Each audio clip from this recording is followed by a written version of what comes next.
Canary Street Press and Harper Audio present Dark Side of the River by B.J. Daniels, performed by Seth Podowitz.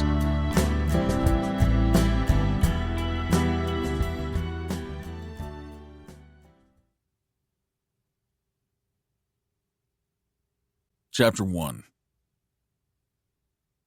Oakley Stafford spurred her horse as she came bursting out of the ravine, headed for the safety of the river bottom. Behind her, she could hear the thunder of hooves, pounding as hard as her own blood. Only one rider, but he apparently was determined to catch her, to stop her. She knew that on horseback she could outrun him. That single rider, a cowboy who'd fallen in behind her as she came out of the ravine, wasn't who she was worried about. The real trouble was in the sky behind her. The sound of a small plane engine growing closer made her heart race. They were coming after her, determined to stop her at all costs. She was outnumbered and they had all the advantages. She could no longer hear the horse and rider behind her, but the sound of the plane's engine was getting louder. It was flying low, coming up fast behind her. If it was the Piper Cub she'd seen earlier, one of the men had been shooting at coyotes from the open window behind the pilot. She knew she would make a much bigger target than a coyote. She was now easy prey. The dirt ahead of her was suddenly pocked as a bullet struck it. Dust rose next to her horse, making it shy to the right. Ahead, she could see the cover of the thick cottonwoods that lined each side of the Powder River. Once under that dark canopy, at the least the pilot and his passenger wouldn't have a clear shot at her, if they were the ones who'd just fired on her. But the cowboy on the horse behind her was also armed, and maybe even more dangerous. She'd seen him as she'd come racing out of the ravine, getting only a glimpse before she'd heard him shoot. Her only chance was to make it past the trees and the river to the country road.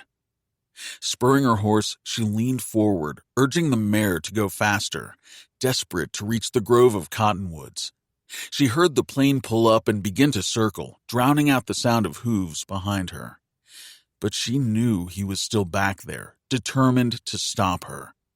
She couldn't let him or the others catch her. They would kill her. She knew too much. Cooper McKenna rested his arm out the open pickup window as he drove down the familiar county road. After being away this long, he was in no hurry to reach home. The late June heat blew in along with grasshoppers that flew around the cab. Ahead, huge cottonwoods crowded both sides of the dirt road, making a shaded, dark green tunnel.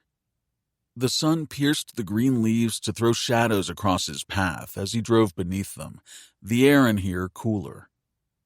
Overhead, puffy white clouds floated in a sea of deep blue above the treetops. He caught only glimpses of the river that began in Wyoming and traveled more than 150 miles to empty into the Yellowstone. Many claimed that the Powder River was a mile wide, an inch deep, and ran uphill. The running joke was that it was too thick to drink and too thin to plow. Captain Clark of the Lewis and Clark expedition had named it Redstone River, but the Native Americans called it Powder River because the black shores reminded them of gunpowder, and that had stuck. The river, the lifeblood of those who lived here, passed right through the heart of the McKenna Ranch. Just the sight of it felt like home. This was where he'd left his heart. After 2 years of being away, he'd shaken off the dust of the places he'd been, this country calling him home like a migrating bird after a long winter. He'd felt an ache for the familiar, yearning for the rocky bluffs, the spring green of the grasslands, and of course the river that ran through it. He'd passed the ranch sign 5 miles back, and still had another 10 miles to go to reach the ranch house. The McKenna Ranch stretched as far as the eye could see, the county road cutting through the heart of it. His eyes were on the road ahead, but his thoughts were as dark as the shadows lurking in the trees. The deep ache in his chest wasn't just for the land or for what he'd lost here. This place had broken his heart, yet here he was coming back. He smiled ruefully, knowing what kind of homecoming it could be. He was the middle son of Holden McKenna, a threat to his older brother Trayton, the self-proclaimed rightful heir of the ranching empire the Holdens had built. Cooper was the black sheep, the rebel cowboy everyone believed was a killer. The worst part was, he thought they might be right. With a start, he caught movement out of the corner of his eye an instant before the horse and rider came flying out of the cottonwoods. The rider tumbled from the horse, going down hard in the middle of the road in front of the pickup. Standing on the brake, Cooper was terrified he wouldn't get stopped quickly enough on the narrow dirt road. As the pickup shuddered to a stop, he let out the breath he'd been holding before throwing the truck into park and jumping out. Rounding the front of the pickup, he was relieved to see that he hadn't hit the rider, who was lying on the ground just inches from his bumper, back to him. The horse, wild-eyed and spooked, had run up the road and stopped to look back. He spotted the brand. Stafford Ranch. What the hell was the rider doing on McKenna property with the bad blood between the families? "That was a nasty spill you took," he said as the rider groaned. He knelt down, not adding that it had been a dumbass thing to do, riding out of the woods like that onto the country road. Picking up the fallen cowboy's hat, he asked, "You all right?" He'd seen his share of cowboys hit the dirt, thrown from their horses for all kinds of reasons. He'd certainly had his share of unexpected dismounts. Cowboys usually just dusted themselves off, limped off to retrieve their horses, and were on their way again. Another groan. This one had hit the ground pretty hard and wasn't getting up. Cooper hoped he wasn't too badly injured. As he leaned over the cowboy, shock rocketed through him as he saw the rider's face. Oakley Stafford. He swore under his breath. He'd just assumed it was a cowboy who'd come busting out of the trees riding way too fast. He'd known Oakley and her older sister Tilly all of his life, even though their families had been feuding for years. So what the hell had she been doing riding a horse like that, let alone trespassing on the McKenna ranch? There was no need for trespassing signs. Everyone knew the last place you wanted to get caught was on the McKenna or Stafford ranches without written permission. As far back as Cooper could remember, there had been a war going on between their two families. The only thing worse than finding a Stafford on the ranch was for a McKenna to be caught on Stafford land, the equally large ranch that bordered theirs. Oakley let out another groan of pain and rolled toward him. He'd been sure that she'd taken worse falls from a horse, so he hadn't been too concerned that her injuries were serious, until he saw that she was bleeding. "Easy, take it easy," he said as he tried to see where the blood was coming from without moving her too much. "How badly are you hurt?" Her eyelids fluttered. "Buttercup," she managed to whisper as she grimaced in pain. He assumed that must be her horse. "Buttercup's fine," he assured her. "Where are you injured?" "No." She tried to get up, letting out a cry before falling back in obvious agony. He realized she was hurt much worse than he'd originally thought. He couldn't tell where the blood was coming from, but it had soaked into the front side of her shirt on through to her denim jacket. All he could think was that she must have hit something in the road when she'd fallen. "No, Buttercup." She said it as if he just wasn't getting it. He wasn't. Her eyelids fluttered again, then closed, her head falling to the side. "Oakley? Oakley?" He pulled out his phone to call 911. As he did, he leaned over farther to see that even the back of her denim jacket was soaked with blood. Startled, he saw a perfectly round hole in the denim. He stared in shock. It made no sense at all. Oakley hadn't gotten hurt falling off her horse. She'd been shot. Chapter 2.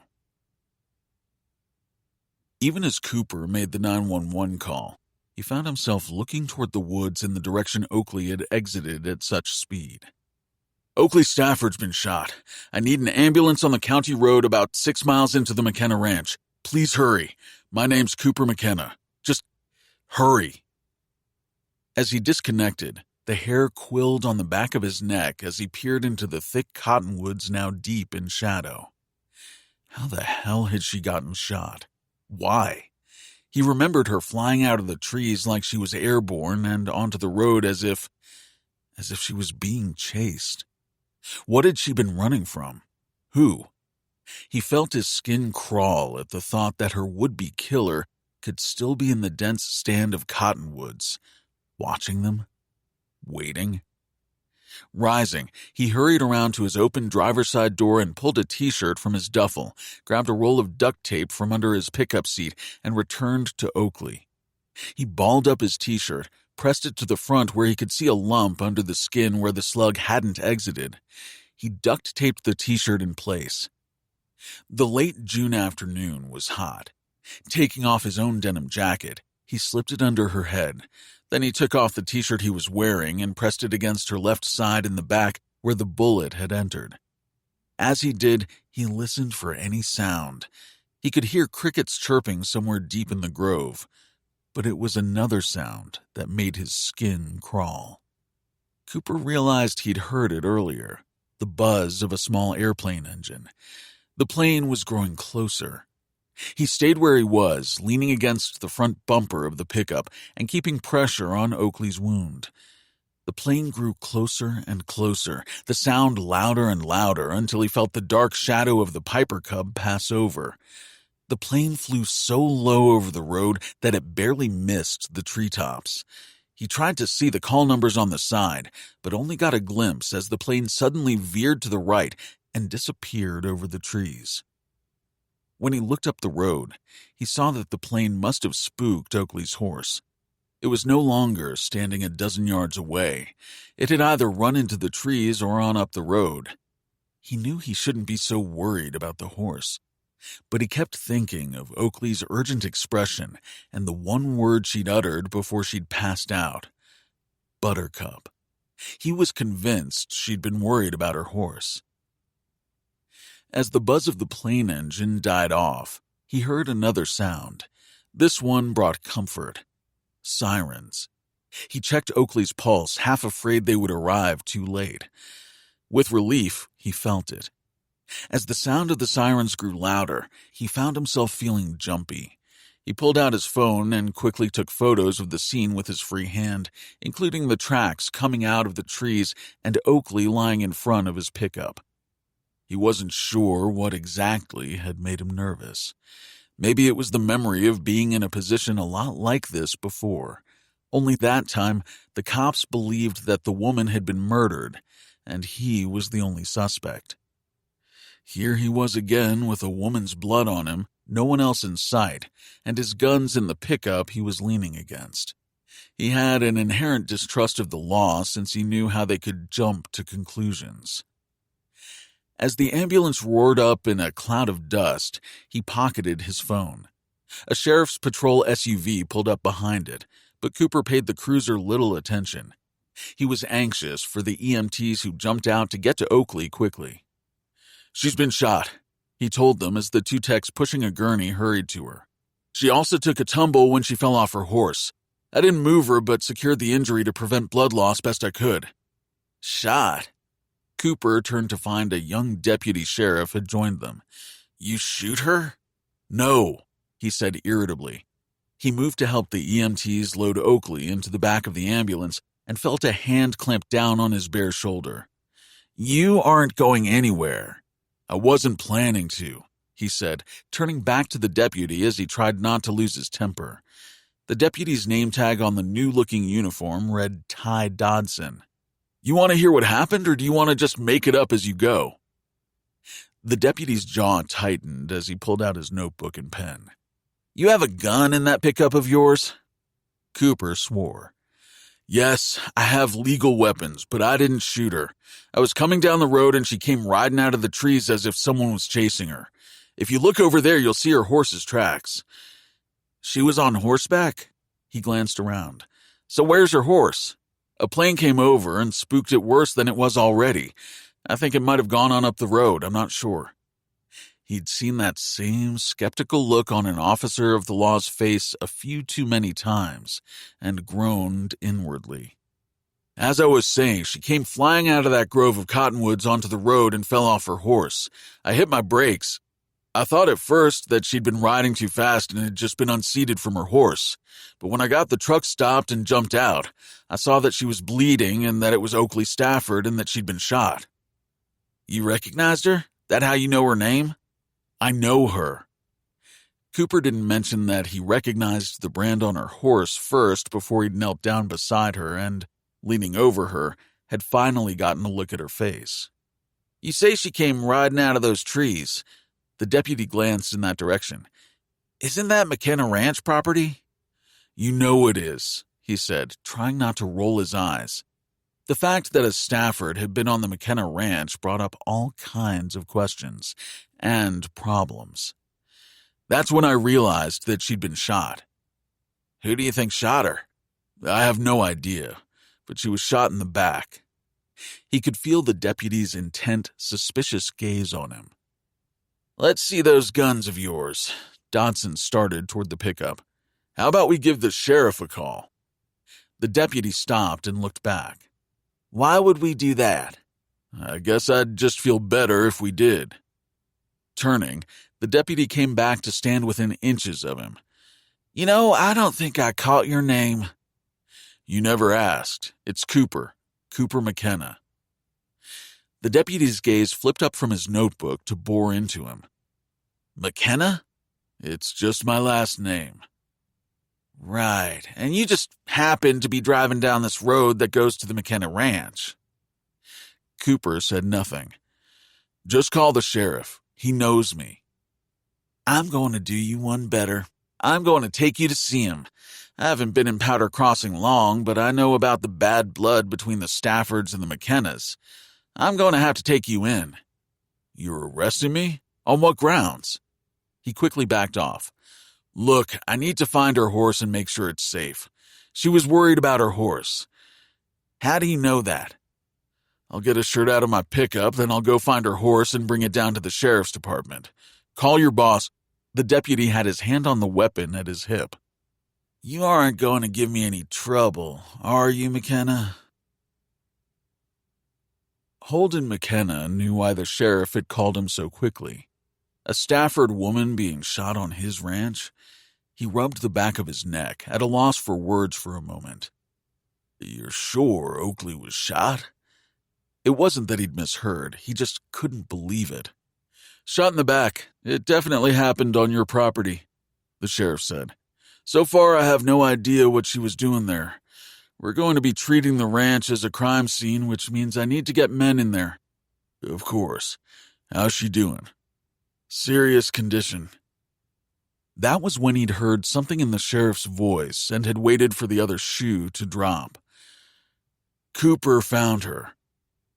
Cooper. He'd thought at first that he'd heard wrong. Cooper? His son who'd been gone for more than 2 years? My deputy is bringing him in for questioning. I wanted you to know before it's all over the county. Wait, why is Cooper being brought in for questioning? He felt that other shoe drop. He was the first on the scene. Don't worry, I'll get it sorted out. Holden felt his stomach roil. Cooper had found her on his way to the ranch? He felt as if he was having trouble keeping up. It had been the second troubling call he'd gotten today. I don't have all the details yet. I just thought you'd want to know since it happened on your ranch. He wanted to assure the sheriff that no one on the ranch had shot her. Not to mention Cooper, the one who'd apparently found her, Holden thought. But there would be plenty of time to deny accountability before this was over. Yes, thank you, Stu, for letting me know. I called earlier and talked to Trayton. He said you were on a call. I wasn't sure if you got my message, so I called back. He hadn't gotten the message. Just before he'd taken the sheriff's call, he'd seen Trayton take off in one of the ranch pickups driving too fast. He'd wondered what that was about. Now he knew. The question was whether his hair-trigger eldest son had taken off because of Oakley Stafford's shooting, or because the sheriff had told him that Cooper was back in town. Holden rubbed his temples. Has Charlotte Stafford been notified? I called, but Mrs. Stafford was out on a ride. Talked to CJ. The tone of his voice said what they both knew. Chisholm J. Stafford was a lot like Trayton, a hothead who needed little to set him off. Stu didn't have to warn him that CJ could be paying him a visit before the day was over. Holden was less worried about CJ than he was about his own son. Cooper was back after all this time? He had to wonder why, even as he felt such a wash of emotion. He'd hoped and prayed that Cooper would return. Was he home to stay? His thoughts quickly turned to Oakley, then her mother, Charlotte Stafford, as his thoughts often did. She would have to be told. Sheriff Stuart Stu Layton was as blonde as Cooper was dark. The two of them had grown up together. Close to the same age, they'd been in the same grade in the small rural school for years. Cooper couldn't remember when they'd become best friends. There were rough times over the years when they'd fought over ball games or girls, but they'd lasted as friends. Stu had always had his back, even in the worst times. Deputy Dodson had insisted on hauling Cooper into town in the back of his patrol SUV. The town of Powder Crossing hadn't changed much since he'd left 2 years before, he noticed. It was a typical small Montana town, but back in its day it was a stage stop for travelers from Deadwood to Miles City. Back then there was the Bell Creek Hotel, still standing today, but little else. Now, Powder Crossing had a community church, a cafe, a bar, a grocery, and a convenience store that sold gas out front and muck boots, overalls, rope, and feed in the back. The hotel had its own restaurant that served drinks and bar food and a part-time post office. Along with a sheriff's department, the town had a small community hospital with a couple of nurses and one semi-retired doctor. For serious injuries, patients were flown to Miles City or Billings.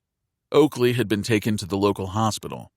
Doc Joe Hammond had taken care of his share of gunshot wounds over the years, along with delivering babies and mending broken bones. Residents of the county trusted him more than those big city doctors who they swore charged an arm and a leg. Cooper figured Oakley was in good hands, although her mother might not agree. He wouldn't have been surprised if Charlotte Stafford had her daughter flown to Billings. After repeating everything that he'd already told Deputy Dodson about what had happened, the sheriff said, "Oakley didn't say anything else before she passed out but the word buttercup?" That was the one thing that Cooper had left out of what he'd told Deputy Dodson. "She seemed worried about her horse." The sheriff nodded. "Knowing Oakley makes sense. Sorry about Deputy Dodson. He's new." "Not that new. He seemed to know a lot about the McKennas and Staffords," Cooper said, but let it ride. He was still angry about being forced to leave his truck, give up his guns, and being driven to the sheriff's department in the back of a patrol SUV half naked, just short of being arrested. He'd been told in the past that he had a chip on his shoulder. Something about a cop uniform always set him on edge. Probably because he'd had enough run-ins with the law in the past to last him a lifetime. "I really could use a shirt for my pickup," he said. Stu reached for his phone. "I'll have someone get you something to wear. I've seen more than enough of that six-pack of yours. Been doing some physical labor, have you?" "Construction. Can I also have my phone back?" The sheriff slid it over to him. "We're going to have to hang on to your guns." At Cooper's surprised and displeased look, he added, "It's procedure. I'll get them back to you as soon as I can." "I took photos of the scene, something Deputy Dodson failed to do," he said, and opened his phone and called up the shots he'd taken. "You took photos?" Stu looked concerned as he took the phone and thumbed through the shots. "Why?" "Well, I didn't do it because I thought it would make me look guilty of anything," Cooper snapped. "But yes, I was covering my ass. I just had a bad feeling, even before your deputy started harassing me. It isn't like I haven't been here before. And now a Stafford was shot on the McKenna Ranch and I'm the one who found her?" He shook his head. You think I don't know how bad that looks no matter how innocent I am or my family? His friend leaned back in his chair and studied him openly. It's yet to be determined if your family is innocent. Have you met your brother Trayton? He raised a hand before Cooper could argue. What are you doing back here? He knew his friend didn't mean the sheriff's office. The truth? He didn't really understand what had brought him back to Powder Crossing. Just a need for something he couldn't put his finger on, an ache he couldn't define. Seemed like it was time to come home. The sheriff nodded, still studying him. Have anything to do with this latest war between the families? Which war is that? I've lost track. You really don't know about the latest developments? He shook his head. He hadn't been in touch with his family or anyone else in the Powder River Basin. He'd tried to put the past behind him. Problem was, he was a McKenna, something he'd realized he could never outrun no matter how far away he went, since family was in his blood. The Staffords drilled a coal-bed methane well close to the property line between your ranches. Your father is suing, claiming the well dried up his artesian well near the property boundary. The Powder River Basin was well known for being the single largest source of coal mined in the country. It was said to contain one of the largest deposits of coal in the world, but methane drilling was something relatively new. He remembered that there'd been drilling 20 years ago. Has methane become that big of a deal here again? Cooper asked. He knew a little about it. The gas traveled with groundwater and coal seams. Extracting it required drilling a well and pumping out the water. That was where the trouble came in. All that water, millions of gallons, pumped to the surface, emptied aquifers, and dumped the used water, now high in salt content, into the rivers and agricultural land. It's pitted families against each other for years, the sheriff said. The thing is, it's used in everything now, from fertilizers and gas cookers to cars, ovens, water heaters. Stewart shrugged. So a lot more wells have been going in around here. The Staffords and the McKennas aren't the only ones fighting over the issue. Cooper sighed. It's always something. Will always be something. And now, Oakley Stafford was shot on the McKenna ranch. Stewart sat forward, leaning his elbows on his desk. You really have no idea what she was doing there or why someone shot her? He shook his head. I just got back to town. But he knew that if a Stafford was caught on the ranch, one of the ranch hands or his brother Trayton could have done something stupid, like chasing her, and even taking a pot shot at her. He figured Stu suspected the same thing. If she dies... The sheriff didn't have to finish. They both knew what would happen. The county would see a McKenna-Stafford war like nothing before. The situation was a powder keg even now, and Cooper, as his luck would have it, was right in the middle of it because he'd been the one to almost accidentally run over her. He got to his feet as a deputy handed him a shirt through the open doorway. Am I free to go? He asked as he dressed. His friend rose. Your pickup has been searched, anything of interest taken. It's parked in the lot out back, keys in it. Anything of interest? Cooper swore. I'm sure you'll provide a list of what was taken. He shook his head. You know I didn't shoot her. He could see that didn't matter. Going to have to hang on to the guns until we get forensics back on the slug I heard they removed from Oakley. Just trying to cover all the bases. You should thank me. I'm also covering your backside. He knew that was true. Stu was following protocol and just trying to clear him as a suspect. There would be talk as soon as everyone heard that a McKenna found her coming out of his family's ranch land. How is she? Came out of the surgery. Still in serious condition, but stable. If you hadn't come along when you did, she'd be dead. There is that. Right. He thought about Oakley's sister, Tilly, and hated to think what she and the rest of the Stafford family were going through right now. He and Tilly were close enough in age that they'd competed at every fair and rodeo as far back as he could remember. He recalled with embarrassment all the times she'd outridden him, outshot him, and even out-pig wrestled him. He found himself smiling at the memory. She was as competitive as he was. So you're sticking around? Stu asked as Cooper started to leave. Are you telling me not to leave town? He smiled. Just wondering what your plans were. Thought we might have a beer sometime. It's been too long. Cooper felt himself relax a little. He'd had the kind of day that had his shoulder muscles so tight they ached. Sounds great, he said, returning the sheriff's smile. I'll let you know my plans. At this point, I'm not sure where I'll even be staying. It's like that? Cooper laughed. It's always like that with my family. You know that. Maybe this time will be different, Stu offered. Right, he said with a laugh as the office door was flung open and his older brother Trayton came storming in. Trayton stopped in the middle of the room, his gaze riveted on his younger brother. So it's true. You're really back. He shook his head. You're just walking trouble, aren't you? Cooper sighed. Good to see you too, Trey. Talk to you later, Stu. Behind him, he heard the sheriff telling Trayton to sit and calm down. He heard Trayton yelling something about vandalism and trespassers on the ranch. He couldn't wait to get out of there. He was in no mood to deal with his brother. He'd already been having second thoughts about his choice to return. Now he was thinking he'd made a mistake. Why not pack up his truck and hit the road? He found his pickup parked behind the sheriff's department, an old stucco building with a matching auto shop behind it. The keys were in it, just like Stu had said. Only in Powder Crossing, he thought, where people got shot more often than vehicles got stolen.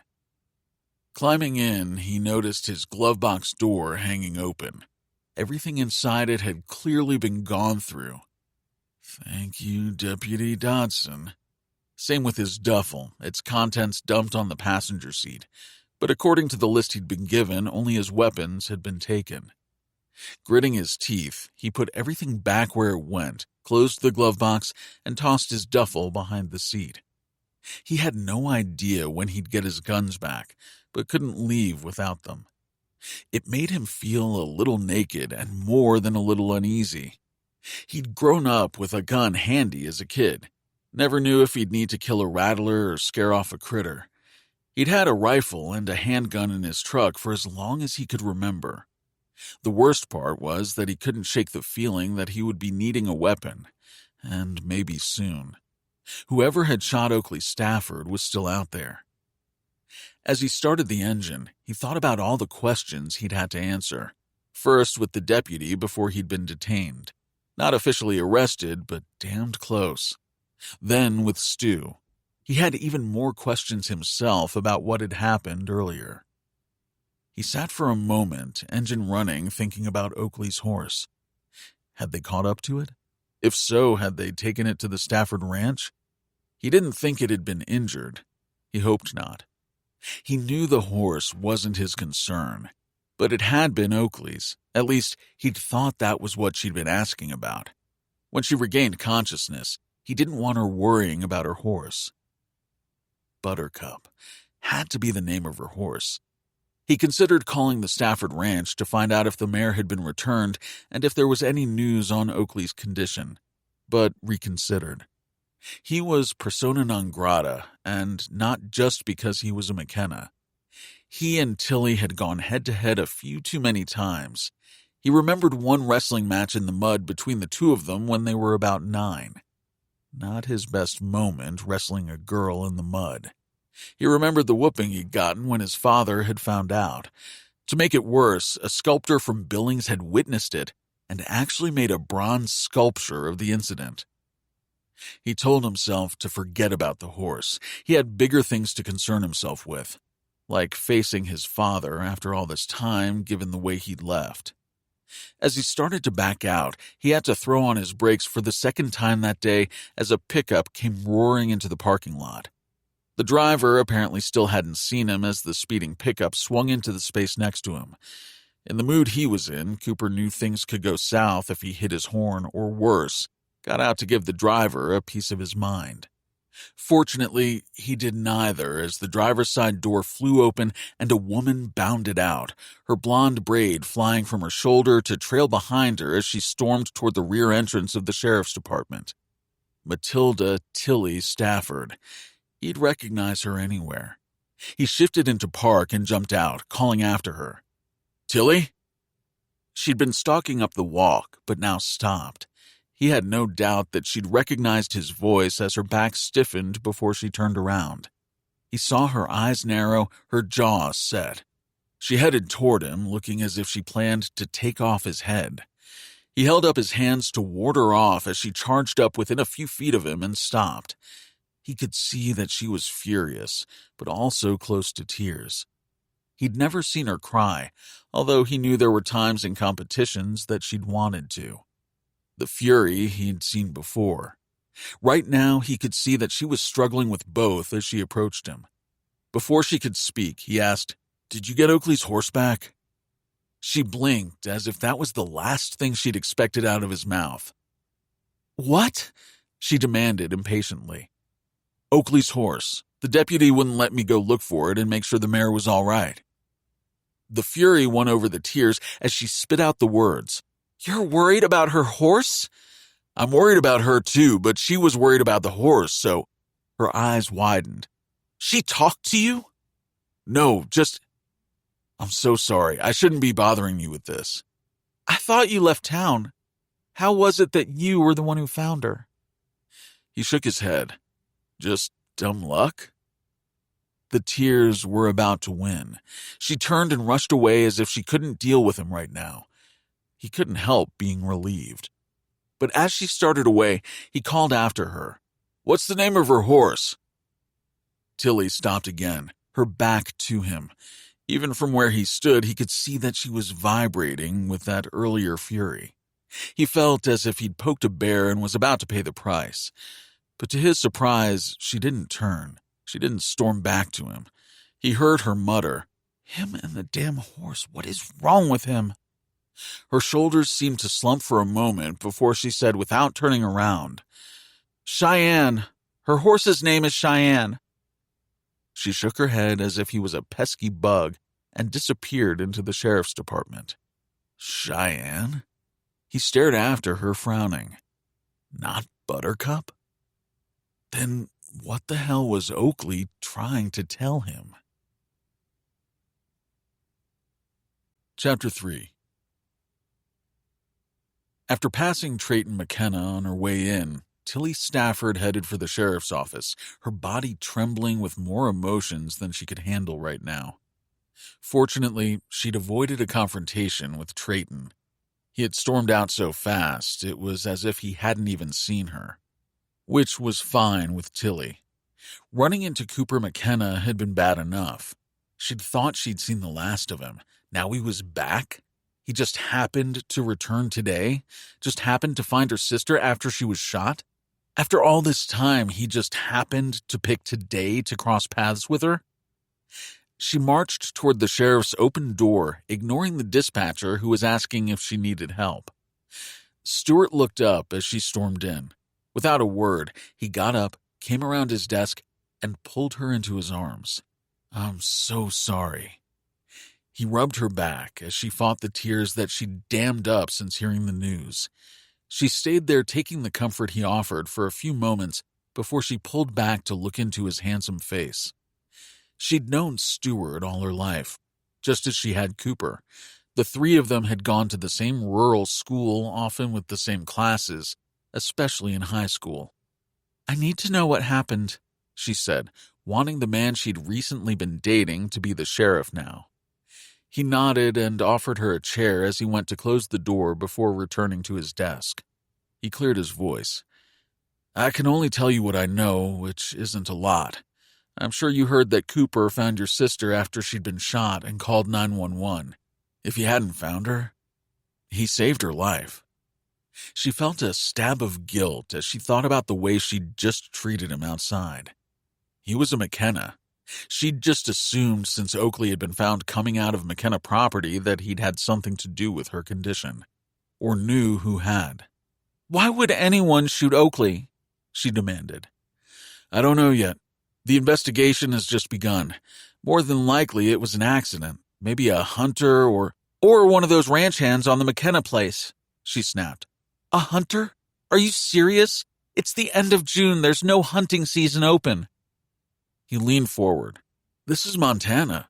There is always something to shoot by people who need to kill something. He sighed. It would help if we knew what she was doing there in the first place. Do you have any idea? She shook her head.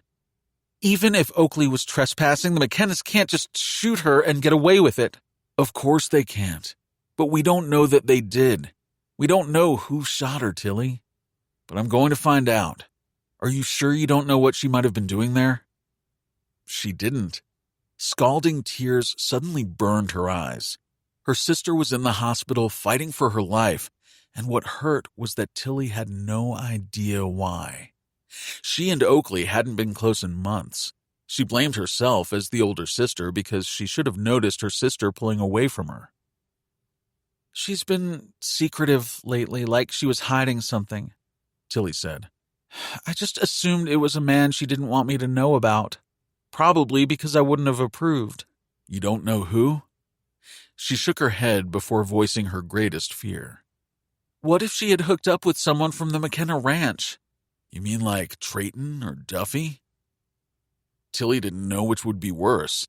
The arrogant, angry Trayton, whom she'd passed on the way into the sheriff's office, or the youngest male McKenna, Duffy, who at 30 was wilder than Cooper and just as irresponsible. How long has Cooper been back? He said he just drove in today, Stu said. I have no reason to believe otherwise. She mugged a face at that. Stewart was Cooper's friend. He'd always take up for him. Just the thought of Cooper reminded her of his interest in Oakley's horse. Was Oakley's horse returned to the ranch? Cooper said she was worried about it.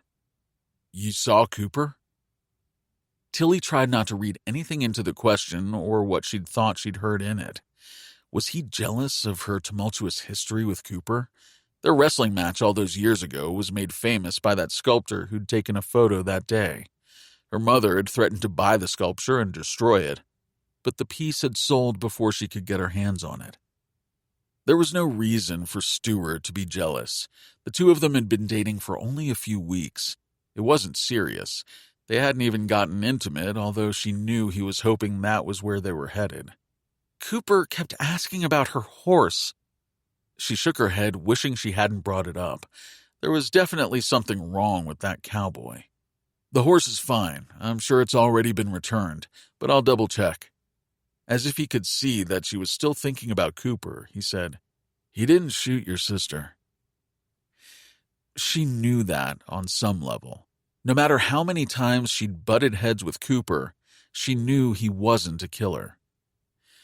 Tilly, anything you can tell me about your sister's recent activities would help. I'll talk to my brothers and my mother. They might know. I'll be speaking to them and the McKennas. It would really help if we knew what she was doing on the McKenna Ranch. Slowly, she got to her feet. I'll be at the hospital. If you hear anything, I'll call you. He started to rise to see her out, but she waved him back down and left. If he offered her more sympathy, she feared she wouldn't be able to hold back the tears any longer. Just find out who shot my sister, she said as she closed the door behind her. As Holden McKenna saddled his horse, he tried to talk himself out of what he was about to do. The sheriff had said that he hadn't been able to reach Oakley's mother because she'd gone for a horseback ride. While he didn't want to be the person to tell her the news, he felt strongly that it would be better coming from him. He wasn't using this tragedy as an excuse to see her, he told himself as he swung into the saddle and rode toward the spot where the two ranches joined. That it was a favorite place that Charlotte Stafford often rode hadn't been lost on him. He reminded himself that he was probably on a fool's errand. By now, she could have returned to her ranch, heard about Oakley, and was probably on her way to the hospital. But as he rode through the thick cottonwoods toward the creek that flowed into the Powder River, he spotted her. She'd taken off her boots and socks, rolled up her jeans, and was now wading in the warm water. The sight of her made him catch his breath. She was still a willowy beauty even after all these years. Her hair was still long, although there were strands of silver among the gold. She still usually wore it in a braid, one long, thick plait that hung almost to her waist. But today, she had loosened the plait, letting her hair float around her slim shoulders in a golden cascade. She was a vision, taking his breath away. It made him realize how long it had been since he'd seen her like this, relaxed, in her element, possibly even happy. Her horse, grazing nearby, lifted his head as Holden dismounted and started toward Charlotte. Transfixed by her, he was flooded by memories of other warm summer Montana days by this creek. He felt a familiar ache, an old longing that had eaten away at him for years. As if sensing him, she looked up. It had been so long since he'd looked into those emerald eyes. The sun-dappled leaves of the cottonwoods rustled in the slight breeze, throwing shadow and light over her beautiful face. Their gazes met for an instant before she moved, without a word, to her horse. For a moment, he thought she was going for a gun. He thought it poetic that he might die here at her hand. Instead, she pulled out a bullwhip. As she turned to look at him, she snapped the whip, knocking off his Stetson, the tip of the cattail slashing his cheek. "Lottie," he said as she started to snap the whip again. The use of his nickname for her made her green eyes flare in warning. He moved swiftly to her, grabbing the whip before she could snap it again. Taking it from her, he pushed her back against the trunk of a large cottonwood, aware that they were both breathing hard. Their eyes met in that instant before he kissed her, the passion between them hotter and more dangerous because of all the time they'd been apart and the betrayal between them.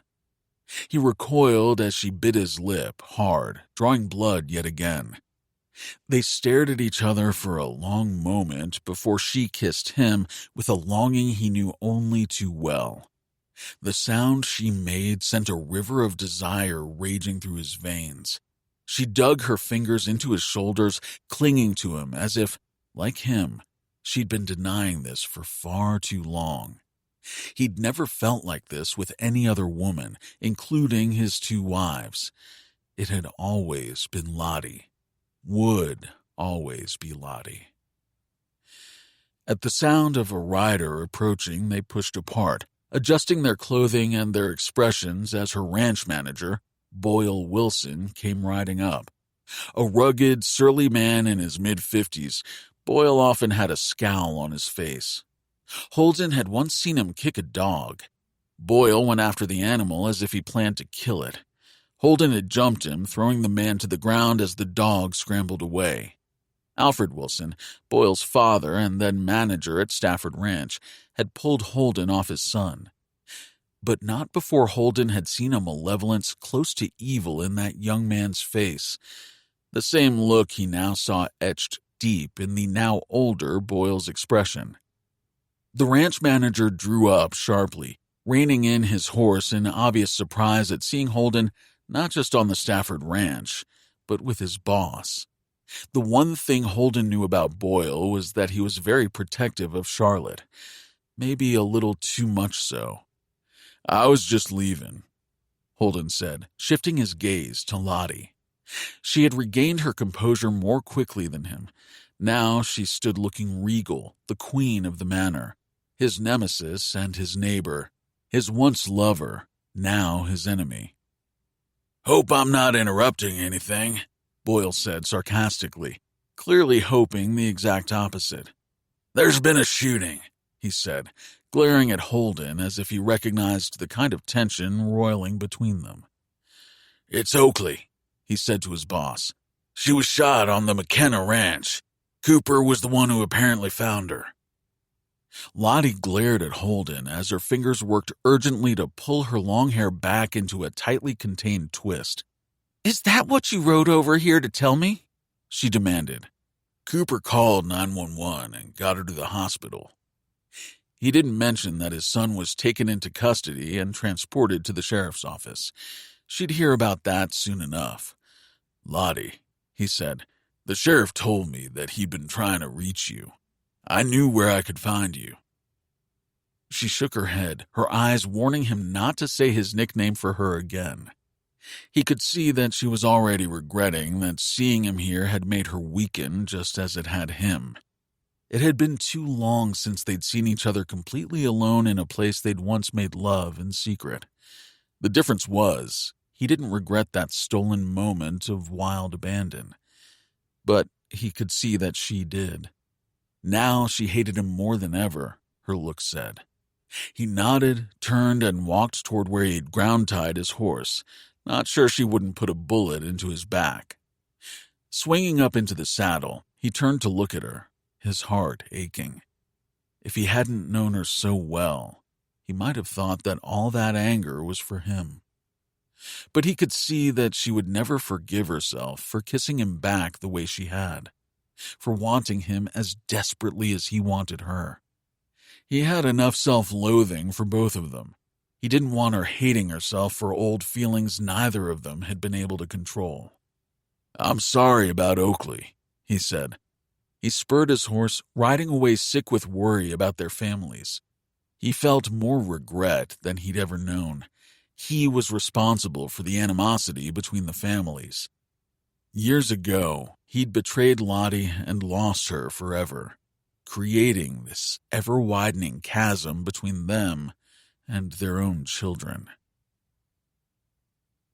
"Go back to the house," Charlotte ordered Boyle without looking at him. But she could feel his disapproving look, sitting up there on his horse, looking down at her, judging her, as if he could judge her more critically than she was doing herself. "Go!"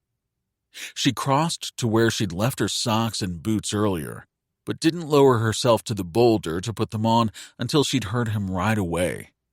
Sitting down heavily on the large, smooth stone, she started to lean over to pick up her socks. The pain and anger and fear came hand in hand, hard and fast, doubling her over. She opened her mouth to let out all the anguish inside her, but no scream emerged. How much longer could she pretend she was all right? The wave of pity she felt for herself was what made her snatch up her socks and angrily pull them on over her sandy feet. Her daughter had been shot. Oakley, her baby. Who would do that? Someone as angry as she often felt, she thought as she tugged on her boots. Why had she gone for the whip instead of her gun? Because she'd wanted to hurt Holden, not kill him. She promised herself if she ever caught him beside the creek at their old place again, she'd go for the gun, and she'd use it, ending this for both of them. With a curse, she thought how much he looked the same. Older, just like her, his dark hair salted with gray, making him even more handsome. He still had the broad shoulders and slim hips, and she could attest to how strong he still was. But it was his blue eyes, what she'd seen in them, that had made her weaken. She pushed the thought away and rose. Mounting her horse, she rode hard back toward the ranch house as if the memories were chasing her. Once there, she left her horse for Boyle to take care of, and she headed for the house and her cell phone. But as she walked in, she saw Tilly and immediately knew that her daughter had been waiting for her. "Oakley?" Charlotte asked, heart rising to her throat. "She made it through surgery, but she's in serious condition," Tilly said, her voice breaking with emotion. "I came home to get you." Charlotte could see how upset her older daughter was, but she knew that if she tried to comfort her, she herself would break down. Neither of them needed that right now, so she didn't move. They had to get to Oakley. "Just give me a few minutes to change," she said, feeling the sand between her toes and the taste of Holden McKenna on her lips. She had to get rid of both before she faced what was waiting for her at the hospital as she turned and headed up the stairs. Now more than ever, she had to be strong. She'd shown enough weakness already today. Stu called in the new state medical examiner, Frank Brewer. Powder Crossing was a small town without the kind of resources needed to investigate a shooting involving two families like the McKennas and Staffords. If Oakley died, Stu would be forced to call in the state crime investigators. He'd be glad to hand it over to them, but right now it was still his investigation. Brewer had flown to the local airfield, and the sheriff picked him up and brought him to the crime scene out on the county road. On the way, he'd filled Frank in on what Cooper had told him. It does appear she was being chased, or thought she was, given the prints left in the earth under the trees. Brewer agreed once he'd seen the crime scene. Deputy Dodson had been waiting. The three of them moved through the deep shadows of the cottonwood grove to the sound of crickets and grasshoppers. The dark canopy of leaves overhead had a suffocating feel, as if he couldn't draw enough breath. Stu was glad when they left the trees and entered the open area before the rugged Badlands rose toward the sky. A ravine dotted with cedar and rock cliffs had carved a passage back into the mountains. "She came riding out of there," Deputy Dodson said. He'd volunteered to protect the crime scene after dropping off Cooper at the sheriff's department. Clearly, he'd done some investigating on his own. "She wasn't alone. There was another rider with her, or at least behind her. I think it's someone she met back in there, and things didn't go quite like either of them expected, and he chased after her." Stu shot him a warning look to shut up. "She was already being chased through the ravine, from what I can tell," Dodson said, ignoring the warning as he turned to the medical examiner as if Stu wasn't even there. "What's odd is that when she came out, she headed for the woods. Whoever was chasing her followed for a ways, then went the other way back toward the McKenna ranch house." They'd been following the tracks as they walked, and now stopped at the edge of the opening that cut back into the mountains. Or the rider could have headed for the Stafford ranch, since it is just beyond those hills over there. Stu said to Brewer, wanting to clarify that whoever was chasing Oakley didn't necessarily come from the McKenna ranch house. As he did, he desperately wanted an excuse to send his deputy back to the road. "If the other rider shot her, there's no indication here that she was already hit," Brewer said. "I haven't seen any blood. For her to make it all the way to the road, as your eyewitness said, I'd say she must have made it as far as the trees before she was shot." "Eyewitness," Dodson said and scoffed. "My instincts are that Cooper McKenna's the one who shot her. Something about him bothers me." His deputy had made his suspicions perfectly clear. No evidence to back it up aside. Stu stepped away as he got a call from the lab. "Sheriff Layton," he said into the phone. "You asked for an update on the bullet taken out of Oakley Stafford as soon as I had it," the lab tech said. "It's a 130 grain load from a 270 rifle. I'm checking to see if this particular rifle has been used in an earlier crime. I'll let you know." Stewart figured it was a long shot that it had been used in another crime. He didn't believe that whoever had shot Oakley was a known criminal, but then again, he could be wrong. "I'm going to have my deputies bring in some 270s to be tested. The sooner we find the owner of the weapon that fired that shot, the better." "It's just me and another assistant. How many 270s are you talking about?" "Not sure. Just do the best you can. Thanks." The sheriff disconnected and called Judge Branson. "I need a warrant." He explained about the slug taken out of Oakley Stafford. "Thanks. Deputy Dodson will be stopping by to pick it up." Dodson, he thought with a low growl. He wasn't sure how much longer he could take the young, cocky deputy. The slug that was removed from Oakley during surgery was from a 270 rifle, one of the most common makes in the valley. None of the weapons found in Cooper's pickup had been a 270, nor did the caliber match. Not that lack of evidence seemed to stop Dodson from his assumptions based on his impressions. Stu walked back to where the deputy was bending the medical examiner's ear. "I need you to go by Judge Branson's, pick up a warrant, then take Deputy Collins with you to collect all the rifles from both the McKenna and Stafford ranches." "All of them?" "All of them." He didn't want word getting out what model they were looking for. "Bag them and any ammo with them. Identify the owner and owner's permit if they have one, and take the rifles to the lab ASAP." "What about the guns we took from Cooper McKenna's pickup?" Dodson demanded. "None of them match what we're looking for. And Deputy, I need you not to share any more of your suspicions or theories with anyone else." Dodson looked as if he wanted to argue, but not in front of the state medical examiner, whom he'd been showing off for.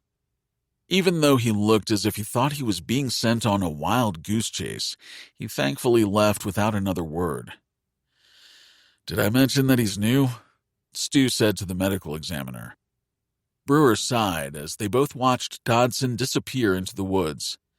"I hate to say it, but Dodson could be right about it being a romantic liaison, though I can think of more comfortable places to get together than in that rough, rocky terrain back there. Doesn't feel right, does it?" No, Stu thought. It didn't. She'd ridden back into that ravine that went back into the mountains, but they had no idea for how long or why.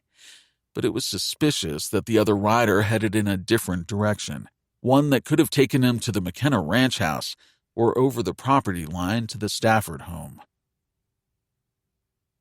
Cooper already felt as if he'd overstayed his welcome. But since the sheriff had pretty much told him not to leave town and he wasn't going anywhere without his guns, he headed for the ranch. He figured he might as well get it over with. By now, his father would have heard about Oakley and the man who found her after she was shot. No doubt Holden would be wondering why he hadn't already heard from him.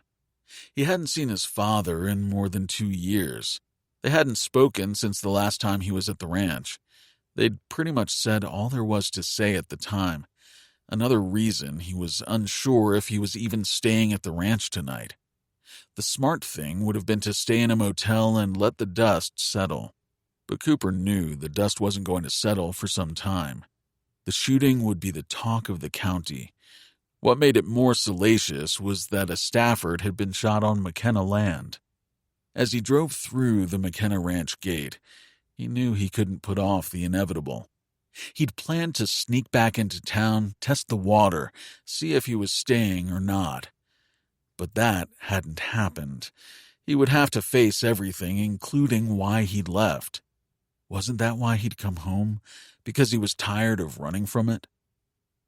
Still, it seemed like a bad idea to confront his father now, especially after what had happened earlier.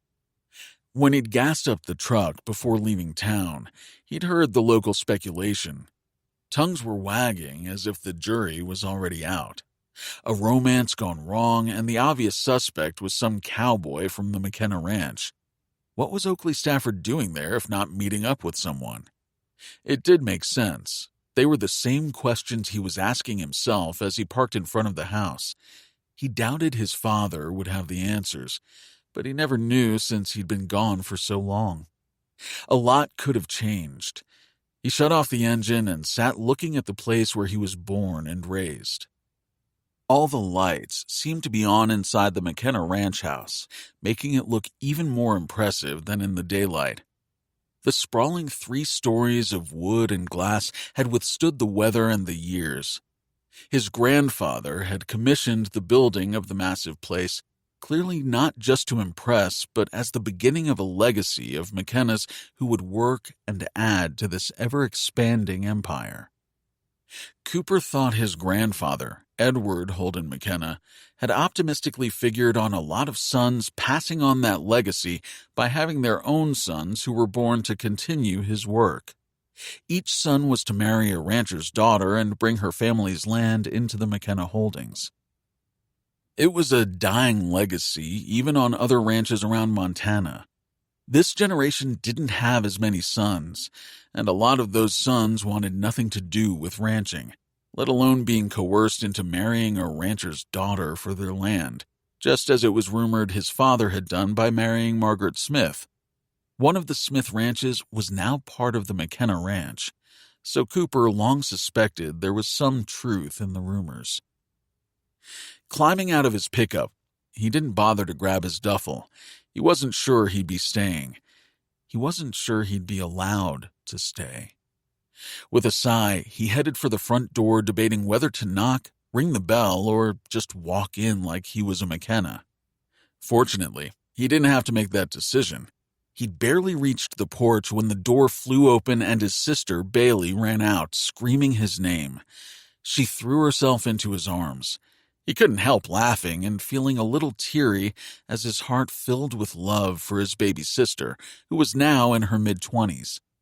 He hugged her tightly before he pulled back to look at her. She'd only gotten more beautiful in the 2 years since he'd been gone. Her long, dark hair, wavy and wild, framed a beautiful, blue-eyed, angelic face that hid her less-than-angelic nature. Just looking at her made his smile broaden. He hadn't realized how much he'd missed her. "The prodigal son has returned," she announced, laughing. "Dad's probably out killing the fatted calf right now." They both turned at the sound of someone clearing his throat in the doorway. "Dad," Cooper said as Bailey stepped away. "I should go see about something," she said with a grin. "Welcome back home, Coop," she said over her shoulder as she waltzed past their father. "I've missed you if no one else has." Standing on the dark porch, he could feel the night settling around him. He definitely should have stayed in town in a motel. To show up at this hour. "Don't just stand there," Holden said. "Come on in." As he turned, he said, "You might want to grab whatever stuff you have from your truck. I had Elaine make up your old room." Cooper stood for a moment, watching his father disappear into the house, his heart lodged in his throat. He wasn't sure what he'd expected after the words that had been exchanged between them before he'd left. He'd regretted their argument, ashamed of some of the things he'd said, no matter how true they were. Now he felt chastised. His father had always been the bigger man. The surge of love he felt for him surprised Cooper as he turned to walk back to his pickup for his duffel. Holden McKenna wasn't the kind of man who hugged his sons or ever told them that he loved them.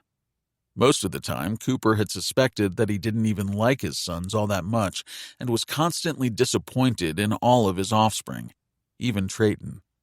Not that anyone liked Trayton particularly, he thought as he grabbed his duffel and headed back to the house. Holden stood in the living room with his back to the front door, staring out the window toward the river. There was just enough light that he could make out the rough outline of the nearby mountains against the deepening darkness of the night. How many times had he stood here contemplating his life and the mistakes he'd made? Too many times. He turned at the sound of the front door closing to see his middle son standing there with a beat-up duffel bag and a sheepish look. Cooper was the more sensitive of his sons, having felt things more deeply. Holden loved that about him, but it also made Cooper restless. This son wanted more out of life, something Holden understood more than Cooper could ever know. "It's good to see you," he said, thinking that his son couldn't have come back at a worse time in so many ways. He feared once Cooper knew everything that was going on, he would leave again. Holden wouldn't blame him if he did. He just hoped he'd stay. "Would you like a drink?" he asked as he motioned his son into the den and headed for the bar. "As I recall, you don't mind a shot of bourbon." "Thanks." He stepped in, setting down his duffel next to a chair but not sitting down. Holden poured them both 2 fingers. Handing Cooper a glass, he motioned for him to sit and took a chair in front of the fireplace. He raised his drink. "I'm glad you're here." He took a sip. Cooper did the same and sat down in a nearby chair. His son didn't look as uncomfortable as Holden felt. Cooper was good at hiding his emotions unless he was pushed too far. Then he'd come out fighting.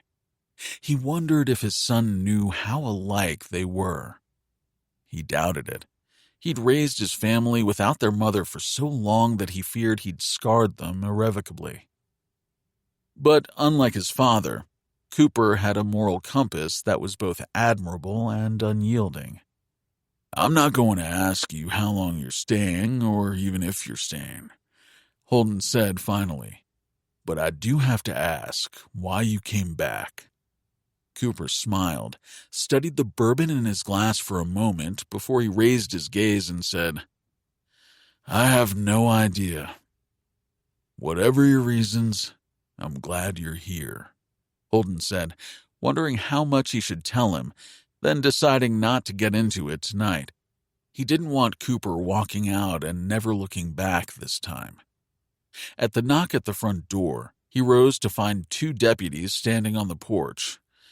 "We're here for your guns," Deputy Dodson said, and shoved a warrant at him.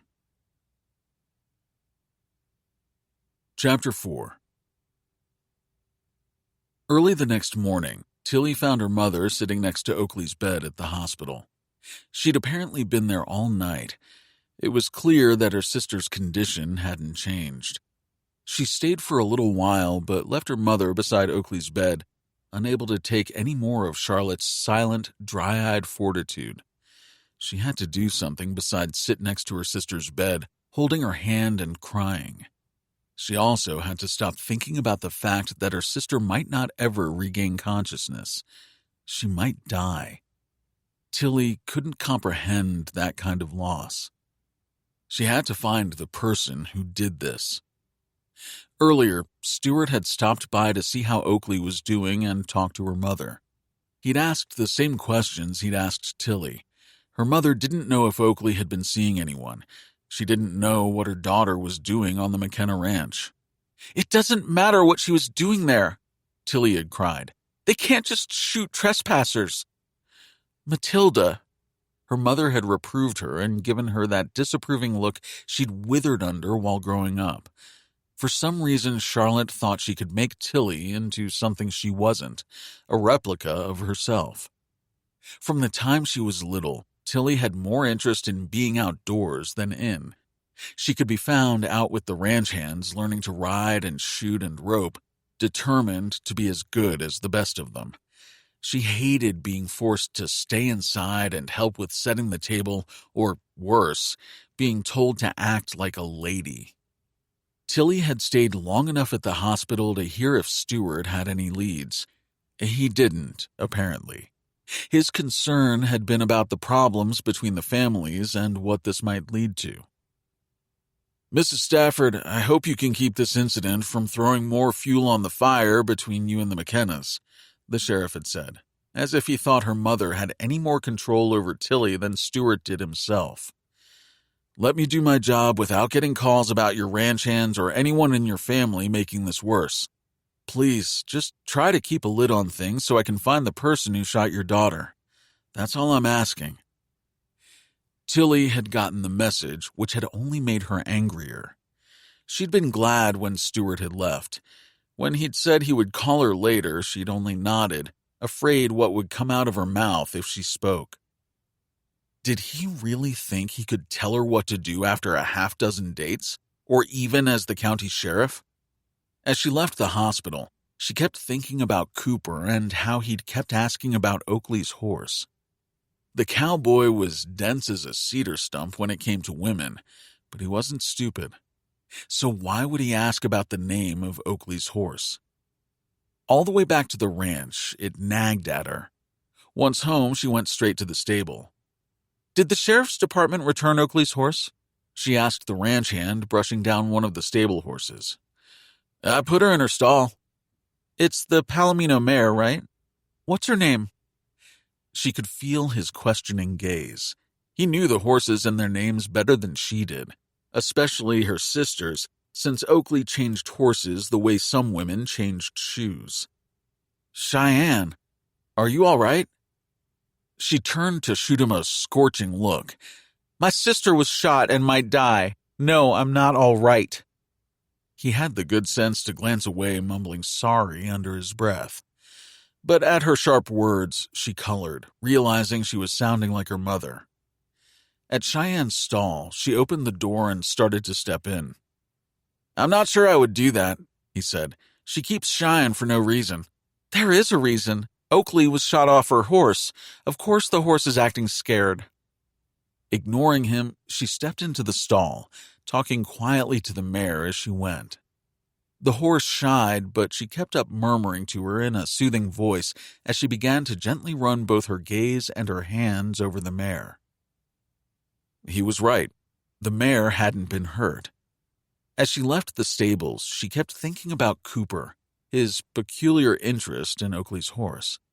She knew she wouldn't be able to rest until she found out why. She took a chance and called the McKenna ranch as she was walking to her pickup. Bailey answered the phone. "Is Cooper there?" She heard a laugh and Bailey say, Women are already calling for you? Before a few moments passed, and Cooper came to the phone. Fortunately, she hadn't recognized Tilly's voice. Hello? He sounded leery. Tilly groaned inwardly, just thinking that he'd gotten the wrong impression. Why did you ask me the name of Oakley's horse? It took him a moment, since she'd apparently caught him flat-footed. He must have really thought it was some woman interested in him. What an ego. I can't talk right now. Could we meet somewhere? Her first instinct was to say no. It had been a simple question, but something in his voice made her hesitate. If he knew anything about who might have shot her sister. At the cafe? How about the rodeo grounds? He was keeping his voice down, not wanting anyone to hear. That alone made her think that maybe he did know something. Something he wasn't even sure he wanted his family to know about. 30 minutes? See you there. And he was gone. Tilly had reached her pickup. She pocketed her phone and climbed behind the wheel, frowning. The rodeo grounds were a few miles outside of town. He'd chosen a place where there wouldn't be anyone around for miles, since the only time the place was used was when there was a rodeo or a fair. She shook her head, reminding herself that Cooper McKenna had left Powder Crossing 2 years ago after being released on a murder charge because of a lack of evidence. Was she really going to meet him alone at the rodeo grounds, somewhere they would be completely alone, instead of at the cafe in town? You bet she was, she thought, convinced he knew something about Oakley's shooting, and she planned to get whatever it was out of him. Cooper McKenna didn't scare her, nor was she going to swoon when she saw him. She couldn't believe the way some women behaved around him. When she reached the rodeo grounds, she saw Cooper's pickup already parked at the gate. The grounds consisted of several barns, a few low buildings, and a set of wooden bleachers. There had been a roof over the viewing stand until that bad windstorm last year. The town was planning to replace the cover before the 4th of July. She thought they'd better get busy. Cooper was sitting at the top of the bleachers. She'd almost talked herself out of meeting him here as she started up the steps. A dust devil sent a cloud of red dirt into the air in the middle of the arena. She could hear crickets in the tall grass nearby and the creak of the wooden stairs as she climbed.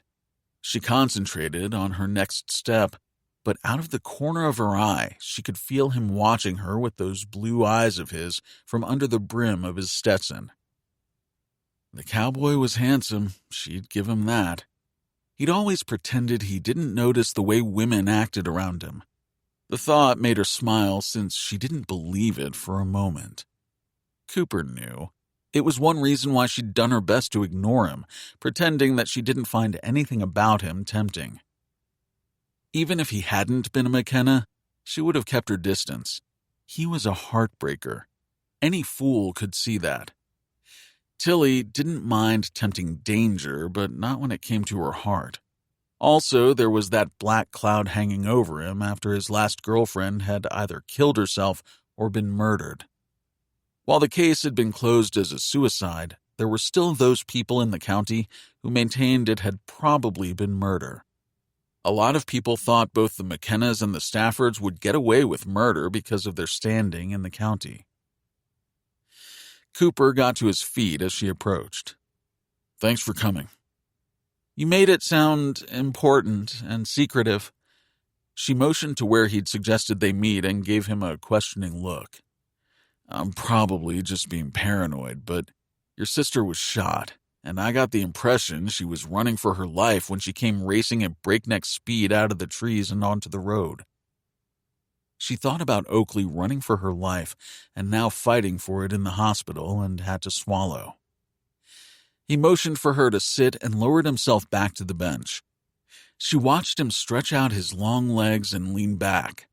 He looked even better than when he'd left, his Western shirt stretched across what appeared to be rock-hard abs, the muscles in his shoulders bunching. He was tanned, some new lines at the corners of his eyes. His dark hair was longer, curling out from the edges of his hat.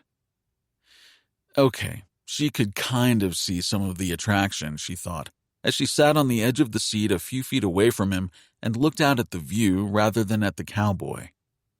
Miles of river bottom were intersected by groves of cottonwoods before the land climbed into rugged mountains dotted with cedar, and higher up, ponderosa pines and rocky cliffs. It looked western to her, like the old cowboy movies her mother was fond of. Maybe that was the appeal. To Tilly, it had always been home on a ranch she planned to run someday. "I know you thought it was odd that I asked you about the name of her horse," Cooper said, and she felt his gaze on her. "You're sure the horse she was riding wasn't called Buttercup?" "Buttercup?" Tilly shook her head. "Why would you think that?" "Because when I got to her, she was clearly in pain and under duress. She said only one word, Buttercup. I told her that her horse was fine since that's what I thought she was worried about. Then she repeated the word as if I should know what that meant. It doesn't mean anything to you?" She frowned. "Buttercup? That's all she said?" He nodded. "I have no idea." He looked disappointed and embarrassed, as if all this secrecy had been for nothing. "That was it?" "All that she said." Tilly heard the hesitation in his voice. "But not all that happened." He met her gaze, holding it for a long moment before he said, "It's probably nothing, but I heard a small plane's engine just before your sister and her horse shot out into the road and she fell. That did sound like nothing, since there were often small planes around these parts, most usually crop dusters. As I was on the ground next to my pickup with Oakley, the plane flew over really low." He shook his head. "Like I said, it was probably nothing." "Unless the pilot saw the person who shot my sister," she said. "If he had, then he hasn't come forward or we would have heard," Cooper pointed out. "What kind of plane?" she asked. "A blue and white Piper Super Cub." "A two-seater, so it might not have just been the pilot in the plane when it flew over," Tilly said as she got to her feet.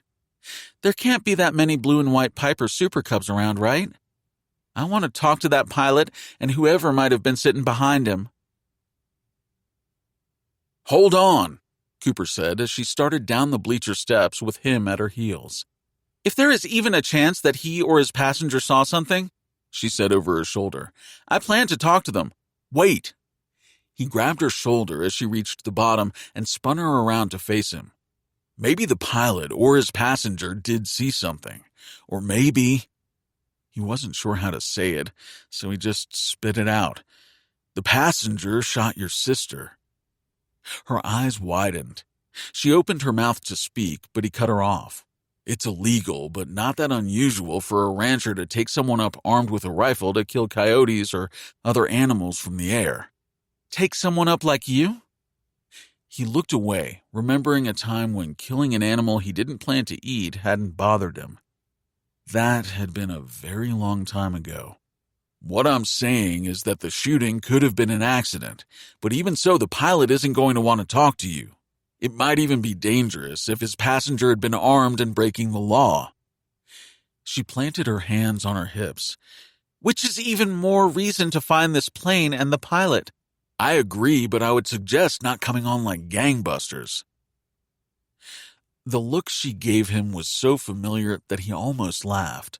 For years, while growing up, Tilly had been his biggest competition at every rodeo and fair. Every contest he entered, he ended up going head-to-head with her. He'd seen that determination burning in those green eyes of hers too many times. "If you're afraid, don't worry. I was planning to go by myself," she said and turned, already a few steps ahead of him. "You're not going by yourself," he said as he caught up to her.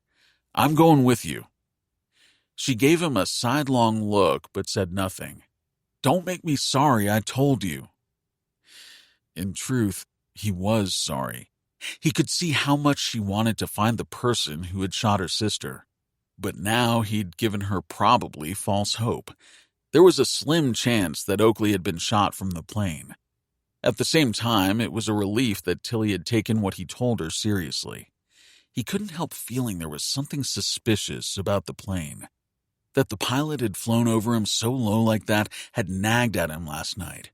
He'd lain in his room at the ranch, unable to forget seeing Oakley come racing out of the woods. He remembered the terrified look on her face. She had been running from something very dangerous. He'd kept thinking about the way she'd tried to pass him a message. Buttercup. It hadn't made any sense, still didn't. But whatever it meant, it was important, at least to her. He suspected it was why she'd been shot.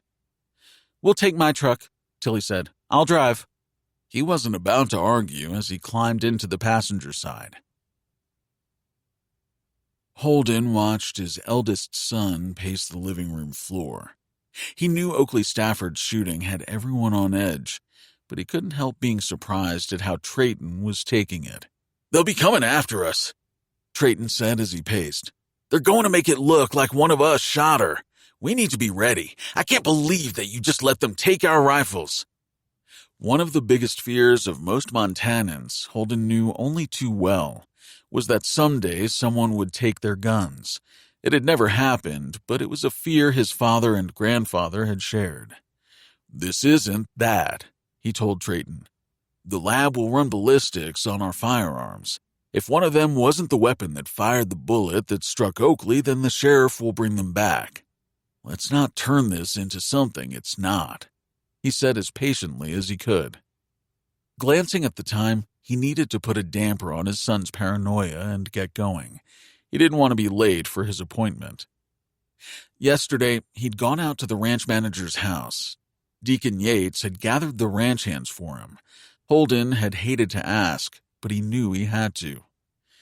"If any of you might know anything about Oakley Stafford's shooting, I need you to tell me," he'd said as he looked around the bunkhouse. He knew all of the ranch hands, trusted most of them. They were young and often headstrong. The older ones worried him more, especially when it came to the McKenna Stafford bad blood. "I know that after the vandalism on our ranch, some of you might have wanted to pay back the Staffords, even though we can't be sure they were responsible." Several men grumbled that they knew otherwise, the same individuals who had gotten into fights with Stafford ranch hands before. "Even if a few hotheads from their ranch are responsible for the vandalism, I don't condone any kind of retribution," Holden said. "As I've told you, any hand caught continuing this vendetta will be fired. But this shooting is serious. I'm hoping that if any of you know something, you will come to me. I will help you any way I can, including hiring you a lawyer if you were the one who pulled the trigger, because I want you to have a fair trial." The room had gone deathly quiet. "Violence is unacceptable. I can't say that enough. This has to stop." "Tell them that," said Rusty Malone, one of the older ranch hands who'd been in the brawl in town with the Stafford men. "I'm telling you, Rusty," Holden said, trying not to lose his patience. "If you have a problem with it, you know the road off the ranch." Rusty looked as if he had more to say, but was smart enough not to. Holden told the men that the deputies had taken their rifles as part of the investigation. They would be returned. Then he'd thanked them all for complying with the warrant and left. Now he was anxious to get to his appointment. "Trayton," he said, interrupting his son who'd been going off about something. He hadn't really been listening, worried about getting to his appointment on time and so much more. "I've already told the men that I don't want trouble. I don't want you stirring them all up. The Staffords are not coming after us, and we're not preparing for war.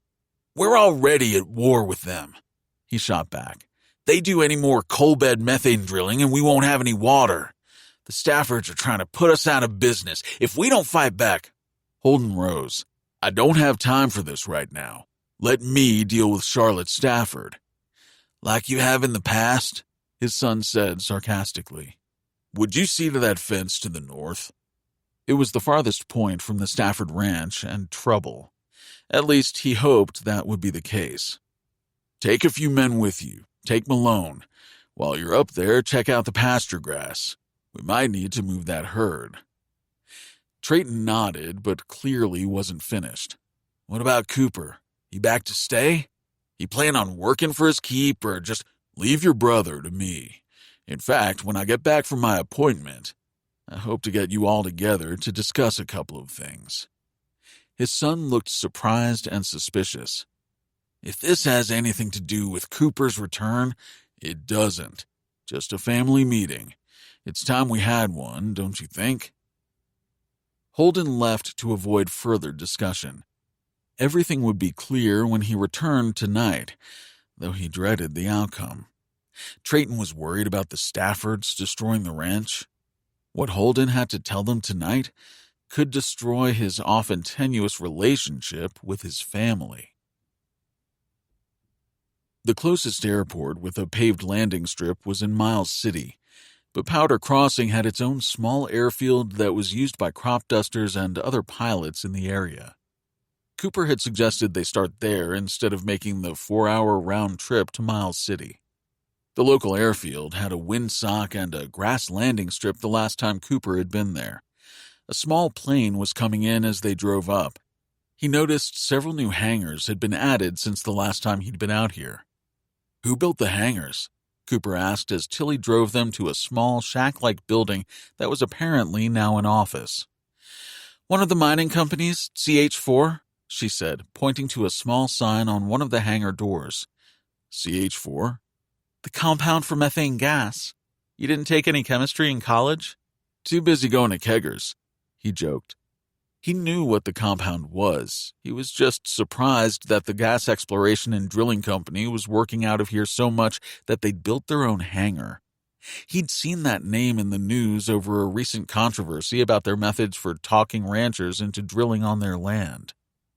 As the small plane taxied to a spot in the open field, Tilly parked and they got out. There were 2 small planes already parked in the field, both crop dusters. "Any chance CH4 has been talking your mother into drilling more wells on your ranch?" he asked her. She shot him a warning look. "We're looking for my sister's would-be killer. We aren't on the same team." "Really? I figured you'd be against the drilling." Tilly sighed. "I am, but let's stay away from talk about our family's plans, okay?" He held up his hands. "You make it sound like we're on opposing football teams and discussing what our families are doing is trying to throw the game." "We aren't just on opposing teams. We're on rival teams that make the Brawl of the Wild between the MSU Bobcats and the U of M Grizzlies teams look like a picnic." "Don't tell me you're a Grizzly fan." She shot him an impatient look. "Seriously?" "Sorry. Just so you know up front, I'm a Bobcat fan. But back to CH4, I suspect they've been coming around the McKenna Ranch, too." "Only your father's been chasing them off," she sighed. "We probably shouldn't talk about this, our families and their choices. It's probably what started this stupid feud years ago." He knew she was right. No judgment, just curious. "I'm a Bobcat fan," she said under her breath, making him grin as the pilot of the small plane that had just landed finished inside the cockpit and climbed out, briefcase in hand. As they approached him, they heard the sound of a vehicle coming up the road behind them. "Nice flight?" Cooper asked. "Pretty day for it," the pilot said and held out his hand. "Bob Turner, you're a McKenna, right?" "Cooper," he said, frowning as he took the man's hand. "I did some legal work for your dad quite a few years ago." "Bob's an attorney in Billings," Tilly said. "He flies back and forth weekly. How's your mom, by the way?" "Good some days, not so much others. My wife stays with her now until we decide future arrangements."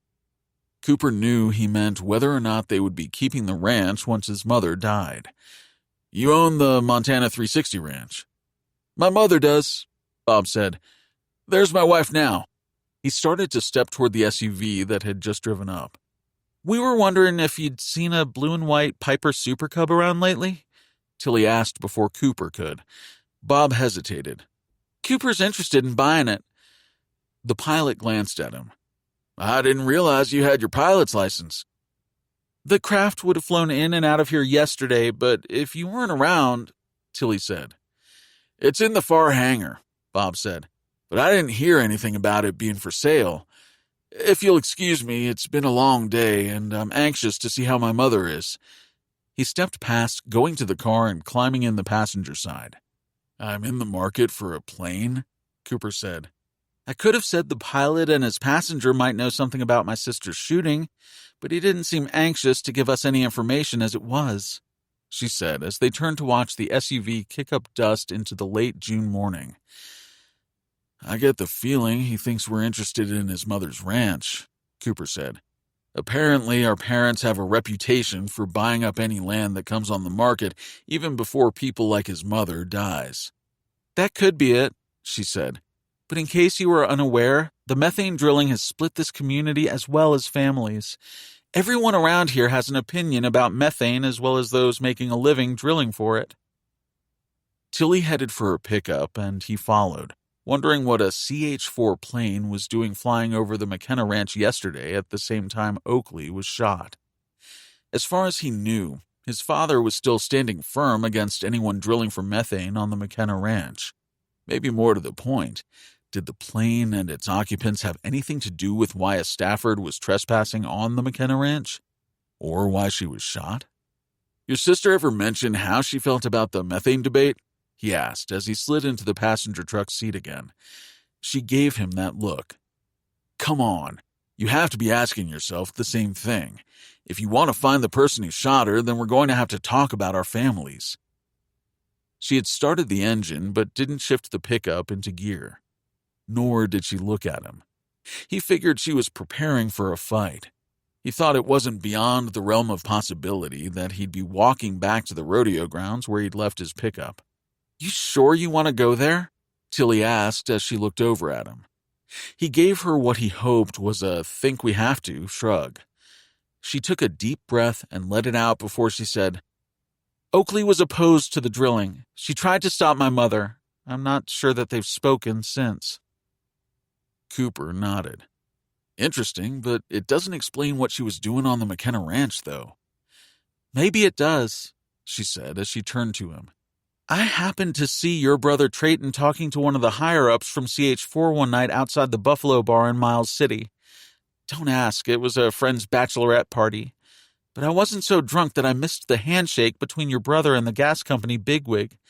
They definitely looked as if they were making a deal." Chapter 5.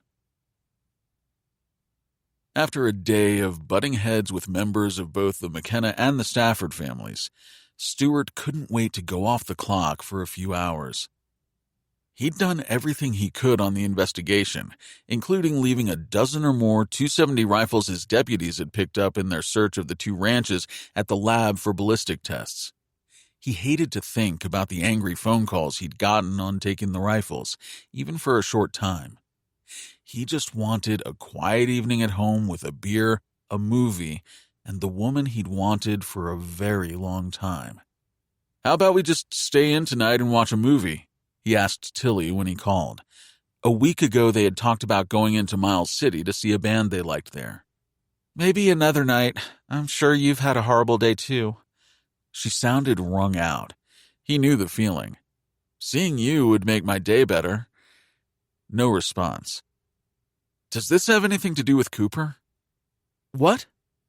Stu knew at once that he'd stepped in it. "Sorry, I was just looking forward to being with you and having a normal evening together. I'm making popcorn." He could hear by her silence that she was still upset, but thinking about his offer. "I even bought your favorite wine." "I do need to talk to you," she sighed. "I'm on my way, but I'm not staying long." She needed to talk to him. He didn't like the sound of that. He hated how jealous he'd been earlier. Tilly and Cooper had always had an adversarial relationship, fiercely competitive. If he hadn't seen the two of them together that one time, he'd never been able to get it out of his mind. They'd been standing outside the barn at the fair in the semi-darkness. Cooper had her backed up to the wall, one palm pressed against the wood next to her head, the other tilting her face up to his. It was the look that passed between them before they realized he was standing there. Tilly shrugged off Cooper's hand and pushed past him, saying, "That really doesn't work on me, McKenna." Cooper had chuckled the moment passing. But Stewart knew what he'd seen. There was something between the two of them, always had been, looking back. A denied passion that manifested itself as they tried to outdo each other competitively. It was why, when he'd heard his friend was back in town, he'd felt his heart drop. Stewart had only been dating Tilly for a few weeks. He needed more time without Cooper around. Now, as he opened the door to her, he saw that Tilly was still upset. Of course she was. Her sister had been shot, was lying in the hospital, still in serious condition.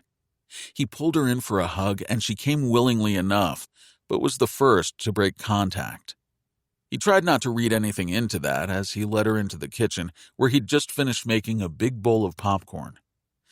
"Help yourself," he said, handing her a bowl. "I found a movie I thought you might like." She put her bowl down on the counter without touching the popcorn. "I need to ask you about the plane Cooper saw after Oakley was shot." Talking shop was the last thing he had wanted to do, but he could understand that it was probably the only thing Tilly had on her mind right now. He leaned back against the counter. "I have one of my deputies checking on it." "Why?" "Cooper and I went out to the airstrip. We talked to a pilot there. He said it belongs to CH4, that coal bed methane gas development group, the same one that has been drilling on my family's ranch." She and Cooper? He knew he shouldn't have been surprised. "So? Doesn't that seem suspicious to you?" she demanded. "It's not that unusual since they are doing business here." "That plane was flying over the McKenna Ranch." "That isn't restricted airspace." Her eyes widened. "Aren't you going to at least ask the pilot if he saw something?" "Of course I am." "Tilly, what are you doing?" "I'm trying to find out who shot my sister."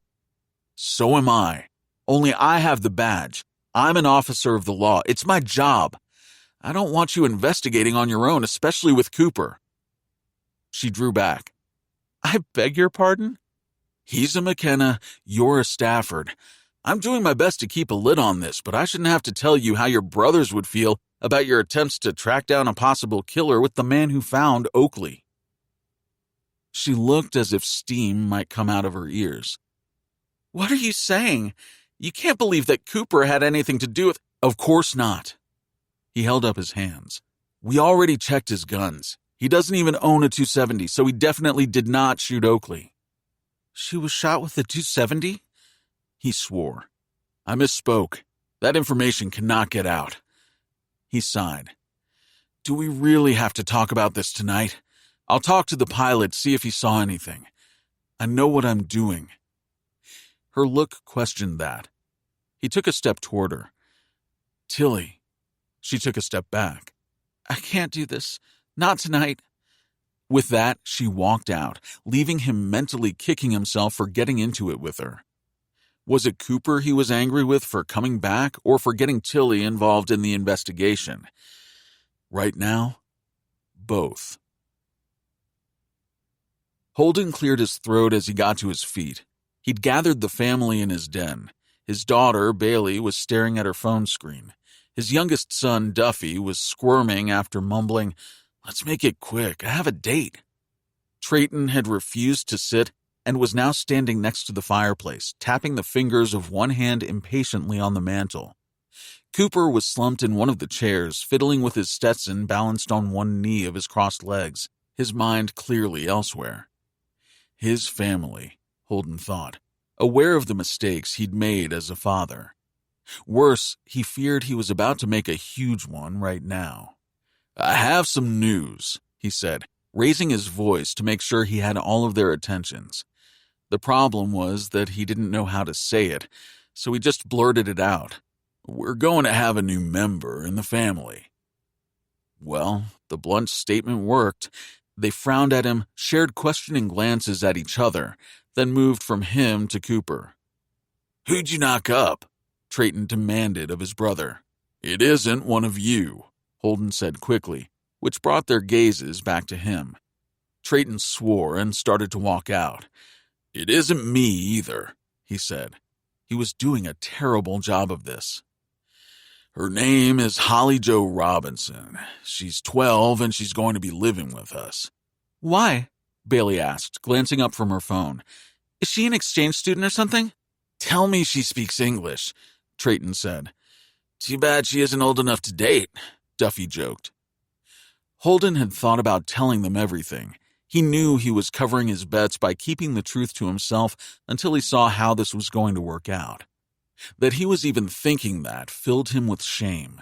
He'd made a promise years ago, one that he now questioned, but come hell or high water, he was bound to keep. Holly Jo lost her father, a man I knew, and now her mother has died. I promised years ago that I would help any way I could if I was ever needed. Do you really think bringing her here to live on the ranch is the best way to help? Trayton demanded. It's what I've decided. I want you all to make her feel at home. I'll be bringing her back here tomorrow. I'm depending on all of you to make this adjustment easy for her. Keep in mind, she's lost both of her parents. Maybe we could show her a little compassion? Sounds like a bad idea, Trayton said. But whatever. Shouldn't we talk about Oakley Stafford? From what I've heard, she's still in serious condition, Holden said, but should have known that wasn't his son's concern. What was she doing on our property? Trayton demanded. Don't you think we should get some answers? I think we should all pray that she survives, Cooper said. Because you had something to do with her getting shot? Trayton wanted to know. With a sigh, Cooper got to his feet. It's been a long day. If you'll all excuse me. He started out of the room. Cooper's right, Holden said. I think that's enough for tonight. So that's how it's going to be? Trayton pulled an angry face. We don't get any say about who you let into this house? Cooper leaves for 2 years and you just welcome him back with open arms? Have you forgotten why he left? Trayton. Well, I haven't. Now he might have killed another woman. Stop. Holden hadn't meant to yell. I never want to hear you say that again. Cooper is your brother. He's back. Let it go. Trayton shook his head. You're making a huge mistake. With that, he stormed out of the room. Guess that's it then, Duffy said as he walked out. I've got a date.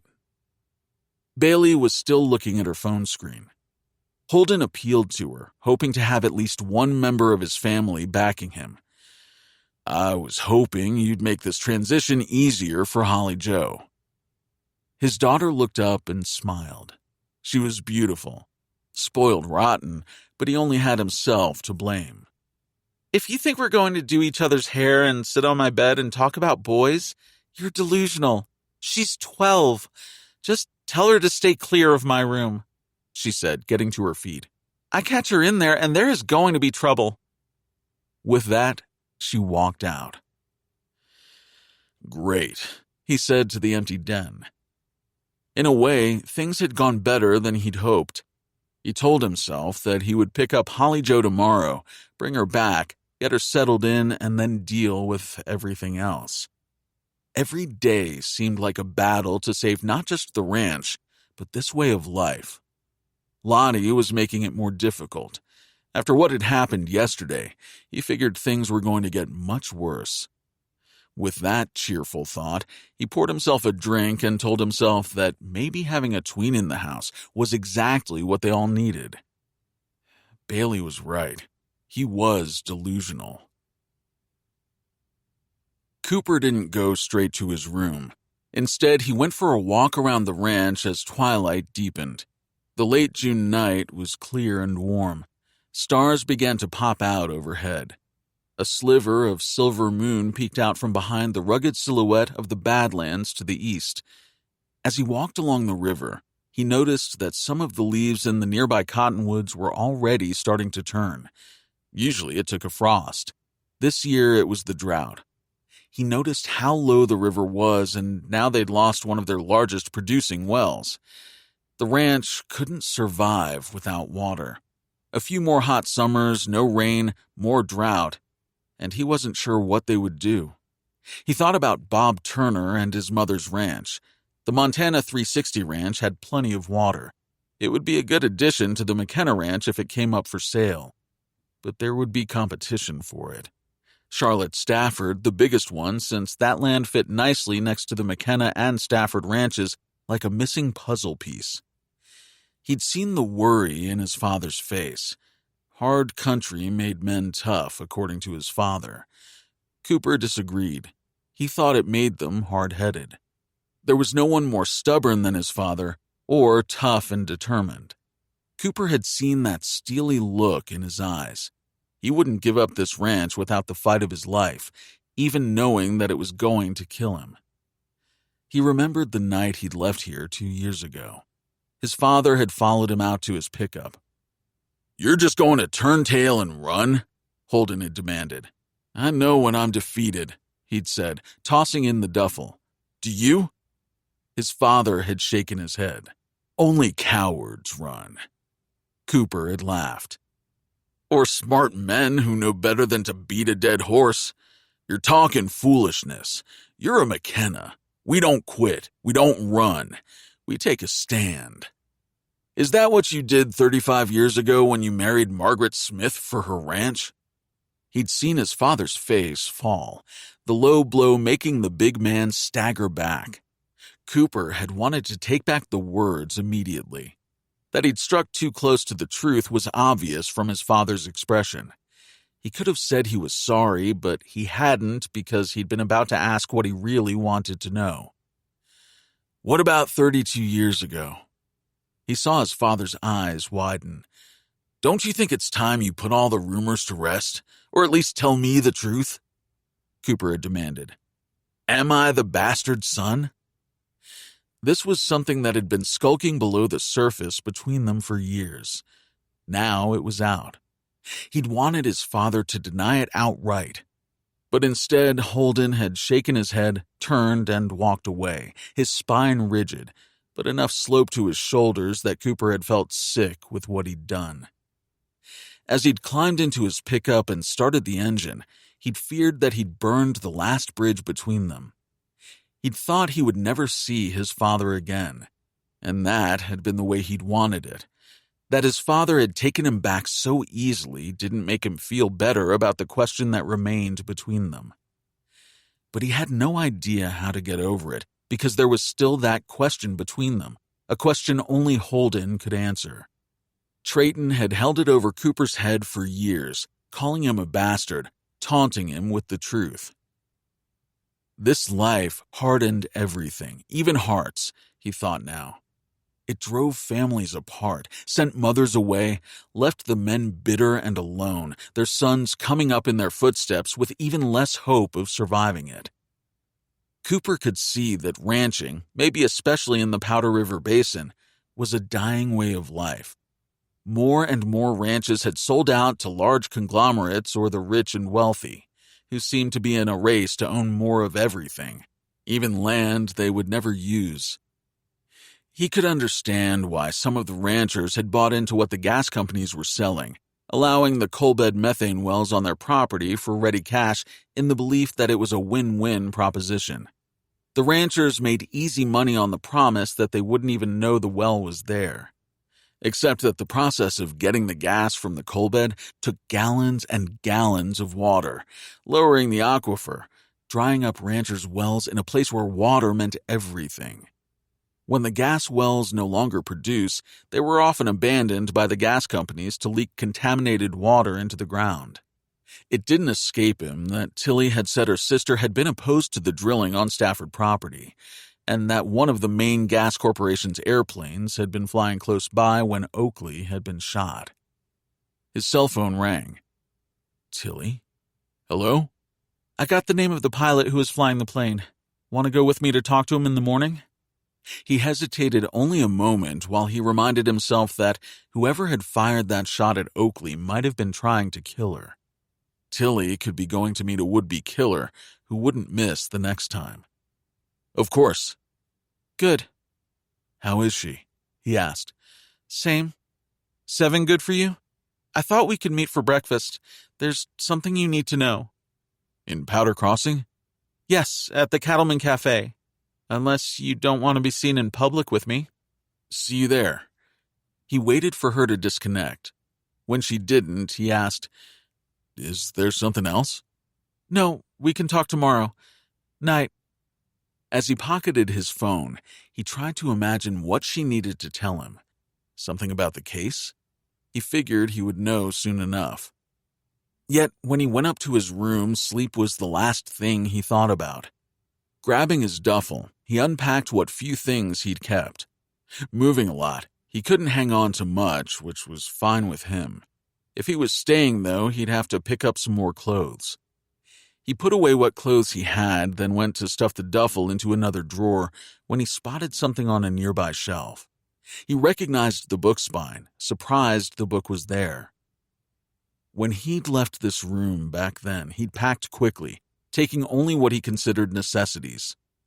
Why did he still have Leanne Hayes' favorite book? Because he'd forgotten about it after her death. For a moment, he was poleaxed by the memories of that horrible time in his life. It was bad enough that she killed herself, but the prosecutor at the time had been convinced Cooper had played a part in her death. When he'd left 2 years ago, he'd been in rough shape. He'd just been released from jail for lack of evidence in her death. No wonder he hadn't noticed that she'd put the book up there. Swallowing, his throat having gone dry at the sight of the book, he realized that he now didn't know what to do with it. Throw it away? Put Leanne behind him? It should have been easy. They'd hardly known each other, neither of them in love, both killing time and thinking they would leave one day. And not together. Dwelling on her death as he had for the past 2 years had gotten him nowhere. He still had no idea why she'd apparently killed herself, since her death had finally been ruled a suicide. Not that a lot of people believed it. Yet he knew he couldn't just throw the book in the trash any more than he could forget. He left it where it was, on the top shelf for the time being. Everything was for the time being, he told himself as he looked around his room. What was he doing back here? Maybe more disconcerting was, what was he doing playing detective with Tilly Stafford?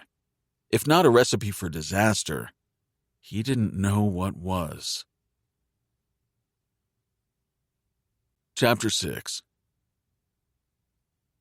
Tilly hadn't slept well after her argument with Stewart. She knew she shouldn't have gone over to his place in the mood she'd been in, not that he wasn't equally responsible for the way things had gotten out of control.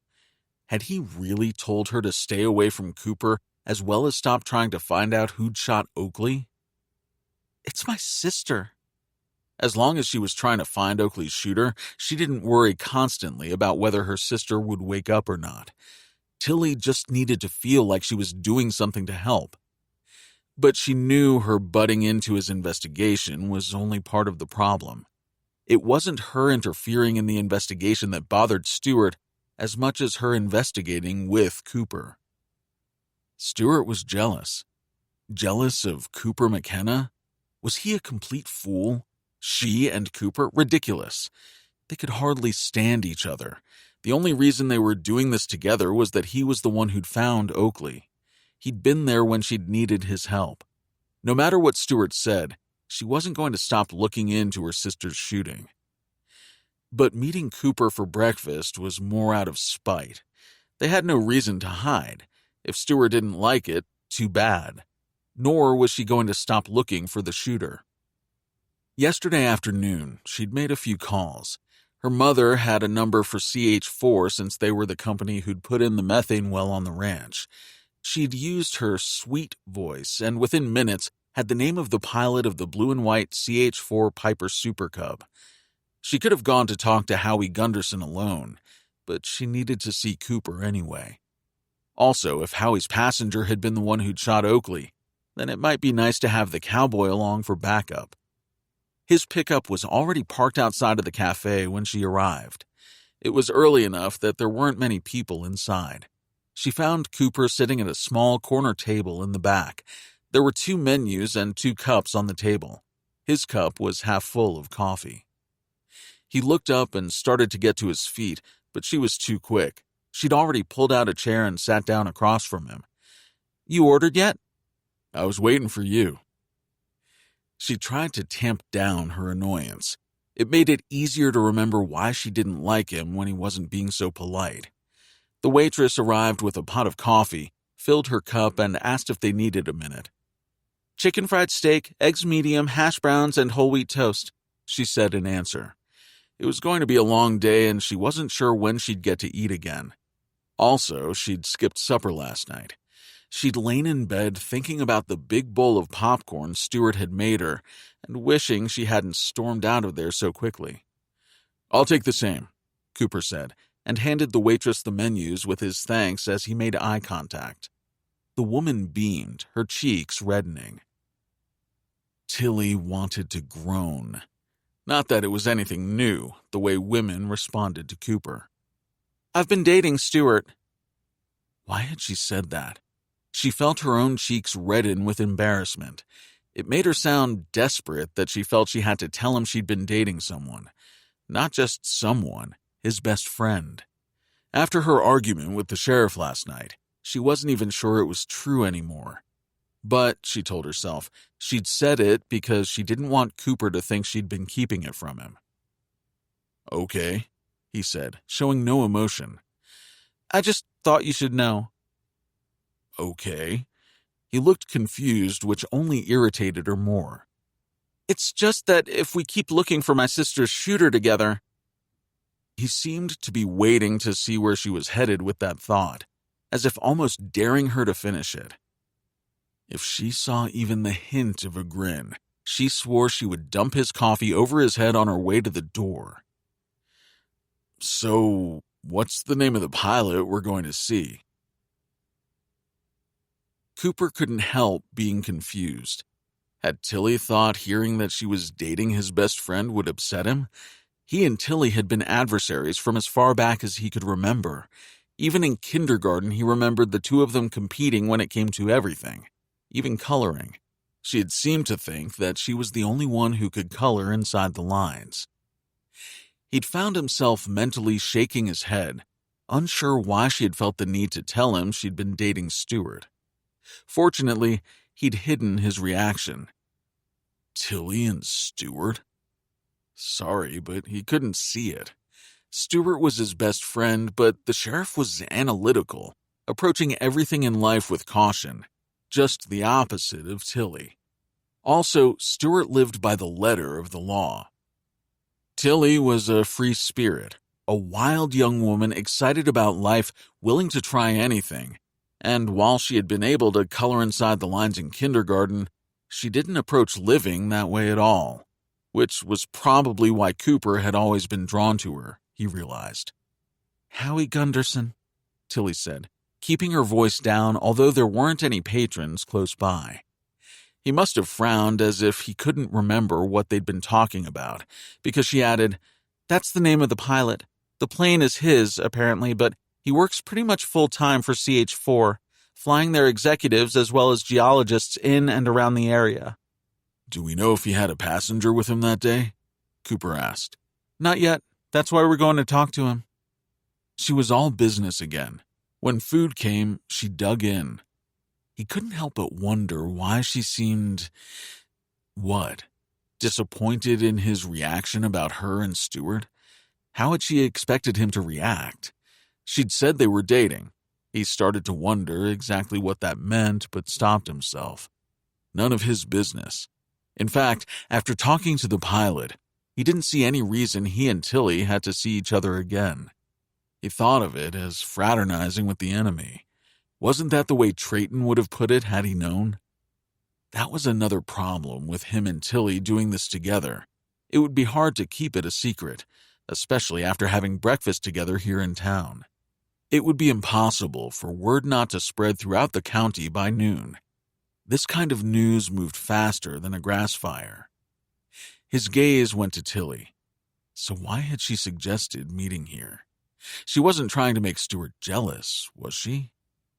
"There's something else," she said between bites as if just deciding to tell him. He braced himself. She and Stuart weren't getting engaged, were they? The thought hit him hard, harder than he would have expected. He tried to imagine what would be worse. Pregnant? She cleared her throat and lowered her voice. "Stuart let it slip, so it's just between you and me?" He nodded. She leaned toward him. A teasing, pleasant scent crossed the table. Not perfume. Maybe her body wash? Maybe her shampoo? He breathed it in a little deeper. "Oakley was shot with a .270 rifle." That took him by surprise, but no more than how relieved he was that she and Stuart weren't engaged, let alone having a baby together. It would have just been wrong. Not that he had a dog in the fight.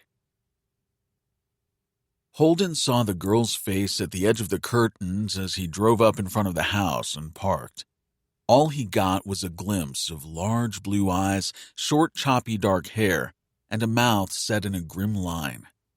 He hadn't seen Holly Jo since she was born, the same day he made her mother the promise that he was now about to keep. As he exited his vehicle, he looked up to see if she was still peering out. The face was gone. By the time he reached the front door, it opened. An older woman stood, hands on hips, glaring at him. "You're late." He started to explain, but she cut him off as she yelled toward the stairway. "Holly Jo, get your scrawny butt down here, now! Don't make me come up there after you." She turned back to him. "That's her bag," she said, pointing to the single small suitcase on the floor by the door. "She cut up most of her clothes with a pair of scissors, all except a pair of jeans and an old flannel shirt of her mother's, and what I could rescue before she ruined the lot." "I'll buy her clothing," he said, wondering who this woman was to Holly Jo. He'd never asked if Holly Jo's father had family. He knew her mother didn't. He'd just assumed when her mother had agreed to Holden taking the girl that there wasn't anyone else. "Are you her grandmother?" "Good Lord, no. I'm a neighbor. It's been tough enough the few days I've had her. Well, she'll be all yours now." She crossed herself and turned to bark the girl's name, but stopped as Holly Jo came down the stairs. The girl was wearing a pair of too short shorts, a tank top, and flip-flops. Her expression was sullen and surly, reminding him of a junkyard dog that had been put on a short chain. Her short, dark, choppy hair framed her face, making her blue eyes look huge when she wasn't narrowing them. Holden reminded himself that she'd lost her father before she was born, and now she'd lost her mother. She'd been apparently pawned off to a neighbor, and now she was being taken, clearly against her will, by an older man she didn't know. "Hello, Holly Jo. I'm Holden McKenna. It's nice to meet you." "I really doubt that," she said as she shot her caretaker a sour look. "Can we please go?" He picked up her suitcase and motioned for her to lead the way. As an afterthought, he worried that might have been a mistake, letting her go to the truck by herself. What if she took off running? Would he be able to catch her? She was tall for her age, he thought, her tanned legs long. Her head up, back straight, there was defiance in her walk. But there was also something graceful about her as she climbed into his pickup. After putting her suitcase in the back, he slid behind the wheel. "You hungry?" She shook her head. "We could stop at a drive-thru. Would you like that?" She shook her head again, then turned to look at him. "Didn't she tell you? I'm vegan. I don't eat that crap." Holden wasn't sure what vegan meant, but he suspected that meant she didn't eat the beef they raised on the ranch. "Pick your battles," he told himself, as he started the engine and headed back toward the Powder River Valley. He told her a little about the ranch, but his new family member kept her face turned toward the side window away from him, showing no indication that she was listening. He finally gave up and just drove. The silent treatment didn't bother him in the least. He just reminded himself to keep scissors away from her. It was clear from the odd angles of her hair that her clothing wasn't the only thing she'd chopped. Howie Gunderson had rented a place not far from the airstrip. The house was small and part of a larger ranch that had sold to a conglomerate from back east. The house was vacant since no one ever intended to live there again. Howie had somehow talked the organization into renting it to him while he was here working. The rest of the time, he lived in Billings with his family, flying home every few weeks or so, Tilly explained as she drove. When she'd suggested they take her truck again, she'd thought Cooper might put up an argument. He'd shrugged as if it didn't matter to him. It surprised her. She'd thought he was one of those men who liked to control everything like her college boyfriend had. Brian couldn't walk into a room without picking up the remote control, even if she'd been sitting there watching something. "Anyone else living here with Howie?" Cooper asked as the house appeared up the road ahead.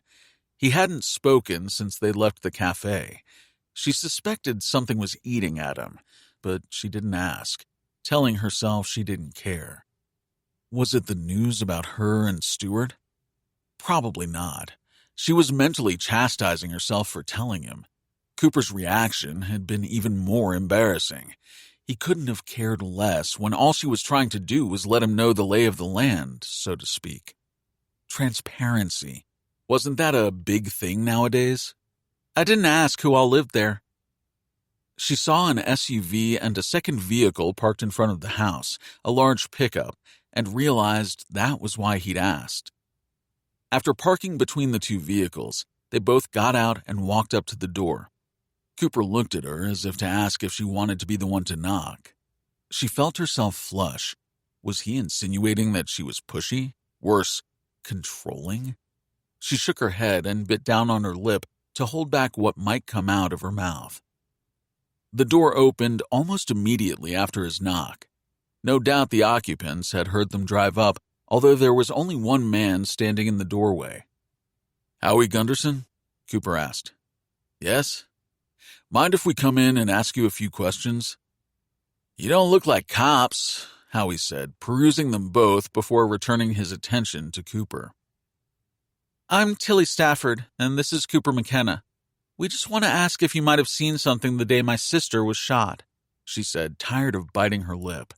"Your plane was seen in the area." The pilot nodded in understanding and waved them inside. "I have to leave soon for the airstrip, but can I get you some coffee, water?" They shook their heads. "Just information," Cooper said. "Did you have a passenger with you that day?" "A geologist, Tick Whitaker. I think his name is actually Alfred, which could explain why he goes by Tick." He smiled, offered them a seat, and sat on the edge of a chair facing them. "What were you doing flying over the McKenna Ranch?" Cooper asked, making Tilly cringe. Could he sound any more accusing? "I'd just flown over a stretch of land Tick had wanted to see from the air on Stafford land and was turning to head back toward town in the airstrip when I saw what I thought was a cowboy on horseback come racing out of one of the ravines." "Have you told the sheriff this?" Cooper asked. "I told the deputy who asked. He was riding so fast it caught my eye. Tick spotted another rider coming out of the ravine. He seemed to be chasing the first one," Howie said, glancing at Cooper. "You did hear that the first rider was Oakley Stafford and that someone shot her," Cooper said. "I did, but when I saw her, she seemed to be fine, so I figured she must have been shot either in the woods or when she came out of them onto the county road." It was clear that Howie had heard who'd found Oakley. The pilot also must have gotten Cooper's backstory, including the part about his former girlfriend, Leanne Hayes. "Why did you fly so low over my pickup on the county road?" Cooper asked. "I guess I was concerned," he said. "And curious. I had no idea the rider was a woman.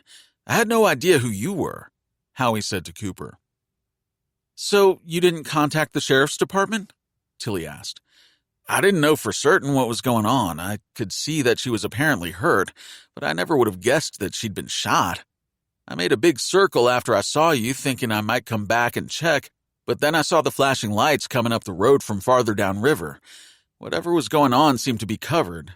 When I heard someone had been asking around about my plane, I assumed it was the sheriff. Figured he'd be talking to me about it. Sorry I can't be of more help," he said as he rose from the edge of the chair. "But I really have to get going." Cooper rose as well. "You didn't see the second rider again?" Howie shook his head. "Tick said he thought the rider turned south either toward the McKenna house or the Stafford ranch, but I didn't see him." But you think the rider was male? Tilly said. The pilot chuckled. Thought they both were. Assumptions, you know. Where can we find Tick Whitaker? Cooper asked. He's staying at the hotel in town, Howie said as he walked them both to the door. Do you happen to have his cell number? Howie hesitated only a moment before he went to find something to write on. A few moments later, he handed Cooper a piece of lined notepad paper with the word Tick and a number written on it. Cooper thanked him and asked to use his pen. Tilly watched him write something on the note, then pocket it and hand back the pen. As they stepped outside, she noticed that the other vehicle, the truck that had been parked next to them when they went inside, was now gone. It wasn't until they were in her pickup that Cooper handed her the note with Tick's number on it and a row of numbers and letters that appeared to be a license plate number, or the call number of a plane. She shot him a questioning look. The license plate number of that large pickup that was parked outside the house when we got there, he said as he leaned back, tilted his Stetson low over his eyes to shade them from the sun. Maybe your boyfriend can find out who the rig belongs to. Chapter 7. Tilly shot a look over at Cooper as she drove him back to his pickup parked in front of the cafe. His comment about asking her boyfriend to run the license plate still annoyed her. Did he have a problem with her dating Stewart? Cooper didn't get a say as to who she dated. It wasn't like he'd ever asked her out. The thought made her groan inwardly. What was it about the cowboy that had always set her off? She glanced at him again. He acted like he couldn't care less about anything, maybe especially her. Even when she beat him at some competition, he would just shrug and say, "Nice job." Nice job? The other contestants she had beaten, even some of the women, stomped off, wanted to argue about the outcome, or gave her grudging looks. Cooper seemed to do everything he could to beat her, but if he lost to her, he always acted like he didn't care. Maybe that was what annoyed her the most. He did care. It wasn't like he'd let her win. He was competitive. Why did she let him annoy her so much? Like right now, he hadn't said a word since he'd handed her the note and mentioned Stewart. Why are you being so quiet? She demanded as they neared the edge of town. He glanced over at her from under the brim of his Stetson. I'm always quiet. Not like this. What's bugging you? Cooper seemed amused by the question. Do I seem bugged? If you wanted to drive your pickup, you should have spoken up. He laughed as he pushed back his hat and sat up. You think I'm upset about you driving? He shook his head. You drive well enough. I hardly feared for my life more than a few times. She'd started to object at his "you drive well enough," but she was glad she hadn't. He was teasing her. She liked this Cooper who could tease. She liked his smile, and his laugh was contagious. This was a side of him that she'd never seen before. You should laugh and smile more often. Give me a good reason to, and I'd be happy to oblige. The tension she'd felt earlier in the cab of her truck had dissipated by the time she stopped behind his rig in front of the cafe. The place was packed at this hour. She saw people at the tables along the window looking out at them. But if Cooper was uncomfortable with townspeople seeing them together, he didn't say anything as he started to open his door. She wondered if this was the last of their investigating together. It felt that way, and to her surprise, it disappointed her. She'd gotten a glimpse of a Cooper McKenna she'd never known. She wondered if there was more to him than she'd always thought. Can I see that note again for a minute? Cooper asked. She'd expected him to leap out of the pickup the moment he got the chance. His request surprised her. She dug out the notepaper and handed it to him. There wasn't much written on it. Tick Whitaker's name and his phone number, as well as the license plate letters and numbers. What are you looking for? She asked as he held the note up to the light. From where she sat, she could see that the background was faint, the letters large. CH4, he said. She nodded. CH4. I don't get it. We already know that Howie works for the gas exploration company. Cooper studied the note as Tilly gave him a questioning look.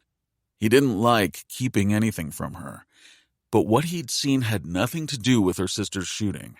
At least, he hoped not. He'd seen on the back of the note how hard Howie had pressed the pen to paper. So it was no surprise that what he'd written on the piece of notepaper before the one he'd given them had left an impression. The ghost-like indentation was a name, Trayton McKenna, and what could have been his cell phone number. The haunting shadow of Trayton's name on CH4 notepaper appeared to be a damning assumption backed by what Tilly had told him about seeing Trayton being friendly with a gas company man. Howie or someone else? Times like this led to betrayal even inside the family. "I was just thinking I might go check out Tick Whitaker before I go back to the ranch," Cooper said. Tilly had said their families were off limits. No reason to share this with her, he told himself. "Not without me. Where were you thinking of looking for him?" Cooper pointed across the street at the hotel.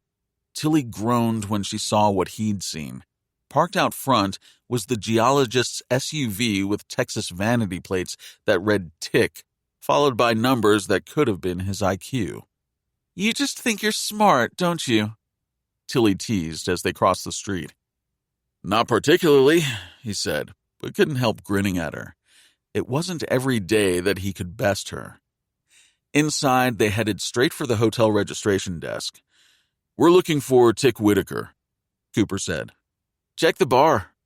The way the clerk said it, he figured Tick had made himself so at home in the bar that he probably had his own stool. So he wasn't that surprised when he heard a loud southern drawl and followed it to an attractive large man who had a redhead cornered at the bar.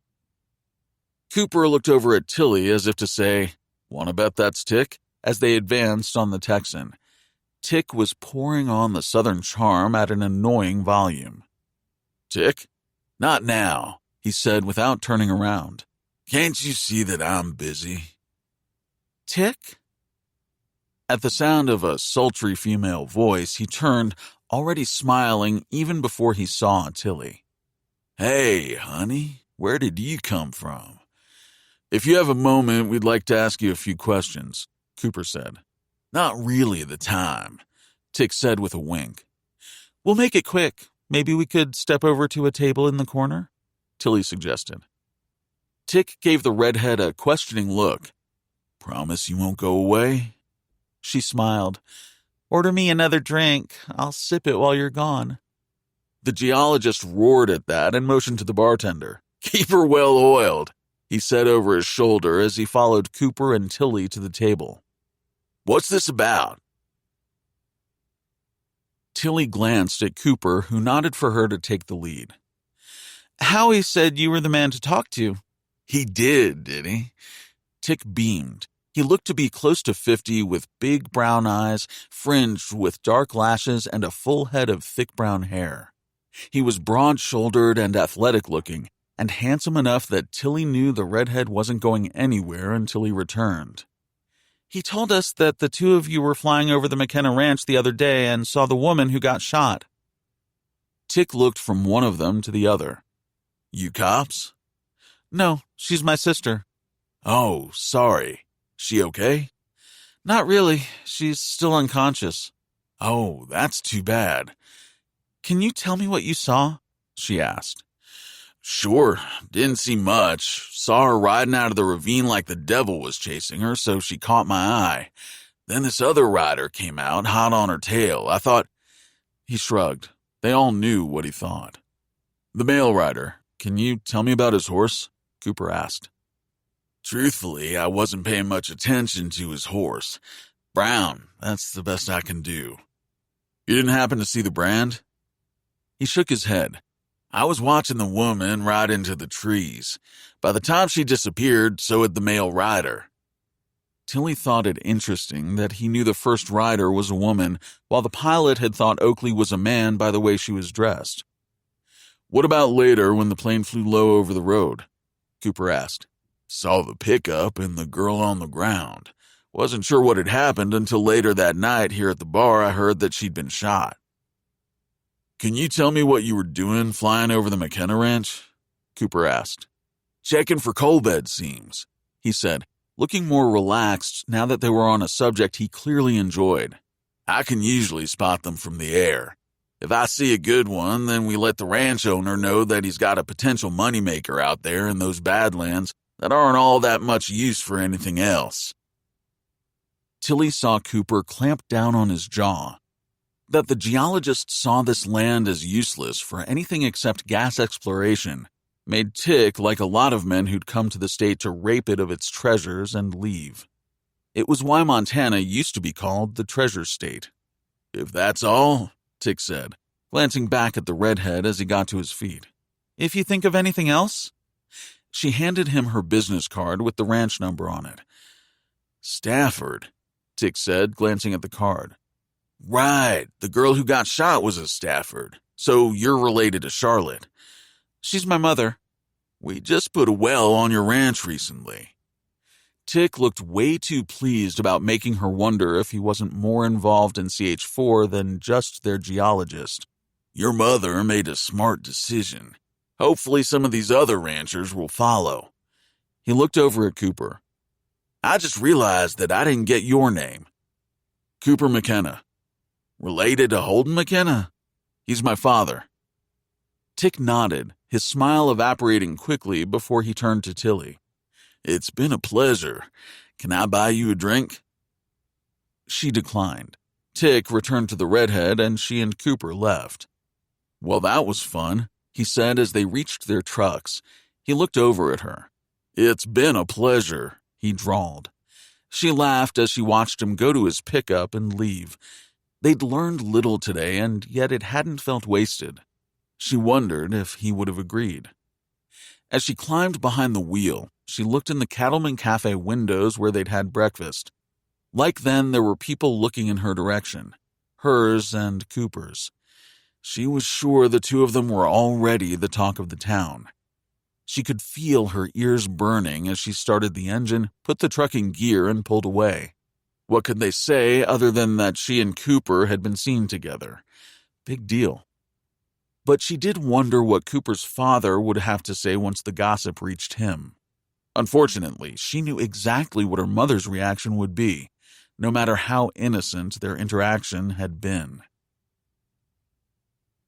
The sheriff had been down the street when he'd seen Tilly's pickup go by with a large male shape in the passenger seat. He hadn't seen Cooper's face. He didn't need to. It was him. He'd sworn as Tilly had parked at the cafe next to Cooper's truck. Stewart had seen Coop's vehicle there first thing this morning, which meant it had been there all morning. At the time, there'd been no sign of Tilly or her rig. He'd realized when he'd seen them returning from wherever they'd been that the two of them had been together this whole time. Stewart had told himself, blood pressure rising, not to make a big deal out of it. He'd told himself to drive on past, wave if they spotted him, but he hadn't been able to move from where he was parked. He'd sat, waiting for Cooper to get out of her pickup and go to his own. As sheriff, he was under so much pressure already that he didn't need this. He didn't have time to be worrying about Tilly. Not to mention Tilly and Cooper. What were they thinking? Right now, he was trying hard to keep Oakley Stafford's shooting from turning into all-out war between the families. He'd had CJ in his office earlier demanding to know if he'd caught the shooter. He'd also had Trayton bitching about the McKenna Ranch crawling with cops and him demanding to know when it was going to end. With relief, he'd seen Cooper finally get out of Tilly's pickup, but then she'd gotten out as well. He'd thought he would lose his mind as the two of them had walked across the street to the hotel. What the hell? He'd told himself to drive off, but he couldn't. Instead, he'd glanced at his watch. This couldn't be what he thought it was. He was still mentally kicking himself for his argument with Tilly. He shouldn't have brought up Cooper. Tilly had thought he was just being jealous. He wished that hadn't been true. Tilly and Cooper. He kept thinking about that one time. Now, the two had gone into the hotel together in broad daylight. What was he supposed to think? Was Tilly doing this to defy him, or... He'd checked his watch as the two came out of the hotel. They hadn't had enough time to even register, let alone go up to her room. His relief had him nauseous. What had he been thinking? Tilly had admitted that she and Cooper were doing some investigating into the case. That alone was maddening enough. Neither of them had any experience. What was it they thought they could uncover that he couldn't? But her hanging out with Cooper? He didn't even think that she liked him. Stu tried to tamp down his irritation and worry as, up the street, Cooper climbed into his truck with no more than a goodbye to Tilly. She got into her own, but sat there for a while. He could see her behind the wheel. He desperately wanted to know what she was thinking. Down the street, he could still see the back of Cooper's pickup. Was he headed back to the ranch, or was Tilly giving him a head start before she met him somewhere? Stu hated the path his thoughts had taken, but Tilly and Cooper were making him think these things. He shifted his patrol SUV into gear and drove down the street. As he passed Tilly, he didn't even look in her direction. Instead, he wanted to find out where his old friend was going. Cooper hadn't gone far when he hit his brakes and turned into a parking space in front of the local real estate office. Again, Stu pulled over down the street, his curiosity growing. Why would Cooper be interested in property? He was born into a huge ranch. That made no sense unless his father hadn't let him return to the homestead. He watched his friend go inside Beckman's Realty. Frowning, Stu couldn't imagine why, until he noticed a McKenna Ranch pickup parked next to the building. Someone from the ranch was inside the realty office. Now even more curious, he waited. Cooper came out of the office, followed quickly by his older brother, Trayton. Even from a distance, Stu could tell that they were arguing. What had Trayton been doing in there? Finding out what the ranch was worth, or investing in more property? Times were tough and a lot of ranchers were selling out. Not Holden McKenna, but then the rancher couldn't live forever, Stu thought, as he watched Trayton and Cooper quarrel. Whatever the reason, Cooper looked furious as he stormed off, got into his pickup, and roared away. Stu followed him at a distance, hoping his friend was upset enough that he wouldn't notice he was being tailed. Chapter 8. Tilly drove straight to the hospital. She'd asked her mother to let her know if there was any change in Oakley's condition. That she hadn't heard anything made her assume her sister was still unconscious. In the intensive care area, she saw that Oakley was in the same room as yesterday, hooked up to all the equipment, eyes closed. She looked so pale and small in the bed that Tilly felt her heart drop. She'd been telling herself that her sister was strong, that Oakley could overcome anything, that there was no way she would die. But now, seeing her like this, she had to face the truth. Oakley might not make it. Tears rushed to her eyes, a sob rising in her throat as she moved to her sister's bedside. Oakley's hand was cool to the touch. Tilly watched her face, hoping she would open her eyes, hoping she would come back and tell them who'd done this. "Where have you been?" She turned as her mother followed her accusing tone into the room. Charlotte held a cup of vending machine coffee in her hand. She looked as if she'd been here since the shooting without sleep or a change of clothing. "You haven't been home?" Her mother didn't answer, merely sat down in the chair next to Oakley's bed and took a sip of her coffee, making a face as she did. "You should go home, shower, change, get some sleep. I'll stay here with her." Her mother's gaze lifted to hers, the answer in her eyes even before she shook her head and said, "Cooper McKenna?" The entire under a hot light grilling took place with those two words. She bristled, pretending it was from her mother's implication that she'd been out having fun while her sister was fighting for her life here in the hospital. She knew better. This was about a McKenna. "We're trying to find out who shot her. Isn't your lawman boyfriend doing that?" her mother asked. Tilly felt bruised and battered enough with everything that had happened over the past few days. She wasn't up for one of her fights with her mother. Nor was this the place. Unless you're going home, I should see to the ranch, she said and started to the door. Her mother's words stopped her before she could reach it. CJ and your brothers can run the ranch just fine without you. Did her mother really believe that? She turned to look at her. Was it possible Charlotte Stafford didn't realize who loved this ranch, who would do anything to save it, who had been actively working the ranch? But before she could speak, her mother seemed to shrink before her. The ramrod's straight back bent like a young willow in the wind, the hardened expression sculpted by an equally hard life softened, and tears filled those ocean-deep green eyes as she looked at her daughter. As she extended a hand, Tilly moved around the end of the bed to take it. The skin felt thin, mottled with freckles, and ice cold. We aren't going to lose Oakley, Tilly said, her voice sounding more confident than she felt. We aren't going to lose anything. Her look said that she'd already lost too much.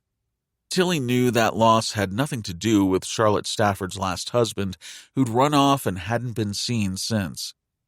Tilly had heard the rumors about her brother Brand being a product of an affair with Holden McKenna. She'd also heard that Holden's wife Margaret had a wild affair more than 30 years ago, and that Cooper might not be his. Tilly had always wondered if Holden had been the love of her mother's life, or if any man had that honor. She had always felt that her mother's only love had been the land that she would die trying to keep. Don't make this worse, her mother said, and let go of her hand. Stay away from that McKenna. Seeing her mother turn away from her, she felt a deep sadness. As much as she was determined to someday run the ranch, she didn't want to have the regrets she saw carved into her mother's face. Did it have to be a choice between the love of a man and the love of the land? Holden was glad that none of the family was around when he and Holly Joe arrived at the ranch. She sat staring dispassionately out the windshield as he turned off the engine. This is your new home. Only until I leave, she said. I'm not staying here, and you can't make me. He wasn't going to argue the point. She was 12, she didn't know how to drive a vehicle. He couldn't see her jumping on a bike and riding 20 miles into Powder Crossing, and then what? Nor could he see her making the hike on foot, especially in a pair of flip-flops, the only thing she now apparently owned.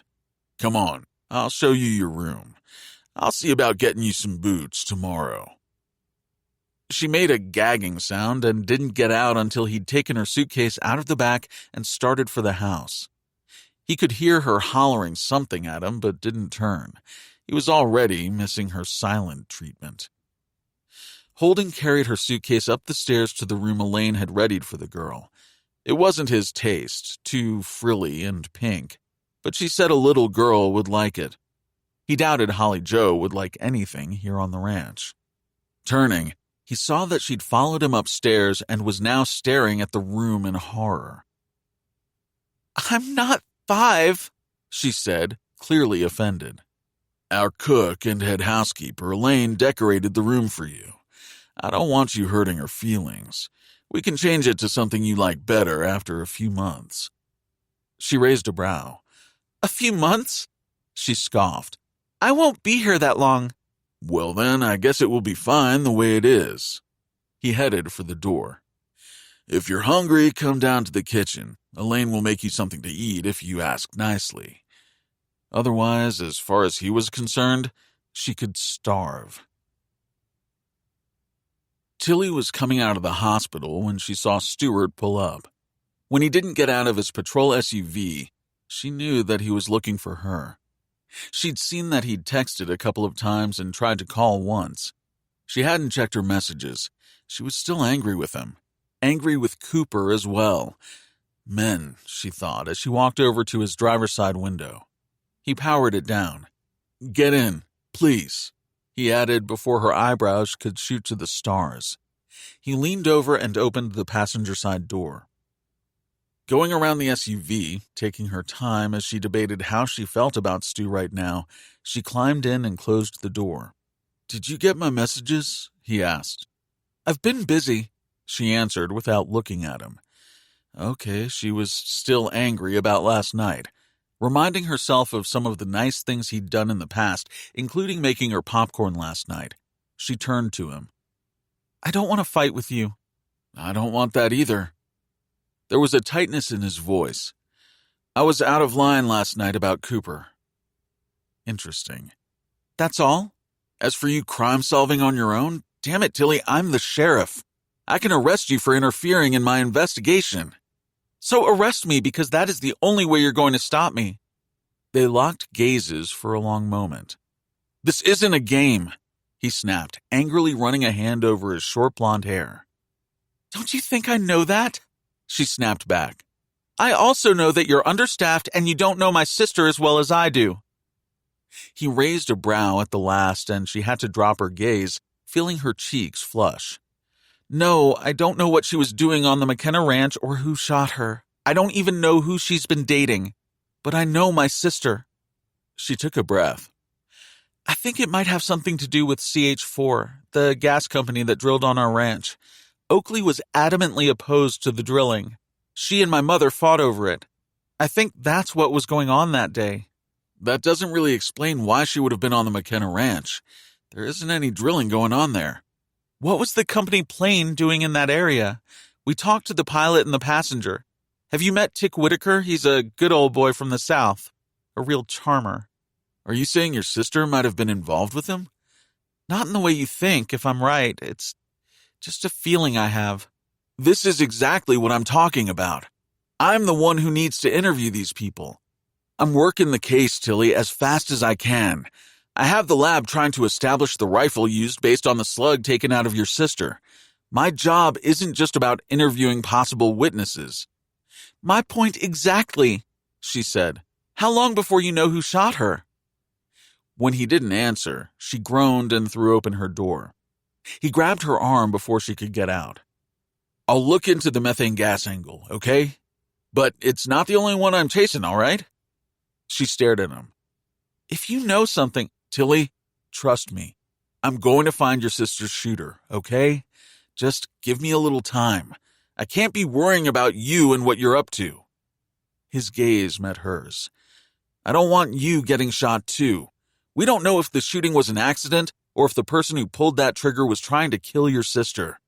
You don't want to find yourself in the crosshairs of a killer because you asked too many questions of the wrong people.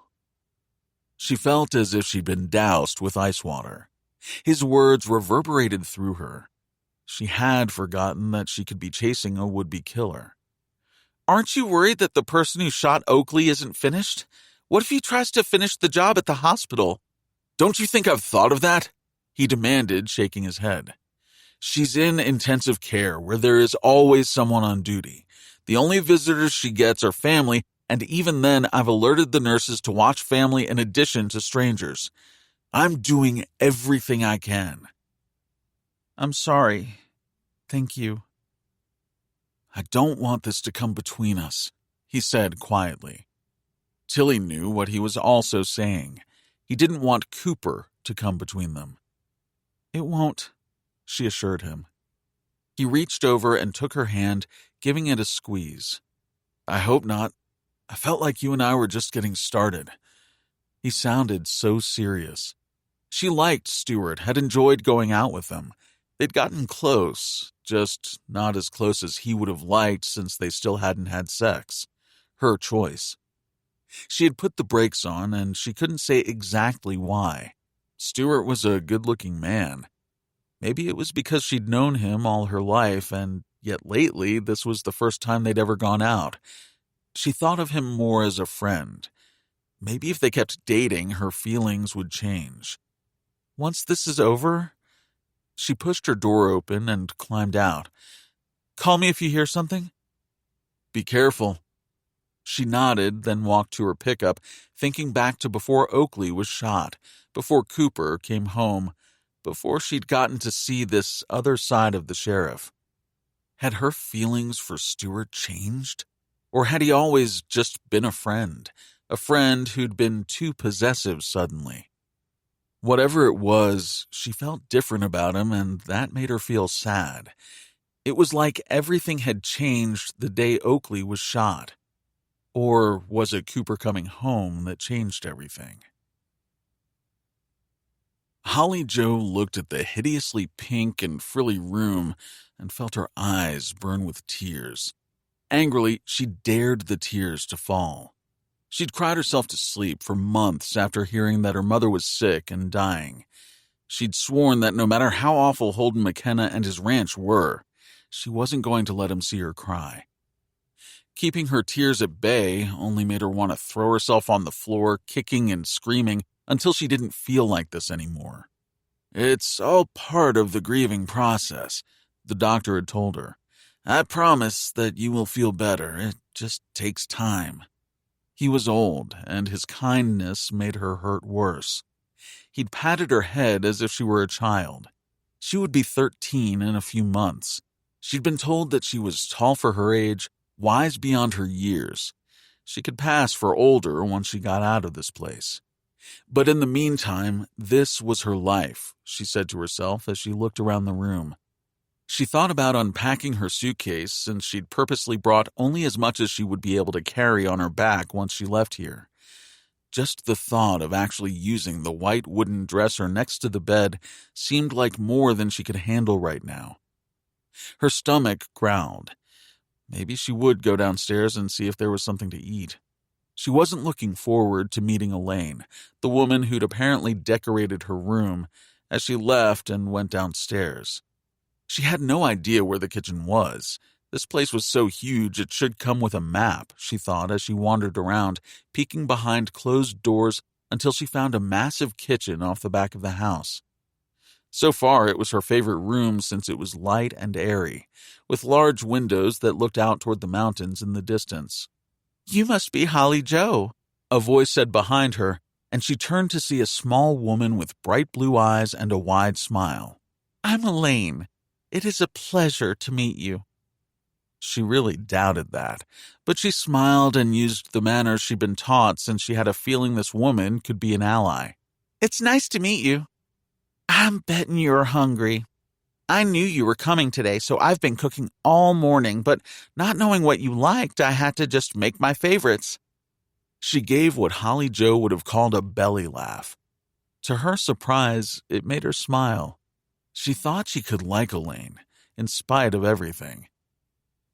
"Is this her?" said a male voice after Holly Joe had put away some deviled eggs, a pint of yogurt, and a half-dozen chocolate chip cookies. The cowboy who came up to the breakfast bar was tall, broad-shouldered, and handsome, with his short dark hair and chiseled features. But his smile didn't reach his blue eyes. She knew at once that he wouldn't be an ally. "This is Trayton," Elaine said. "He has no manners. This is Holly Joe." Elaine slapped the man's hand as he reached for one of the chocolate chip cookies on a small plate she'd said were for Holly Joe to take to her room. "Those aren't for you, Trayton." Another cowboy came in laughing. "Don't let him take your cookies, girl. Hi." He had a great smile. "I'm Duffy." This man was much cuter and nicer than Trayton. He had longer dark hair and blue eyes that twinkled with mischief. She liked him and wanted to tell her friends back home about him. They would be so jealous. "Duffy is an odd name," she said. "He's an odd young man," Elaine said, but she was smiling. Holly Joe could tell that she liked Duffy better than Trayton. "Now you've met two of the McKenna men. You'll meet Cooper later, I'm sure." "I wouldn't be so sure," Trayton said. "He might have already left again for parts unknown." He stormed out of the kitchen. "I'm going to go get cleaned up," Duffy said.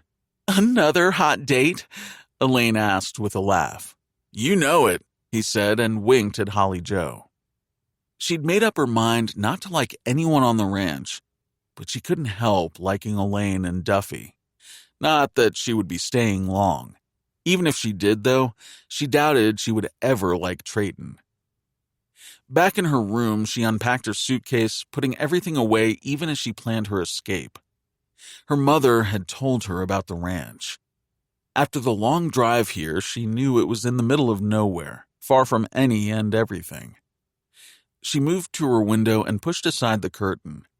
There were rugged-looking mountains, miles of prairie, huge trees next to a very lazy river. How was she going to get away? Then she saw the answer standing out in the field. A horse. Chapter 9. I think we should ride up that ravine that Howie and Tick saw Oakley and the other rider coming out of. Cooper had been surprised that Tilly would call at all. When they'd left each other earlier, he'd thought for sure that was the last time he'd be hearing from her. I'm not sure that's a good idea. He was driving to the ranch, getting fairly close to home, too aware that the sheriff had followed him partway out of town earlier. I get the feeling Stewart doesn't want us investigating. Why? What happened? He followed me out of town after I left you. The sheriff's just jealous. He doesn't like me hanging out with you. He didn't miss that she had called Stewart the sheriff. Distancing herself from her boyfriend or not wanting to remind Cooper that she was dating his best friend. Another good reason not to keep getting involved in his investigation. It's still a crime scene out there. Also, it could be dangerous. Not with the sheriff's deputies taking all our family's rifles, she said and laughed. She did have a point, if it was someone from one of the two ranches. He was still surprised about what she'd told him at breakfast. The rifle used to shoot Oakley had been a .270. He was just glad that he didn't own a .270 and it wasn't one of the guns that the deputy had taken from his pickup. Still, it worried him that Stewart would follow him out of town. Maybe the sheriff was just jealous. If so, maybe he was building a case against Cooper to get rid of him. The thought of an arrest reminded him of the last time he'd been hauled into jail. It hadn't been pretty, nor had he done well behind bars. He didn't want to go down that road again. He remembered the deputies coming to the house the other night. They'd taken all the rifles, but according to Tilly, they had really wanted just the .270s to compare to the slug taken from her sister. I think we'd better not give the sheriff any reason to arrest us for interfering in his investigation, he said now. He was sure that Stu didn't think that he'd shot Oakley. Then why was he following him out of town earlier? Stewart hadn't turned back until it was obvious where Cooper was headed, to the ranch. The whole thing made him nervous. Had it been anyone but his best friend, Cooper might have been worried that evidence would be manufactured that made him look guilty. Then again, it could be what Tilly had said. Stewart wanted to know where Cooper had been headed because of her. He shook his head. There was nothing to be jealous of. Surely Stewart wasn't worried about him stealing his woman, if Tilly even was the sheriff's woman. He realized that he'd missed something Tilly had said on the other end of the call. Pardon? Tick, he called. He wants to buy me a drink tonight at the Buffalo Bar in Miles City. I think I should go and see what I can find out from him when it's just the two of us. There's something about him. Something lecherous. Not that Tilly couldn't handle herself. She'd had enough cowboys try to take advantage of her over the years. If Tick did try, he would know the pain of defeat. It would probably have him limping for weeks. So why was she calling him? It was odd. He'd known Tilly his whole life. She wasn't calling to ask his permission or his approval. He was sure she'd already made up her mind to go. So what was this about? Had she seen something in Tick that made her worry she might not be able to handle the Texan? Sure, if that's what you want to do. He made the decision in a split second. Would you mind if I went along? I haven't been to the Buffalo in years. She laughed, but sounded relieved, which made him realize that he might have been right. I don't think a double date was what Tick had in mind. I'm sure it wasn't. That's why I'll sit at the bar, and when you get ready to leave, I'll make sure you leave with me. That way, you can tell me what you found out on the way back to Powder Crossing. He waited to see if he'd overstepped. He knew how easy it was to get her back up if she thought he was trying to protect her. Or worse, if she thought he was telling her what to do. You're just looking for an excuse to get away from the ranch, aren't you? she said. You guessed it. On the way, I'll tell you about my new little sister. Your what? Your father? It's not that. Truthfully, I don't know what it is, but Holden came home with this 12-year-old girl. Apparently, she's going to be living with us, and we're supposed to be nice to her. Has something to do with a promise he made. The girl's father's dead, and her mother recently passed away.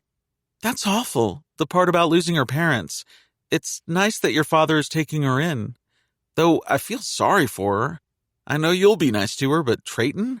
He's not nice to anyone. I bet he isn't happy about the situation. Just the mention of his older brother had him gritting his teeth as he recalled their argument at the real estate office. What is she like? I haven't met her yet, but I'm almost to the ranch now. Let me shower and change, and I'll fill you in on the way to Miles City. What time is your date? It was an hour drive. They decided to leave by 7. He was hoping that going with her wasn't a bad idea, but he'd gotten the feeling that Tilly didn't want to go alone. Going with her, though, worried him a little because of Stuart. He needed to call him soon to go out for a beer so he could test the temperature of their best friend's status. As he pulled into the ranch yard, he saw Deacon Yates coming out of the stables. He had a young, dark-haired girl by the scruff of her neck and was hauling her toward the house. One look at the ranch manager's angry expression, and Cooper figured this must be Holly Joe, and she'd already gotten into trouble. It appeared she was off to a less than auspicious start here at the ranch. "What's going on?" he asked as he climbed out of his pickup. Tell him to get his hands off me, she yelled. "This little scamp was in the stables trying to saddle Midnight, of all our horses. It's a miracle he didn't kick her into next week." Let me go, she yelled again, squirming to break free. "I'm taking her to your father," Deacon said. "Let him deal with her." Cooper studied the little scamp in question. "You must be Holly Joe," he said to her. "I'm Cooper McKenna. You ever saddle a horse before?" She glared at him in answer. "We have rules on the ranch, most of them for your own good. You're going to have to abide by them." Her look of utter defiance said she thought otherwise. "Have it your way, but when it comes to this ranch, my father won't put up with any shenanigans. Go ahead, take her to Dad." Cooper watched the girl go, kicking and squealing, and Deacon steadfastly hauling her to the boss. He had to wonder who this girl was and why his father had brought her here. He couldn't imagine the kind of promise that would have Holden McKenna raising a 12-year-old girl at this time of his life. When he reached the house, Holly Joe was getting a good scolding. Cooper heard the girl say, I don't even know what corporal punishment is. "I suspect you'll find out soon enough if you ever pull something like that again," he heard his father say before sending her to her room. "Have a moment?" he asked his harried-looking father, who was sitting behind his desk in his office den. Cooper closed the door, wondering if his timing could be better. Too bad. This couldn't wait. "I ran into Trayton earlier in town at Beckman's Realty. He said he was looking at property for you." His father's expression gave nothing away. "I also heard from a reliable source that he was seen buddying up with one of the hotshots from the gas company doing all the drilling around here. I would have let both things slide, but I saw his name on a notepad at one of the gas company men's house." "What are you saying?" "I suspect he's up to something and has been for a while." Cooper shrugged. "Just thought you should know." He hesitated. "If you're thinking about letting them drill on the ranch, forget I said anything." "Hell no, I'm not. How can you even ask that?" "Because you don't seem that interested in why Trayton appears to be dealing with them. Was he looking into property for you?"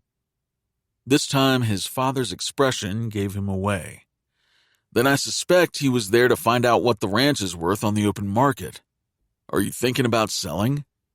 His father sat back in his chair.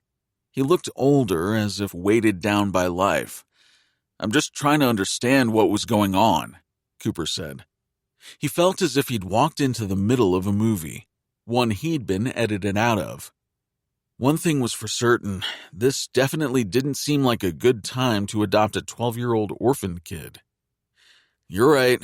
he said, even though his father hadn't said anything. "It's none of my business, but this girl, it will be a transition for us and for Holly Joe, but I made a promise, and I'm damned well going to keep it. As for the ranch, I intend to keep it, too, right up to my last dying breath. Does that answer your question?" He nodded. "It does." He started to turn when his father said, "As for trading, he doesn't agree with me about the methane wells, but I think he's too smart to try to go around me. Don't you?" Cooper wasn't so sure about that. His older brother had always been sneaky and often underhanded when he wanted something badly enough. Probably me coming back just has him wanting to remind me that he is the eldest son. He's always liked to put me in my place. Where is your place, Cooper? He chuckled since his father had never answered that question. You know better than me. This ranch is your place. Was it? And now that you're back, Holden said, any chance I could get you to teach Holly Joe how not to just saddle a horse, but how to ride? It seems she's determined to learn. It might be a positive thing. He gave it a few moments' thought. I could do that. He certainly hadn't stepped back into any roles here on the ranch since he'd returned. Instead, he'd wanted to tiptoe back in just to get his feet wet until he knew how deep it could get. I'd be happy to teach her. She's a wild one. Like Bailey, he thought, wondering why his sister had been so scarce lately. It made him think of Oakley, which made him worry about his sister. Both women were headstrong. Is there some kind of local movement against the gas companies? It sounded like Oakley might have been involved. His father frowned. If there is, you're thinking of Bailey. I might look into it, Cooper said as he left. Charlotte moved to stand at the hospital room window. The glare as the sun began to dip behind the mountains made her wince. It shouldn't be shining at all. The sky shouldn't be so blue. The birds shouldn't be singing. It felt as if the world should have stopped. Hers had. But all around her, life was going on. She turned back to her daughter's bedside, consumed by her own anger. She'd been like this long before Oakley was wounded, but some days all this pent-up fury wanted to overwhelm her, making her feel as if she might explode. Seeing Holden the other day had reignited more than her desire. The memory of that kiss made her shudder at how she'd dropped her defenses, at how desperately she'd wanted what he was offering. What had she been thinking? She felt a wave of shame wash over her. She'd wanted more than even that passionate kiss. She'd wanted him right there beside the creek as if they were still teenagers. How could she have wanted him, let alone succumbed to her own desire with a man who had betrayed her? She felt humiliated, shocked by her behavior, and worse. She'd hated that Boyle had shown up when he had, and at the same time was thankful that she hadn't humiliated herself worse. How could she forget the devastation she'd felt when Holden, her lover, her soulmate, had married someone else? Char? She stiffened. Only one man called her that. Bracing herself, she turned and attempted a smile. Alexander Forrester stood in the hospital room doorway, the brim of his Stetson gripped in his thick fingers. I came as soon as I heard. He stepped in. I'm sorry I couldn't get here before now. He opened his arms and she stepped into them. She pressed her face against his crisp, expensive shirt, breathing in his rich aftershave. Everything about Alexander felt like money. Only first class for me, he often joked. He didn't flaunt his wealth, but he didn't hide it either. He made no excuses, saying that he'd started out dirt poor. He took pride in his accomplishments. He promised her a better life. He'd offered her a way out of at least one of her problems, keeping the ranch going. If only she could fall in love with him, she thought as she stepped back. She'd married for all the wrong reasons before. She would never do that again. Thank you for coming. He glanced toward the bed. She the same? Charlotte nodded. Honey, just say the word and I'll fly her out to any hospital in the world. She swallowed, tempted. She just needs to wake up. Apparently, along with being shot, when she fell from her horse, she hit her head. She has a concussion. The doctor said that when the swelling in her brain goes down, she'll wake up. But when she does... The doctors just didn't know if she would be the same or not. She'll be just fine, Alexander said. You have to have faith. Faith?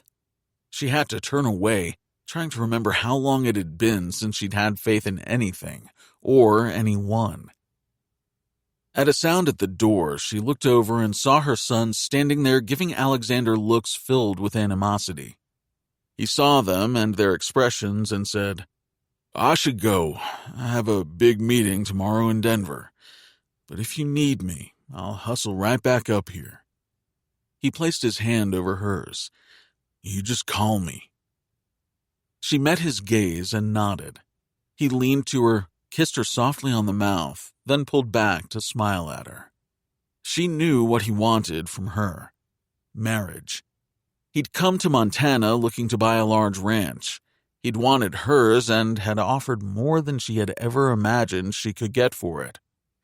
This part of Montana wasn't as desirable to most buyers as the mountainous, pine tree-filled western part. That she'd been tempted to take what he offered, along with money, brought home how desperate she was. Thank you, and thank you for coming. She hadn't called him. He seemed to have his ear to the ground when it came to her. She wondered if he'd made offers on any other ranches in the area run by women. He tipped his hat on the way past her sons. She gave them a scolding look and turned away. It felt impossible to deal with other people right now, maybe especially her own children. Brand came in, hugged her, then went over to say something to his sister. That Brand was her favorite was no secret to anyone. At 32, he worked harder on the ranch than his brothers. He caused no problems. He was her gift, but also the talk of the Powder River Valley since everyone thought he looked like a younger Holden McKenna. He had blue eyes and darker blonde hair and was drop-dead gorgeous, like his father. Her eldest son hadn't moved from the doorway. She depended on CJ as much as Brand, often even more because she knew that he loved building the ranch as much as or more than she did. She knew that he would fight for it beside her no matter what she did. Not that he wasn't the most judgmental of her children and always had been. You okay? Ryder asked as he walked over to Oakley's bed, put his hand on his sister's arm for a moment, then turned to her. 2 sheriff's deputies came to the ranch with a warrant. They took all of the rifles. Now the sheriff is checking our horses. Apparently he's looking to match the hoof prints found at the spot on the McKenna ranch where they think Oakley was shot. Stuart Layton thinks someone on our ranch shot Oakley? Brand cried. That's ridiculous. What do you want us to do? There was nothing to do. She shook her head. Let them take our guns. Let the sheriff look. We have nothing to hide. She saw a look cross CJ's face. Do we? You really need to go home for a while, Ryder said. Like CJ, he had the Stafford blonde hair and green eyes. Like Brand, he was handsome, only unlike Brand, Ryder knew it and used it to his benefit. At 30, he made no secret of the fact that he would much rather be chasing young women than cows. We can stay with Oakley while you're gone. She shook her head. I'm not leaving until she wakes up. And if she never wakes up? CJ said from the door. She shot him a warning look. Oakley will wake up. She will come back to us. Her sons shifted on their boots, clearly anxious to leave. Go. Take care of the ranch. Brand hesitated, touching her arm before following Ryder out. CJ, she saw, was still in the doorway, his green eyes on her. She wondered if she'd made him like he was, often so angry. As Ryder and Brand went down the hall, CJ stepped into the room. Why are you leading him on? He demanded. She didn't have to ask who he was referring to. Alexander. You aren't going to marry Al. Hopefully you aren't going to marry anyone ever again. It's my business. Anyway, you don't know. I might remarry someday. He let out a bark of a laugh. I do know, though. There isn't a man on this earth that you could live with. Alexander, he isn't the type to stand back and let you run the ranch. The minute he took over, we both know what would happen. You want to go through that again? I sure as hell don't. Remember, I was there last time. She would have drawn up to her full height, told him he couldn't talk to her like that, but she couldn't meet his gaze. He was right. She'd put her children through her last disastrous marriage. She couldn't do anything like that again. But still, she couldn't have her son talking to her like that. Before she could get air back into her lungs to put him in his place, CJ had turned and walked out. Grinding her teeth, she watched him go, hating that what he'd said was true. Would she have been happy with Holden, the one man she'd truly loved? She had never had a chance to find out, she thought bitterly, and now they were both alone. No doubt what they deserved. But as CJ left, his words still burned inside her. Sometimes she thought he was the most like her, that brittle, hurt part that always felt on the edge of breaking. Her excuse was that she'd been through too much, done things she'd never thought she'd do, and survived by taking another breath when she just wanted to curl up in a corner and cry. She watched CJ go down the hall to where his brothers were waiting for him. The eldest, CJ had been through more with her than his brothers. She hated to think how much he remembered, how much he actually knew. He knew enough to be suspicious, she reminded herself. Wasn't that enough? Chapter 10. At the Buffalo Bar in Miles City, Cooper had been nursing a beer and keeping an eye on the table in the back where the Texan was doing his best to charm Tilly. He wasn't sure how much longer he could pretend to be drinking his now lukewarm beer. Not only was he her designated driver tonight, but also he was here to protect her, not that he would ever admit that to her. For those reasons, he didn't want to drink too much. Cooper friggin' McKenna? You gotta be kidding me. I hope to hell you're lost. Groaning inwardly, he set down his beer bottle on the bar. He'd known it was only a matter of time before he ran into Leanne's brother. He turned slowly on his stool, knowing how ugly this could get, and quickly. Billy? Billy Hayes moved closer, towering over him since he was still sitting on the stool. But getting to his feet might be all Billy needed to throw the first punch in this crowded bar. You remember me? Billy asked, frowning as if expecting more of a reaction. How could I forget? I never liked you, ranch boy. I remember the feeling being mutual. Billy chuckled at that, and Cooper saw that the man was drunker than he'd first appeared. Not that it would stop Billy from starting a brawl. I thought you were gone for good. Didn't I threaten to kill you if you ever came back? His voice carried. The crowd around them began to quiet, their attention turning in Billy and Cooper's direction. He considered what he might say to try to diffuse what was clearly coming. There were no words. He turned and picked up his beer, took a sip, but didn't set the bottle back down. He knew how Billy Hayes fought. Dirty. All-out annihilation. He wasn't looking forward to what was going to happen next. Excuse me. Tilly raised her voice. Excuse me, she said again, and pushed Billy aside to reach Cooper. You promised my boyfriend, the sheriff, that you would get me home. She sounded more drunk than he thought she was. He just called. He said, unless you want him coming down here, you'd better get your donkeys behind moving. She practically dragged him up off the stool and toward the door. This isn't over, McKenna, Billy yelled after him. Cooper said nothing as he left his warm beer and he and Tilly walked out. You're welcome, she said as she climbed in after he opened the passenger side door of his truck for her. Thanks. Too bad you won't always be around. Yes, isn't it? He started the engine and pulled out. As he did, she spotted Billy standing in the bar doorway watching them leave. "How's Tick?" he asked, wanting to change the subject. If Billy beating him up would solve the problem, Cooper would have gladly let him. Unfortunately, that wasn't the case. Things festered with a man like Billy. Not that Cooper blamed him. If he thought a man had killed his sister, he'd be the same way or worse. "Tick," she said with obvious disgust.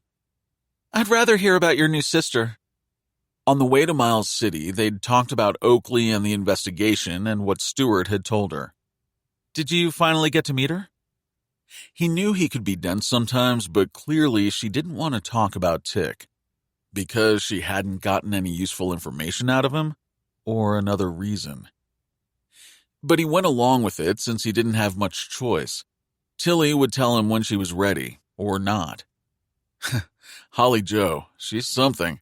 He told her about the kids' run-in with their ranch manager after trying to saddle Midnight, the wildest of their horses. What does everyone else think about her? He had the feeling that she was trying to keep him talking about anything but Tick. Why was that? Depends on who you ask. Elaine says Holly Joe's delightful, but then that's Elaine. Duffy said she seems to be an okay kid, though he wished that if Dad was going to bring home girls that they were at least legal age. Tilly chuckled, as if only half listening. Our ranch manager says she's hell on wheels. He couldn't believe she'd try to saddle Midnight. Clearly, she has no experience with horses. She's a city girl for sure. She's lucky the horse didn't kick her in the head. Tilly nodded and chuckled, but he could tell her mind was elsewhere. He had a pretty good idea where. You going to tell me about Tick? He asked. Sounds like Holly Joe's got gumption. You could call it that. I said I'd teach her to ride. You're going to teach her? Sure, why not? If she's going to live on the ranch, she needs to have something to do. I reckon she'll be starting school soon, too, catching the bus down at the road. Even as he said it, he wondered how she would like that. He looked over at Tilly. She was chewing on her lower lip, something he'd seen her do since she was a kid. Usually, it meant she was brooding over something. Often, it meant she was getting more determined. He realized that he'd been away from her for too long to know what she was stewing over. Stew. Was that what was going on with her? Cooper decided to let her brood, telling himself it was none of his business. After her visit from Alexander and her sons at the hospital, Charlotte had gone down the hall to the ladies' room to freshen up. They were right. She looked awful. She splashed her face with water, knowing that she should go home and at least shower and change her clothes. But she couldn't make herself do it. She wanted to be with Oakley when she woke up. Her daughter would wake up. Oakley was a strong young woman, stubborn to a fault and more independent than any of the others. She'd been like that since she was a child, a loner. Charlotte had never known what her younger daughter was thinking. Wasn't that why she had no idea what Oakley was doing on the McKenna Ranch when she was shot? As she'd returned from freshening up, she stopped dead in the doorway. Holden was standing next to Oakley's bedside. For a moment, she wanted to scream at him to get out, to get away from her baby. She watched him touch Oakley's arm. She couldn't hear what he was saying, but she could see the expression on his face. His sorrow clutched at her chest and brought tears to her eyes. As she stepped into the room, closing the door behind her, Holden glanced at her but quickly turned his gaze to her daughter again. She watched him brush a lock of Oakley's hair back from her face. The sight weakened her knees and her resolve to throw him out as it brought back the memory of how tender the man could be, how loving. Her heart felt as if it would break all over again. He made her remember how much she loved him and how badly she wished she still didn't. "What are you doing here?" Her voice didn't sound like her own. "I wanted to see how she was," he said without looking at her. "I didn't think you'd let me see her, so I waited until I saw you leave the room." He'd been here in the hospital, watching her? She swallowed and moved to the chair beside Oakley's bed to collapse into it. He looked at her then. "When was the last time you had something to eat?" She shook her head. I'm fine. I don't need your... She hadn't known what she was going to say, words failing her for a moment. For months, she hadn't seen him even in passing, and then he rode up at their spot on the creek, and now this visit? You should go. There is nothing you can do here. She could feel his gaze as if it were caressing her face. She couldn't meet his eyes. Instead, she kept her eyes on Oakley, wishing he would leave, wishing he didn't make her feel warring emotions that wore her out. I'll go, he said after a moment. He turned to Oakley again, touched her cheek, murmured something Charlotte couldn't hear. A prayer? And then left. She waited until she was sure he was no longer out there watching her before she put her face in her hands. But no tears came, as if she'd cried them all out over the years. As badly as she needed to weep, to scream, to let it all out, there was no comfort for her, no release of her grief, her fear, her aching need to rewrite history so she would no longer hurt so badly. For a few moments, she felt incapable of moving. She was so exhausted. She sat looking down at Oakley long after Holden had left. Then she straightened, picked up her purse, kissed her daughter's cheek, and headed home.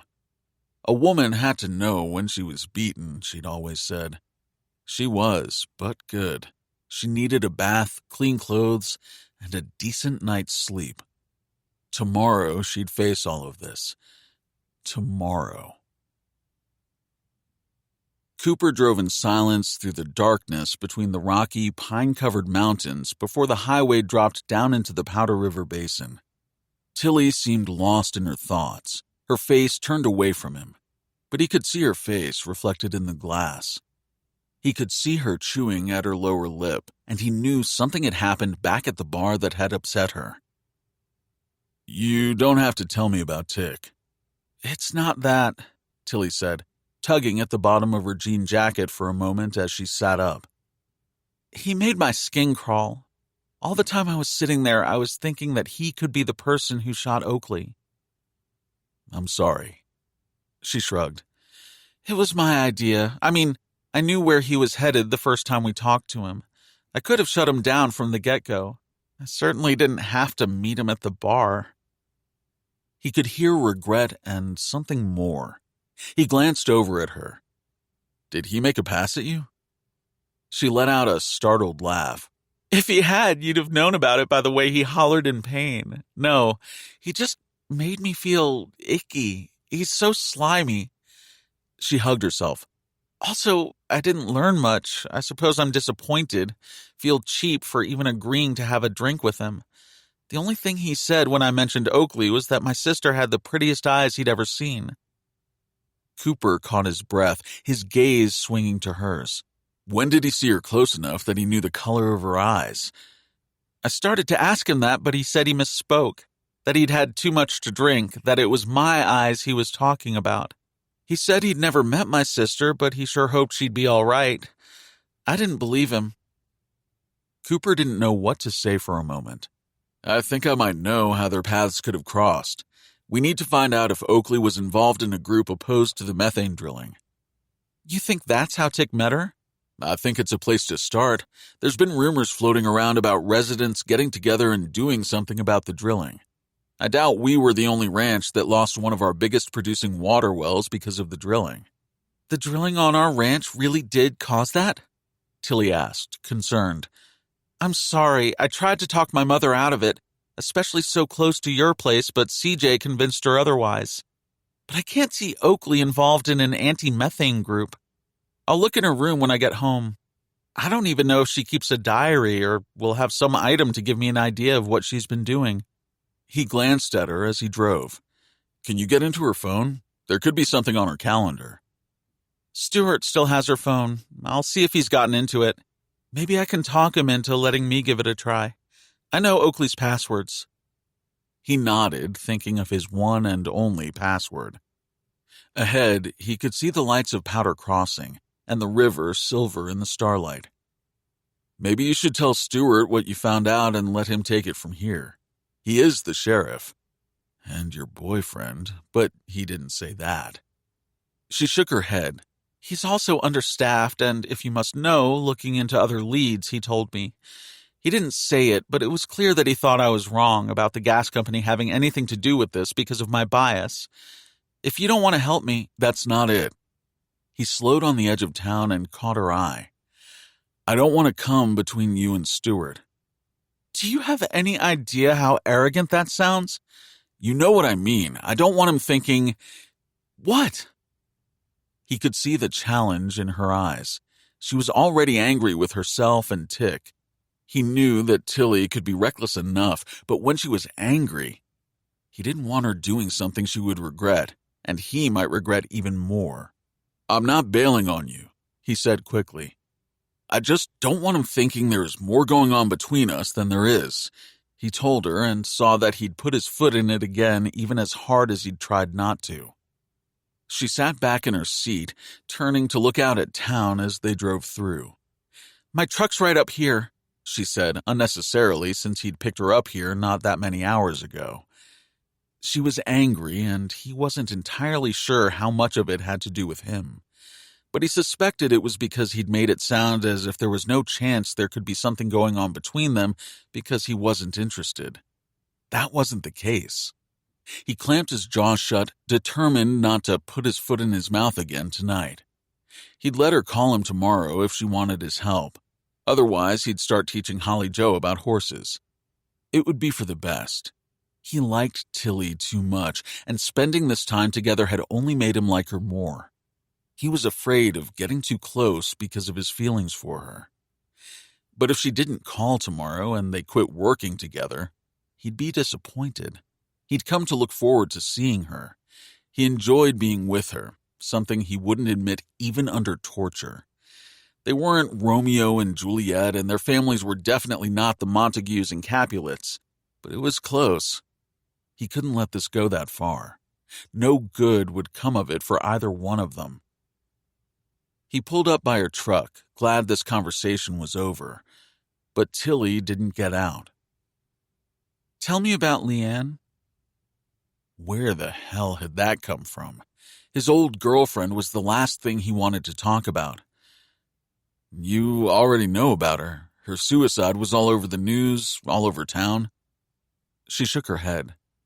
Did you steal her from Stuart? He swore. You can't steal people without duct tape and a gun to their head. I really don't want to talk about this with you. It was a horrible time in my life. I certainly don't want to relive it tonight. He met her gaze. Did Stuart tell you that? No, I know a friend of Leanne's. She doesn't tell the same story as the one Stuart told me. She said Leanne was never in love with Stuart, that she dated him a few times and he became really controlling and jealous and... Tilly, that's all water under the bridge. But is it? She turned to him. Stuart has been acting really jealous, like he thinks you're trying to steal me. Cooper held up both hands. No matter what he said, it would be wrong. I didn't come back to town to get between what the two of you have. I know how Leanne felt. Stuart and I went out 6 times in the weeks before you came back. Maybe it's Oakley's shooting or being around you, but... He stopped her. Don't. Please don't. Tears pooled in her eyes. Tell me you don't feel anything for me and I'll never bring it up again. Cooper felt his heart fall like a stone into a bottomless well. I will not come between you and Stuart. That doesn't answer my question. He shook his head. Please, get out of the truck. This isn't the time to get into us. Please, Tilly. I've never thought of you as a coward, Cooper McKenna, she said as she climbed out and slammed the door behind her. He grimaced at her words. The thing about even the chance of history repeating itself was enough to keep him from calling her back and trying to fix this tonight. He shouldn't have come back home, and he sure as hell shouldn't have feelings for Tilly Stafford. Rubbing a hand over his face, he waited until she drove off before he headed toward the ranch. His head spun with thoughts and emotions that felt as tangled as barbed wire, and just as painful to try to unravel. He hadn't gone far when he saw the flashing lights of a patrol car come on behind him. Swearing, he pulled over. He hadn't been speeding, he doubted he had a taillight out, and he wasn't driving drunk. That left only one thing.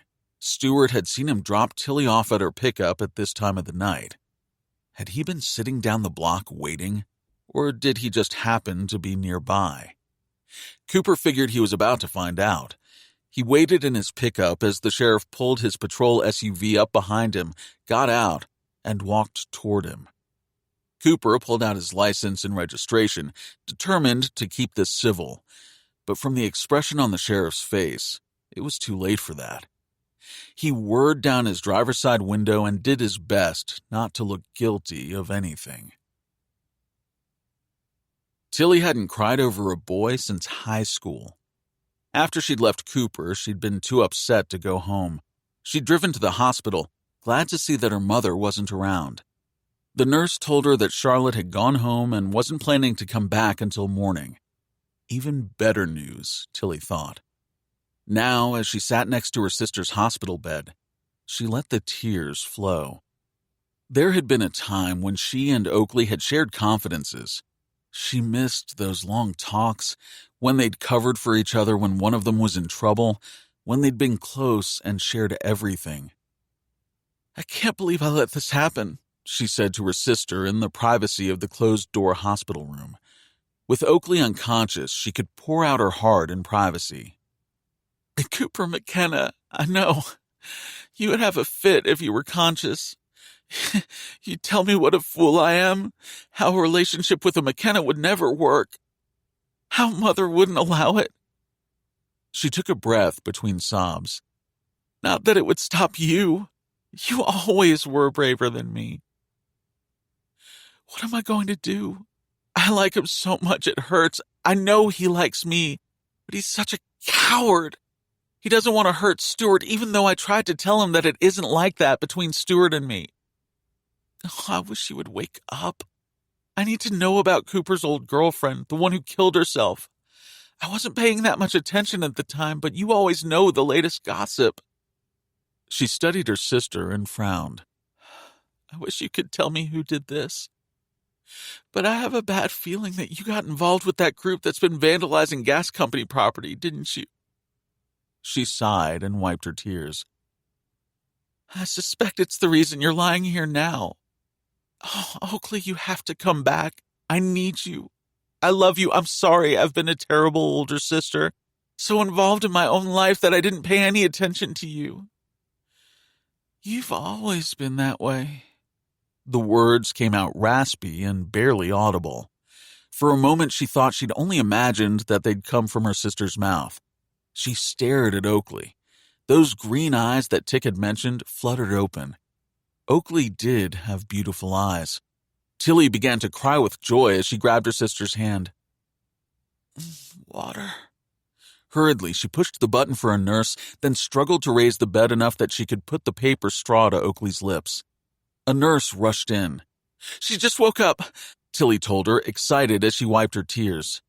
"I couldn't take any more of your blubbering," her sister whispered hoarsely. Tilly stood back to let the nurse check Oakley and realized she needed to call her mother and let her know. She felt caught between laughing and crying again. Oakley was awake and her old self. The sheriff would have to be notified too, she thought as she called her mother first with the news. For a moment, she'd forgotten that now that Oakley was awake, her sister could tell them who had shot her. There was no longer a reason for Tilly and Cooper to play detective. It would be over. Her heart tumbled at the thought, but she quickly tried to rise above it. Cooper would be glad. So would Stewart. Not that any of that mattered. Her sister was going to live. That was all that she cared about right now.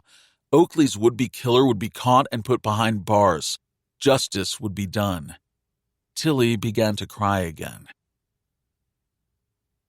Stewart knew he was about to make an ass out of himself. When he'd seen Cooper drop Tilly off at this late hour of the night, he'd felt as if he'd been punched in the gut. This, after seeing them together earlier? He'd hoped that Tilly and Cooper butting into his investigation had been a one-off, but he knew now it hadn't been. though he'd never expected to see the two of them coming back to town this late. Whatever they'd been up to, they weren't trying very hard to keep it on the down low.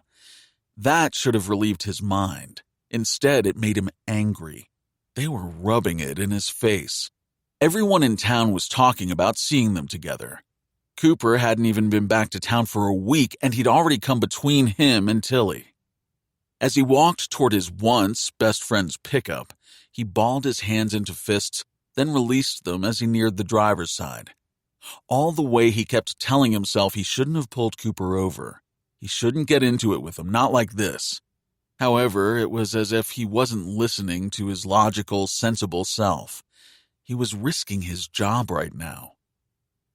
But this mix of anger and regret and disappointment was too powerful. Cooper had his window down, waiting behind the wheel, no doubt not looking forward to a confrontation. He was probably hoping this didn't turn into something ugly. Stewart was hoping that himself, and that was what really scared him, because he couldn't see how it wouldn't get ugly the way he was feeling. "How's your night?" he asked as he reached the cowboy's open window, although that wasn't what he'd planned to say. "Fine." He could see that Cooper was playing this straight even though he knew that being pulled over had nothing to do with the law. But there was a man in uniform with a gun standing at his window. "Have you been drinking?" "I had half a bottle of beer hours ago. You're welcome to do a breath analyzer test if you don't believe me." Stewart looked away for a moment. "What the hell's going on, Cooper?" He took a breath, trying to hide how upset he was, but knowing he was failing. This was his friend, once his best friend. "Nothing's going on, Stu." "You moving in on Tilly?" "Nope, just trying to keep her out of trouble." "I believe that's my job," he said from between gritted teeth. "Does she know that?" Cooper asked and met his gaze. He swore and slammed his fist against the side of the cab. "Damn it, Cooper! I let you have Leanne, but you can't have Tilly." Cooper felt his heart miss a beat. He wasn't drunk, but the sheriff had definitely had more than a few. "I can't believe you just said that." "Which part? That I let you take Leanne away from me, or that I'll fight you for Tilly?" He shook his head. "Let's give this a rest for tonight." "I'm not going to feel any different tomorrow." His voice sounded hoarse with emotion and rough with whatever booze he'd consumed. He also looked dead on his feet. This case had to be taking a toll on him. Cooper's heart went out to his friend. "I'm sorry. I'm not trying to make your job harder or come between you and Tilly." "But you are, Coop. I'm betting you didn't mean to come between me and Leanne either." "I'm not doing this." He started his pickup engine and started to close his window. Stewart grabbed for him, but the window went up too fast and he had to pull his arm back. They stared at each other through the dusty glass for a long moment before Cooper pulled away. He hoped Stu didn't come after him and was relieved when he looked back to see the sheriff standing in the middle of the road. It was the defeat in his stance that tugged at Cooper's heart. Clearly, they remembered what happened with Leanne differently, but still, Stewart had gotten hurt. Cooper didn't want to ever do that again to his friend. He told himself that he had to keep his distance from Tilly. As he drove toward the ranch, he felt as if he'd dodged a bullet. Not that this was over. He wasn't as innocent as he'd wanted Stu to believe. He'd kept Tilly at arm's length, but the truth was, if he spent much more time around her, he wasn't sure he could keep doing it. Earlier, he felt as if Tilly was almost daring him to make a move. It wasn't as if he hadn't thought about pulling her into his arms and kissing her. But he hadn't, even though when he'd looked into her eyes, he'd been certain that was exactly what she wanted. Because she had feelings for him, or because she wasn't sure what she wanted.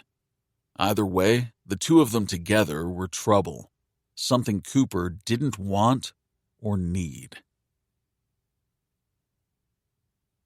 Chapter 11. Tilly hadn't been in her sister's bedroom in a long time. As she opened the door, she was reminded of a time when their doors weren't closed, let alone locked. When they could call back and forth from their rooms, laughing and teasing.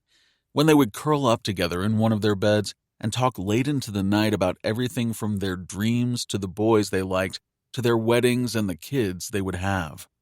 She hadn't realized how much she'd missed those times as she stared at her sister's messy room in the light of morning. Tilly liked her room neat, everything in its place. Oakley, however, seemed to prefer chaos. There were piles of clothes, magazines, and clutter. It felt like she was trespassing, and for a moment, Tilly hesitated. How could she ever find anything in here anyway? Or was she just afraid of what she'd find? Wading through discarded shoes, t-shirts, pajamas, and books, she reached the desk. It was strewn with cosmetics, hair products, perfumes, and jewelry. She opened a couple of drawers but found nothing other than more of the same. Except taped to one side of a desk drawer was a list. She realized what she was looking at. Her sister's passwords. Tilly let out a laugh. So like Oakley. She could never be bothered to remember them. She used to have her computer password written on her hand because she was always forgetting it. Tilly glanced at the list, knowing how upset Oakley would be if she knew. Fortunately, the password for her new phone was at the top. She put the list back where she'd found it quickly. The last thing she wanted to do was break her sister's trust.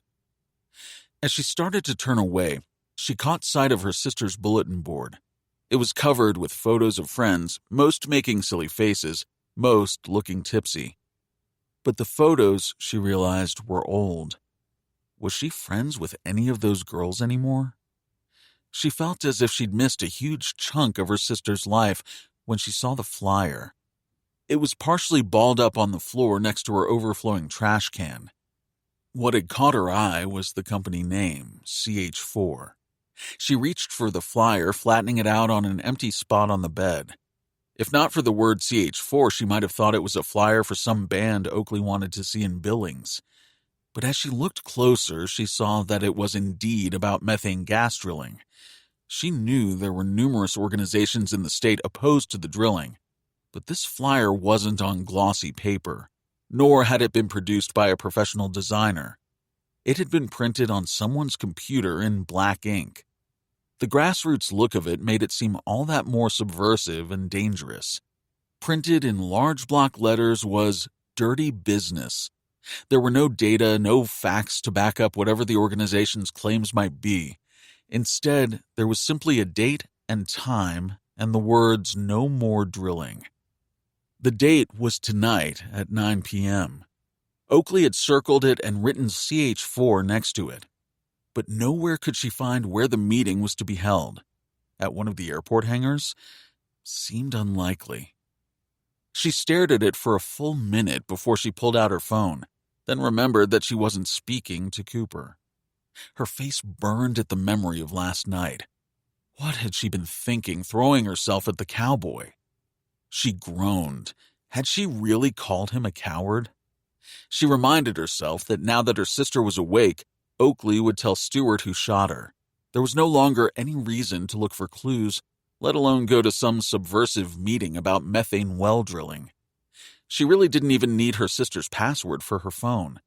The sheriff would get it from Oakley, and he'd have whatever he might need to find and arrest her shooter. Her phone rang.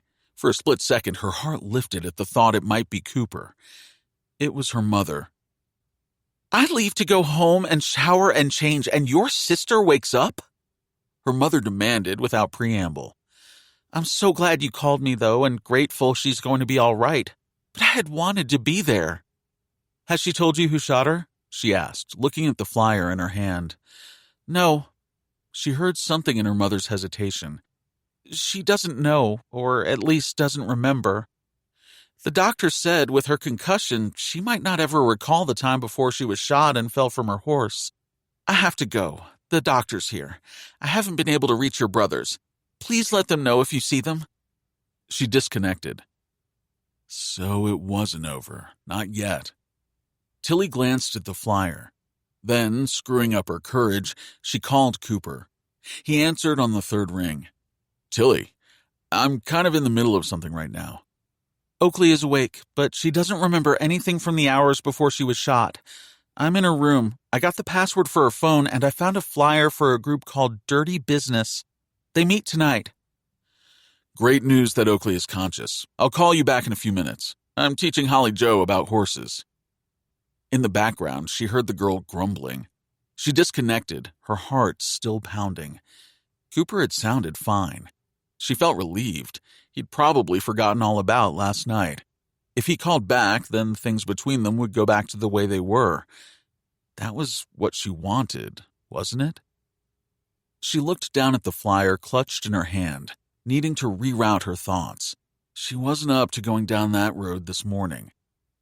Dirty business. Who were these people? She couldn't imagine local ranchers being involved. These were hard-working people who ranched along the Powder River.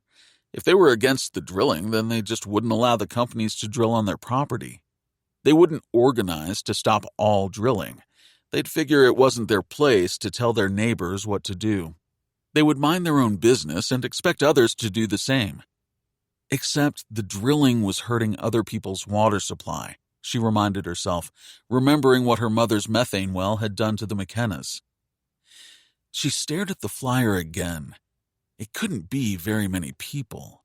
So who were they and where were they meeting? Somewhere secret. She still couldn't believe that Oakley was involved, or that she wouldn't have said something to her if she was. Tilly could understand her keeping this from their mother and brothers, especially CJ, who wouldn't mind if the entire ranch was covered in methane wells as long as it meant more money, especially if it hurt the McKennas. Tilly couldn't shake the feeling that dirty business was what had gotten her sister shot, no matter what the sheriff thought. Her cell phone rang. Cooper? Her heart dropped as she saw that it was Stewart. She let it ring a couple more times, not really wanting to answer it. They would eventually have to talk. She needed to tell him how she felt, but she was dreading it. He would think it was because of Cooper. In truth, it was, but it also wasn't. The cowboy wasn't interested in her, but he had made her realize why she and Stewart still hadn't made love after their half-dozen dates. His jealousy over Cooper had made her see that he was more serious than she was about their dating. In all fairness to him, she couldn't keep seeing him. Her phone rang again. What if it was news about her sister's shooter? "Stewart?" she said as she answered the call. She couldn't help still being put out with him after their argument the other night, but she knew it was a lot more than that.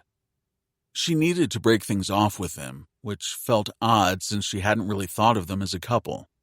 "Any news on my sister's shooter?" "Was it really all that long ago that my calls were met with more enthusiasm?" he asked. She felt a little guilty. He was right. The times they'd gone out, she'd had fun with him. He could let his hair down and be quite entertaining. "I'm sorry, I've had a lot on my mind." "Haven't we all?" he said. "Do you know if your sister was dating Pickett Hansen?" Pickett? He was one of the McKenna ranch hands. While good-looking in a rough-edged kind of way, she couldn't imagine Oakley with the good-natured, not terribly ambitious Pickett. "I highly doubt it." "Well, sometimes there is no accounting for taste or good sense," Stewart said, and she knew he was no longer talking about her sister and the ranch hand. "Sorry, I'm afraid I can't help," she said, looking around the room. "I have no idea what Oakley's been up to lately." She thought about mentioning the flyer she'd found, but Stewart had already made it clear that he wasn't that interested in CH4 or anything to do with the controversy over methane gas drilling.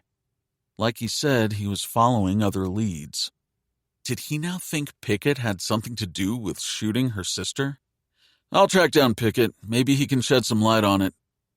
His tone changed. "How are you doing? I'm so glad Oakley is awake and in stable condition. Good that you were with her when she regained consciousness." Tilly thought about what she'd been telling her sister at the time and flushed with embarrassment. "Did she say anything to you about me?" Silence, then, "Why would she say something to me about you?" She skipped over the question.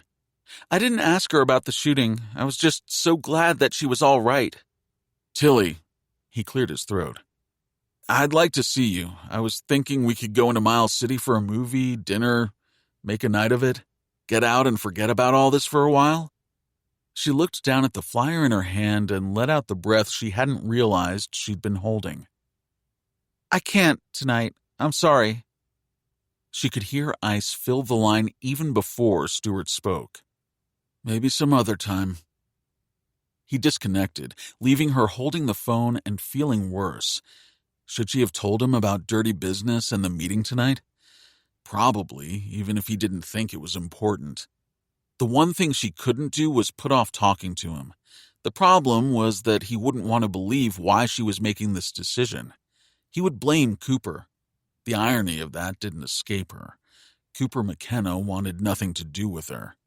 She wasn't even sure he would call her back, let alone help her find out who had shot her sister.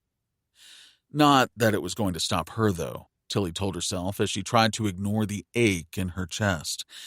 How long had she felt this way about Cooper?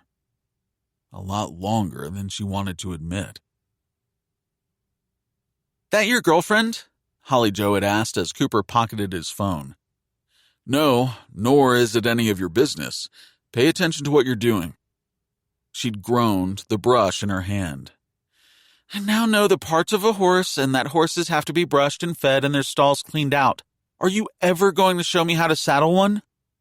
Now he studied the girl as she hauled feed and water for the other horses in the stable. She was cute, hard-headed, and mouthy. He figured she'd fit in just fine around here. "Okay, go get that small saddle. I'll show you." It was the first real enthusiasm he'd seen in the girl. Also, she actually seemed to be paying attention as he went through the steps. "Okay, now I get to ride," she said when he had the horse saddled. "Nope," he said as he began removing the saddle and bridle. "What?" "Now you get to do it." He put the saddle and tack down. "Let's see if you were paying attention." "You can't be serious," she cried. "You had the horse saddled." "I had it saddled. Now it's your turn." He sat down on a stool near the stall, stretched out his long legs, and tipped his hat down as if he was about to take a nap. Out of the corner of his eye, he watched her lift the saddle that wasn't all that much smaller than her, but to her credit, she managed, then realized there was no way she could throw it up on the horse's back. "Excuse me," she said pointedly. "I need that stool." He grinned as he rose and handed her the stool. He thought for sure that once she picked up the saddle and stepped on the stool, she'd be on her backside. To his surprise, she got the saddle onto the mare's back. His father had picked one of their smaller, more docile horses for her. The mare turned to look at her as she started to cinch the saddle down. "What are you looking at?" she demanded of the horse. Cooper shook his head, wondering again if his father had any idea what he was getting into. "I checked that cinch. Remember what I told you. Pull it tighter later. Got it." She did seem to have it. She put the bridle on and the bit in the horse's mouth. As she finished, she said, "So now I get to ride?" "Nope." "What?" She sounded on the edge of a major breakdown. "Tomorrow, same time, same place. I promise you'll get to ride, but you're not ready yet to go farther than the corral for a while." Her face clouded, a storm coming, but she said nothing as she started to stomp away. "But there won't be any riding tomorrow either if you leave that saddle and bridle on that horse," he said. She'd made it almost to the stable door. She stopped, her back to him. He could see her internal battle going on. Her hands were clamped into fists at her sides, but she turned and walked back, doing her best to ignore him. She got the bridle off, the bit out of the horse's mouth, and finally the saddle off, put it and the tack away, and took the stool out of the stall. "Be sure to give your horse a treat after all that," he said. Grudgingly, she took the apple he gave her and fed it to the horse. "What's her name?" "Honey. You be nice to her, she'll be nice to you." Holly Joe nodded, studying the horse for a minute before she closed the stall door and with a sigh walked out. He shook his head as he watched her go. Maybe there was hope. Horses had the power to help any kid willing to accept what they offered.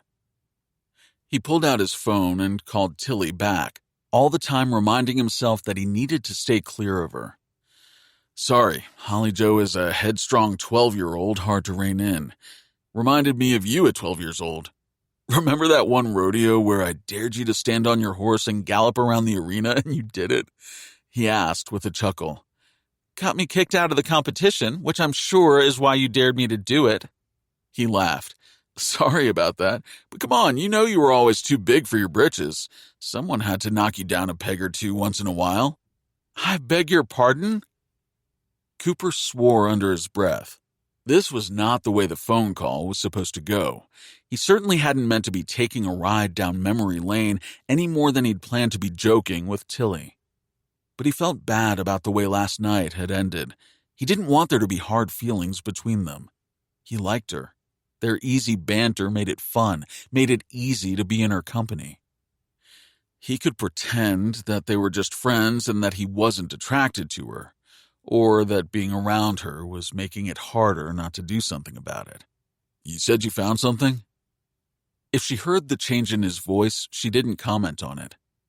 A flyer from a group called Dirty Business. They're meeting tonight at 9. The problem is, I don't know where, but I think I know someone who might. Pickett. Our Pickett? He asked, sounding surprised. The sheriff called earlier. He wanted to know if Oakley and Pickett had been dating, if they had been seen together. I'm betting it had to do with this anti-methane group. Cooper didn't know what to say. Pickett was a hard-working ranch hand, but also one of the most cheerful and entertaining of the bunch. While he was a hard worker, he seemed to go through life without a care in the world. He certainly didn't seem the type to join some underground group to protest coalbed methane drilling. He really doesn't seem the type, Cooper said. Does Oakley? You have me there. You want me to ask him? If you wouldn't mind. They were back to all business, on solid footing. So why did it make him feel sad? But she had called Stewart sheriff, if that meant anything. No problem. I'll let you know what I find out. And I'm really glad to hear that Oakley is going to be all right. But she doesn't remember and might never be able to remember who shot her or why. He'd been hoping that it would be over by tonight, before this meeting of dirty business. There would be no reason for Tilly and him to go to the meeting. They both were quiet for a few moments. I should go, Cooper said, digging a toe into the dirt floor, feeling uncomfortable, feeling more upset about the situation than he wished he did. There was no way he was going to let Tilly go to this meeting alone. Tempers were bound to flare. He'd already heard about vandalism of drilling equipment and retribution from gas company workers. He didn't want Tilly in the middle of that, especially if it was the reason one of them had taken a gun to her sister. I'll call as soon as I've talked to Pickett. With that, he disconnected, swore, and went to find the ranch hand. Chapter 12. Tilly couldn't relax after her phone call with Cooper. At first, he was like he had always been, friendly, teasing, but then she'd felt him pull away. She knew it was because of Stewart. The thought made her angry as she stuffed the flyer into her jacket pocket and headed for the door. Cooper had made it clear last night that he wasn't interested in her. So did that mean that they couldn't even be friends if it made Stewart uncomfortable? It was time she took care of things between her and the sheriff, but first she wanted to get her hands on her sister's phone now that she had the password. In his office, Stewart looked up, clearly surprised to see her after their conversation earlier on the phone. He looked expectant, then a little leery, as if he knew what was coming. I have a license plate number I hoped you'd look up for me. She'd forgotten about it until she'd found the note on the way into town. He made a disgruntled face. That isn't the way things work. Also, do you have my sister's phone? I told her I would pick it up for her. Stewart sighed. Anything else I can do for you while I'm at it? Tilly bit down on a rude retort. They'd gone from enjoying each other's company to this so fast that it scared her. Was it all because of his jealousy over Cooper? She knew her attitude toward him had certainly changed. She didn't think she could put all that on Cooper. If you don't want to help me... She turned to leave, knowing he would stop her. Wait. She didn't turn around even as she heard him rise from his chair. Tilly? Turning slowly, she faced him. She kept thinking about Leanne Hayes and what her friend had told her. Had Leanne gone through this with Stuart, seen a side of him she didn't like? A side of him that worried her, that scared her? Tilly swallowed as Stuart closed the distance between them, reaching past her and shutting his door. They were inches apart now. If she stepped back, she would be against the door. She held her ground even as he picked up her long braid. He twisted it in his fingers before he met her gaze. "I care about you," he said quietly. "I'd hoped you and I were headed somewhere." She pulled her braid free of his fingers and shook her head. "Stuart, my sister being shot has kind of derailed a lot of things." He nodded and met her gaze. "You don't want to see me anymore." Tilly swallowed. "I think it's for the best, since I hadn't realized you were more invested in the relationship than I was." "That's why you weren't interested in sleeping with me, and this has nothing to do with Cooper McKenna?" "Since Oakley was shot, I've been on an emotional roller coaster. Right now, I don't want to date anyone, so no, it isn't about Cooper. I just want to know who shot my sister and why." He studied her, making her even more nervous than when he'd been playing with her hair. She did her best not to show it, but with his office door closed, it felt too intimate, and with him so close. "I shouldn't do this." He studied her openly. "Give me a minute," he said with another sigh as he reached for the note in her hand. "Have a seat. I'll be right back." She stepped to the side in the narrow space and let him pass as he opened the door and left. She finally took a shaky breath. She was trembling inside. He'd scared her, this man she'd known all her life. They'd been friends until she went out with him a few times, and he'd gotten so possessive. Moving over to his desk, she tried to calm down. She saw her sister's pink glittered phone cover sticking out of a pile of papers. She checked the door, then hurriedly scooped it up. Even as she was typing in the password, she kept eyeing the door, afraid he would come back and catch her. Why was she suddenly afraid that he wouldn't want her looking at her sister's phone? Or was she the one worried about what she might find? Unless the shooting had really been an accident, her sister had been involved in something that had gotten her into trouble. Oakley was still in that trouble with her shooter out there. Maybe next time he wouldn't miss, and it would kill her instead of only wound her. The phone opened, and she quickly began to scan Oakley's calls. Most were from her friends telling her to get well. She scanned her sister's messages. There were at least a dozen from Pickett Hansen before the shooting. She opened one but had to quickly shut down the phone and toss it back on Stuart's desk as he walked in the office door. He didn't speak until he was behind his desk and sitting in his chair. "Tell me again why you want the name of this person." "He was visiting the pilot, Howie Gunderson. Howie was the one who flew low over the county road the day Oakley was shot. He and Tick Whitaker had seen her and a cowboy chasing her possibly before the shot was fired." "Yes, I am aware of that. I spoke with Howie and with Tick. I have been doing my job, Tilly." She didn't rise to the bait. "It seemed suspicious the way he left, as if he didn't want us seeing him there." "You know who his visitor was?" He looked down at the paper in his hand for a moment, as if making up his mind. "Jason Murdoch from Billings." He looked up as he said it. "That mean anything to you?" She shook her head. "Maybe it wasn't important, but thank you for checking."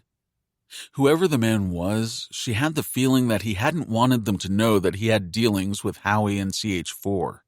Why else sneak away like he had? "He's a private detective." Stuart rose. "I need to get over and see your sister." "I should take her phone to her." "Actually, I'll do that," the sheriff said. "There might be evidence on it that will be helpful in solving this case." Cooper found Pickett and some of the other ranch hands mending fence out in the South 40. He'd saddled up and ridden out after Deacon had told him where he might find the man. But first, the ranch manager had to ask about Holly Joe's horseback lesson. "I taught her the basics, but she's not ready to ride yet. She thinks she is, but she's wrong," Cooper said. "I'll work with her again tomorrow in the corral." "That is one stubborn girl," Deacon said. "Better keep a close eye on her. He wanted to say, "Tell that to my father." The ranch was huge. If the girl wanted to get lost on it, she wouldn't have to go far. He hoped she was smarter than that, but while he'd teach her to ride, he wasn't babysitting her. "Pickett," Cooper called out now as he rode down the fence line to where the crew was stretching barbed wire. "Need to talk to you a minute." All of the ranch hands stopped working as Cooper dismounted and led his horse some distance from the others. Pickett followed. "What you need, boss?" "It's Cooper, and I just need to ask you a couple of questions." He pulled off his hat, scrubbed at the back of his neck. The day was hot, the sun glaring in a sky of such deep blue that it hurt to look at it. "Awful hot out here for the end of June." "You rode all the way out here to talk about the weather?" Pickett chuckled. He looked back at the others. "Do you know anything about a group called Dirty Business?" He'd been watching the ranch hand's face out of the corner of his eye and didn't miss his reaction. Now he looked directly at him. "Is Oakley in the group?" He'd caught Pickett flat-footed, and it showed on the man's usual quick-to-smile face. "Your answer has nothing to do with your job." Pickett nodded and seemed to give the question some thought.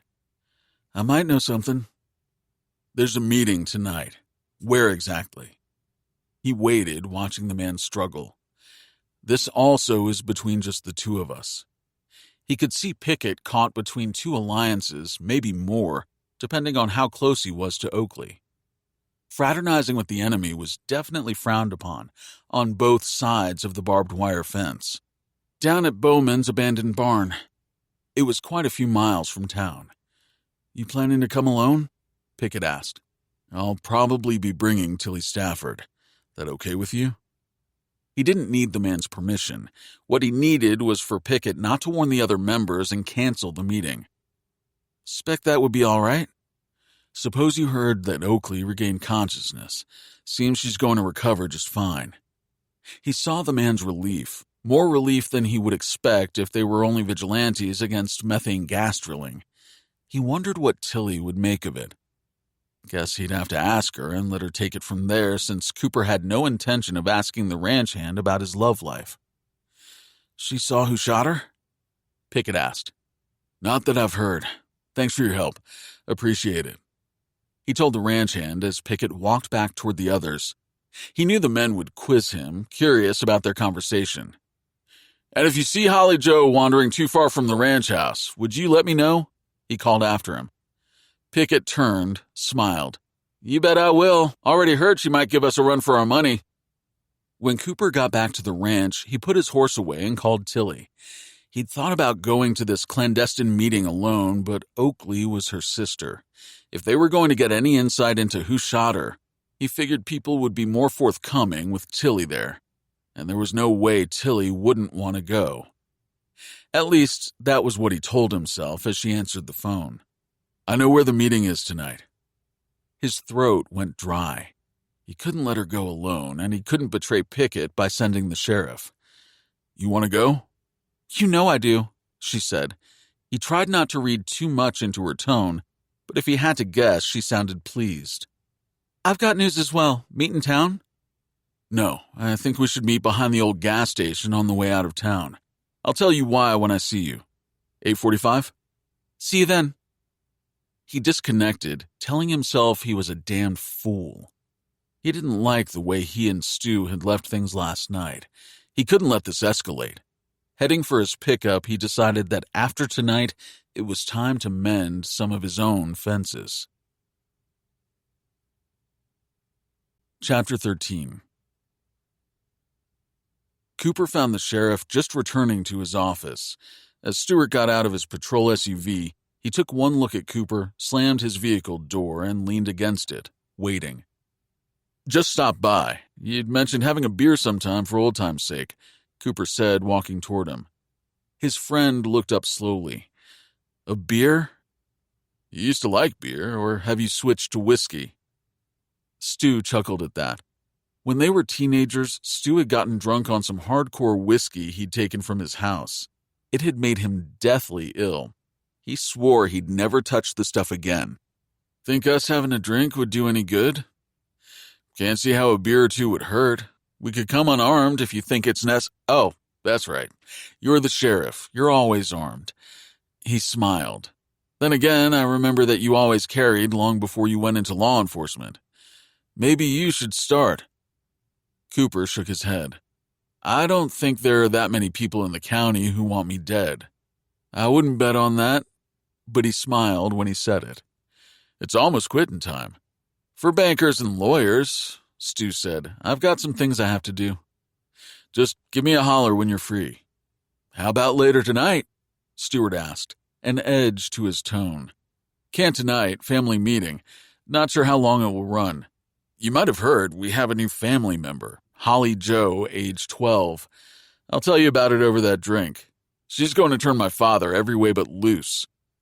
Soon then, Stu said as he headed inside the sheriff's department.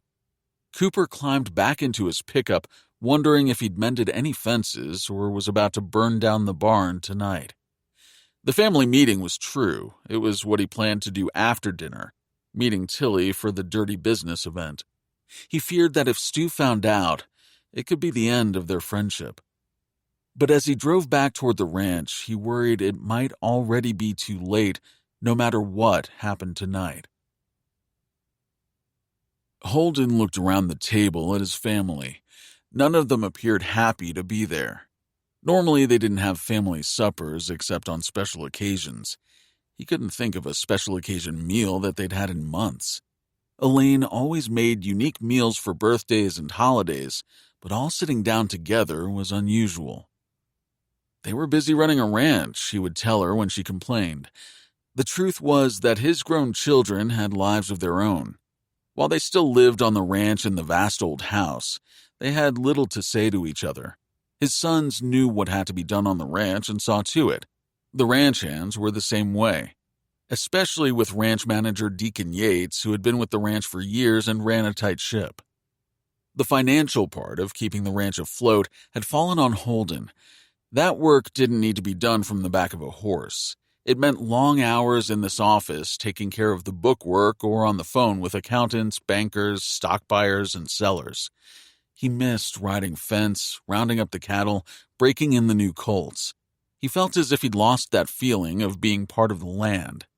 "How was your day?" he asked Trayton, who merely grunted. "Cooper?" "Fine." "Duffy?" His son shrugged. "Bailey?" He had to say her name again. She quickly hit her phone. "What?" "How was your day?" "Fine. Why?" "Holly Joe?" She had been frowning at her plate, which appeared to have only broccoli on it. He started to comment, but stopped himself. Cooper said, "Holly Joe and I spent some time in the stables learning about horses." Her head jerked up. "I still haven't gotten to ride a horse. What's the point of living on a ranch if I don't even get to ride a horse?" Holden chuckled. "I'm glad you're interested in riding." He was also glad that Elaine had gotten the girl boots, jeans, western shirts, and a summer straw hat. Holly Joe had said she hated the clothing, but she was willing to wear it in the stables if it meant she would eventually get to ride a horse. "When Cooper says you're ready, I'd love to come with you on your first ride," he told the girl. She pulled a face and stabbed her fork into a large piece of broccoli, clearly not excited about the prospect. He watched her chewing on the stalk of broccoli for a moment before he looked at Cooper. "I heard Oakley is conscious. Was she able to tell the sheriff who shot her?" "She's conscious, but because of the concussion, her memory of the hours before that hasn't returned. The doctors aren't sure it will." "If you'll excuse me," Trayton said after clearing his plate, "I have to get back to work. We're having trouble with another one of our wells." With that, he left. Duffy finished his meal and excused himself as well. "Date," he said on his way out. Holly Joe pushed her plate away and started to stand. "Young lady, please ask to be excused," Holden said. She stared at him as if in shock. "But they didn't really ask to be excused." "They're grown men, and they did excuse themselves." She glared at him, the words coming out like thrown stones. "May I please be excused?" "Yes." He wanted to talk to her about her eating habits, but decided to pick one battle at a time. "She'll adjust," Cooper said after she'd gone upstairs. I like her spunk. There is a lot of anger there. I get it. She has no control over her life. Her mother died, and now she has been forced to come here. Some people might not think living on a ranch is such a hardship. Have you enrolled her in school yet? Don't classes start right after Labor Day? He cursed himself under his breath. Of course they do. I'll take care of that right away. I didn't even think. Let me know when she's ready to ride. I was serious about coming along. I've missed riding. Bailey had been secretly staring at her phone, which was partially hidden under her napkin. She rose, excusing herself, leaving him and Cooper alone.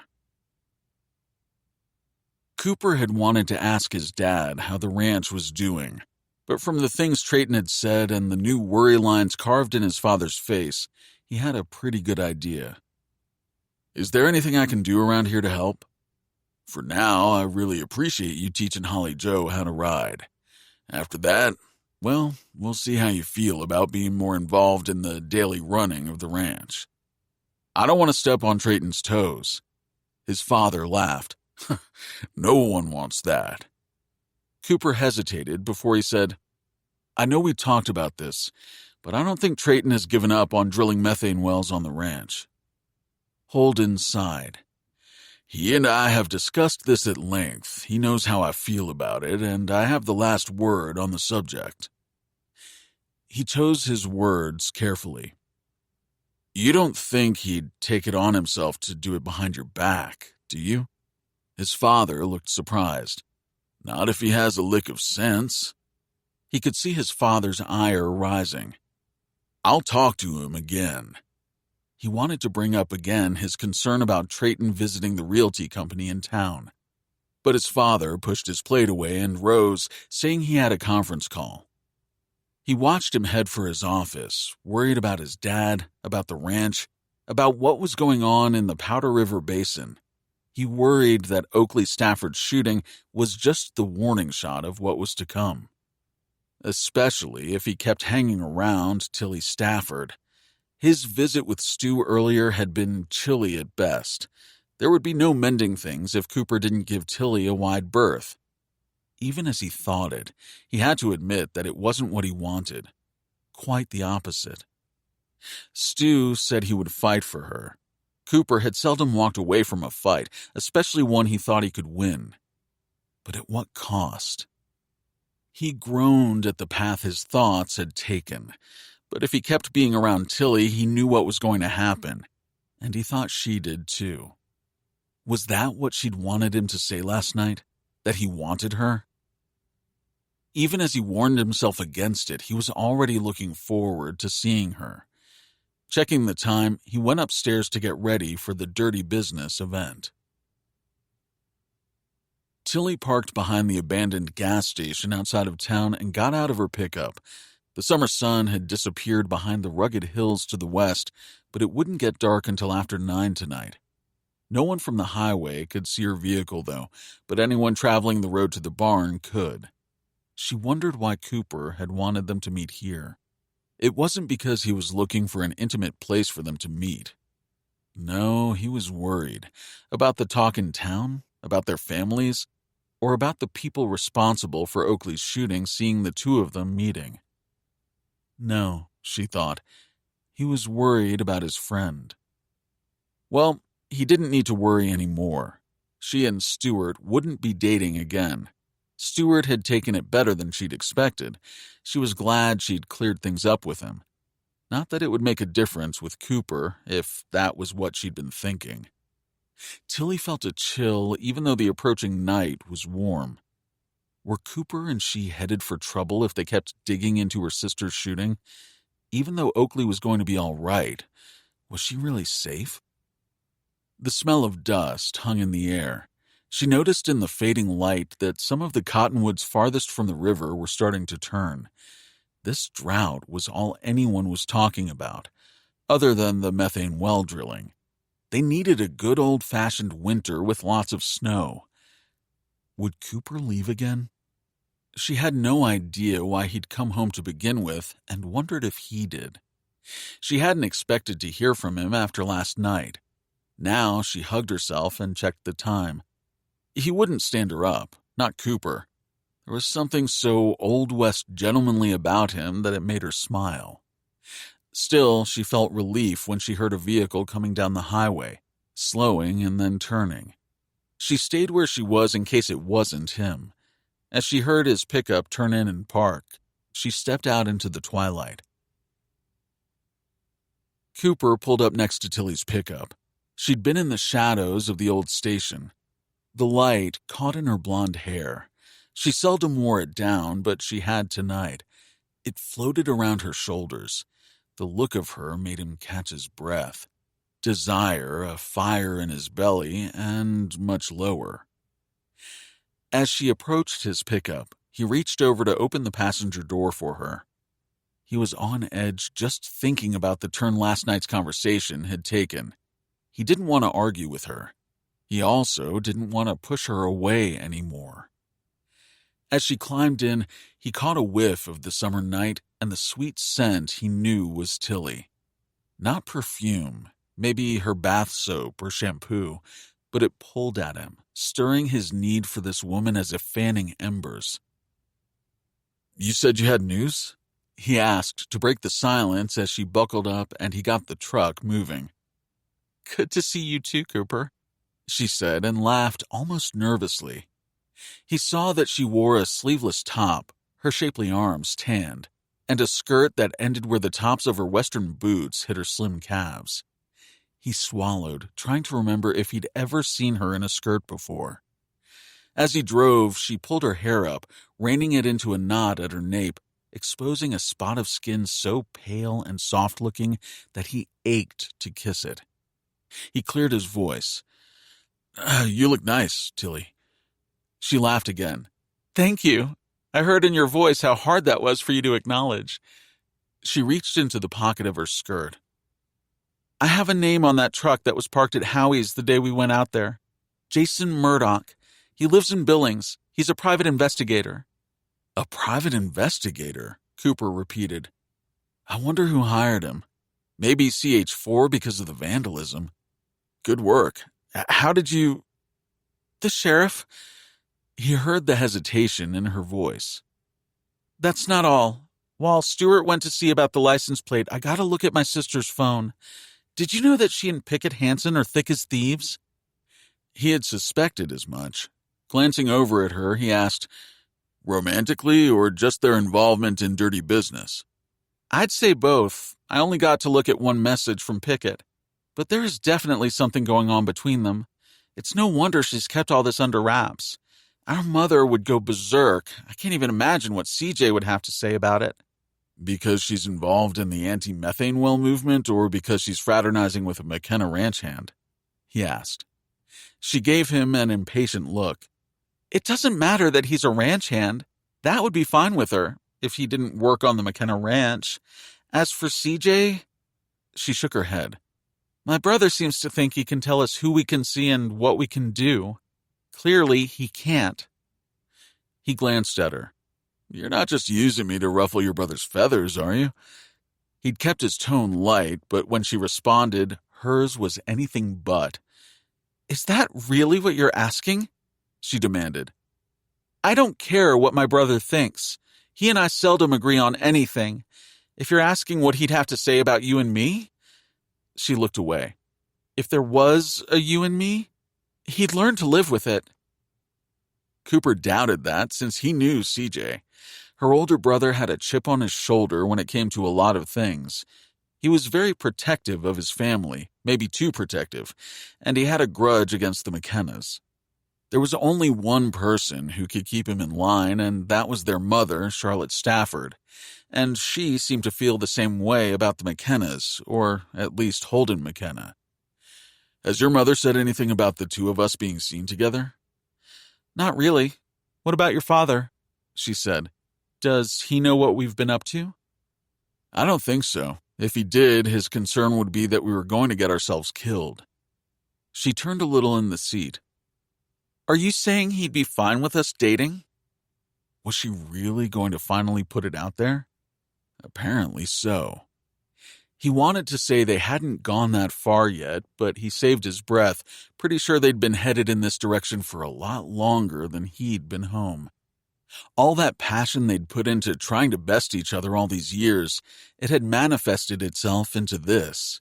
He'd known for some time now, and he figured she had known as well, probably even before he knew. I honestly don't know how my father would react. I do know that he wants the animosity between our families to stop. He could feel her gaze on him. You know what's at the heart of it, don't you? She asked. Our parents were lovers. You got all this from the local scuttlebutt, so I'm sure it's true, he said. It is. They had to sneak around because their families were already fighting. Has your father ever told you why he married your mother instead of mine? He shook his head. I suspect it had something to do with his father and hers threatening to send them packing. I think my mother would say that she would have given up everything for him, but who knows if she would have given up the ranch for love. I do know that she never got over him. As they say, there is nothing like a woman scorned. Or a man scorned, he said to himself, thinking of the elephant in the cab of the pickup. Stewart. Ahead, he could see mostly pickups parked around the old barn. Lights glowed from inside. Lanterns? It looked like an old-timey church revival meeting. He was relieved that Pickett hadn't put the word out and canceled the event. Then he worried that what they were seeing was exactly what it looked like, some church meeting. But most churches didn't meet in an abandoned barn away from town at night or keep the meeting location secret from everyone but its members. He thought Pickett wouldn't lie to him, except if he thought he was protecting him. Cooper parked, noticing a large pickup parked some distance away, the license plate illuminated by a shaft of light from inside the barn. The plate number was the same one Tilly had gotten the sheriff to run for her. Jason Murdoch, the private detective. What was he doing here? Looking for vandals? Maybe tonight they would find out. They'd seen his rig parked at Howie Gunderson's, who worked for CH4, and now he was here at the dirty business meeting? It wasn't clear which side Murdoch was on or what his real business was here in their valley. But if he was looking for the vandals who'd been sabotaging well drilling equipment, Cooper figured he might have come to the right place. As they climbed out of the pickup, he could hear voices engaged in numerous conversations, some louder than others. But as he opened the barn door and stepped in behind Tilly, a lot of the voices fell silent. He spotted local rancher Ralph Jones sitting on an old table at the front of the room. Ralph gave him a nod before rising. He held up his hands to quiet everyone. Just to make sure you're all in the right place, this is a meeting of the Anti-Methane Drilling Group Dirty Business. If you're for drilling, you need to turn around and leave. We're not here to debate. We're here to stop the drilling. The group quieted. Most had brought lawn chairs and now sat. Some stood against the wall. Pickett motioned for Cooper and Tilly to join him near the front. He'd apparently brought 2 extra chairs for them. Cooper and Tilly walked through the crowd to join him and sat in the chairs he offered. We have a speaker tonight who is going to explain a few things about the wells drying up in our valley, Ralph said. Phil Bergstrom is a geologist. Phil, the floor is all yours. Cooper listened with only half an ear as Phil explained about aquifers and the amount of water needed to extract the methane from the cracks in the coal beds and the harm the abandoned wells were doing to the environment. Methane has more than 8 times the warming power of carbon dioxide, Bergstrom said. At least 25% of today's global warming is driven by methane from what we're doing to our planet. Bergstrom was preaching to the choir. Cooper had researched the process when the geologists and gas companies had first started drilling in the state.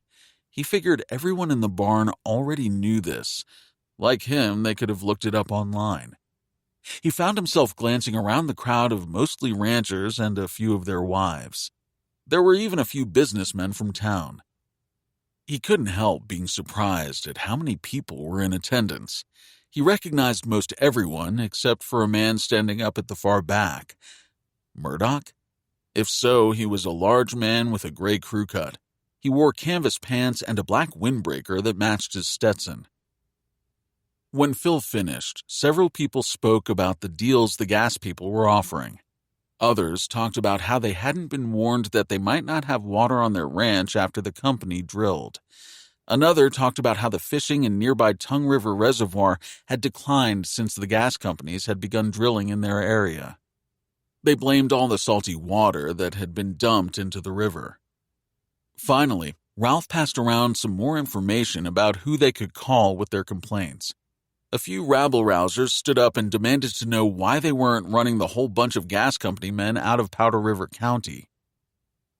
The meeting came to a close, but people didn't seem to want to leave. He and Tilly went outside where a few had gathered to talk and smoke. When Ralph came out, Cooper pulled him aside.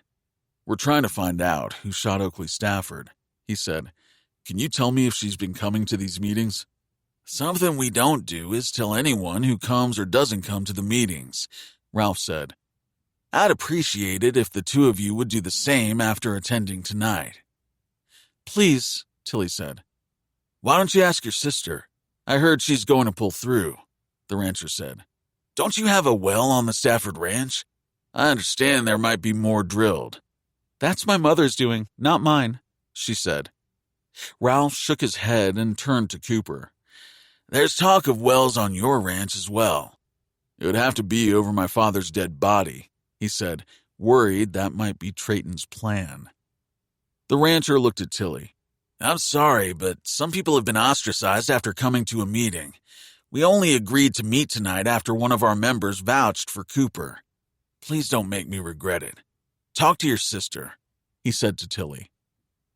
Cooper could feel people watching them with suspicion.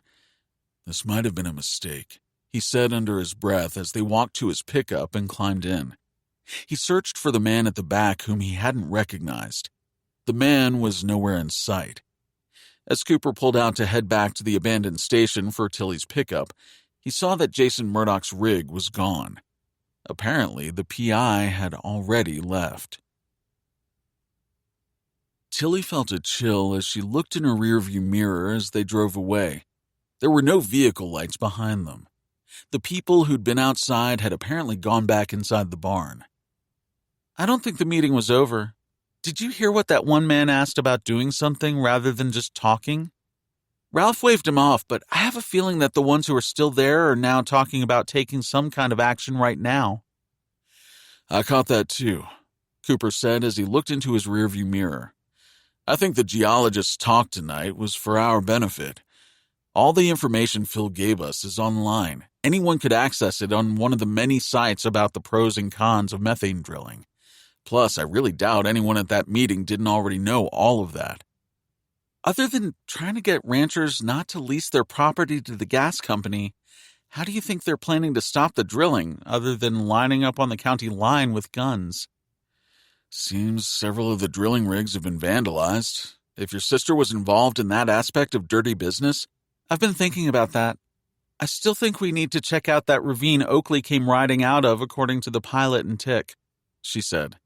"There's nothing over the mountains but the old Smith homestead, and nothing left of it but a few buildings. We aren't running any cattle in that area because of the drought." "And the methane well that we drilled on our land close by," she said. "Do you think she was back in there trying to sabotage the gas well? Why else would she have been on your property unless—" She seemed to hesitate before she said, "You sure they aren't drilling on your land back in there?" "There isn't any drilling going on McKenna property." "Are you sure about that?" she asked. "Isn't that area a long way from anything on your ranch? Rugged country, rich with coal back in there, right? Only one road in?" She could see him considering it when a set of high-beam headlights flashed on behind them. "Whoever it is, he came out of nowhere," Cooper said as he kept going but pulled over some to let the rig pass. "Cooper," Tilly said when she checked her side mirror and saw the lights growing brighter as the vehicle raced toward them. The driver, though, wasn't moving over to pass. "Cooper!" "Hang on, it looks like he plans to ram us," he said and hit the gas. They roared down the dirt road, bouncing over bumps, sending them lifting off their seats, even strapped in with seatbelts. The truck chasing them stayed right with them, even though Cooper managed to stay ahead of the vehicle, outmaneuvering the other driver. But ahead in the headlights, Tilly saw the curve coming up where one of the ranch roads connected next to a stand of cottonwoods. Her blood pounded in her ears. If they lost control there... The flashing lights of a patrol SUV came on from the side road, startling her. As they roared past, the sheriff's department SUV fell in behind what she could now see was a truck tailing them. She heard the siren, could make out the lights through the dust boiling up in the glow of their taillights. The lights of the truck behind them dimmed as the driver slowed, then pulled over. To her surprise, whoever was driving the patrol SUV didn't stop. Instead, it sped after her and Cooper. "Cooper?" she said again, anxiety rising. She'd been relieved to be rid of the driver of the truck who'd been chasing them. But now she wasn't sure they still weren't in trouble if the man behind the wheel of that patrol SUV was who she thought it was. Chapter 14. Cooper swore under his breath as the driver of the patrol SUV roared up behind them, siren blaring, lights flashing. He pulled off into a wide spot, driving under the limb of a large cottonwood that blocked out the stars. He put down his window as the sheriff pulled in next to them. Tilly swallowed, heart hammering. It couldn't be a coincidence that Stewart had been waiting down that road, which meant he'd known about the meeting. He'd known that she and Cooper would go to it. He'd been waiting for them. Because he knew there would be trouble? She felt as if they'd been set up, but by whom? Stewart turned off his lights and siren as he put down his passenger side window and leaned toward them to call across. "You two done for the night? Because I'm ready to call it a day," he said. She looked past Cooper and nodded, her heart in her throat. "Then good night." He hit the gas and roared off toward town. They didn't move. Cooper still had the pickup in park. He was staring after the sheriff. "He didn't even stop the driver who was chasing us," Tilly said as the dust settled. She couldn't tell if he was as shaken as she was. At one point, he had started to unbuckle his seatbelt as if planning to get out and talk to the sheriff, but he'd apparently changed his mind. She'd unbuckled hers, thinking she needed to get out, walk around in the fresh night air, and calm down. Cooper looked over at her. "You okay?" She shook her head and felt tears burn her eyes. Cooper unbuckled his seatbelt and reached for her, pulling her across the bench seat and into his arms. She fell into his warm, strong body as if she'd been headed there her whole life. When she looked into his blue eyes, she felt herself smile. She hadn't been wrong. There was something simmering between them that was about to boil over. He drew her closer and kissed her. She melted against him, her mouth opening to a kiss that felt long overdue. In his arms, she could finally admit how badly she had wanted this. They were both breathing hard when the kiss ended. Cooper drew back. She looked into his blue eyes and worried he was already having second thoughts. Tilly shook her head. "Don't you dare, Cooper McKenna. If you say you shouldn't have done that, so help me, I will..." He pulled her to him and silenced her with a kiss, deepening it and seeming to make no excuses for the passion in it. "Tilly," he whispered against her lips. "Damn, Tilly." His hand went to her breast, where her aching nipple pressed hard against his hand through her blouse and bra. She had no doubt about what would have happened next if a string of headlights hadn't appeared down the road behind them, faintly illuminating the inside of the cab. The meeting had ended. Cooper quickly slid back under the wheel and threw the pickup into gear. He drove to the turnoff where they'd left her pickup and pulled down behind the old gas station, cut his engine and his lights. They sat in silence as the stream of vehicles passed on the main road. Tilly's heart was still pounding from the kiss and the earlier terror.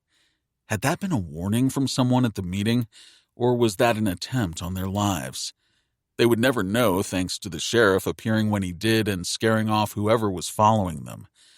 Right now, she was too aware of Cooper, their earlier kisses and his caresses still firing her blood. He hadn't moved from where he sat, both hands still on the wheel, the silence and darkness enfolding them as the last of the vehicles passed. "Coop?" She was half afraid of what he would say, let alone do next. Tell her they could never see each other again, or make love to her right here in the cab of his pickup. The latter sent a fresh wave of desire rippling through her. She had wanted him for so long without admitting it. Had she just been waiting for him to come back to Powder Crossing? Was that why she hadn't slept with Stuart when he tried to initiate sex? Because she'd always wanted his best friend? He cleared his voice. "Tilly, you don't know how badly I want this. How long I've wanted to kiss you, to make love to you. Coop, but I don't want the first time we make love to be in my truck," he said, finally looking over at her. His gaze met hers, burning into her. Her throat went dust dry. "The first time?" Cooper nodded. "After that, I'd make love to you on the tailgate if you want, but not the first time." Her heart pounded harder. "And not tonight. Not until I talk to Stuart." He shook his head. "If I kiss you again..." He opened his pickup door and stepped out. She sat for a moment before finding her purse and, on wobbly legs, got out to walk to her pickup. He opened the door for her, helped her inside, leaning in to kiss her lightly on the lips.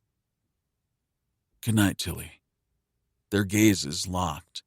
Cooper was the first to pull away with a groan. He closed her door and walked back to his pickup, but he didn't leave until she started her truck and drove out, Cooper behind her all the way out to the turnoff to her ranch. On the private road to the house, she found herself grinning, giddy, and at the same time a little scared. Did she really think they could do this? There was their families and Stuart. She knew the sheriff wouldn't take it well, even though she'd told him that she didn't feel like he did and wouldn't be going out with him again. But she'd said it wasn't because of Cooper, and after that kiss, she knew it definitely was. Just the thought of Cooper made her ache. It was going to happen. She wasn't sure how, but it had to happen. Cooper was still shaken by the time he reached the ranch. Tilly. Just the thought of her made his heart race again. He wanted her like he'd never wanted anything, anyone, and yet he worried that being with her would only lead to heartbreak for them both. He thought about the story she'd told about their parents. If true, their love hadn't been strong enough to bridge this feud between the families. What made them think theirs would be any different? They were already pushing their luck. Look what had happened tonight. He hadn't been able to see who had chased them, possibly trying to run them off the road. P.I. Jason Murdoch? He couldn't imagine why, but then again, he had no idea who had hired the private investigator. Someone who wanted to make sure they didn't find out the truth about Oakley's shooting? Or someone who didn't want him and Tilly investigating? Or just some fool redneck from the meeting who didn't want them coming back? The latter seemed the most probable, since after the sheriff had forced the driver of the truck over, he hadn't done anything more. He'd probably recognized the driver. After all, the sheriff had been waiting down the road. For them? The dirty business meeting alone was enough to make Cooper worry.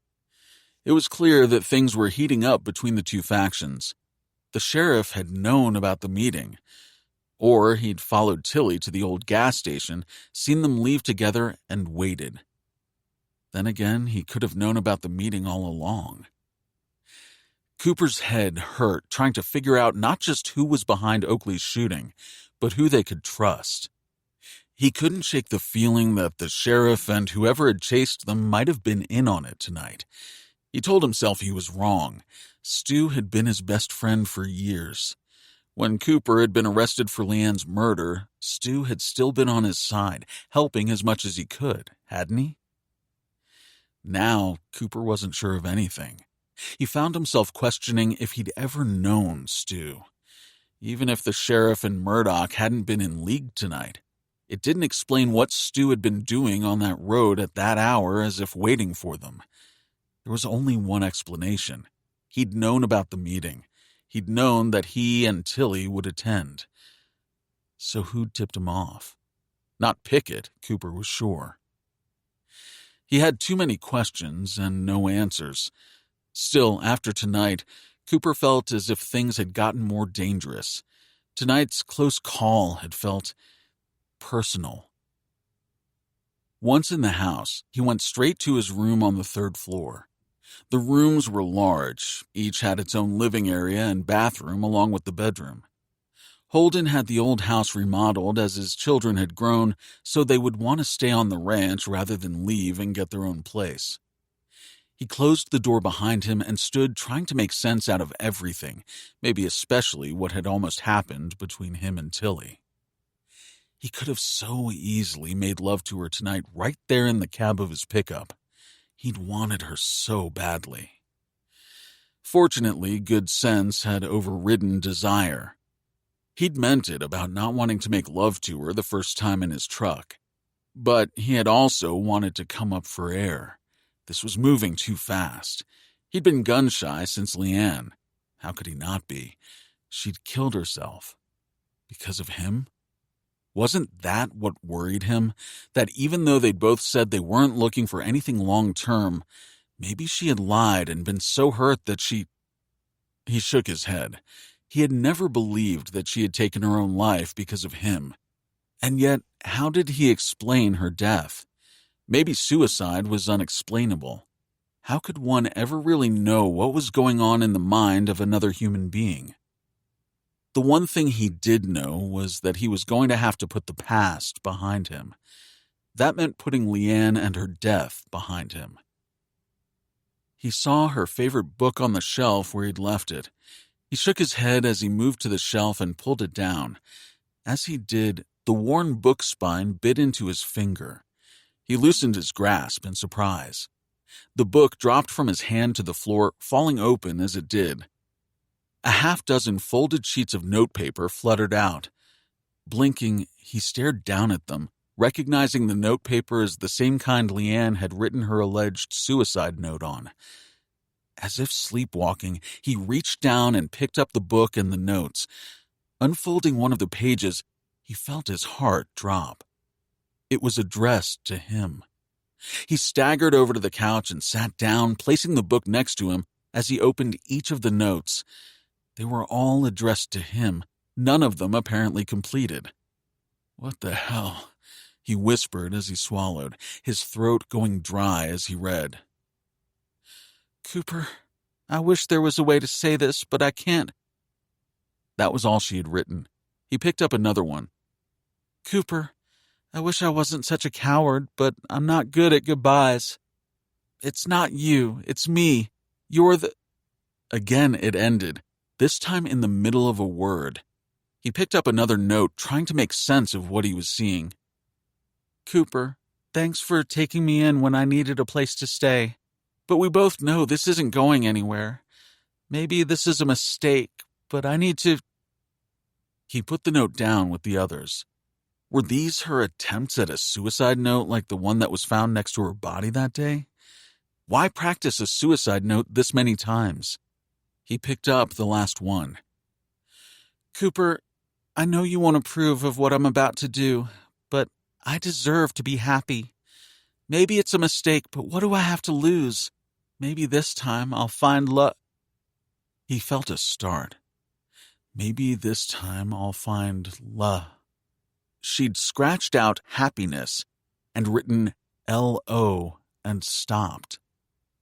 Maybe this time I'll find love?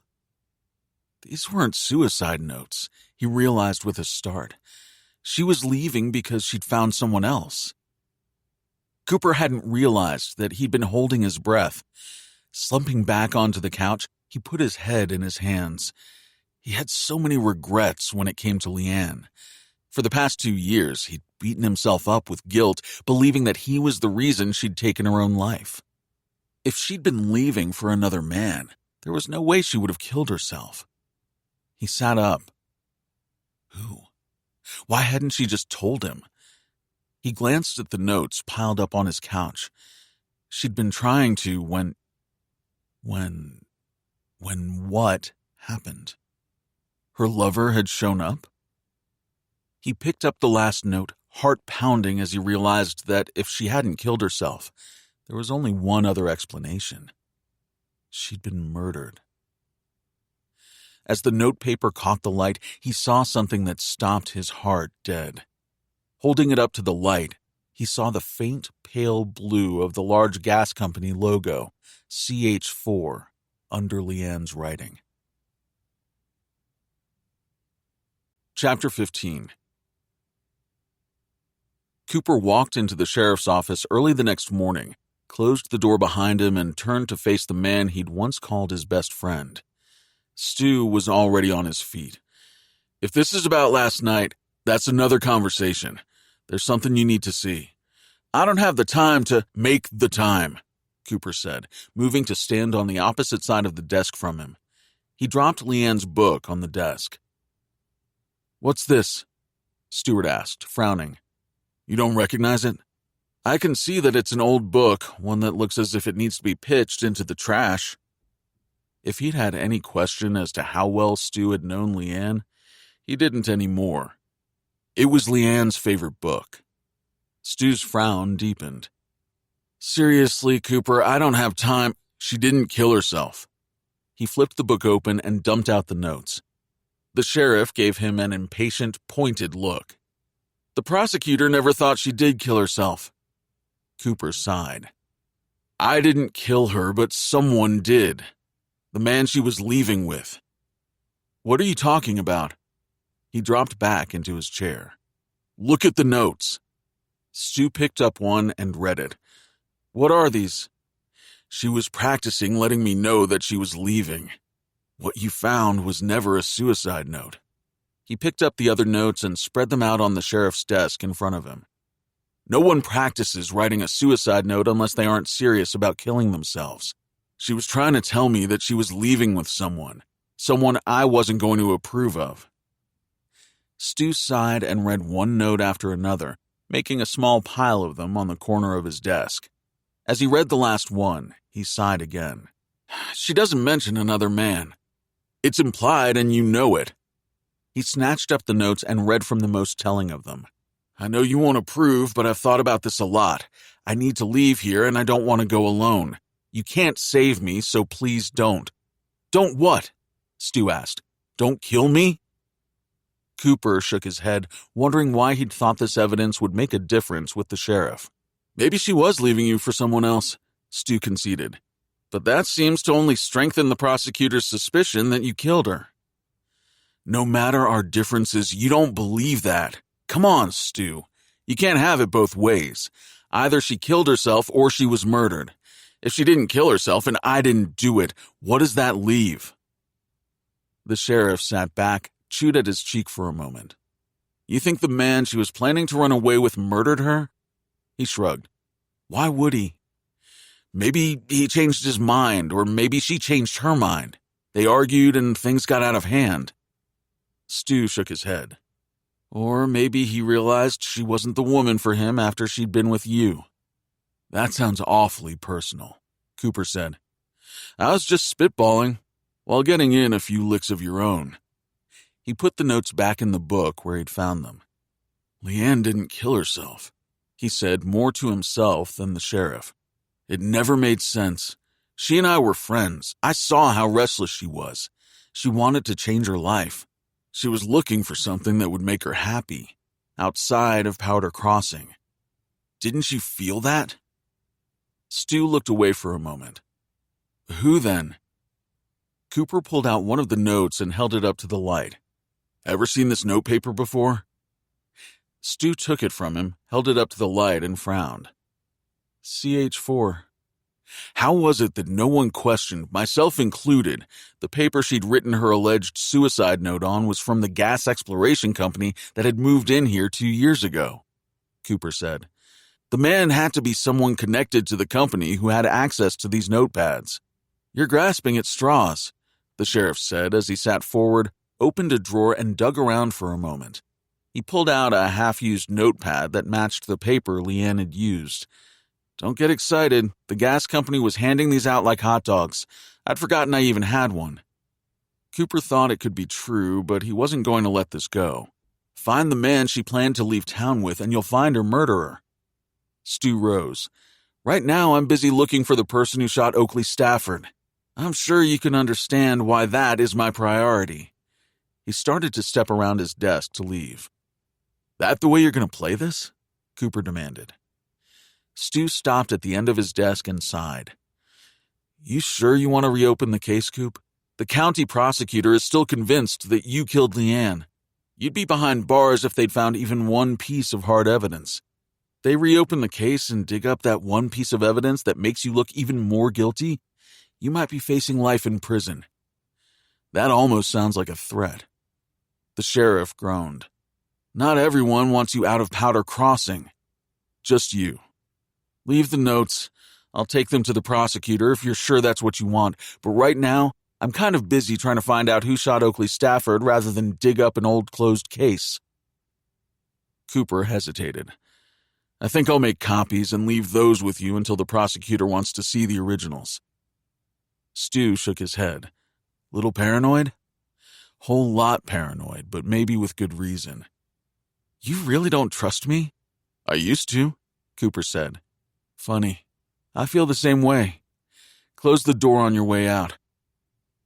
He waited until the sheriff was gone before reaching over and taking the half-used notepad from the desk. He tucked it into Leanne's book and walked out. It wasn't until he got home that he had a good look at the notepad he'd taken from the sheriff. The paper was thin. He could see why it left an indentation on the page under it. Holding it up to the light, he almost missed the only word that had been written on the sheet before it. Leanne. It appeared Stu had started to write her a note, but never finished it. Cooper had almost convinced himself not to continue looking into Oakley's shooting and let the sheriff handle it. But something about seeing that name, ghost-like on the notepad, made him change his mind. On the way back to the ranch, Cooper called Tilly. You're right. We need to find out what Oakley was doing in that ravine. Want to saddle up and meet me at the crime scene? Tilly was saddling her horse when CJ walked into the stables. Where do you think you're going? He demanded. She looked up at him in surprise. None of your business. He took a step toward her. You think I haven't heard about you and that McKenna cowboy? Between you and your sister, what is going on with you? She demanded, turning to frown at him. You aren't my father. Stop acting like you're running this ranch. You can't tell me or Oakley what to do. That's for sure. Look where it landed her. She could have been killed. She had no business on the McKenna ranch. So which one of them was she meeting over there? You think Oakley was seeing a McKenna and that's why she got shot? He said nothing, his jaw muscles bunching, his eyes narrowed angrily. You don't know what you're talking about. Don't I? I warned her to stay away from there, and now I'm warning you. I saw the way you looked at Cooper when you were a teenager. He's just toying with you, Tilly. Just trying to rile me up. She shook her head angrily. Not everything is about you, CJ. Get out of my way. I'm warning you, he called after her as she led her horse out of the stables. You're just going to get hurt. As she swung up into the saddle, she saw her mother standing a few yards away just outside the stables. Charlotte had a worried look on her face as she stepped forward and grabbed Tilly's reins to stop her on her way out. What's going on? Not you two, Tilly thought. I'm going for a ride. Why is your brother so upset? You'd have to ask him. He's been acting stranger than usual. Because you've been spending so much time with Cooper McKenna, her mother said. What did I hear him say about Oakley? Why didn't she ask CJ? She wondered. But when she turned in the saddle, she saw that he was no longer in the stables. She turned back and sighed. He said he thought Oakley was over at the McKenna ranch to meet one of the boys. Is that true? Tilly shook her head. I have no idea. Have you asked Oakley? She saw at once that her mother hadn't. She thought about Pickett Hansen, the ranch hand who'd been messaging her sister. The one text she'd seen for just a second had looked as if the two of them were close, but maybe Oakley had been seeing one of the McKenna brothers. Cooper probably wouldn't know since he'd been gone for 2 years. Is that all?" Her mother looked as if there was more she wanted to say, but she let go of the reins. "Enjoy your ride." As her mother stepped back, Tilly spurred her horse. She was going to be late meeting Cooper. She didn't like keeping secrets, but in this case, it seemed the safest thing to do. The sun had cleared the crest of the rugged hills to the east as Cooper rode out to meet Tilly. The ravine was a crime scene. Even if the sheriff's department and medical examiner were through with their investigation of the area, the sheriff wouldn't like them going in there. Then again, Stewart didn't like them doing anything together. Also, if the medical examiner and sheriff had found anything, Cooper thought they would have heard about it. Still, Tilly was convinced there was something back there to find. Otherwise, what had Oakley been doing in there? Not exactly the place to have a clandestine relationship, even if she and Pickett had something going on. It felt good to be back in the saddle. He hadn't realized how much he'd missed it. While he'd been away from home for those 2 years, he'd gotten construction jobs that paid better than rounding up cows. But he'd missed this. He breathed in the morning air. Overhead, puffy clouds dotted the vast blue of the Montana sky. Here, the sky seemed so much larger, stretching from horizon to horizon unobstructed by any structures. He rode along the edge of the Powder River, the water moving slow among the rocks that stood up out of the dark sand that had given the river its name. Tilly was waiting for him at the edge of the cottonwoods. She'd ground tied her horse, which was munching the grass, and walked to the edge of the river where she now sat with her face turned up to the summer sun. The sight of her made his heart pound. She had a classic beauty deeper than skin that humbled him, making him feel unworthy. She deserved better than him. Not to mention that anything between the two of them would be difficult at best. Did they really want to put themselves and their families through that? Tilly looked up as he and his horse approached. He saw something in those green eyes that struck like an arrow in his chest. He knew then that he'd do whatever it took. He wanted Tilly in his life. She rose from the rock, picked up her horse's reins, and swung up into the saddle with practiced ease.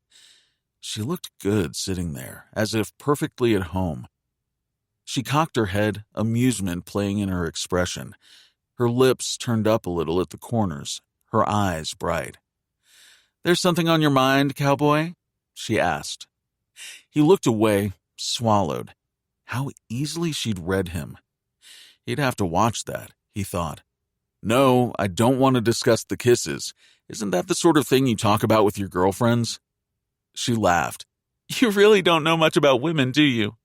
"Not really," he agreed as he rode up beside her. "But I'm willing to learn," he said, and leaned over to kiss her. "Let's do this." They rode back through the park-like grass beneath the dark green canopy of cottonwood leaves. The breeze whispered through the branches over their heads. It felt intimate in here, just the two of them. The creak of their saddles, the jingle of the reins, the snort of a horse were the only sounds, as if Tilly was holding her breath, and so was he. "Sure you don't want to talk about it?" "Nope." She laughed. "How did I know that?" He glanced over at her. "'Cause you know me." "I do, Coop," she agreed. "I'm willing to get to know you better, though." He chuckled at that as they broke out of the grove of cottonwoods and he saw the dark gash of the ravine. "This could be dangerous." He glanced over at her. "Don't even think about going back in there without me." Tilly hadn't known what to expect when she saw Cooper this morning. She knew that she'd gotten under his skin. She could see that, feel it. He couldn't deny it, not after their kisses last night, not after what he'd said about the first time they made love. Not that she hadn't expected him to shut down again and try denying what was happening between them. She'd told herself that he couldn't keep pretending there wasn't more than chemistry between them, but she knew that he might try. Not because he didn't feel it, but because he was scared. Because of Leanne, or because she was a Stafford? Well, he could keep denying it to himself, but not to her. so she was glad this morning that he wasn't even trying to pretend that last night hadn't happened. She had watched him out of the corner of her eye as they rode through the cottonwoods. It dawned on her that she wasn't all that was bothering him. This morning, Stuart had called her. He'd said he had just wanted to talk to a friend. "We're still friends, aren't we?" "Of course," she'd said reflexively. Were they? "Seen Cooper today?" "Stuart, just asking. He was in my office earlier. He thinks he has proof that Leanne was murdered." This had surprised her. Cooper had proof? "This is good news, isn't it?" she'd said. "He thinks so. He seems to think that she was running off with some man. He wants me to reopen the case. I think that's pretty risky since the prosecutor is still convinced that Cooper is guilty." "What are you trying to tell me?" "That you might want to talk him out of opening this old can of worms. That's if you care about him. Who knows what evidence might turn up." Tilly had seen that he was trying to make her doubt Cooper, make her suspect that he might be a killer. "Thanks for the advice," she'd said, her voice clipped. "I have to go." "Sure," he'd said. "Maybe I'll see you around." Not if I see you first, she'd thought. She knew Stuart was just trying to get her to question her feelings for Cooper. Didn't he realize she'd been doing that enough on her own? She was a Stafford, Coop was a McKenna. That alone made even the thought of them having a future together seem impossible. But she would never believe that Cooper had killed Leanne, though she did wonder why he hadn't mentioned that he'd found evidence about her death. Was he ever planning to tell her? Cooper was questioning bringing Tilly with him, but now that he knew there was no leaving her behind. They rode across the open expanse to the mouth of the ravine carved over the years in the rising rugged mountains beyond. He felt the early summer heat of the sun lolling overhead. Another hot summer. Another dry one after too many years without enough rain. A wall of rocks lined both sides of the opening into the ravine, making it a tight fit, just large enough for one horse to pass for a dozen yards before it opened up. As he eased his horse in, he studied the horseshoe tracks. At least 4 horses had come through here. One of them had been Oakley's. One track would have been the horse and rider Howie had seen from the plane. Had the sheriff sent men in here on horseback? There were too many tracks to tell. The land rose, the ravine twisting back into the mountain. Higher up, ponderosa pines dotted the mountainside next to steep cliffs and outcroppings. Everything seemed to glisten in the sunlight ahead, but in the ravine it was dark and cool, the cavity filled with shadows. It felt peaceful back in here, yet he felt a chill as if it was almost too quiet. He hadn't heard a bird song. Even the breeze was silent. The only thing he could hear was the pounding of his heart as he thought of Oakley riding back in here. Why had she?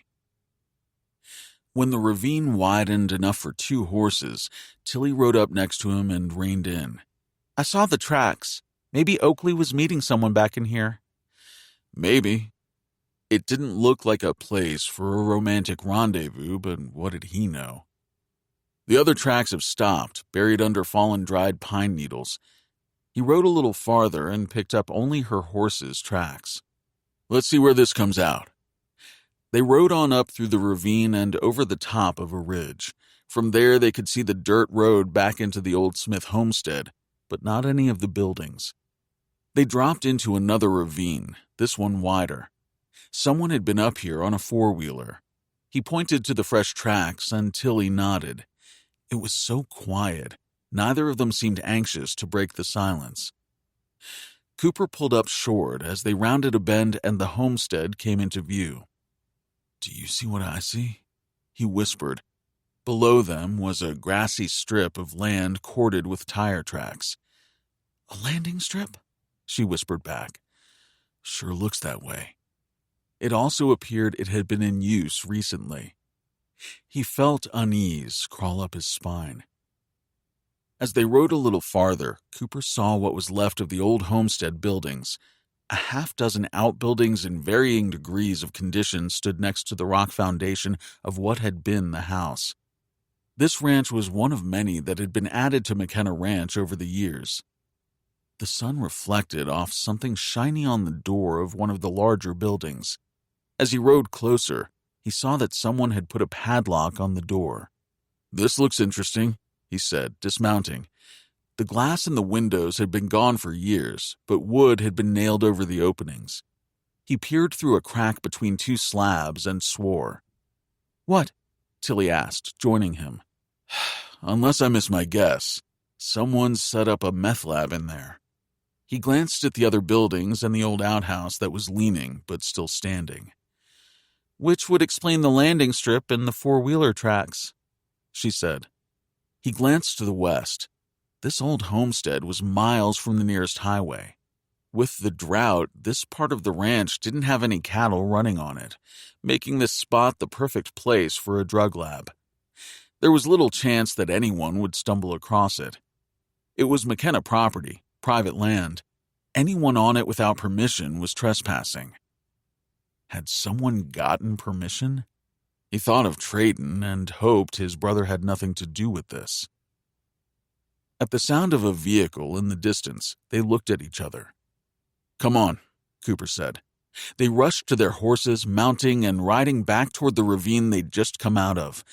Until they reached the pines, they would be in plain sight. Maybe the drug makers always stopped by this time of the day, or maybe there had been some kind of battery-operated security camera on the outbuilding.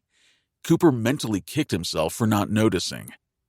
Too late now. They were starting up the ravine into the pines when Cooper looked back. Just below them, a large truck pulling a stock trailer came into view. The driver of the truck stopped, got out, and rushed to open the rear of the trailer. Cooper expected horses to emerge. Instead, a large four-wheeler came barreling out, the rider armed with what looked like an AR-15 strapped across his chest. Another four-wheeler roared out after him, this man also armed with the military-style automatic rifle. "We have to get out of here," Cooper said unnecessarily. Tilly was already urging her horse up the mountainside toward the pines. He knew she had to be thinking the same thing he was. This must be what had happened with Oakley. As the men turned the four-wheelers toward them, they gunned the engines and came thundering in their direction. A horse couldn't outrun a four-wheeler, especially one of these big, powerful machines. His and Tilly's only hope was to go up higher into rougher country where the all-wheel vehicles couldn't follow them. "This way!" he yelled, and headed straight up the side of the mountain. He heard one of the engines stop to idle and felt his heart drop. A spray of bullets ripped across the ground behind them, sending pine bark and wood splinters into the air along with dirt and pebbles. They spurred their horses toward the larger pines. The pine trees were sparse, but provided some cover as they reached them. Cooper could hear the roar of the four-wheelers again. They were going up the ravine off to the left of them. He knew that they had to get up higher on the ridge and into the denser trees before the men broke out of the ravine. If he and Tilly could distance themselves by going through the rough, broken country where the four-wheelers couldn't follow, they might stand a chance.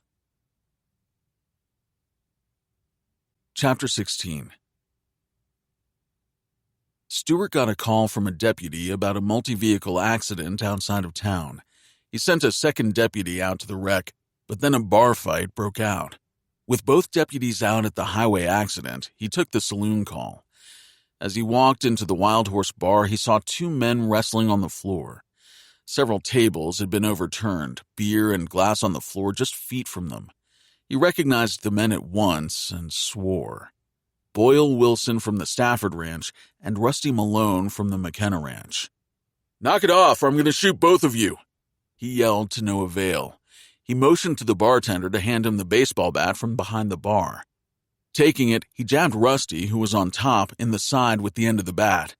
"That's enough." The two kept fighting. He jabbed Boyle, who was now on top. "I'm going to start using this bat if you two don't stop." He hit Boyle harder, knocking the air out of him and grabbing the back of his shirt to drag him off. As Rusty started to go after Boyle, the sheriff caught the cowboy in the gut, doubling him over. "Make another move and so help me I'll nail you." Rusty wiped at his bloody lip as he fought to catch his breath and slowly rose. Stewart let go of Boyle but stayed between the two men. "What is wrong with you two? It's too early in the day for this." "He jumped me," Boyle accused, pointing at Rusty, who immediately went into how Boyle had said some things.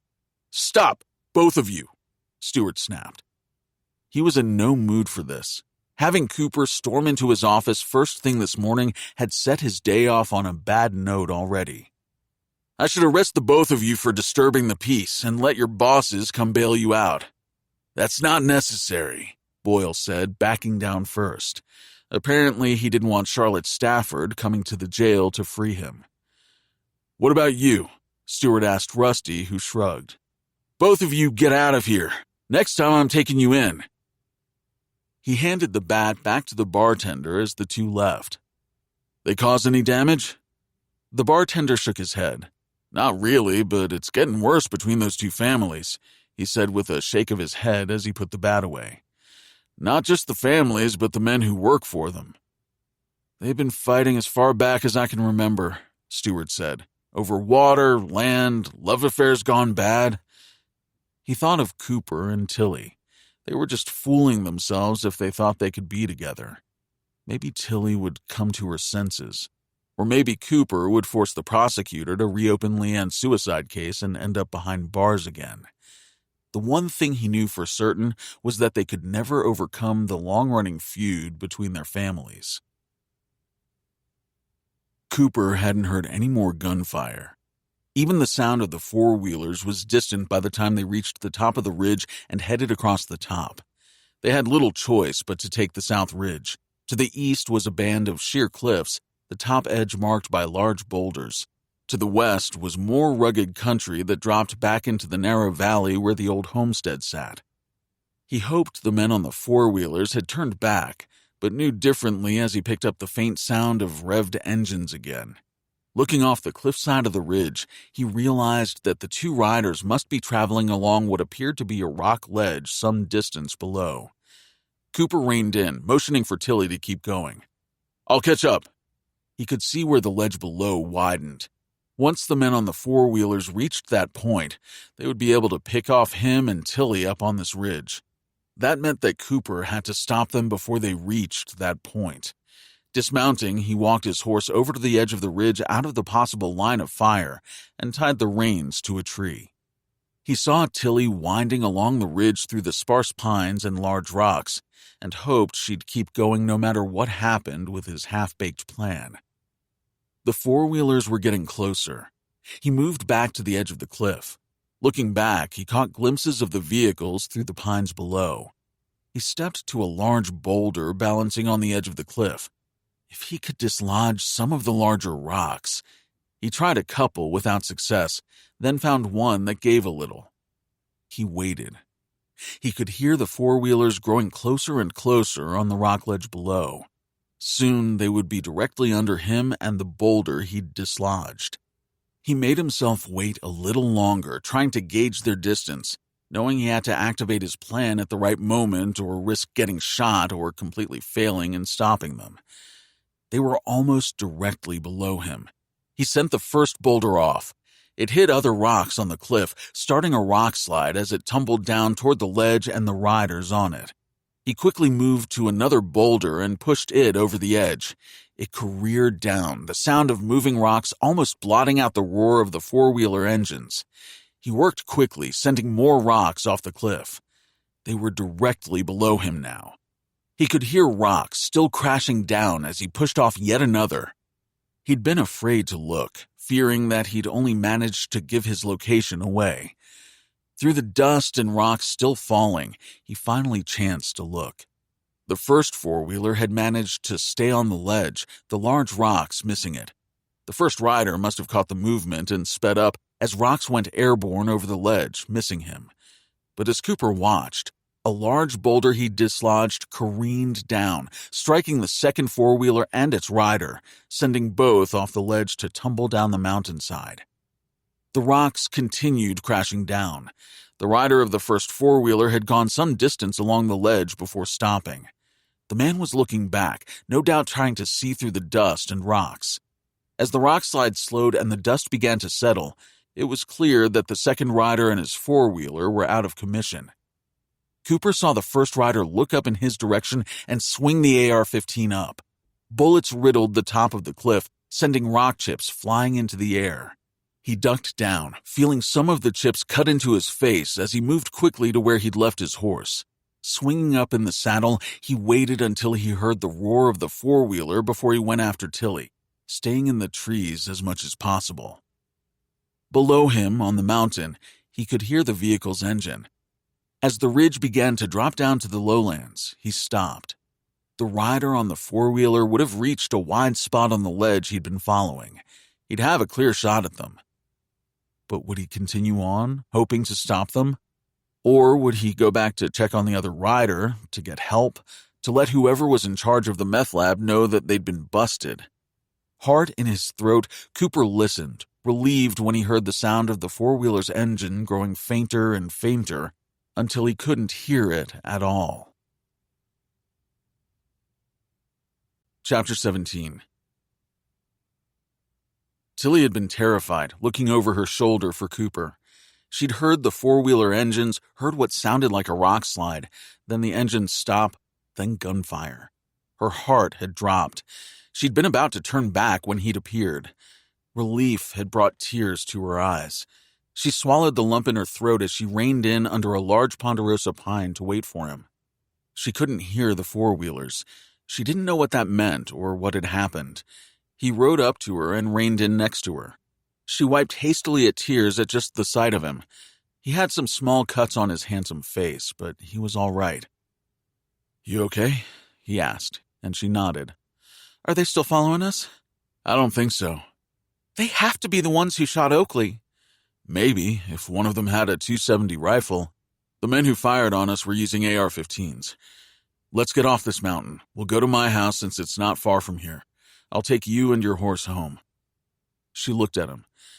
"Are you sure that's a good idea?" "I need to call the sheriff as soon as I can get cell phone service." Tilly nodded, although she was worried about what kind of reception she would get at the McKenna house. But he was right. It wasn't far. There they would be safe. She thought about that and tried to forget that people had been trying to kill them as she spurred her horse. They rode off the mountain and down toward his family's ranch house. She kept thinking of her sister running for her life from killers. Oakley had to have found the meth lab. It was the only thing that made sense. Except, like Cooper said, the men who shot at them were using AR-15s, not a .270 rifle, which was what Oakley had been shot with.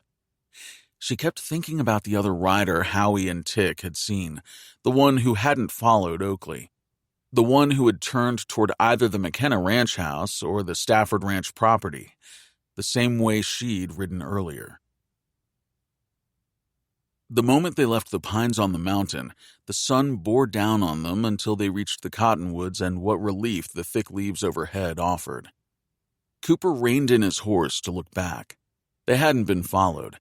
They were almost to the house, safe here in this wooded grove. Tilly reined in beside him. He could see the green of her eyes accentuated by the dark green of the cottonwood leaves overhead.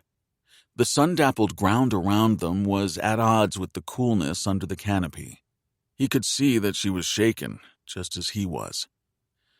"Tilly." When the men on the four-wheelers had started shooting at them, he'd just reacted on instinct. He hadn't taken the time to realize just how much danger they were in, let alone to be terrified. But looking at her now, he felt pure, gut-wrenching terror at the thought that he'd almost gotten her killed. He reached over to cup her cheek, then leaned toward her, pulling her against him for a moment. The feel of her was his undoing. "Tilly." That was all he had to say before he was off his horse, reaching up to lift her from the saddle and into his arms. She wrapped her arms around him as he held her tight against him, her feet dangling above the warm soil. She held on to him as if they were in a fierce storm. They were. "Those men tried to kill us. Cooper, they tried to kill us." He cupped the back of her head, pressing her into his chest. "We're okay." It wasn't true, and he suspected she knew that. They'd been seen.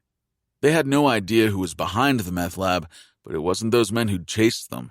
The operation had an organized feel to it. Someone higher up was in charge. More than likely, someone they knew. "Even if they didn't shoot Oakley," Tilly said against his chest, "they chased her out of that ravine. It had to be them." He didn't argue. So who had shot the .270 rifle? The man waiting for her in the ravine? The man on the horse? "You're going to be all right," he told her. Not sure of that at all. Checking his phone, he saw that he had service now that they were out of the mountains. "I have to call the sheriff." She nodded and stepped away as he made the call. He got Stewart's cell phone first, then his office. Forced to leave a message on both, he told Stu about the meth lab, about the men who'd shot at them, chased them, how one of the pursuers' four-wheelers had been destroyed, the rider injured or dead, and where he could find him. Knowing there was nothing more he could do, he left his cell number and disconnected. Tilly was standing nearby, hugging herself as he looked back toward the rugged mountains drenched in sunshine. They looked so peaceful. Everything about the summer day felt normal. But under the surface, he stepped to Tilly, pulled her to him again, and held her for a few minutes. "I'm just not used to people trying to kill me." "Me either." He drew back to smile at her. He told himself that this wasn't the time or the place, but he wanted her with a kind of desperation he knew stemmed from almost being killed. "Let's get you home." As they rode into the McKenna ranch yard, the ranch manager looked up, his gaze going from Cooper to Tilly and back. They rode over to the stables and dismounted. "You remember Tilly," Cooper said as he helped her down from her horse. "Miss Stafford," Deacon Yates said. "Tilly is fine," she said. "Nice to see you, Deacon." "I'm going to borrow a stock trailer to take Tilly's horse to her ranch." Deacon opened his mouth, no doubt to tell him what he thought of that idea. But before the ranch manager could say anything, Cooper saw him glance toward the house. "Cooper, did you bring someone home for supper?" his father asked behind him as he approached. "Tilly," Holden said as he recognized her. "It's been too long. I hope you will join us. Elaine made pot roast, and she always makes too much." Tilly shot Cooper a look that said, "Rescue me." "Maybe some other time," Cooper said, interceding. "I need to take Tilly and her horse home." His father waved that off. "That can wait. The pot roast can't. Did you have a nice ride?" Cooper wanted to tell his father about everything that had happened, but in private. "Fine." The meth lab was on McKenna Ranch property, and he was pretty sure it was what had gotten Oakley shot. "Beautiful day for a ride," his father said. "I can take care of your horses," Deacon said. "Why don't you go on inside and have some Sunday supper? When you come back, your horse will be loaded in a trailer, Miss Stafford." "Thank you, Deacon," Holden said. "It's settled. Come on." He led Tilly toward the house. Cooper looked at Deacon, who shrugged. There was nothing to do but follow Tilly and his father inside. She'd never known how beautiful the McKenna house was, although she'd heard stories. It was huge, not as rambling as the Stafford house. All white wood and clear glass, the massive 3-story house rose above the river, the cottonwoods flanking it, making it look even more majestic. They crossed the wide front porch, and Holden opened the large door to usher them in. Tilly turned to Cooper and said, "If you don't mind, I need to freshen up." They were both covered with dust, hot and sweaty. "Me too. I'll show you to the bathroom," Cooper said, and led her down the hall. It wasn't until they reached it and he checked to make sure no one was around that he said, "Sorry about this. I need to tell my dad about what we found when I get a chance." She nodded. "Sunday supper?" she said, raising a brow. "I told you, Dad wants our families to quit fighting, though I am surprised he invited you to supper. Maybe this is a start to bringing the families together." Tilly had her doubts about that, but didn't voice them. "Go ahead and use this bathroom. I'll go to another one. See you in the dining room." When Cooper walked into the dining room a few minutes later, he saw that his father had corralled the whole family. He groaned inwardly. No good could come from this, he thought, as his father motioned for him to sit next to him across from Trayton. Next to Cooper was an empty chair, no doubt for Tilly. Before he could sit, Tilly walked into the dining room. Holden stood and cleared his voice loudly. Duffy rose. Trayton started to rise, but then dropped back into his chair as he saw who it was. "No friggin' way," he said. Bailey just looked confused until she saw Tilly. Holly Jo looked up and frowned as if she had no idea what was going on or how unheard of this was. "Tilly, I'm so glad you were able to join us," Holden said as Cooper pulled out the chair next to him for her. "I think you know everyone but Holly Jo, the latest addition to our family. Holly Jo, say hello to Tilly." Tilly said hello to the sullen girl, who mumbled something into her empty plate. "Holly Jo, Tilly lives on the ranch next door." Next door was putting it mildly, Cooper thought as he sat, and so did Duffy and their father. "The men in this family have manners," Bailey said, looking amused. "Apparently we just needed another woman in the house to bring them out. Except for one male in the family," she said, giving Trayton the stink eye. "Sorry," Trayton said, shoving back his chair and getting to his feet, "but I can't sit here and pretend this is all right. A Stafford sitting here at our dinner table? After they've tried for years to put us out of business? No thank you." "You apologize right now," their father demanded. But Trayton ignored him. "Who else are you going to bring home? It's bad enough that you brought home your bastard child to live with us." "Trayton," Holden snapped, but his eldest son was already storming out. Holly Jo looked up from where she'd been scowling at her plate. "Was he talking about me?" She looked down the table at Holden. "Was he saying that I'm your daughter?" she asked, her voice rising. "He doesn't know what he's talking about," Holden said. "You're not my daughter. You're the daughter of a friend of mine who has now passed away and wants you to be with us." "That's a lie," Holly Jo accused. "My mother wasn't your friend. She hated you." "Holly Jo," Holden said a little too loudly, "we will talk about this when we don't have company." "Company?" She looked at Tilly. "She's company? Then what am I?" "You're not company. You're family now, and I won't hear another word." She shot him a rebellious look. "I'd like to be excused." "No." She shoved back her chair. "If I'm family, then I should be able to do what Trayton did, right, Dad?" "I'm not your father." "Then why did my mother hate you so much?" "We'll discuss this at another time," he said through gritted teeth, then sighed as the girl stormed off. "I'd like to hear the answer to that, too," Bailey said. "She does look like us, so who is this child who is now family?" "At another time," Holden said under his breath. He shook his head. "Again, I am sorry, Tilly. This family hasn't found their manners after all. We'll work on that."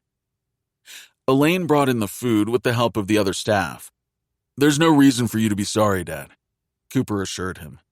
"Elaine, this looks delicious," he said as she put down a huge plate of beef pot roast, potatoes, carrots, and onions, and a bowl of homemade warm dinner rolls straight from the oven, given the way they smelled.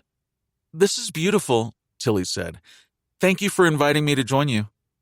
"Why do I feel like I've missed something?" Duffy asked, looking around the table. "First family meetings, and now this?"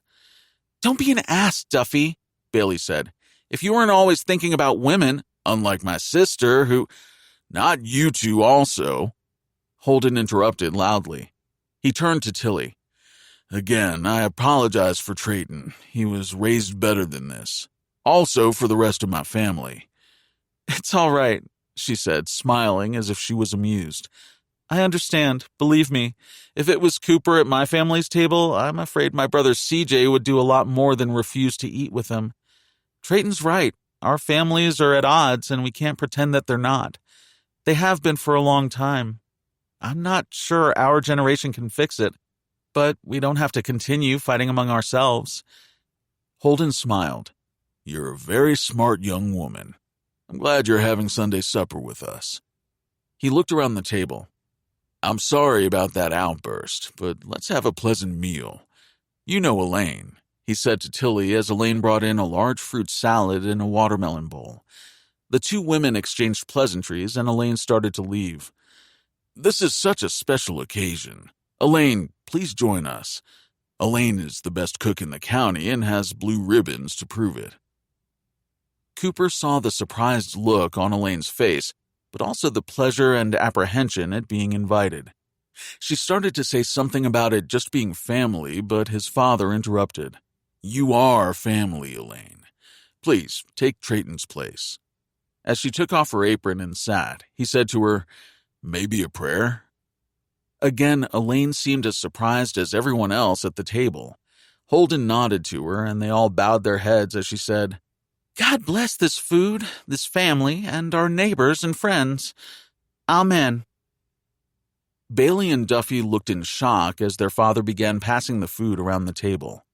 Like Cooper, he was sure they couldn't remember the last time grace had been said at their table. Then again, he couldn't remember the last time they'd had a guest. He looked at his father with both pride and concern. What was going on? Cooper knew this wasn't all about Tilly joining them. It had to be the addition of Holly Joe that had brought this on. It seemed his father was trying for a new beginning that he hoped would include peace between the families. While Cooper applauded his efforts, he hoped his father knew that this would be an uphill battle if Trayton's response had been any indication. Chapter 18. Holden couldn't believe the rebellion he'd witnessed at dinner. He'd lost control as the head of this household. A house divided cannot stand. The proverb had never seemed truer than now. For years, their adversaries had been the weather, the economy, and the Staffords. The ranch had always been his sanctuary. He'd felt safe here, thought his family was. When Oakley had been shot on his ranch, he felt as if he was at war. What he hadn't realized was that there was an underground uprising going on right here within his family. He looked up as Elaine came into his den. She was petite and slim, everything about her understated, including her beauty. She went straight to the bar and poured him a bourbon. As she handed it to him, he smiled up at her from his chair in front of the stone fireplace. "Thank you for today," he said as he motioned for her to join him. Only a few years younger than him, Elaine had been his confidant for years. He trusted her with his home, his family, even his life. As usual, her strawberry blonde hair was in a knot at the nape of her neck. He'd only glimpsed it down once and had been surprised how long it was. He wondered if she ever truly let her hair down. He hadn't seen it if she had. She was all business, running her area of the house quietly and efficiently. "I did wonder what had gotten into you," she said, smiling at him as she took a chair. "If I hadn't known better, I might have thought you'd lost your mind. You shouldn't have asked me to eat with the family. Now your children are going to think that I'm sleeping with you." He chuckled. "Would that be so bad?" She said nothing, still smiling, giving him that patient look of hers that said she knew he was joking, just as she had been. A love affair had never been in the cards for them. "You're my family and have been for years." Again, she said nothing. "Margaret must be rolling over in her grave to see what I've done with the rest of this family. She would have never allowed things to go so wrong. I've made so many mistakes. Like marrying his second wife, Lulabelle. That thought did nothing to improve his mood. "Today wasn't a mistake, asking Tilly to eat at your table with your family," she assured him. He hoped she was right. She'd always encouraged him to make peace between their families. "I like Tilly, and I think Cooper likes her. But if they were to marry..." Elaine nodded. "Like she said, it may be up to this generation to settle this old feud between the families." "Or to continue it. Look at Trayton." He shook his head. He didn't even want to get into what Cooper had told him about Trayton, or into Cooper's suspicions about his brother. Holden didn't believe Trayton would go behind his back, but he could be wrong. The thought upset him, making him worry that he really had lost complete control of this family. Then there's Duffy. I fear there isn't a serious bone in his body. And Bailey. He took a sip of his drink.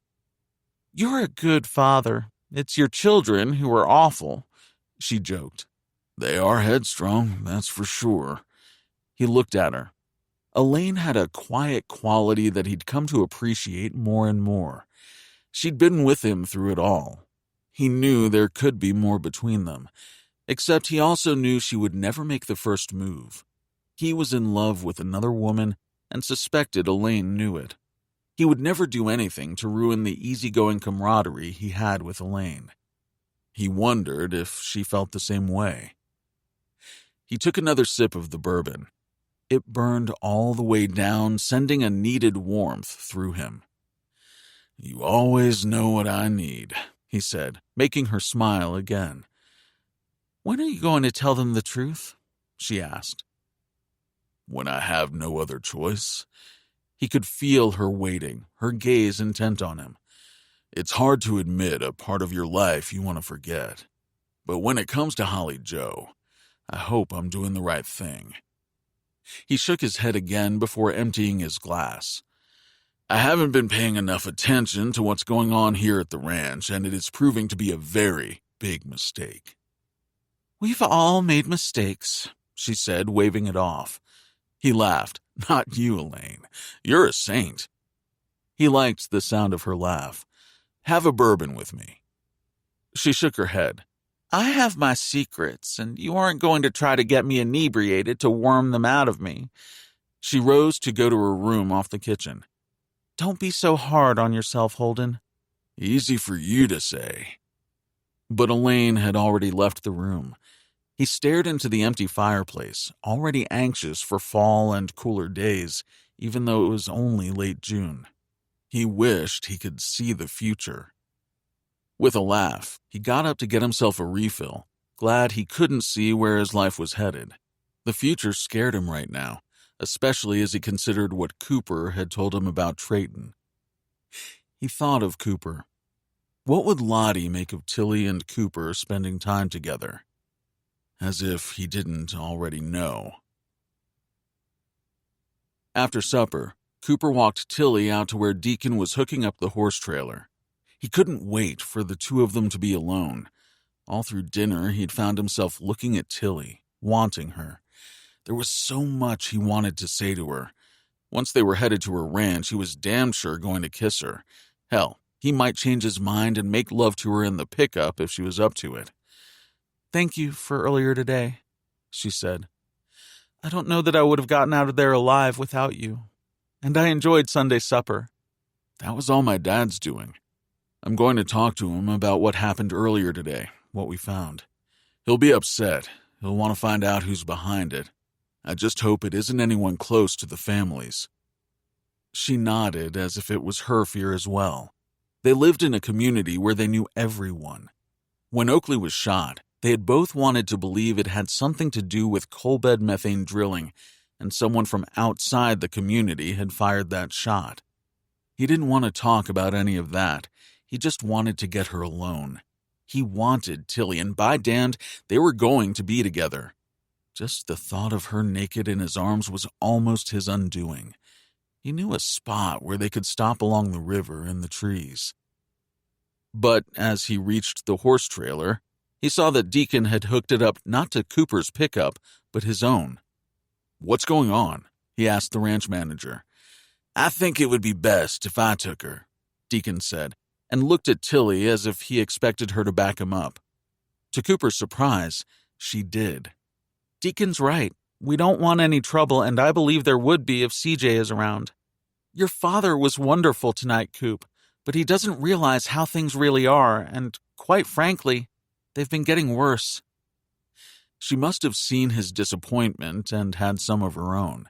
She leaned toward him and gave him a quick kiss. He grabbed her, pulling her into his arms, and kissed her passionately. She moaned against him.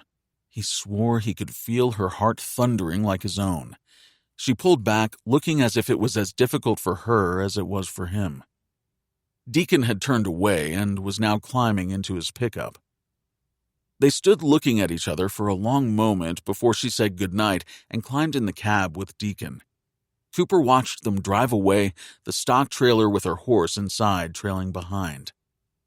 It had been one hell of a day. As he walked back into the house, He knew that Deacon was right.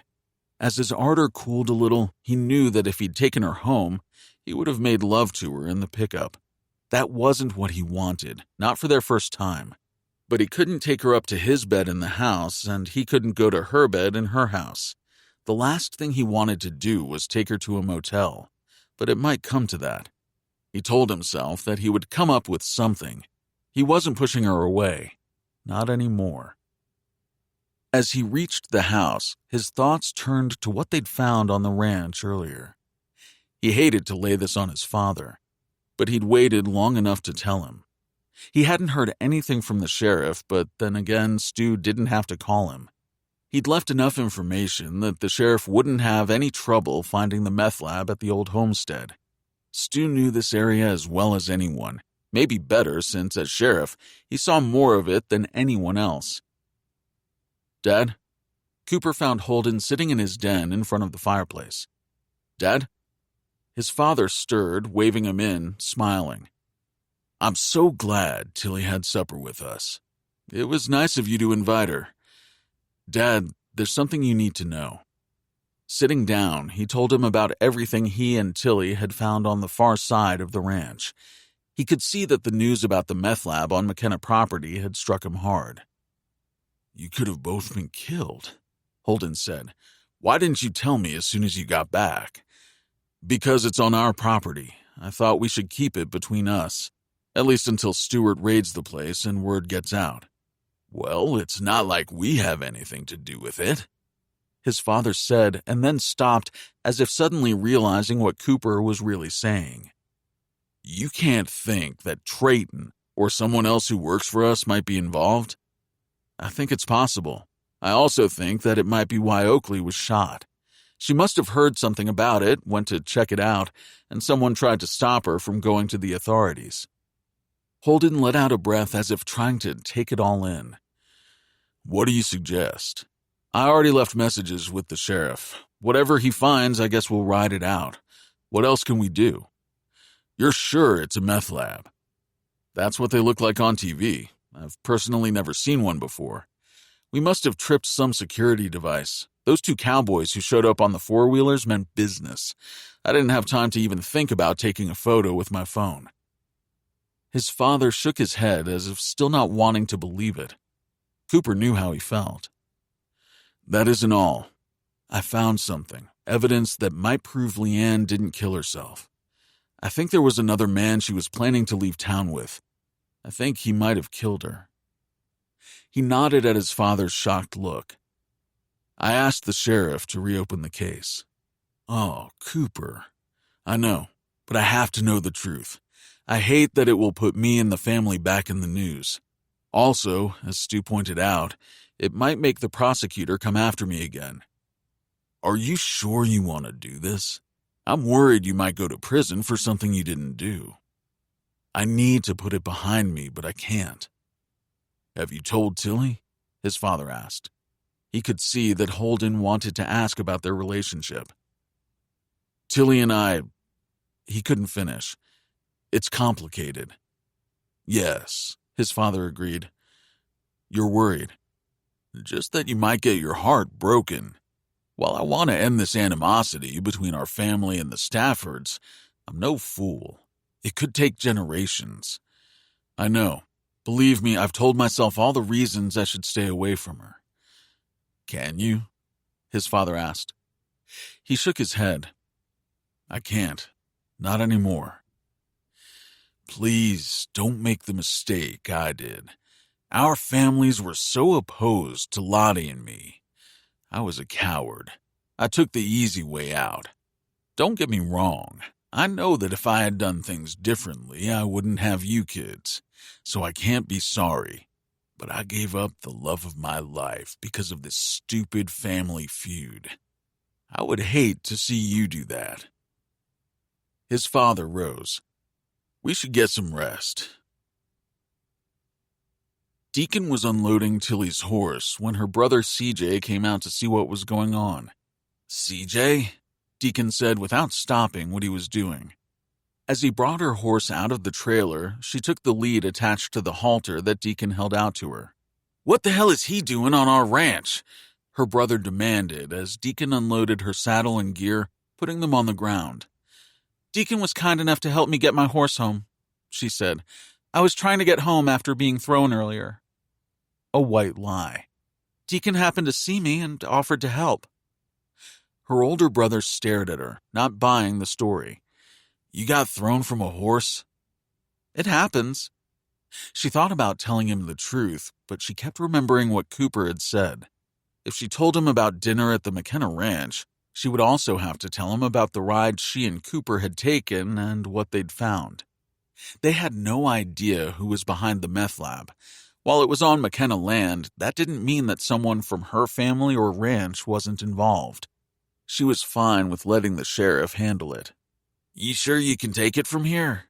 Deacon asked after everything of hers was unloaded. She knew he wasn't asking about her horse, saddle, and tack. He was asking about her brother. "Thank you, I can handle it," she said. Tilly was relieved when Deacon climbed behind the wheel of his pickup and drove off, no doubt seeing that CJ was looking for a fight and anxious to leave before one broke out. Deacon had been right. If Cooper had brought her and her horse home, there would have been more than trouble. "You just happen to be near the McKenna Ranch and the ranch manager just happens to give you a ride home?" CJ demanded. "Do you think I'm stupid?" "No, I think you're always looking for a fight, though." She was too tired to argue. It had been a strange day. The ride with Cooper had been wonderful at first. Finding what they had come as a shock, but nothing like those two men trying to kill them. She still believed that the meth lab in the middle of nowhere was what had gotten Oakley shot. Somehow her sister must have heard rumors about it and gone back there to check it out herself. Tilly knew that when she closed her eyes tonight, she would relive being chased, running for her life. Just as her sister had. She could imagine how terrified her sister had been. She was almost grateful that Oakley couldn't remember. Only her sister hadn't been alone. She remembered what Tick had told them. There had been a man on a horse right behind Oakley who'd cut off and headed south, toward the McKenna house or toward the Stafford Ranch. She reminded herself that the rifle that had shot Oakley was a .270, not what those men had been shooting at them with today. So why hadn't the man on the horse come forward after Oakley was shot? Unless he was the one who'd fired the shot. Unless he was now waiting to see if her memory came back. Or would he be afraid to wait and come after her again? Her only hope was that once Stewart busted the meth lab, he'd find the men behind it. He'd find Oakley's shooter and put an end to this.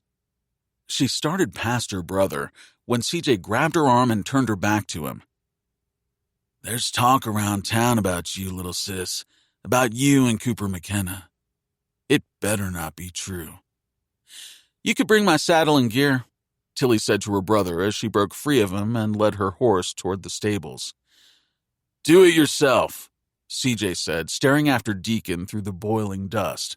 "I'm going to be watching you, little sis," he called after her. "Stay away from the McKennas. Stay off their ranch, or you might not be as lucky as Oakley was." Chapter 19. "I hope this isn't going to be a daily occurrence," the sheriff said as Cooper walked into the office first thing the next morning. He closed the door behind him, making Stu groan. "Did you get the messages I left?" "Sorry, I've been busy. I haven't even had a chance to check my messages, especially the ones from you." "Tilly and I went for a ride yesterday, trying to trace Oakley's path before the shooting." The sheriff looked as if he was about to explode. "I have a mind to arrest both of you for interfering in my investigation." Ignoring him, Cooper continued. "We went all the way up the ravine, over the mountain and down the other side. Your deputies hadn't gone that far. Because there was nothing to see but that old homestead," he snapped. "Someone has moved into one of the large buildings. We found what appears to be a meth lab." The sheriff rocked back in his chair. "A meth lab?" "There is also a landing strip there where someone has been flying in and out. We must have triggered some type of alarm because before we could get out of there, a truck pulling a stock trailer showed up. 2 men with AR-15s came flying out of the back of the trailer on four-wheelers, fired on us, then chased us. Stu was shaking his head. You have to be kidding me.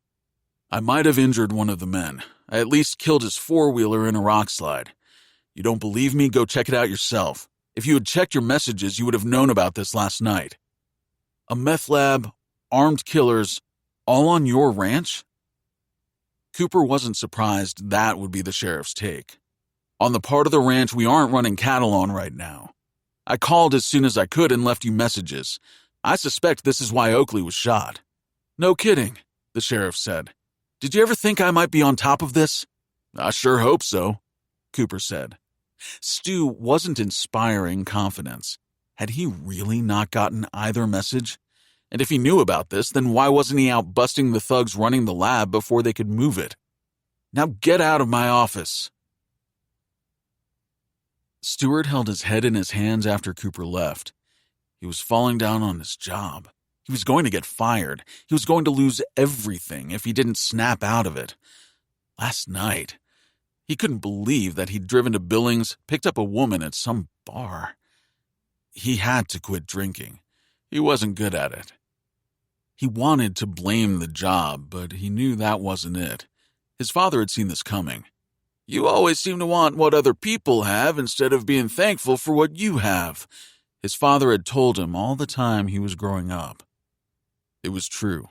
He'd wanted what Cooper had, what Cooper had never appreciated, a huge ranch, a life Stewart would have given his left arm for. Leanne had only been a symptom he could admit now. He'd never really been in love with her. But Tilly, she was a different story. He'd loved her as a friend. He thought it could be more. But did you love her because you knew how Tilly and Cooper felt about each other for years? It was his father's voice making him cringe because he knew there was truth in it.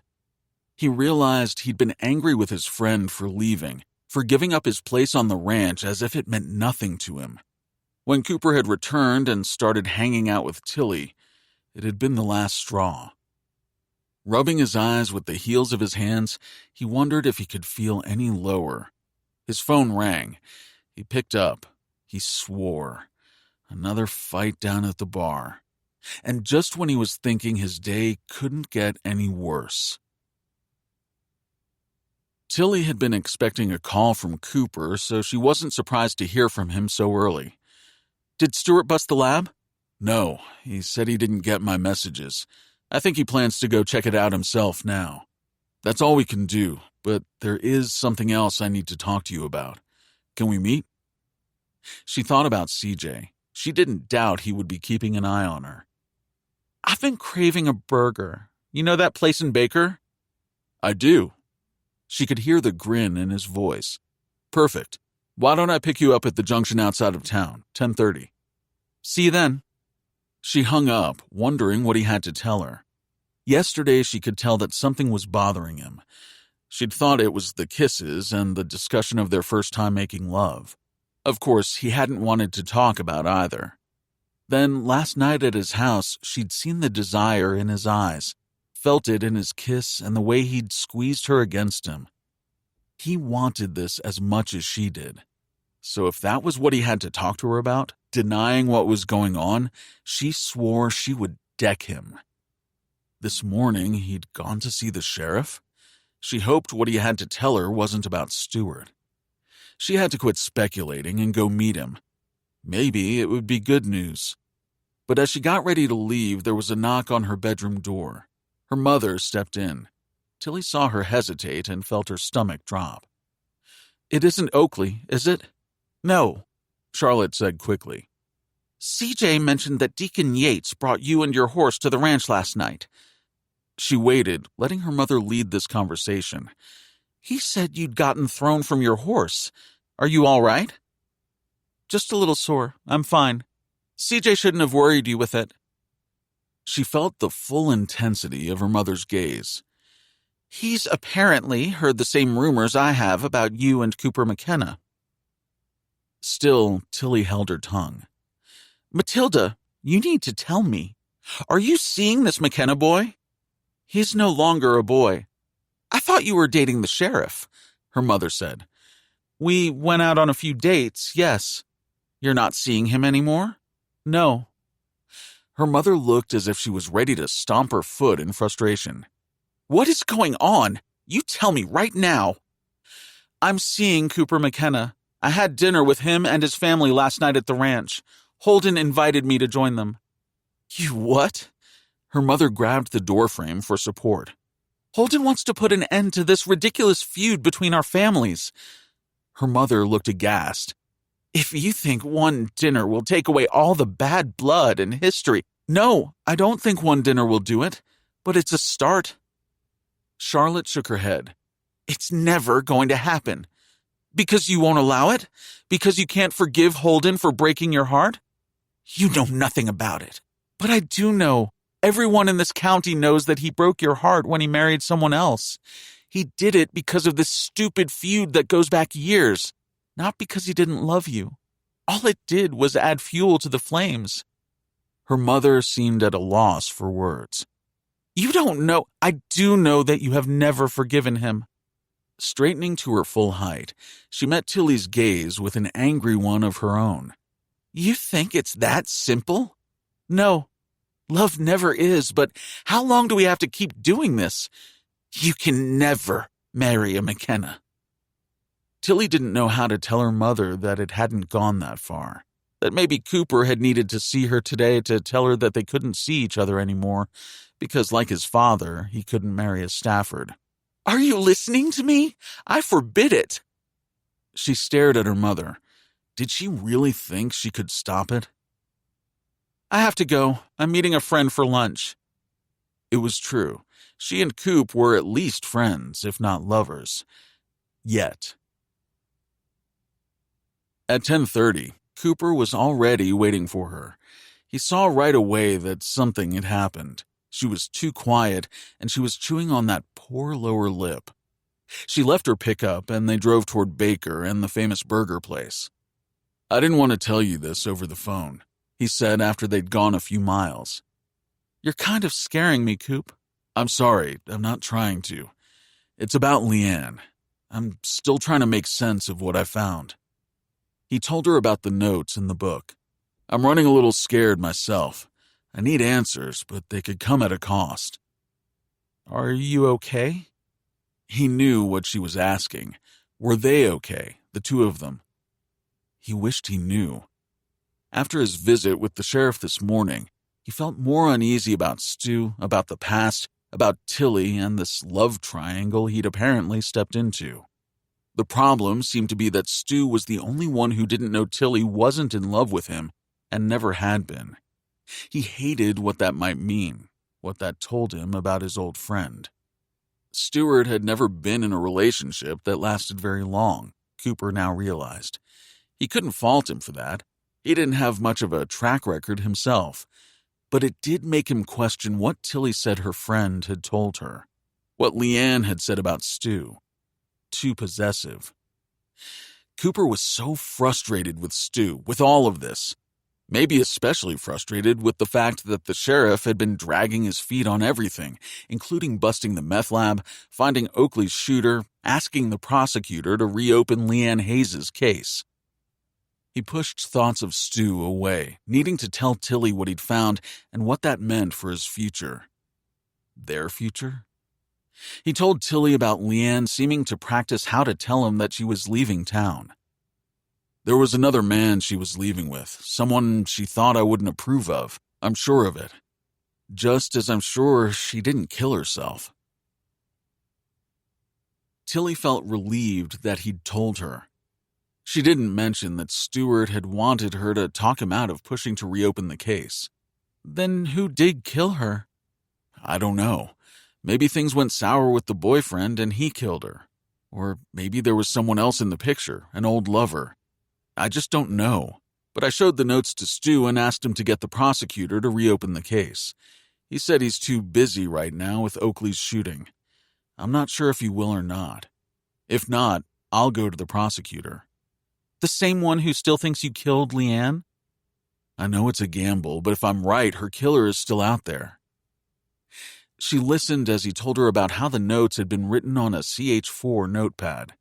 But, as Stu pointed out, there were a lot of those notepads floating around. She knew that the sheriff didn't think CH4 had anything to do with Oakley's shooting. Did he also think no member of the staff was the lover Leanne was leaving town with? It scared her that Cooper might be arrested again, but it also frightened her to think that someone had gotten away with murder and was still at large. "You have no idea who the man could be?" she asked. "Not a clue. Leanne and I were friends. It had never been serious." She was glad to hear that. She'd never been serious about anyone she'd dated either. Coop was another story. Just being around him had always made her blood simmer. When she was younger, she'd thought it was because she'd found him so annoying. Now she knew better. There'd always been a spark between them. "What's kind of disturbing is the notepaper Leanne used to leave me what they thought was a suicide note. Stu had one of their notepads in his desk drawer at the sheriff's department." "What?" Tilly didn't know what to make of this. "He pulled it out to show me, saying a lot of people had the notepads. I took the notepad. The last thing he'd written on it was Leanne's name, as if starting a note to her. You see why I need answers? It's like everything just keeps circling around CH4. Even Leanne's death, your sister's shooting. But for some reason, the sheriff isn't interested in chasing that particular lead." She was almost afraid to ask. "You don't think Stewart—" "That he was the man Leanne was going to leave town with? I don't know. It did cross my mind." Tilly felt a chill at the thought that the sheriff could be more involved with Leanne's death than anyone knew. But just because he had one of the notepads— Exactly. She couldn't believe that she'd gone from liking Stewart to being almost afraid of him, to not trusting him, to the point that she thought he might be dangerous, might be a killer. She looked over at Cooper. "Do you trust Stewart?" He glanced at her, then back to his driving. "Right now, not a whole lot." They drove in silence for a few minutes. She could tell that he was mulling over everything too. "Supper was really nice last night," she said, wanting to change the subject as they drove through Badlands, rocky hills dotted with pines, groves of cottonwoods near the Powder River. It was a beautiful summer day, the kind that made people want to move to Montana. The blue of the sky was almost blinding. A few puffy clouds dotted the horizon. Overhead, the sun lolled in that big sky, promising another hot day. Summers were short. This one was going fast. She couldn't believe it was almost the 4th of July. "I'm sorry about my brother and Holly Joe," Cooper said, as if he too wanted to change the subject that was nagging at both of them. "What is the deal with Holly Joe coming to live with you?" she asked. "Who knows? Dad hasn't really explained who she is or why she's there apparently to stay." "She and Trayton are so angry." Tilly thought of her mother this morning. "We knew there would be some resistance when people saw us together." He chuckled at that. "You could say that. I heard CJ was waiting when Deacon dropped off you and your horse. I was glad we took his advice and you didn't come with me." "You do realize we're fighting an uphill battle if we take this to the next step," Cooper said. "I'm up for the challenge. How about you?" She had to ask, half afraid of what his answer would be. He smiled over at her. "I have to be, since I can't seem to stay away from you. All I think about is getting you naked." "The feeling is mutual," she said as she reached over and put her hand on his thigh. He glanced down at her hand. "You do realize what that will get you," he joked. "I can only hope," she said as Baker appeared on the horizon. "You are talking about the best burger within 100 miles, right?" "Right," he said as he pulled into the lot, parked, and unbuckled his seatbelt to reach for her. The kiss was full of promise. But she didn't deceive herself. Their families would be a problem. They already were. If what she'd heard about Holden McKenna and her mother was true, he'd taken the easy way out by marrying the woman his father approved of instead of Charlotte Stafford, the woman he loved. If true, she couldn't bear that history might repeat itself. Yet she could understand how hard it would be, and not just for them, but their children, if the two families continued this feud. Worse, she thought of Trayton and her brother CJ. It could get violent. Someone could get hurt. Or maybe they already had, if Oakley wasn't shot by the meth dealers, but someone from the McKenna Ranch for trespassing. "Hungry?" Cooper asked as he ended the kiss. "Starved. For you," she thought. She would not deny her heart, no matter what the future held. She wouldn't be a bitter, unforgiving woman like her mother. But after this morning, she knew it could cost her not just her family, but she feared it would cost her the ranch. Over lunch, Cooper couldn't take his eyes off her. Tilly was so beautiful, so sexy in an understated way, so confident. That he wanted her desperately was no secret. On the way into town, they'd passed a motel. Their options were so limited other than getting together out in the wild. He couldn't help being tempted. He had a feeling that she'd be up for the motel, even though it wasn't how he'd wanted to make love with her the first time. After lunch, they were headed out to his pickup. He put his arm around her and whispered in her ear what he was thinking. "We can leave the pickup here, walk down to the motel." They knew too many people in this county. If someone saw his truck parked in front of the motel, it would be all over the evening news. "Yes," she said without hesitation. She met his gaze and he saw desire bright in those green eyes. But as they started to turn to walk in the direction of the motel, a car pulled up. Cooper groaned as a local rancher got out, calling to him. They stopped walking as the rancher came over to shake Cooper's hand, ask how long he'd been back, what he was doing in Baker. Then the rancher recognized Tilly and did a double take before apologizing for not speaking to her sooner. "Picked a good place to get a burger," he said, looking embarrassed. "I forgot, we're parked over here," Cooper said, telling the rancher goodbye as he and Tilly headed for his pickup. "What are we going to do?" Tilly said once they were inside the cab of the truck. She stifled a laugh. "This is crazy. It's like the universe is trying to keep us apart." "Maybe it's for the best. If Leanne's case is reopened, I can't be sure what will happen. I'm the last person you might want to be involved with." "Don't say that. Nothing can change my mind about you, about us, Coop. I want this more than anything. I realized that I have for a long while." He swallowed. "If I make love to you..." "When you do, yes." "When I make love to you, there will be no going back for me. You sure you're ready for that?" She nodded and smiled. "I'm ready for the tailgate." He laughed as he started the engine and drove them back toward Powder Crossing. "But no motel, no tailgate today. I'll figure something out." He was so unsure about so many things. Just not this, not Tilly. His heart knew where it had been headed for a long time. They had to find a way. All day he'd been hoping to hear that the sheriff had checked out the meth lab at the old homestead. But even after lunch, the drive back to her pickup, and the long trip back to the ranch, he still hadn't heard anything. "Well?" he'd asked in frustration when the sheriff answered his call. "Well, what? Not that it's any of your business, but we had several emergencies around town. I couldn't get out there." Cooper swore. "After what happened yesterday, they're going to move the operation. Whose fault will that be? If you and Tilly weren't so busy undermining my investigation, call in more help. Call the feds. You can't let them get away. These are dangerous people. Stop telling me how to do my job." Stu snapped and disconnected. He tried to breathe. What the hell was the sheriff doing?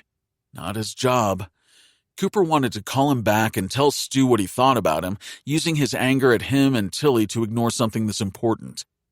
He hadn't wanted to go over Stu's head, but now he had no choice.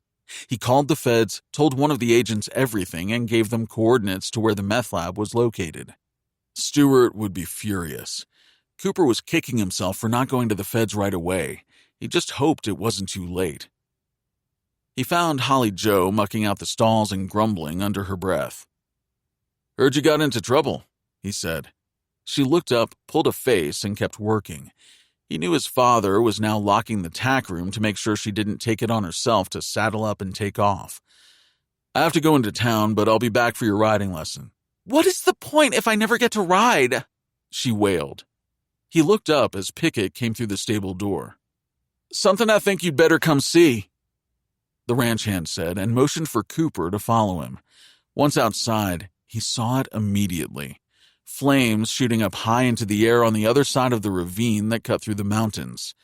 Swearing, he knew exactly what was burning.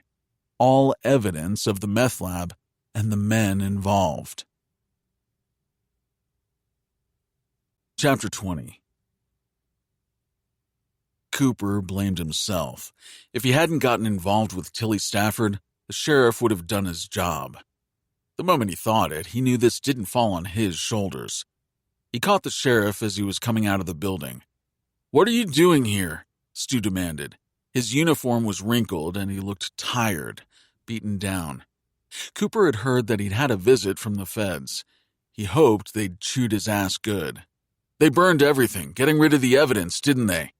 You let that happen out of spite, Cooper said, unable to hold back his anger. Unless you want me to lock you up, I suggest you get out of my way. You let them get away. Now I'm wondering how much other evidence you let slide over a woman.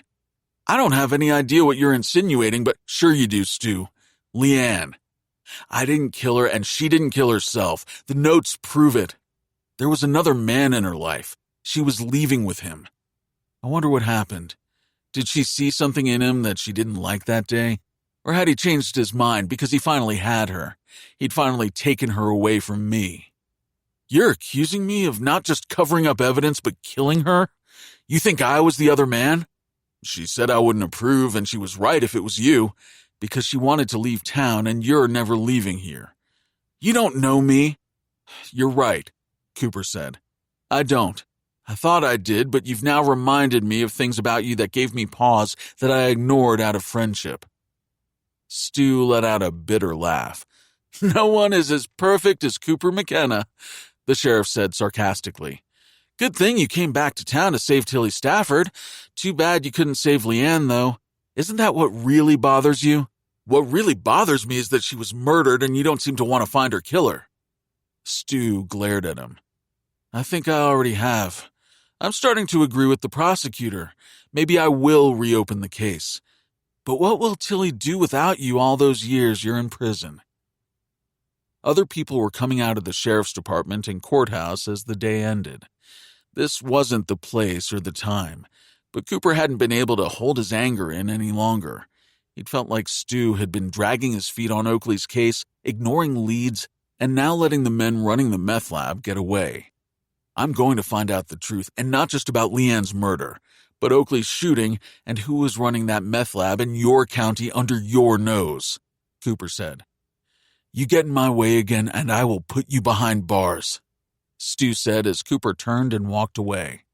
I mean it, Coop. I'll lock you up and Tilly too. Tilly felt sick when she heard about the fire. She knew at once what was burning. All she could think was that Cooper must be beside himself with anger. He'd called Stewart and told him about the lab. Why hadn't the sheriff done anything? Hugging herself, she feared she and Coop were the reason. It made her furious with Stewart. It also made her wonder why she'd ever gone out with him. Because they'd been friends, and she had to admit, he'd been fun on the dates. Then her sister had been shot, Cooper had come back to town, and she'd seen a side of Stewart that more than disturbed her. He'd been instantly jealous of her spending any time with Cooper. But looking back, he always had been jealous of him, she realized. She remembered him making remarks about how lucky ranchers' sons were that they were born into land. Stewart's father had been sheriff in Powder River County. The only land his family had owned was what was sitting under their house. So maybe this wasn't entirely about her. She'd been so deep in thought that she flinched when her phone rang. Coop? She wasn't surprised to hear the anger and frustration in his voice. You've heard? Yes. Have you seen Stewart? She knew Cooper. He would have gone straight to the sheriff. I saw him. How's your sister feeling? He asked, quickly changing the subject. You think she's up for visitors? She could only guess how the confrontation between the two men had gone. At least Cooper wasn't behind bars. It will depend on if we can see Oakley without my mother being there. She isn't on the same page as your father, Tilly said regretfully. Has she said anything to you? She didn't want to tell him how her mother really felt. Basically that all McKennas will break your heart, ruin your life, and steal your silverware and your ranch. We do have a couple of your soup spoons, he joked, but she could still hear the residual anger under it. I'm headed into town. I'll call you when my mother isn't there. Great. Coop, I'm not sure how much more Oakley can tell us. You really don't think it was one of the men from the meth lab? I do think Oakley could have stumbled onto the lab, but I don't think they were the ones who shot her. I keep thinking about what she said to me, Buttercup. Are you sure that doesn't mean anything to you? No, nothing. Okay, call when we can see her alone, he said, and was gone. As she disconnected, she realized how much she had wanted to believe that they'd found out who'd shot her sister. She wanted to believe it had been meth makers, not someone closer to home. A .270 rifle was so common, anyone could have shot Oakley. It hadn't slipped her mind either that it would have taken a local to know about the isolated old homestead, and that McKenna wasn't running any cattle in that area because of the well that had gone dry, or that the well had gone dry because Charlotte Stafford had allowed a methane well to be put in so close to the McKenna ranch. Her mind whirring, Tilly drove into town. She checked in at the hospital only to find that her mother was with her sister. Leaving without seeing either of them, she headed for the sheriff's department, hoping to catch Stewart and put an end to whatever was going on between him and Cooper. Tilly? The sheriff said, getting to his feet. He was smiling, clearly glad to see her. It was the hope in his voice that hurt.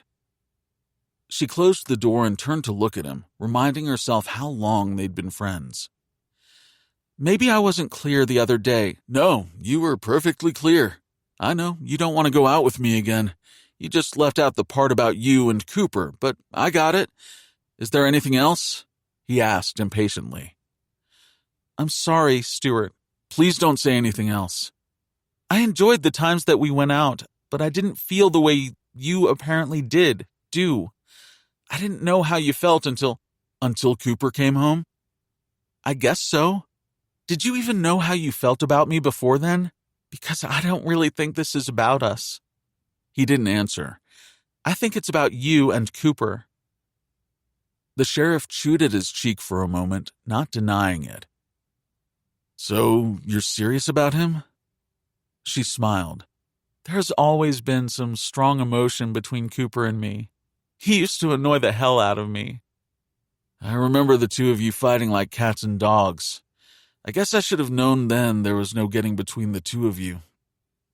I guess I should have known too. I don't know where this is going, but I want to see. I never wanted to hurt you, though. Don't give it another thought, please. I'm sorry that you're hurt. He sighed and looked to the ceiling for a moment. I wanted more. Thought in time we might... I was wrong. I'm ready to settle down, and I guess maybe I thought you were too. I hate that this has come between you and Coop and that you aren't friends anymore. Who says we're not friends anymore? Friends fight, they argue, they disagree, but friendships survive it, the real friendships. I guess we'll have to see if mine and Cooper's is one of them. I hope so. I don't like losing friends. He smiled at that. It's one of the things that I like about you. You're loyal to people you care about. Don't worry, we'll all survive this. She hoped so, but there was such a sadness in his tone she worried. His phone rang and she hurriedly excused herself, but as she walked away, she knew that whatever was really bothering him ran deeper than her, maybe even deeper than him and Cooper. She hoped that hers and Cooper's suspicions about him were wrong. When she returned to the hospital, her mother was gone. She called Cooper.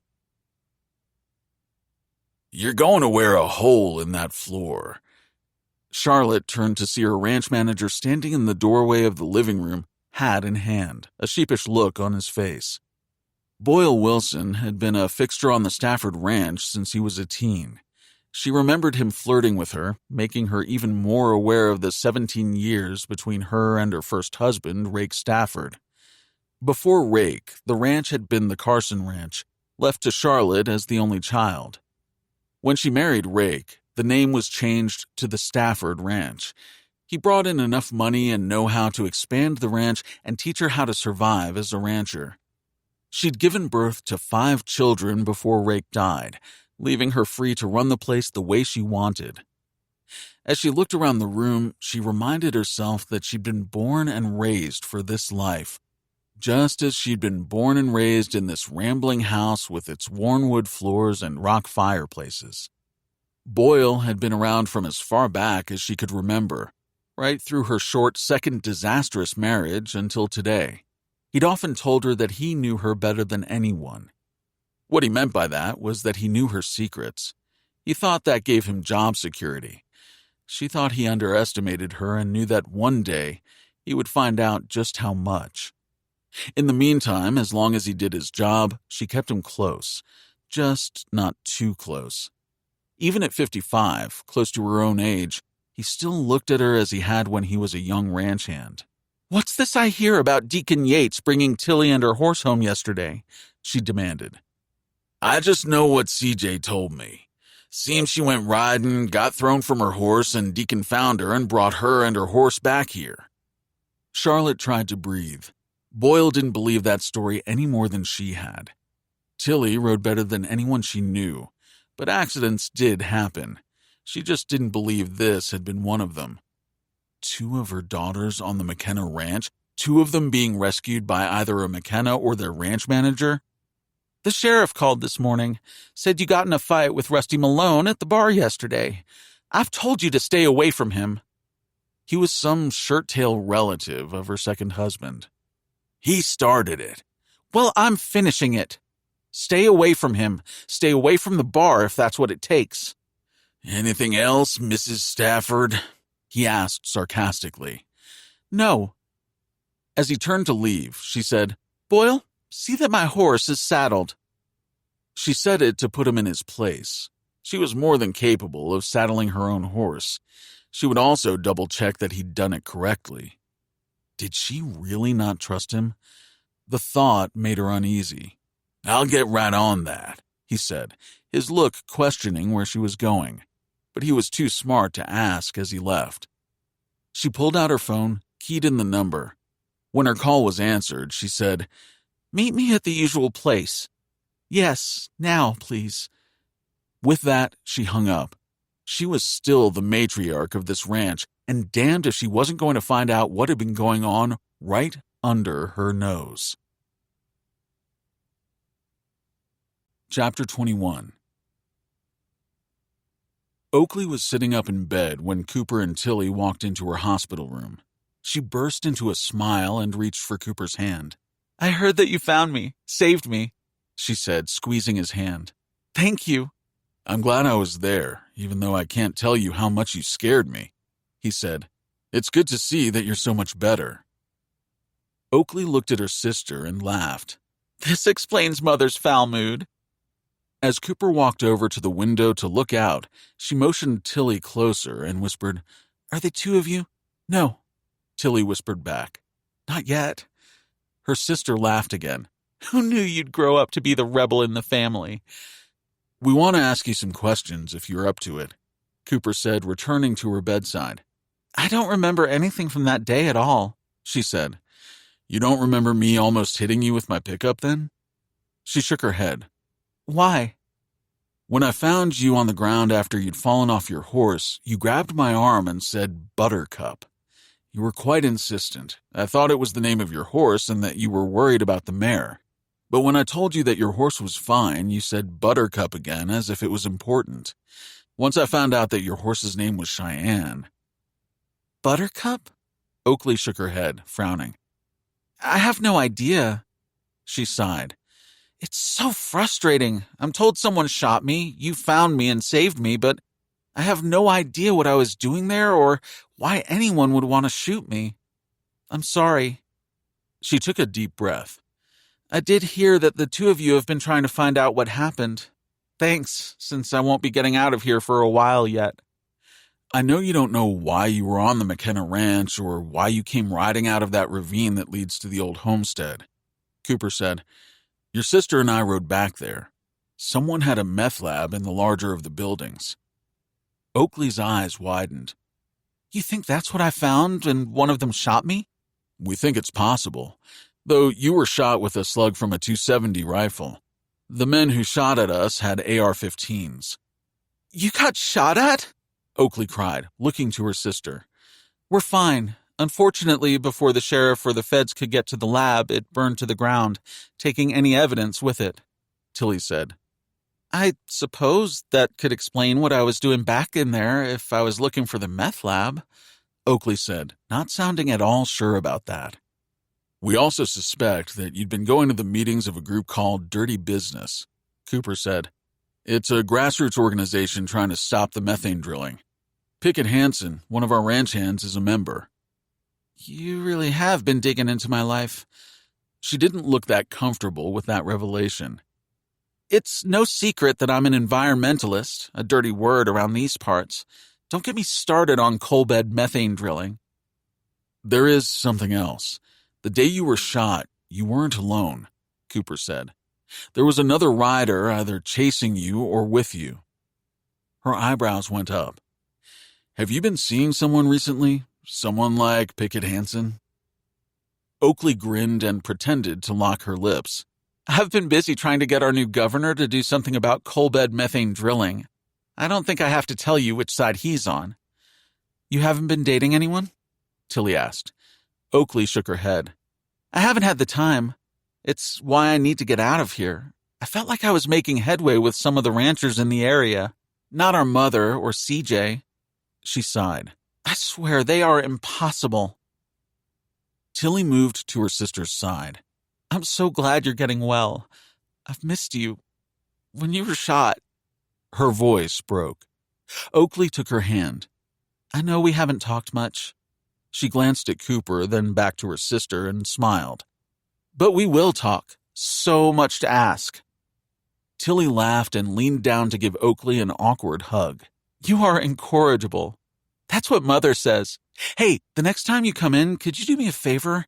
I need my passwords. She gave Tilly a don't-say-it look. I have a concussion. Of course I don't remember them. I wrote them down in my desk drawer at home on a piece of paper. Please? Tilly laughed. I'll bring them. Don't look at them, just bring them. Oakley smiled. Thanks, sis. Cooper and Tilly left, walking out of the hospital together as the sun hung in a cobalt blue sky. July had come to Powder Crossing. Small American flags on lampposts flapped in the breeze. There was a feeling in the air that anything was possible, Tilly thought. She loved summer, but hoped this year wouldn't be so hot.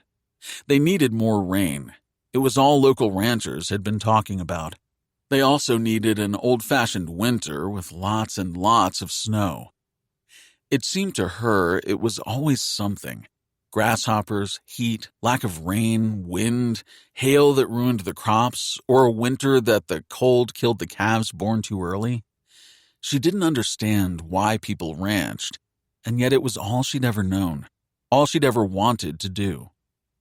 She looked over at Cooper, wondering if he felt the same way.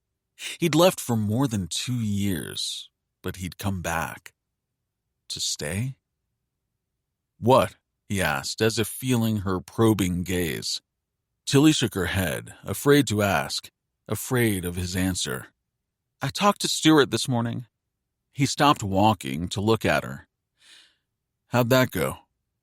Good, I think. I hope. He's sad. I'm not sure it has that much to do with us. I think he's searching for something. She shrugged. Cooper nodded. I know that feeling. She swallowed, wishing he could say more and hoping he didn't. When he looked at her, though, she saw the answer she wanted in his gaze. Maybe he was through searching. I've got to pick up a few things for the ranch, he said, then do a horseback riding lesson with Holly Joe. I've got things to do, too, she said. Talk later? She nodded. As he walked away, she could tell that he had hoped Oakley might be able to tell them what the word buttercup meant, and why it had been so important after she was shot. Tilly reminded herself that her sister hadn't just been shot, but had a concussion, a bad one. Maybe she had no idea what she was saying when Cooper found her. Feeling as frustrated as she knew Cooper was, she headed back to the ranch. Before Oakley's shooting, she'd been working with her mother to learn everything about the financial side of running the ranch. Tilly had grown up calving, rounding up cattle, nursing calves, taking care of the horses and other animals. But she'd never known about the interworkings of the ranch, something she needed to know if she hoped to one day take over this one. She knew it might mean fighting CJ for not just the ranch, but the heart of the ranch, which she didn't feel he understood. Cooper came out of the hardware store to find C.J. Stafford waiting for him. The cowboy stood, arms crossed, leaning against the building, his face a mask of fury.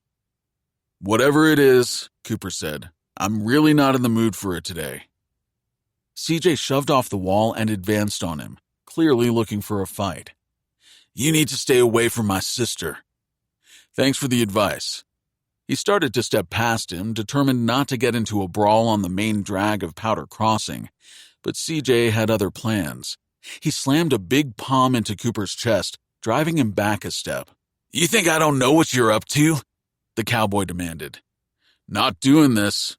He tried to step past him again, but CJ caught his arm and swung him around to face him. Cooper brought the full hardware bag around with him and hit the cowboy in the side of his head. CJ staggered back, reaching for the knife at his hip. "Don't do it, CJ," said a loud male voice behind the cowboy. CJ's hand rested on the Bowie knife for a moment longer before he dropped his hand to his side. With a sigh, he said, "Your buddy the sheriff isn't always going to be around, McKenna. Stay away from my sister." With that, CJ strode off, leaving Cooper and Stu alone on the street. "You just have a knack for making friends wherever you go," Stu said. "It's a talent," he admitted. "Thanks. I just didn't want blood on the sidewalk. After all, it is Main Street." CJ came roaring past in a Stafford Ranch pickup, giving Cooper the finger. "Classy," Cooper said, "but expressive." With that, Stu turned and walked away. Cooper watched them both go, wondering what the hell he was doing. Also wondering if Tilly had any idea what an uphill battle it would be for the two of them to be together. Holly Joe had been trying to get into the stables all morning. Every time she went near them, Deacon would appear and she'd be forced to pretend she wasn't planning to saddle up a horse and get out of there. Now that Deacon was locking the tack room, it made it harder. But she'd just seen Elaine go out to the stables. She was dressed for a ride. If she forgot to lock the tack room door... Time was running out to make her escape. Earlier, she'd heard Holden and Elaine talking about getting her enrolled in school.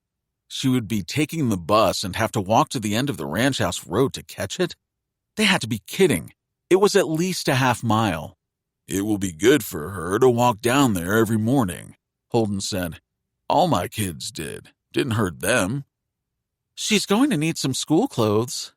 School clothes. Ugh. She could just imagine what Holden would buy her. More Western shirts, jeans, and boots like he'd purchased for her so far. She assured herself that she wouldn't be here when school started in August. This couldn't be her life, the rest of her life, she thought with a groan. She still didn't know how she'd ended up here. At supper, Holden had said they would talk about it some other time, but every time she tried to talk to him about it, he'd say, "some other time." At the sound of a pickup coming up the drive, she looked out and saw that it was Cooper. She growled under her breath. He'd promised to teach her to ride today. She still hadn't ridden any farther than around and around the corral. He pulled up beside her and whirred down his window. "Meet me in the stables. You're going riding." "Outside of the corral?" she asked hopefully. "Outside of the corral." His window went back up and she ran toward the house to get anything of her past that she could stuff into her pockets. She was getting out of here. Holden loved Holly Joe's enthusiasm as she focused on saddling her horse. He could feel her excitement, and it gave him hope that this might work out, having her here. Raising her, he reminded himself. She was now his responsibility. He'd picked a good horse for her, an older mare named Honey who had a good disposition. Deacon and Cooper had agreed it was a good choice. Not too large, though she still had to use a stool to get her foot into the stirrup, despite being tall for her age. "You'll have to use a stump or a log," Holden told her, "but that's only if you dismount or get thrown." "Thrown?" "Horses do buck, you know." She looked at him as if he was teasing and went back to her work. She had so much to learn about ranch life, but there was plenty of time, he told himself. She hadn't been happy to hear that he was going along on the ride with her. He hadn't taken it personally. He couldn't keep putting it off, telling her how it was that she came to be here on the ranch. It was something he wasn't looking forward to telling her or the rest of his family. But it would have to be done, and soon. "You got her signed up for school?" Cooper said to him as they both watched to make sure Holly Joe was saddling her horse properly. "Ran into the principal. It's all set," Holden said. "Elaine has promised to help with school clothes. Not sure about taking her to Billings, though. Not sure she can be trusted not to take off." "Big ears," Cooper said, pointing in Holly Joe's direction. "I do not have big ears." "It's an expression." She looked skeptical. Cooper sighed. "It means you're always listening to adult conversations when you should be minding your own business." She couldn't argue that, apparently, because she went back to saddling her horse. "She seems to be doing better, don't you think?" Holden asked his son. He made a sound that could have been agreement, but probably wasn't. "I'm ready," Holly Joe announced, all smiles. She started to lead her horse toward the stable door. "Settle down," Cooper said. "Dad's going with you." Deacon had saddled a horse for him when he came out after Holly Joe and surprised her, saying he was going with her. "Where are you taking her?" "Not far," he said. "Don't look so worried. I can handle this." Cooper nodded but didn't appear convinced. Holden had to admit that he didn't ride enough anymore. He hoped to change that now that Holly Joe was here and so enthusiastic about learning to ride. The girl stopped by the stool just inside the door and mounted the mare. Cooper grabbed the reins and gave her a warning look. "There's something you should know about my father. He's a lot tougher than he looks. You mess up today and he'll tan your hide, and I won't let you ride again until he says you can." "Tan my hide?" She laughed. "I used to tan Cooper's hide. He knows of what he speaks," Holden said as he joined them. Holly Joe didn't look convinced. "Are we going riding or not?" she asked impatiently. Holden swung up in the saddle, telling himself he wasn't too old to raise another child, even this one. "We're going to take it slow and easy. Got that?" He waited. "Got that?" "Got it." He appreciated the fact that she wasn't afraid, just the opposite. But she didn't realize the dangers, and no matter how many times she had to be warned, she wouldn't until something happened to her. That was what worried him as they rode slowly out of the yard, headed for the hills in the distance. "How's it feel?" he asked as they wound their way through a grove of cottonwoods. "Too slow?" "Ever heard the expression you have to learn to walk before you run?" He looked around, loving the familiar gait of the horse, the smell of the grass and saddle leather, the sun on his back. "Enjoy the view from up here." Holly Joe said nothing. When he glanced at her, he saw her looking toward the river and the county road beyond the trees. The next thing he knew, she dug her heels into her horse, giving it free rein. The mare took off toward the river, with her holding on for dear life. "Pull in the reins!" he called after her, but she wasn't paying any attention. He could see the barbed wire fence between her and the river. Holly Joe and her horse were headed right for it. He swore and raced after her. As his father and Holly Joe had ridden off, Cooper started back to the house. He felt as if he'd been beating his head against a brick wall since he'd been home. What had started as simply trying to find out why Oakley had wanted him to know the name Buttercup had turned into so much more. It had taken him to Tilly, and one thing had led to another, as if it had been inevitable. Only that path had so many pitfalls in it that he'd been dragging his feet. He feared that if he and Tilly went any further, it would only lead to heartbreak. As much as he wanted her, more than his next breath, he wasn't sure it was possible. Pushing that painful thought away, he tried to focus on what they'd uncovered. So much. Yet none of it seemed to fit together. They still didn't know who'd shot Oakley or what Buttercup meant or why it had been so important that she tell him the day she was shot.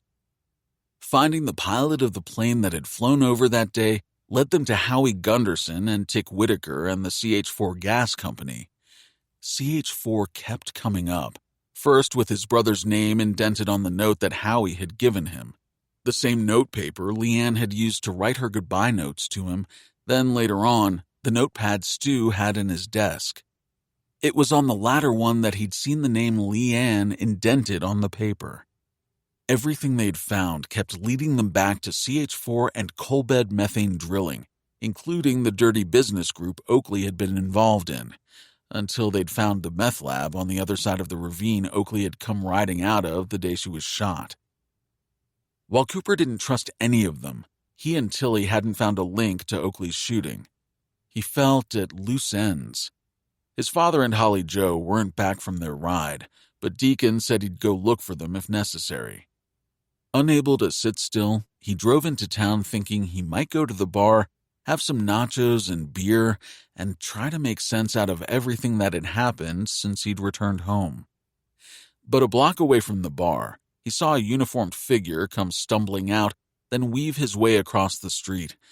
Cooper sighed, all his instincts telling him to leave the sheriff be as he drove on by pretending not to see him. But as drunk as Stu was, he realized he couldn't let him drive home, and he was headed for his patrol SUV. He swore and made a U-turn in the middle of the street, tires screaming, to go back. He pulled in behind the sheriff's rig and got out. "I should arrest you for that," Stu said, having apparently stopped to watch him make the turn. "A U-turn to come back and keep you from driving drunk?" He held out his wrists. "You got your cuffs on you?" Stu staggered back, bumping into his patrol SUV, then pinging off it to stumble into the pines and sit down hard on the ground. "You called the feds," he accused drunkenly. "You didn't act like you were going to do anything." "I told you I didn't get the messages." Did he believe that? Not really. Had it been from anyone but me, you would have been out there at first light. The sheriff merely looked up at him from under hooded eyes. "I wasn't in town. I'd just gotten back, barely making it into the office on time." Cooper ground his teeth and said nothing. "Why don't you sit down? You're giving me a pain in my neck," Stu said. He hesitated, then sat down on the ground, both of them facing the street and the bar across from it. "We found one of the four-wheelers smashed in the rocks," Stewart said. "There was blood, but no body. We're running DNA on the blood. If we get a match, thought you'd want to know that I'm actually doing my thankless job. The feds are taking it from here. I'm sure they'll be a lot more thorough than me." Cooper chewed on that for a few moments. "You thought any more about asking the prosecutor to reopen the case?" "Have you? You have the most to lose. All those notes she'd started and discarded, almost as if afraid to tell you her plans." "Did she tell you her plans when she left you?" he asked. Stu shook his head, a faraway look in his eyes. "Nope, just left." No note, Cooper thought. That had to hurt. So Stu also had no idea that Leanne came to him just wanting a place to stay for a little while. He and Stewart had never had a chance to talk about it because it wasn't long after that Leanne had allegedly killed herself and Cooper had been arrested for murder. Now he saw that Stewart could have jumped the gun on arresting him because he was too emotionally involved. "I never asked you what happened between you and Leanne." "Kinda late to ask that now, don't you think?" Stu said. "No, I think it's finally really relevant." "Why don't you run across the street and get us a couple of beers?" the sheriff said and pulled a face. "I'll be here when you get back. Since I'm not driving, another beer won't hurt me." Cooper rose and held out his hand. It took Stu a moment before he dug into his pocket, pulled out his keys, and dropped them into Cooper's palm. "I'll be right back." Stu was pretty much where he'd left him, on the ground, but he'd moved to lean his back against an old tree stump. Cooper handed him a beer and sat down next to him before opening his own. Clearly, Stu had been thinking about the question Cooper had asked him, because he began to speak without opening his beer. "I came home one night, and what little Leanne had at my house was gone. I'd asked her to move in with me, but she'd refused. That should have been a clue, huh?" He twisted the top off his beer and took a drink.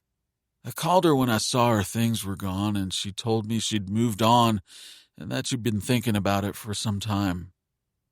He raised his gaze to look at Cooper. "That's where you come into the story. I hope you realize I didn't know any of this. She and I had crossed paths a few times. Each time she'd been with someone else at the bar.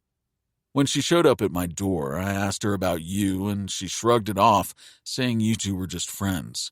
I didn't go after her. She needed a place to crash for a few days while she made up her mind about something. I offered her my couch. But she ended up in your bed. The couch hurt her back." Stu laughed. "Big surprise. She knew I wasn't interested in her. Looking back, I realize now that I was in love with someone else." "Tilly." The sheriff said it like a cuss word. "How convenient." "Not convenient at all. Come on, Stu. There's so many reasons why Tilly and I—" He shook his head. "I always liked her. I'd never really spent any time alone with her. At the competitions, she was so singularly focused. But I liked that about her. She wanted to win. I wanted to win too, so I understood. We were from families that didn't get along." He laughed. "That's putting it mildly. Too much history there, I guess." "I want Tilly," Stu said, sounding drunker even though he'd set his fresh beer in the grass beside him. "That's up to her." He shook his head. "She's already made her choice.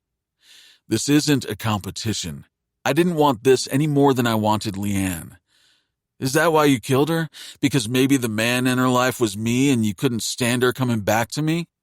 Were you the man in her life?" Stu looked at the ground, not answering. "I know you don't believe I killed her. Come on, Stu, we've been friends for too long. You've known me my whole life. Do you really think I'm a killer?" "I don't know," he said dismissively. "Maybe I've never really known you." He picked up his beer and took a drink. "I guess there are some things we're never going to agree on," Cooper said. "But it makes me sad that we're at odds over it." "Do you really think you'd be happy with Tilly?" the sheriff asked. "With staying in Powder Crossing? You always said you weren't a rancher. What are you, Cooper?" The question hurt because, in this case, Stu was right. He hadn't been sure who he was or what he wanted, and he should have been. "I think I've been looking for something." Stu let out a bitter laugh. "And now you've found it, and it just happens to be my girlfriend." "Tilly isn't your girlfriend. She's a woman you dated a handful of times." "Yeah, but what if you hadn't come back to town? What if we dated a few more times? What if she fell in love with me?" They fell silent for a few minutes. Stu stared at the beer bottle in his hand. "Tilly's too good for you." "I know." "Would be nice to go back in time, though, wouldn't it?" Stu said. "Knowing what you do now, change things. Then again, maybe not." Cooper considered that. "If I could go back and rewrite history, I'd make sure the Staffords and the McKennas never started feuding." "Who's dreaming now? Stu said. Might want to rethink that. The way I heard it, your father and Charlotte were quite the hot item. If they'd stayed together, you wouldn't be here. I guess that's the point, huh? We can't rewrite history. You are my friend. You were Tilly's friend. If we're all going to live in this town, can't see how that can happen. Can you? You planning on leaving? Cooper asked, realizing that his friend hadn't answered earlier about whether or not he was the man in Leanne's life that she was leaving with. No, as a matter of fact, I'm not. His gaze locked with Cooper's. But I think one of us needs to. He finished his beer, handed Cooper his empty bottle, and pushed himself off the ground to stand swaying on unsteady feet. You taking me home or what? The mare spotted the fence and reacted by rearing up just feet from it. Holly Joe went off the back, coming down hard in the dirt. The horse ran a few feet away from the fence and stopped. Holden raced up to the girl, leaped off his horse, and went to her. Is anything hurt other than your pride? She looked as if the fall had knocked the air out of her. All she managed to do was shake her head as he helped her up. You sure nothing's broken? He asked. I'm fine, she finally said as air returned to her lungs. Pulling away from him, she walked over to where her horse stood. Grabbing the reins, she began to beat the horse with them, yelling, You stupid, stupid horse! Holden came up behind her, grabbed the reins, and snatched them out of her hand. If I ever see you hurt another animal on this ranch. He looked into her face, anger and pain twisting it, and dropped the reins to pull off his belt. Her eyes widened in alarm. You wouldn't dare, she said. Like hell. I think you need to know what that horse felt. He struck her across her denim-covered legs once, twice, 3 times. The same amount she'd hit the horse, just hard enough that she felt it. He saw tears shine in her eyes, but she held them back by sheer stubbornness, he was sure. He put his belt back on. You can't make me stay here, she cried. I don't care what you promised my mother. He walked over and picked up her horse's reins. I'll run away, she yelled at him. And I'll come find you and bring you back, he said over his shoulder as he walked her horse over to his. And believe me, you'll regret it. Turning back to her, he watched her kick a boot toe at the dirt, tears coming now as frustration won out. She hated you. She hated your guts, she yelled. She said you killed my dad. I did, Holden said. It was an accident. I lost my temper. I did something stupid. I hated myself for it. I promised your mother I would make up for it, and I have tried, and I will keep trying. Now get on your horse and apologize to her. Honey is a nice, gentle mare who deserves better. I gave her to you because I knew she would be good to you. She threw me off. She threw you off because you tried to make her run through a barbed wire fence. She was smarter than you. She saved you both. You owe her. He waited as the girl walked over to the horse, laid her hand on its neck, and mumbled something he couldn't hear. Give me your foot. He hoisted her up into the saddle. She reached for the reins, but he shook his head. Your mother wanted you here. She trusted me to take care of you. That's the way it is. How good or bad it is going to be is up to you. He mounted his own horse and led hers back toward the stables. He glanced back only once to make sure she was still there. He could tell that she'd been crying. His heart went out to her. He thought of his own father and the way he'd been raised. Turned out he was a lot like the old man, good or bad. Deacon came riding out when they were almost back to the stables. He looked worried, even more so when he saw Holly Joe's horse being led and the girl's tear-stained face. Everything all right? It will be, Holden said as he dismounted and helped Holly Joe down. Now put your horse away, he said to her. Brush her, feed her, and make sure she has fresh water, and maybe she'll forgive you. Are you ever going to let me ride her again? She asked, her voice breaking. You live on a ranch. Of course you'll ride your horse again once she trusts you again. he said, and went to take care of his own tack and horse. That's if you want to. I want to. He smiled to himself, hearing something in her voice that gave him hope. He was probably wrong, he often was, but he wanted this to work out. He wasn't one to break a promise. As he'd told Holly Joe, he owed her mother, he owed her daughter. He'd do whatever he had to keep that promise. But he worried. If she wanted to run away, would he be able to stop her? She had no idea what the world was like out there. A girl of 12 on her own? He shuddered to think of it, which meant he had to convince her to stay. Problem was, he didn't know how to do that.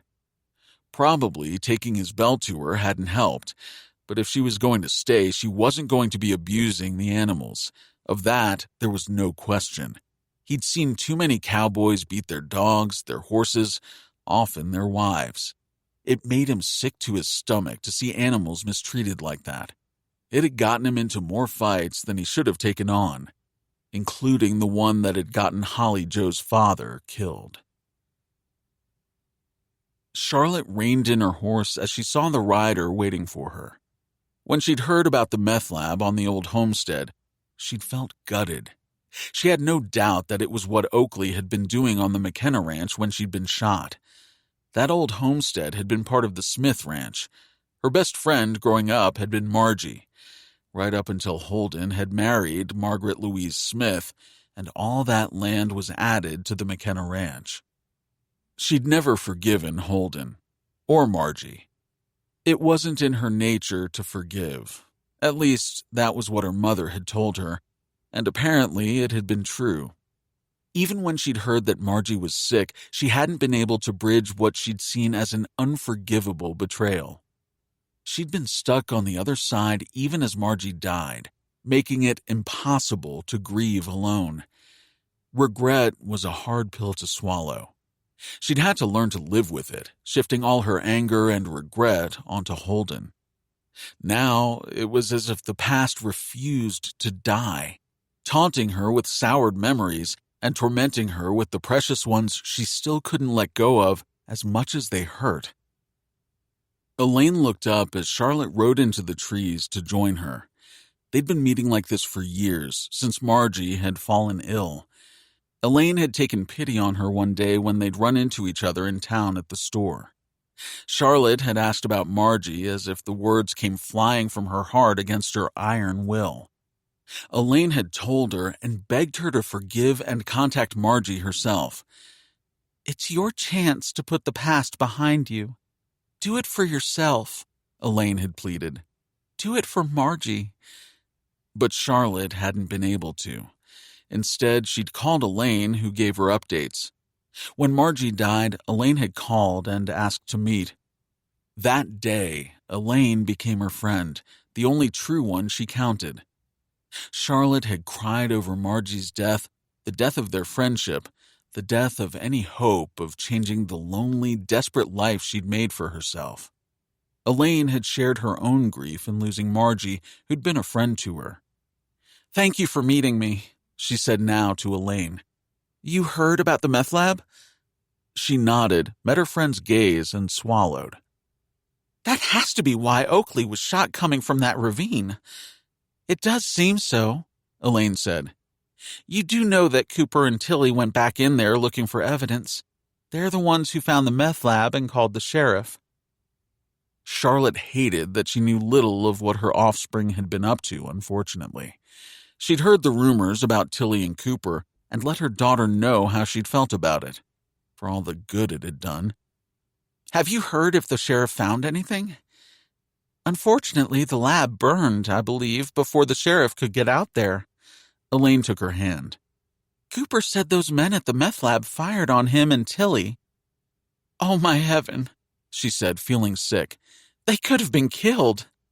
"The men were using military-type semi-automatic weapons, AR-15s, Cooper told his father. But Charlotte, Oakley was shot with a bullet from a .270 rifle." "How do you know that?" "I overheard Cooper telling Holden." Before we turn the next page of this journey, take a few moments to unwind with this gentle piece of music. We appreciate your time and trust.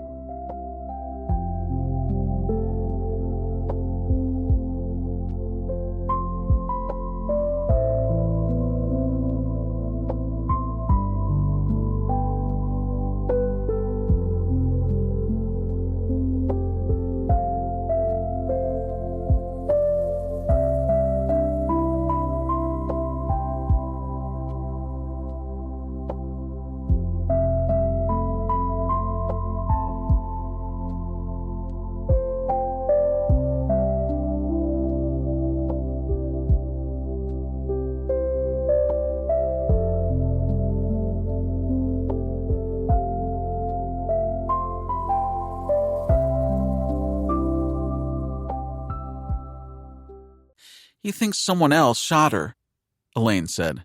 That's why deputies collected all the rifles from the family and the ranch hands. I heard they took yours as well. She nodded, remembering how furious CJ had been. He wanted to get their lawyer to demand they be returned. She'd refused, only making him storm out. It's ridiculous. No one from our ranch would have shot my daughter. Elaine said nothing. Can this get any worse? I think we both know it can, her friend said. If the sheriff is getting close to making an arrest, we need to be prepared. Charlotte huffed. How do we do that? I always thought the worst thing that could happen was when I heard that Holden was marrying Margie. Her friend touched her arm. Margie's been dead now for more than 20 years. 20 years, Charlotte. She didn't need to be reminded. It wasn't like she didn't know what Elaine was saying, but there were some things in life a person never got over. Thank you for the news, she said, and picked up her horse's reins to leave. You'll let me know if you hear anything. It's not too late. She chuckled, since this was something she'd been hearing from Elaine for years. It's way too late, and now with all this, there's some things even I can't get over, let alone undo. Her life was a web that she'd woven herself into and was now trapped. She met Elaine's gaze. I'm just sorry that I dragged you into... You didn't drag me in. I wanted to be here for you. It's what Margie had wanted as well. Strange, Charlotte thought, how it was Margie and their mutual loss of the woman they had both loved that had brought them together. She swung up onto her horse and rode back toward her ranch with a sense of foreboding. It was as if she could feel the past breathing hell's fire down her neck. All her mistakes were coming for her, and the target painted on her back. Chapter 22. Stuart had to ask again, not just because of the raging hangover that had his head throbbing and his stomach roiling this morning, but because he couldn't believe, maybe didn't want to believe, what the lab tech was telling him. We ran all of the 270s we took from the two ranches. It is definitely this rifle. He held it up in the evidence bag with the label on it from where the rifle had been taken. Once we realized the slug taken from Oakley Stafford matched the slug from this rifle, we checked it for prints. It's definitely C.J. Stafford's rifle, and his prints on the trigger show him as the last user. The sheriff rubbed a hand over his face. Why would he shoot his own sister? Stuart demanded. Guess you'll have to ask him when you see him. Cooper woke the next morning, determined to talk to Jason Murdoch. If the PI had tried to run him and Tilly off the road the other night after the meeting, he wanted to know who paid him to do it. He'd driven through town and hadn't seen Murdoch's truck. He hadn't seen it, he realized, since that night. Maybe he'd gone back to Billings. He was driving past the hotel when Tick Whitaker came out and waved him over. Cooper put down his driver's side window. Haven't seen that girl of yours for a while, Tick said. Tilly would love being called a girl. The young woman in question isn't my girl, and I wouldn't call her that to her face. The geologist laughed heartily. She is a firebrand, isn't she? I was just thinking of her when I saw you driving past. There was a man in the bar the other night asking about her and her family, especially her mother. What man? Cooper asked. Said his name was Jason Murdoch. After he left, I asked who he was and was told he was a private investigator. I guess he'd been asking questions around town about a man named Dixon Malone. Used to be married to Charlotte Stafford. Apparently, Dixon disappeared some years ago and hasn't been seen since.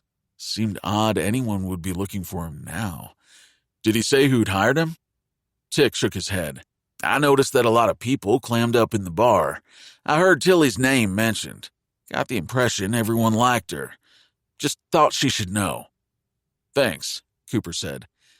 Tick didn't seem like such a jerk when he wasn't drinking. I'll let her know. He wondered if Rusty knew anything about this. Rusty and Dixon Malone were shirt-tail relatives. He'd never understood exactly how they were related, but maybe he'd better find out. He couldn't imagine Rusty hiring a PI after all these years to investigate what might have happened to Dixon, though. Stewart knew that he couldn't send a deputy out to the Stafford Ranch to pick up CJ. He was going to have to do this himself. He hoped CJ wouldn't put up a fight and would simply come along peacefully. Maybe he should have brought a couple of deputies with him, he thought as he left town. What he couldn't understand was why CJ would have shot his sister. Once he had, why hadn't he come forward? He had to know that he would be found out. Then again, Stewart had found most suspects didn't turn themselves in. They waited, hoping they'd get away with it, right up until they were caught. As he drove out to the Stafford Ranch, he was still having trouble believing CJ had shot Oakley. He kept telling himself there had to be a mistake. He'd been so sure it had been someone from the McKenna Ranch who'd taken a potshot at her. Someone like that hothead, Rusty Malone. But the evidence didn't lie. Oakley had been shot by a .270 rifle belonging to her brother. CJ's fingerprints were still on it. Now all Stewart needed was a confession, and he could wrap up at least this case. He still had the meth lab to deal with. The feds were out there combing through the ashes. With luck, they would come up with something that led them to the culprits. They wouldn't even need the sheriff's help. After the past week, he was ready to take off his badge and hang up his gun. Problem was, what would he do? Leave Powder Crossing? He chuckled. Cooper had been right. He was never leaving here. His boots were covered with too much of the red dirt from these hills. He couldn't leave, even if he wanted to. Just as he couldn't quit the one job he'd thought he'd been pretty good at, and maybe could be again. Pulling through the gate, he drove up to the sprawling house and got out. All on one level, the house had been added on again and again from the original small one that John and Ruth Carson had lived in with their only child, Charlotte. But after they passed and Charlotte married Rake Stafford, a man 17 years her senior, the family had grown and so had the house. She'd gotten pregnant with 5 children in less than 8 years. Rake had been her age now, 52, when he died from a fall from his horse, hitting his head on a rock. After Rake died, Charlotte had added more rooms as her children required more space, with rooms going off in different directions until the original house was part of a sprawling complex of glass and wood and rock. Stewart had always wanted to see inside the house, but had never been invited in. While he and Tilly were dating, he'd hinted a few times, but it was clear he wasn't going to get an invitation. He didn't take it personally since, from what he'd heard, Charlotte Stafford practically lived as a recluse. He walked up to the door, again thinking he should have brought at least one deputy with him. He knocked and waited, then knocked again. Ryder Stafford opened the door, brushing back a lock of long blonde hair out of his green eyes. "Yes?" Behind him, Stewart got a glimpse of the living room with its rock fireplace, worn wood floors covered with equally worn Native American rugs, and worn leather furniture. A bear rug hung on one wall next to a large white-tailed deer head. "Yes? I need to see CJ. Is he around? He and Tilly left about 5-10 minutes ago." CJ and Tilly? That struck him as odd since the two were always at odds with each other. "Do you know where they were headed? Because I didn't pass them on the county road into town." Ryder shook his head, but then seemed to remember. "I thought I overheard Tilly say she had to get to the hospital to bring Oakley something. Is there anyone else home who might know? It's important." Stewart couldn't shake the sliver of dread that had embedded itself just under his skin. Ryder turned back to the empty room for a minute. "Sorry, my mother's gone for a ride. Bran's been gone with the ranch hands checking cattle since early this morning. I could ask our cook, though I really doubt they told her where they were going. It's okay. If you see either of them, would you give me a call?" "Sure," Ryder said, and closed the door. As Stewart walked back to his patrol SUV, he called Tilly. Her phone went straight to voicemail. He left a message. "I know who shot Oakley. Get hold of me right away and don't say anything to CJ." "Who's that? Cooper?" CJ snapped as Tilly quickly put her phone away. Don't say anything to CJ? Stewart knew who had shot Oakley. Her heart was pounding. All her instincts were on alert, just as they'd been when CJ had insisted he drive her into town to the hospital in one of the ranch trucks. She'd argued that it wasn't necessary, that she was more than able to drive herself into town. She didn't mention that she was taking Oakley her list of passwords. She hadn't looked at them, as she'd kind of promised. Frankly, she didn't care. But she knew her sister was waiting for them. That was why she couldn't understand why CJ had insisted on taking a back road. She'd been thinking, does he have to drive so fast? When she'd gotten the message from the sheriff. CJ, where are you taking me? She asked as she looked up and realized he'd turned off on yet another road. They were now headed not for Powder Crossing, but for Miles City. I told you, I need to get to the hospital. He was starting to scare her, especially after Stewart's cryptic message. We're going to Billings. What? Tilly had her sister's password cheat sheet in her pocket. She took it out. CJ, Oakley's waiting for this. I promised her. Forget about Oakley, he yelled. This is all her fault. She stared at him, seeing how tightly he was holding the wheel. The set of his jaw was worse. What is all her fault? She asked quietly, her heart in her throat. All his anger seemed to burn out as quickly as it had flared up. He scrubbed his arm over his face and looked away from her. She just wouldn't listen.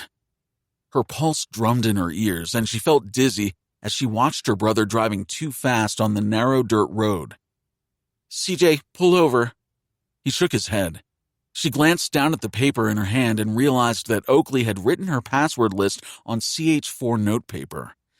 How many of these notepads were floating around? One of the passwords jumped out at her. Buttercup? It was one of Oakley's passwords?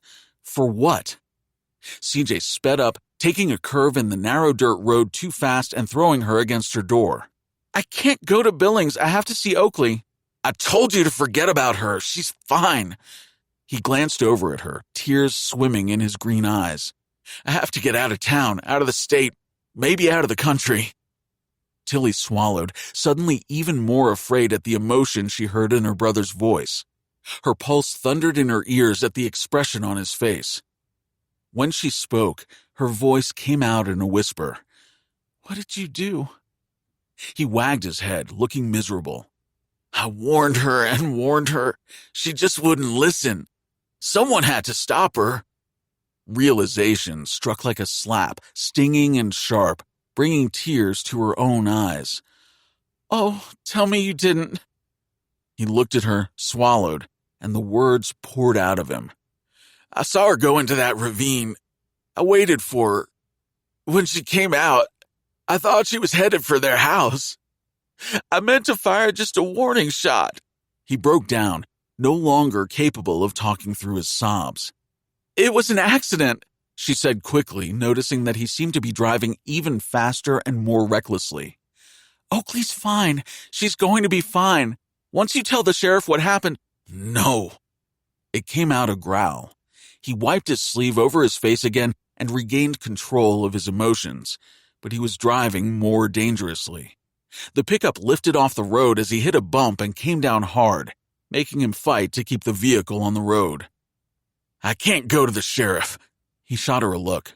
Mother can never know. She will know, CJ. It's going to come out. You can't run from this. He didn't answer, his knuckles white on the wheel as he gave the pickup even more gas. Tilly looked at the road ahead. He was driving recklessly, not in his right mind. She had to stop him before he killed them both. Stewart jumped back into his patrol SUV. If CJ and Tilly left only 5 or 10 minutes ago, he should have passed them on the main county road, unless CJ turned off on one of the cut-across roads that would take him to Miles City and the interstate and several major airports. In which case, he wasn't headed into town to the hospital. He was making a run for it. He alerted his deputies as he roared out of the ranch road onto the county one. He hadn't gone far when he saw Cooper's pickup coming down the road toward him. He made the decision in an instant. Whirring down his window, he waved him down. CJ was the shooter. It was his rifle. He has Tilly in one of the ranch pickups. I think he's headed for the interstate. I just don't know which crossroad he took. He's only about 10 minutes ahead of us." Cooper didn't hesitate. "I'll take Little Bear Skull Creek Road." "Okay, I'll take Castle Rock, but Coop, don't try to take him by yourself. Call me. You should be able to get cell phone coverage out there." Stewart took off to the next road that would cross over to Highway 59 and take CJ to Miles City and the interstate. They had to stop him before he reached there. He called his deputies, told them to head to Highway 59 and set up a roadblock for a Stafford Ranch pickup headed north. Behind him, he saw Cooper turn around in the middle of the county road. He lost sight of him, dust boiling up behind his SUV. As he passed Little Bear Skull Creek Road, he saw Cooper turn. He questioned getting his friend involved. Cooper wasn't the law, but CJ had Tilly. If he ran across them, he might be able to talk some sense into CJ, or at least get Tilly away from her brother. That was what had him worried. Why had CJ taken Tilly with him? Why not just jump into a ranch truck and make a run for it alone? Because he was planning to use her as a hostage to help him get away? Stewart swore as he made the turn onto Castle Rock Road. He couldn't bear to think of how badly this could end. CJ had Tilly. Cooper raced down the narrow, windy dirt road without any thought to his own safety. All he could think about was getting Tilly away from her brother. CJ had shot Oakley. It made no sense. Why would he do that? He was a loose cannon, no doubt about that, and he had one hell of a chip on his shoulder. But shoot your own sister? He watched the road ahead, telling himself that if he was CJ, this was the road he would have taken, the first one to the west. The county road got little traffic, this one even less. Cooper wasn't worried about running into anyone as he took the curves at breakneck speed. He figured CJ would be doing the same thing. Hadn't the cowboy realized that once the lab ran a test on his rifle, he would be caught? Had he been trying to buy time, or had he just been afraid and didn't know what to do? That sounded more like it. Now he was on the run, with Tilly. He certainly hadn't thought this out. Or maybe he had by taking a hostage with him. Tilly. He felt such a rush of fear. If he lost her now. He pushed the thought away, but the fear stayed. He should have kissed her more. He should have told her what he was feeling. He should have made love to her so she knew how much she was loved. But CJ was the perfect example of why he'd been afraid that if he and Tilly went any further, they would only get their hearts broken when they were forced apart. Holden wanted peace between the families, but he also had to know what an uphill battle it would be. It might make things worse. Tilly's family might disown her. If CJ had shot his own sister because she was on McKenna land. Cooper fought to control his temper, half afraid of what he would do if he caught up with them. When he caught up with them, he told himself. He'd want to strangle CJ with his bare hands. He'd have to because Stewart hadn't given him back his guns yet. That wasn't a welcome thought. As he came over a rise, he saw something ahead that sent his heart thundering. Dust. There was another vehicle on the road about a quarter-mile ahead. He pushed down on the gas, flying around the curves and dips in the road. Cooper just needed to see if it was them. It had to be, he told himself. He came over a rise and spotted the pickup ahead, getting a good look at it as CJ made a turn to the right. Cooper could see the Stafford Ranch logo on the side. He started to make the call to the sheriff. His desire to get his hands on CJ without any interference from Stewart made him hesitate, although he had no idea what he was going to do when he caught up to them. With a curse, he made the call. "He's in front of me," he told Stewart. "We're almost to a connecting road to the north. You should be able to catch us there if you come south." "Got it. Follow, but don't confront. You hear me, Coop?" Loud and clear. But he made no promises. Stewart hoped he hadn't made a mistake enlisting Cooper's help. When he reached the dirt road south, he turned, hoping to see CJ and Tilly headed for him. He'd radioed his deputies. They were on their way. He figured CJ would be armed. The eldest Stafford male was always a little dangerous. Now, with CJ on the run, it was going to take a very careful, calm approach, which was one reason he didn't want Cooper confronting CJ. He hoped Cooper hadn't gone rogue and tried to stop CJ. There was no telling what the cowboy might do if confronted. Stewart feared CJ had taken Tilly for that very reason. Would he really use his sister as a shield? As a hostage? The sheriff reminded himself that CJ had shot his younger sister. Whether it had been an accident or not, he'd almost killed her. He tried to relax, but he still hadn't seen the Stafford Ranch pickup, and he was almost to the turnoff that would connect with the road both CJ and Cooper were traversing. His anxiety was growing by the minute. What had happened? He hated to think. Damn it, Cooper, he thought. We already have one out-of-control cowboy. We don't need another one. As he came to the turnoff, he didn't see either Cooper or CJ. What if CJ had turned and headed south instead of north? He slowed, debating what to do. Cooper said he had spotted them. He knew this area better than anyone. If CJ had gone south, Coop would have called. Unless, he thought with a groan, he'd let his feelings for Tilly overrule his common sense. Tilly caught a flash of light in her side mirror. The sun reflected off a vehicle's windshield on the road behind them. Cooper? She couldn't believe her eyes, but then the pickup dropped down over a rise and disappeared. The pickup was the same color as Cooper's, but how could he... CJ, please, Tilly said. Stop and let's talk about this. It's too late, he shook his head. Well, at least slow down. We can figure this out. She checked her mirror. No sign of the pickup. Had she merely imagined it? Wished it and Cooper into being right now when she needed him the most? You just have to tell the truth. You weren't trying to hurt Oakley. It was an accident. He seemed to drive even faster. When Mother finds out... You think she hasn't made mistakes in her life? Tilly demanded. She'll understand. Everyone will understand. It was an accident. It wasn't your fault. He looked over at her as if he couldn't believe what she was saying. The front tire on his side of the pickup dropped into the shallow barrow pit and pulled hard to the left. The tires dug into the loose dirt at the edge of the road, and the pickup began to fishtail. CJ fought to regain control of the truck, but he was going too fast. Tilly hung on, too scared to even scream, as the pickup began to roll. Chapter 23. Cooper felt his heart drop to his feet as he came around a curve in the road and saw the Stafford Ranch pickup. He stared in horror as he slammed on his brakes and jumped out of his vehicle to run toward the truck now resting in the middle of a field beside the road. Windows broken, the cab top crushed. The truck looked as if it had rolled numerous times before it had finally come to rest sitting on its tires. He fell to his knees beside the passenger side of the cab and bent to look inside, terrified of what he would find. Blood. It seemed to be everywhere. Tilly's blonde hair was streaked with it, her body still. With trembling fingers, he reached in to carefully ease her hair away from her face. She was breathing.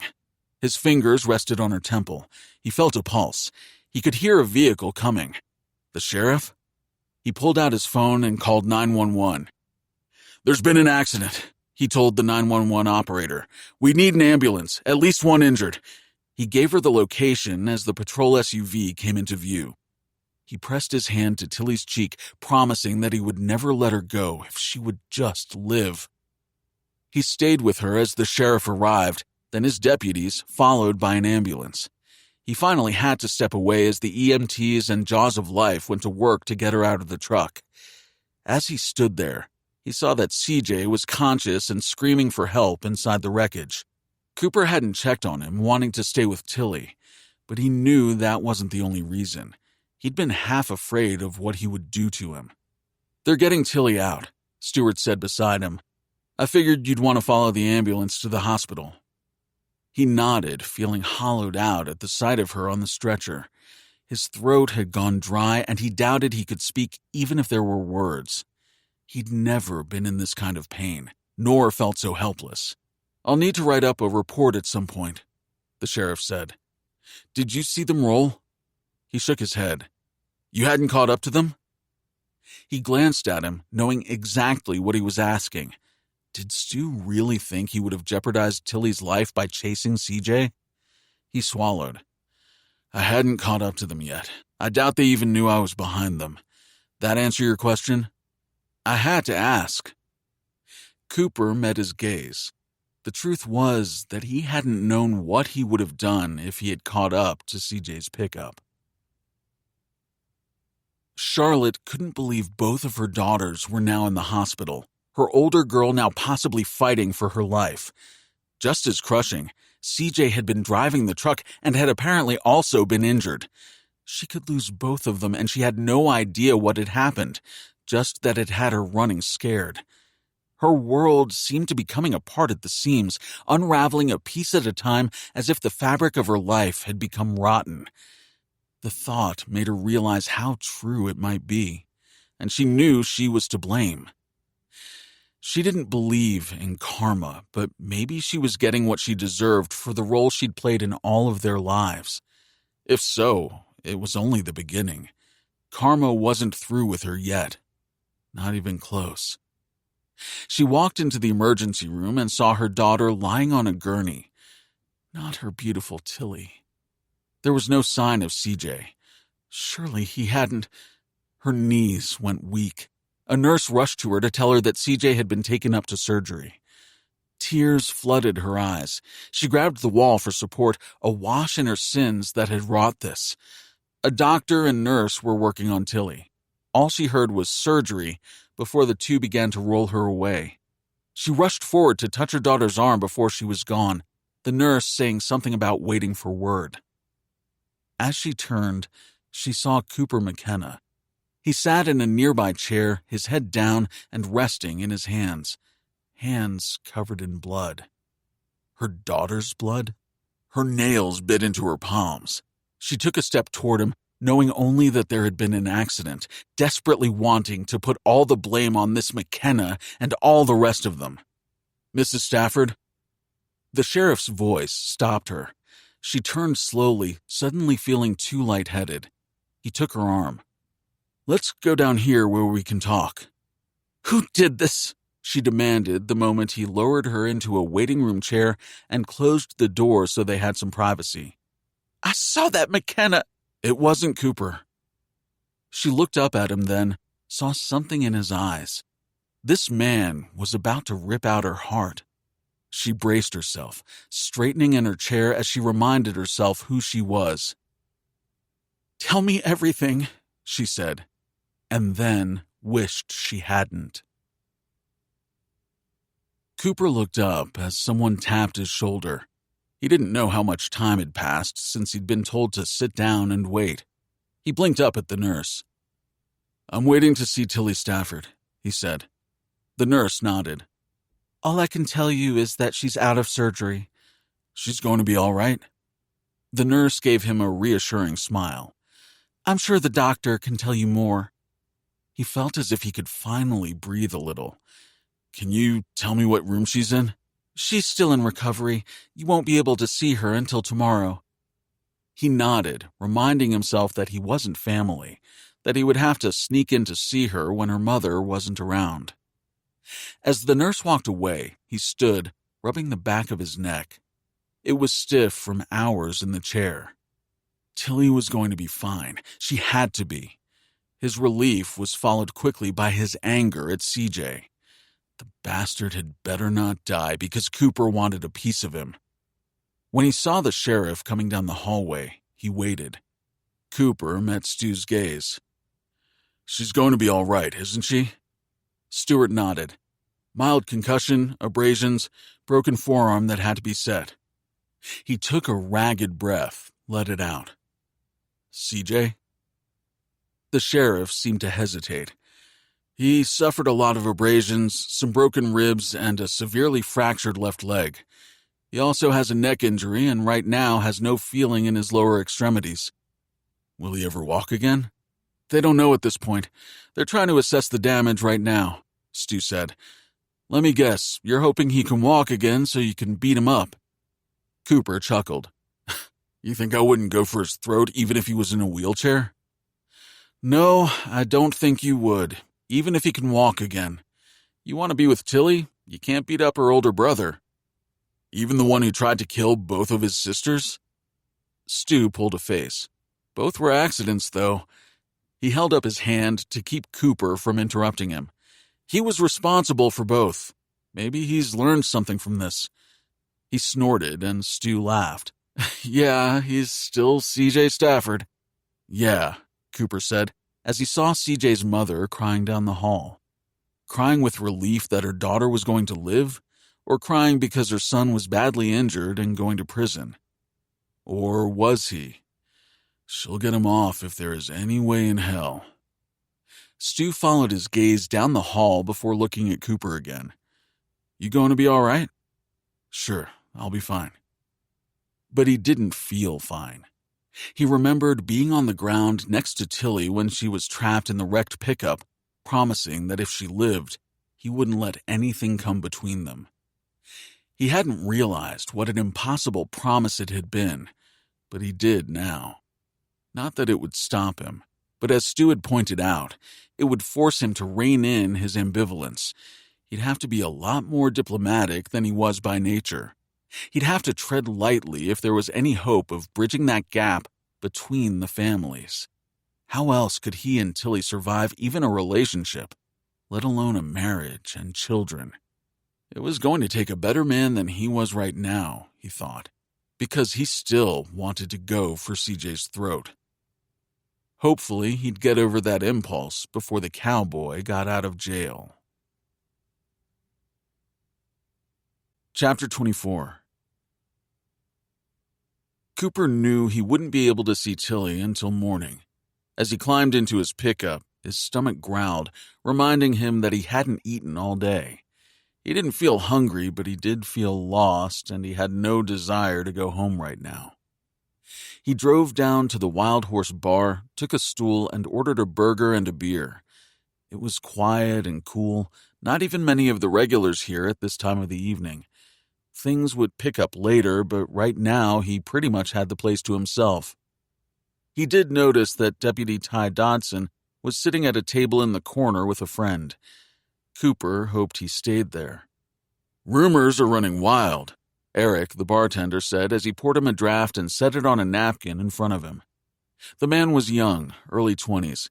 He'd worked for the Stafford Ranch until he was fired for allegedly hitting on Oakley, speaking of rumors. Eric leaned on the bar. Is it true what I heard about C.J. Stafford? What did you hear? Cooper asked. That he shot Oakley, almost killed Tilly when he wrecked his pickup, and now he might not ever walk again?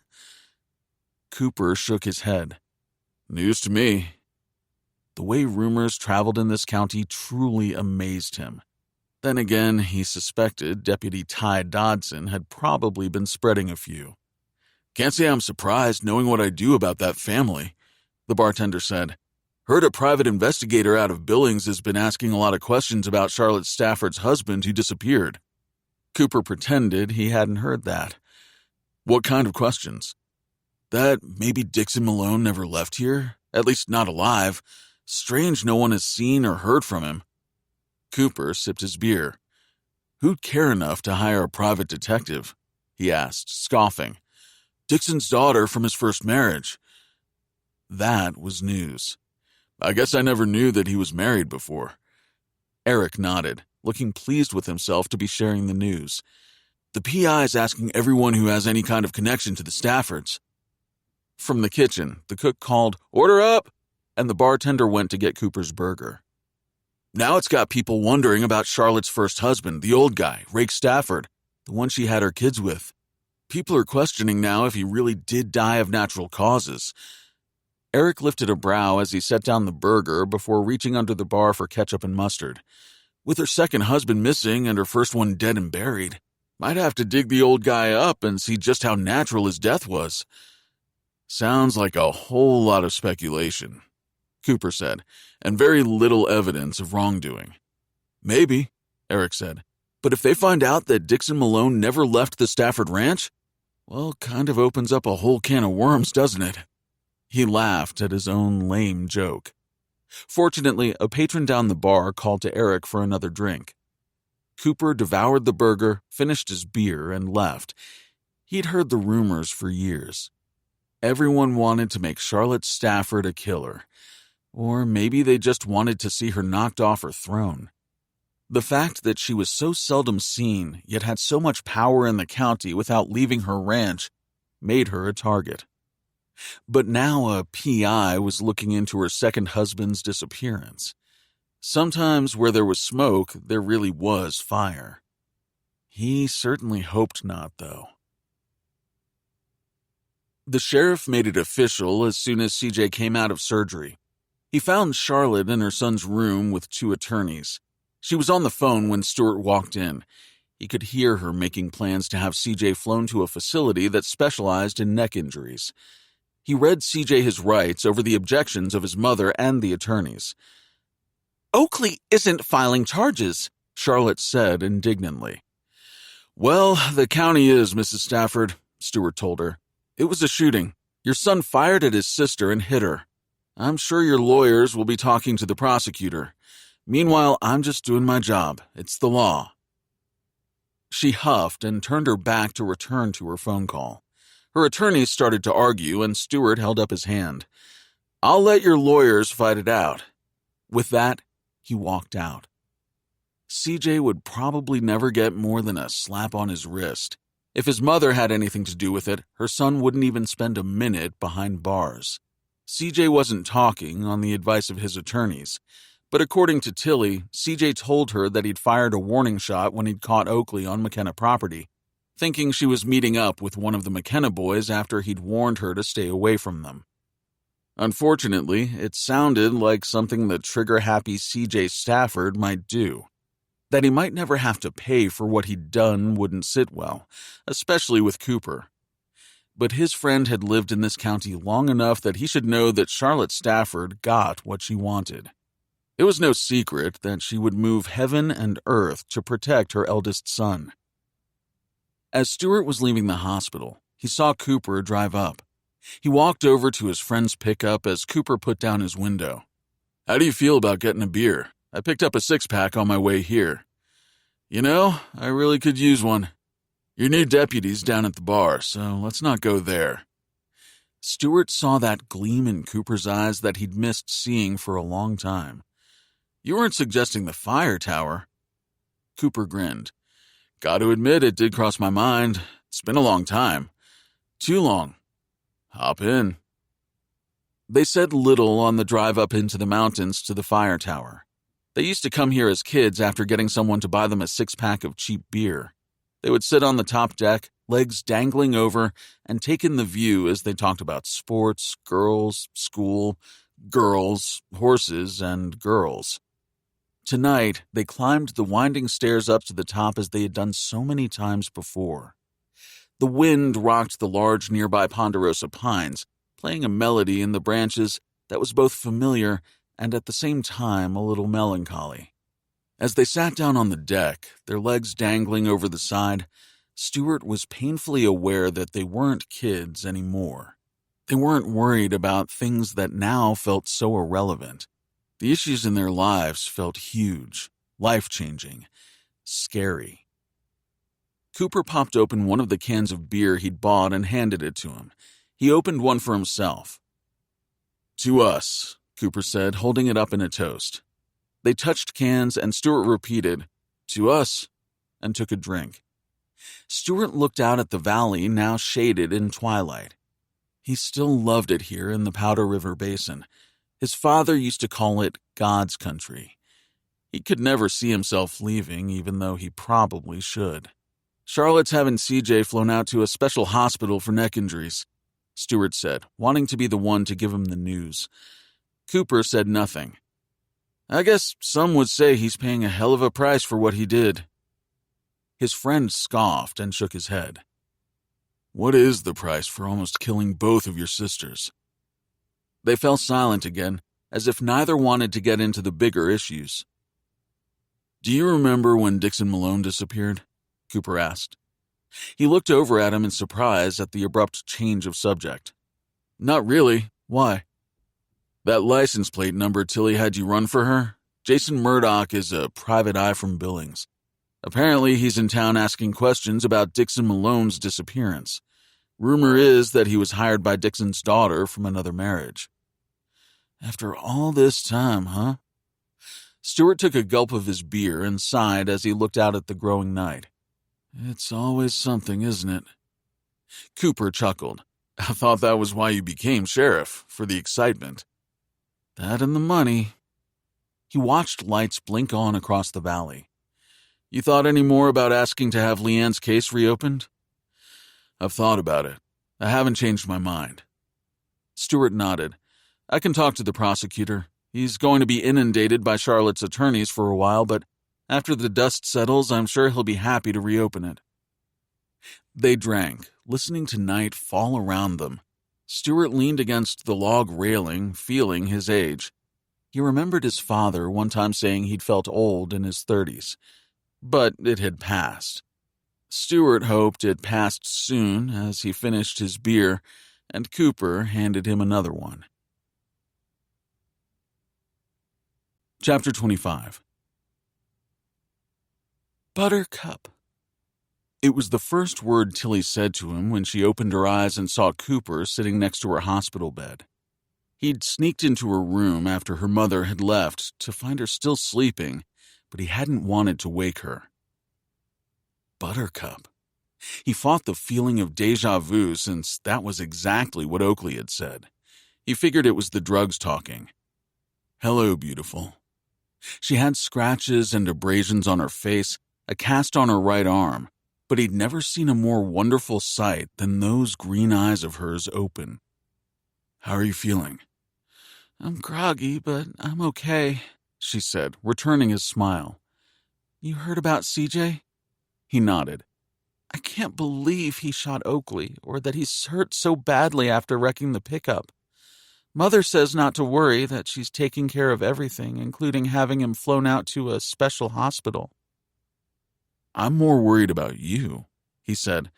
Buttercup? That's what I've been dying to tell you. They both cringed at her use of the word dying. I was on my way to the hospital when CJ insisted he drive. Oakley had asked me to pick up her list of passwords. She can never remember them, so she kept them written down on a paper in her desk drawer at home. I promised not to look at them, but CJ was driving so crazy. I'd forgotten I even had the list. She looked at him, took a breath. Sorry, I'm rambling. She motioned to the cup and pitcher next to her bed. He got her some water and helped her drink it. It's all right. You should be resting. She shook her head as he put the cup back on her bedside table. I looked down the list and saw the word Buttercup. It's one of her passwords. A password? For what? That I don't know. You need to take the list to her. I think I stuffed it into my jacket pocket just seconds before the pickup rolled. I have no idea where my clothes are. Maybe a nurse has them? Don't worry. I'll find the list and talk to Oakley. You just need to rest. He leaned over and kissed her. Coop, she said, grabbing his shirt in her fist and drawing him to her again. He knew what she wanted to ask. He could understand why she was worried. He'd been worried that this could change things between them. I love you, Tilly Stafford. Tears filled her eyes. I love you, Cooper McKenna. I had a dream about you and me. It involved the tailgate of your pickup. He grinned. As soon as you get out of here and are up for it. Oh, I'm up for it. Does this mean you're through fighting it? He nodded. I can't wait to make love to you. What the hell are you doing here? Charlotte Stafford cried from the doorway. Visiting the woman I love, Cooper said as he gave Tilly another quick kiss and turned to leave. Her mother looked as if she might explode as she strode past him to her daughter's bed.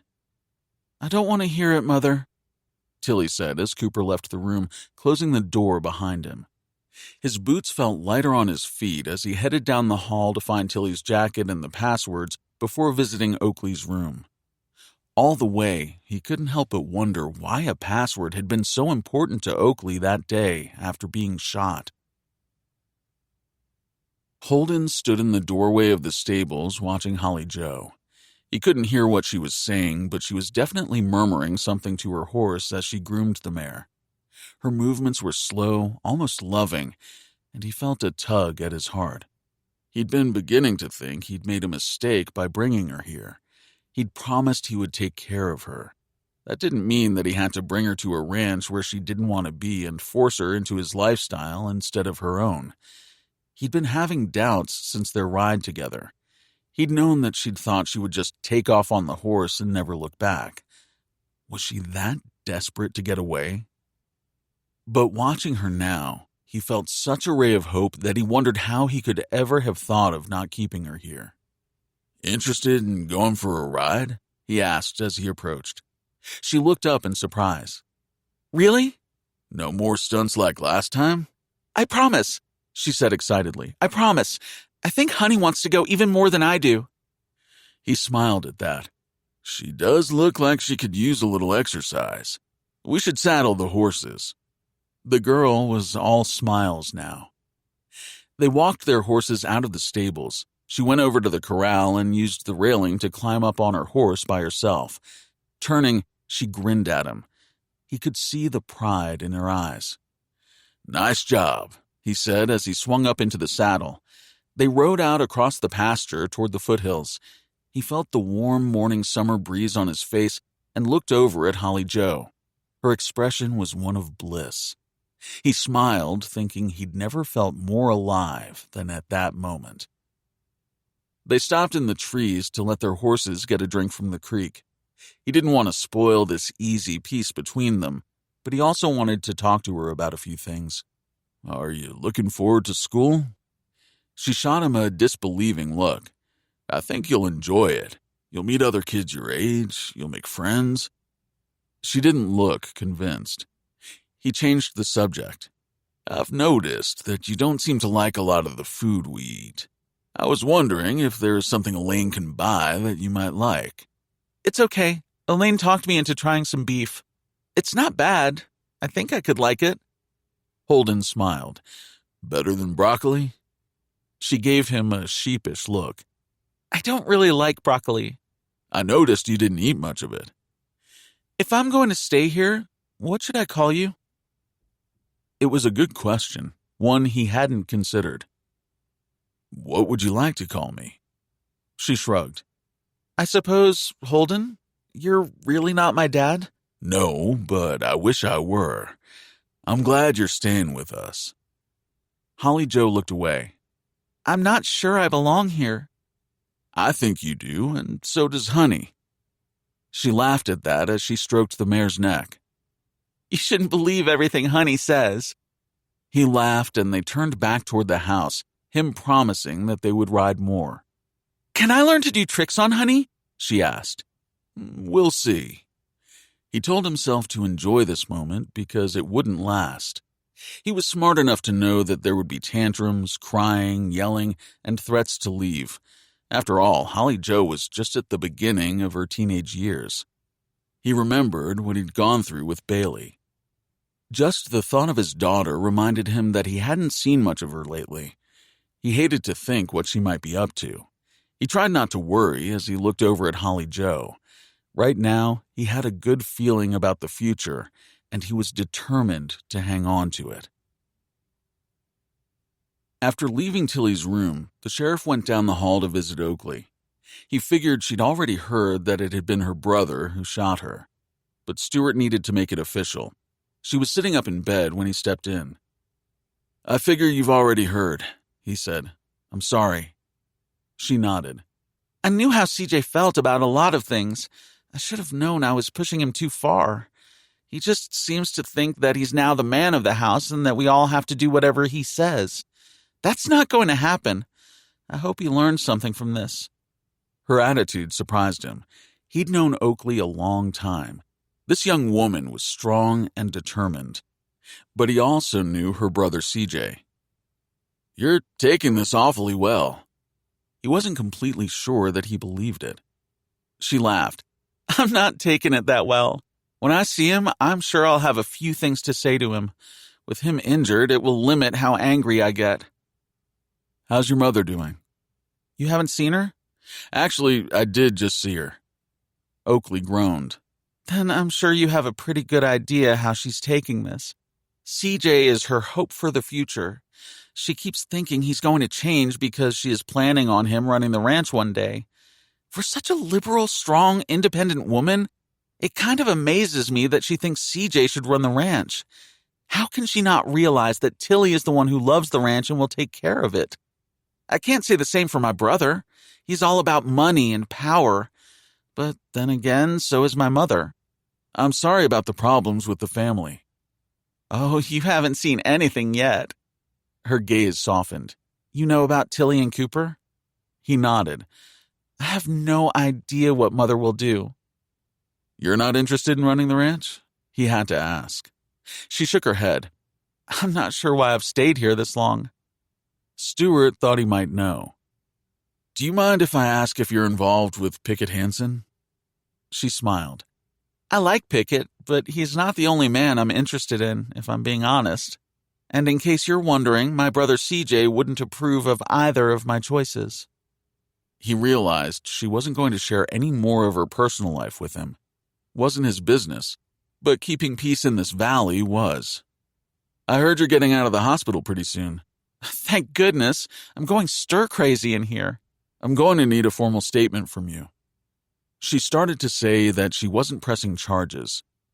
I've heard you're not pressing charges, but in the case of a shooting, the county will. CJ will face charges. She shook her head. We both know that my mother will get him out of it.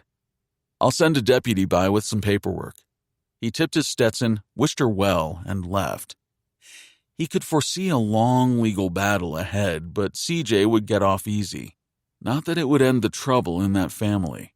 His best friend was in love with a Stafford.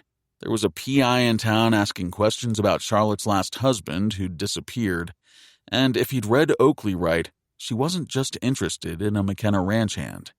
He figured there wouldn't be any peace in that family for a very long time. He just hoped it didn't boil over and require the law to step in. Down at the office, Cooper was directed to the head nurse who found Tilly's clothing and jacket. All had been covered with blood and bagged. He dug in her jacket pocket and found a scrap of paper with a list of passwords on it. He scanned them as he walked to Oakley's room. The word Buttercup jumped out at him, but there was nothing after it that explained what the password was for.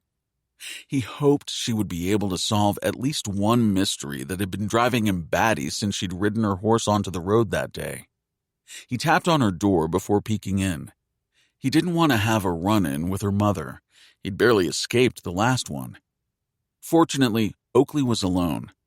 I have something for you, he said as he stepped in. I hope it's not flowers. I'm not dying. He laughed. I can see that you're recovering. She was so much like Tilly. He never appreciated her sense of humor until now. It's your passwords. He handed her the handwritten list. She looked at him suspiciously. Did you memorize them? I can't remember my own passwords, so I'm certainly not going to try to memorize yours. She laughed and glanced at the sheet. But I do have a question. Remember when I found you? She didn't remember. I told you when I found you that all you said was Buttercup, and I thought it was the name of your horse and that you were worried about your mare. Oh, right, and I can't remember why I said that. Apparently, it is one of your passwords. She looked at the sheet again and laughed. It is. It's actually not my password, it's CJ's. I stole it so I could look at his phone occasionally to see what he's been up to. He leads a very boring life. So that day you were shot, were you trying to tell me who shot you? She shrugged. I don't know. Maybe. Truthfully, I can't imagine why I said that to you. You were pretty adamant that I remember the word Buttercup. Did you know it was your brother who shot you? I must have, but why didn't I just say his name? She frowned. I don't remember any of it. He wondered if even then she was covering for her brother. You know the county is going to press charges even if you don't. That's what the sheriff just told me. You don't hold a grudge? Of course I do. Don't you think I'm going to make him pay the rest of his life? But I can't press charges against my brother. I already told the sheriff. I think we all just want to forget it. Good luck with that, he thought. Well, I'm glad you're feeling better and that you're getting out of here pretty soon. I know your sister will be glad too. He turned toward the door when she stopped him. You and Tilly? She grinned, not waiting for him to confirm it. His expression must have given him away. I'm not surprised. I always thought you two had some kind of chemistry between you. You aren't worried about the families? I'm always worried about the families, he said with a chuckle. But you can't stop true love, right? She didn't look so sure about that. I hope that's true, she said, and he suspected that she wasn't talking about him and Tilly anymore. As he left the hospital, he heard a helicopter land in the field behind it. Charlotte followed the gurney with CJ strapped to it to the helicopter, even though she was told it wasn't necessary. I will be the judge of that, she'd snapped. She'd already been told that she would have to drive to Billings instead of accompanying CJ on the chopper. For what she was paying, she should have been able to fly the damned helicopter, she thought. She had seen the expressions of the nurses and Doc Hammond. She'd overheard one of the nurses tell Doc that Charlotte Stafford seemed to think she owned the hospital. Doc had laughed. In a way, she does. She pays the taxes that keep this hospital running.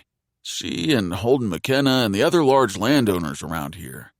I've always thought she'd make a good general if we ever went to war again. She'd taken it as a compliment. Now she reached into the helicopter to take her son's hand. Motioned back by the pilot, she let go, ducked under the rotating blades, and stumbled back toward the hospital. She stopped, shielding her eyes as the chopper took off, hiding her tears. Her baby was hurt so badly that he might never walk again. How would she ever get through this? She kept watching the helicopter until it disappeared from view. Then, pulling herself together, she straightened her shoulders and put on her stern expression before going back inside to pay her bill. After, she'd head home and pack for the drive to Billings, then fly on to a specialized care facility. She had no idea how long she'd be gone from home, since Doc had told her that CJ's recovery could be a long one. When Cooper returned to the ranch, he could hear what sounded like an impromptu rodeo going on down at the corrals. He walked over to find Holly Jo hanging on the side of the corral railing, watching. He joined her as Pickett performed some basic horseback tricks to the cheers and jeers of his fellow ranch hands. Can girls do that? Holly Jo asked. He considered her, seeing a gleam in her blue eyes. A most famous trick rider was a woman named Connie Griffith. She's in the National Cowgirl Hall of Fame. Holly Jo's eyes widened with wonder. Can you teach me to do that? He wondered what his father would say. But if Holden was here right now and could see the look on this girl's face, he couldn't say no. I can do a few tricks. He thought of Tilly, who was even better at trick riding. I also know a cowgirl who could show you a few things too. Please? She said it as if it hurt to form the word, let alone that she might get her dream crushed. For days, she'd fought everything about ranch life, from the food to living out in the sticks. He suspected that the only reason she'd originally wanted to learn to ride a horse was to leave. He wasn't sure when that had changed or if it would last, but he thought it was a good sign that her staying here might work out. I'll make a deal with you, he said. You make more of an effort to eat the food Elaine cooks, including the beef. Her face lit up. I ate some. I did. It wasn't terrible. He couldn't help but laugh. You do that, and I'll think about it. Cooper, I want to be able to do horse tricks more than anything in the world. She said it with such sincerity. He kept looking at her for a long moment, knowing he'd already made up his mind. I'll have to ask Dad. You could get hurt. If you do, he'll blame me. She grinned. Then I guess you better make sure I don't get hurt. Holden sensed that something had changed when he sat down to supper that night. For starters, all of his offspring were here along with Holly Jo. Even Elaine looked surprised, giving him a questioning look. He had no idea. As the food was passed around, he saw Holly Jo take a little of everything on her plate, including a tiny piece of roast beef. He saw her shoot a look down the table at Cooper, who gave her a nod. He wanted to ask what was going on, but he thought there was something to that old expression let sleeping dogs lie. Whatever had caused this rare occurrence, he didn't want to do anything to ruin it. Holden listened as Bailey and Duffy joked with each other. Even Trayton seemed to be in a good mood, discussing the building of the new barn with Cooper. All of it made him wonder at the change, though. His ex-wife, Lulabelle Braden McKenna, would have said it was the position of the stars. Just the thought of the fiery redhead always made him question his good judgment. He'd married her right after Charlotte's first husband had died, and she'd quickly married Dixon Malone. Her marriage had lasted less than a year. His hadn't made it much longer. He was still embarrassed and didn't need a psychiatrist to tell him why he'd proposed to the sexy, loud, long-legged city girl. She was the extreme opposite of Charlotte Stafford. She'd instantly hated ranch life, having thought it was like the Western romances she read. "I thought we'd wear Western clothes and go places like Vegas and New York once in a while," she'd said, pouting. "I hate living out here in the middle of nowhere. You never told me it was so boring." Just when he'd thought that things couldn't get any worse, Lulabelle had ended up in a hair-pulling fight at the grocery store with Charlotte. He hadn't been there, but he'd been told that the fight was a draw before the manager at the store got between them and broke it up. He felt himself flush at the memory of the second-worst mistake he'd ever made. "What do you think, Dad?" he heard Cooper say. Assuming they were discussing the new barn, he said, "Sounds good to me." Holly Joe let out a cheer and then quickly took a bite of the roast beef. Holden watched, wondering what he'd just agreed to as the girl chewed for a few moments. Everyone was watching her expectantly. He wouldn't have been surprised if she had spit it out. But she swallowed and nodded. "It's not all that bad," she said about the prized beef they raised. There were chuckles around the table at that. "Glad to hear it," Holden said, unable not to smile as he watched the girl eat the rest of the food on her plate. Something had happened, and he had no idea what. He looked at Cooper, who merely grinned. He told himself he didn't want to know, didn't need to, as he listened to Trayton's plans for the barn and Cooper offering his suggestions, which his eldest son took without comment. For several years, Trayton had been saying it was time to let him run the ranch. Holden wouldn't go that far, but he did see how this younger generation might be able to step into his boots at some time in the future. It gave him hope, especially when it came to Holly Joe, who was now asking Bailey questions about horse riding. "Glad you agreed to letting Holly Joe learn some horse riding tricks," Cooper said, almost making him choke on the roast. "It's something she wants pretty badly. If you don't mind, I thought I'd get Tilly to help. She's always been better at it than I am." Holden didn't know what to say as he looked down the table at his ward. He heard Trayton murmur something under his breath about the Staffords. Trick riding? "You just make sure she's careful." Even as he said it, he knew they were a waste of words. This was Holly Joe they were talking about. "I told her if she got hurt, you'd blame me," Cooper said, still grinning. "She said I better not let her get hurt." "She's right." His words didn't carry his concern about only Holly Joe's trick riding, but also whatever was going on with his son and Tilly Stafford. He liked the young woman, thought she was a fine partner for his son. Still, he knew Charlotte wouldn't agree. He considered riding over one day and talking to her about it. It was a terrible idea, but it made him smile to himself. No matter how it went, he did like seeing her. Then he was reminded that she wasn't at the ranch. He'd heard that she'd flown from Billings on to Minneapolis, where CJ would be treated for his neck injuries. He told himself that she'd be back. She wouldn't be able to stay away long. He would see her again, he thought, and smiled to himself, refusing to think of the day when that might not be true.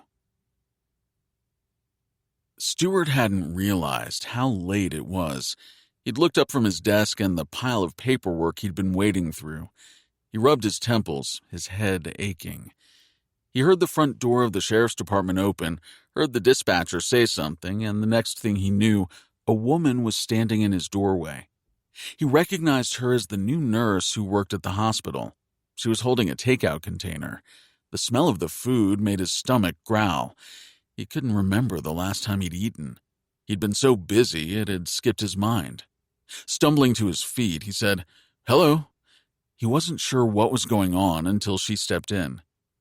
"We met at the hospital earlier," she said. "You probably don't remember."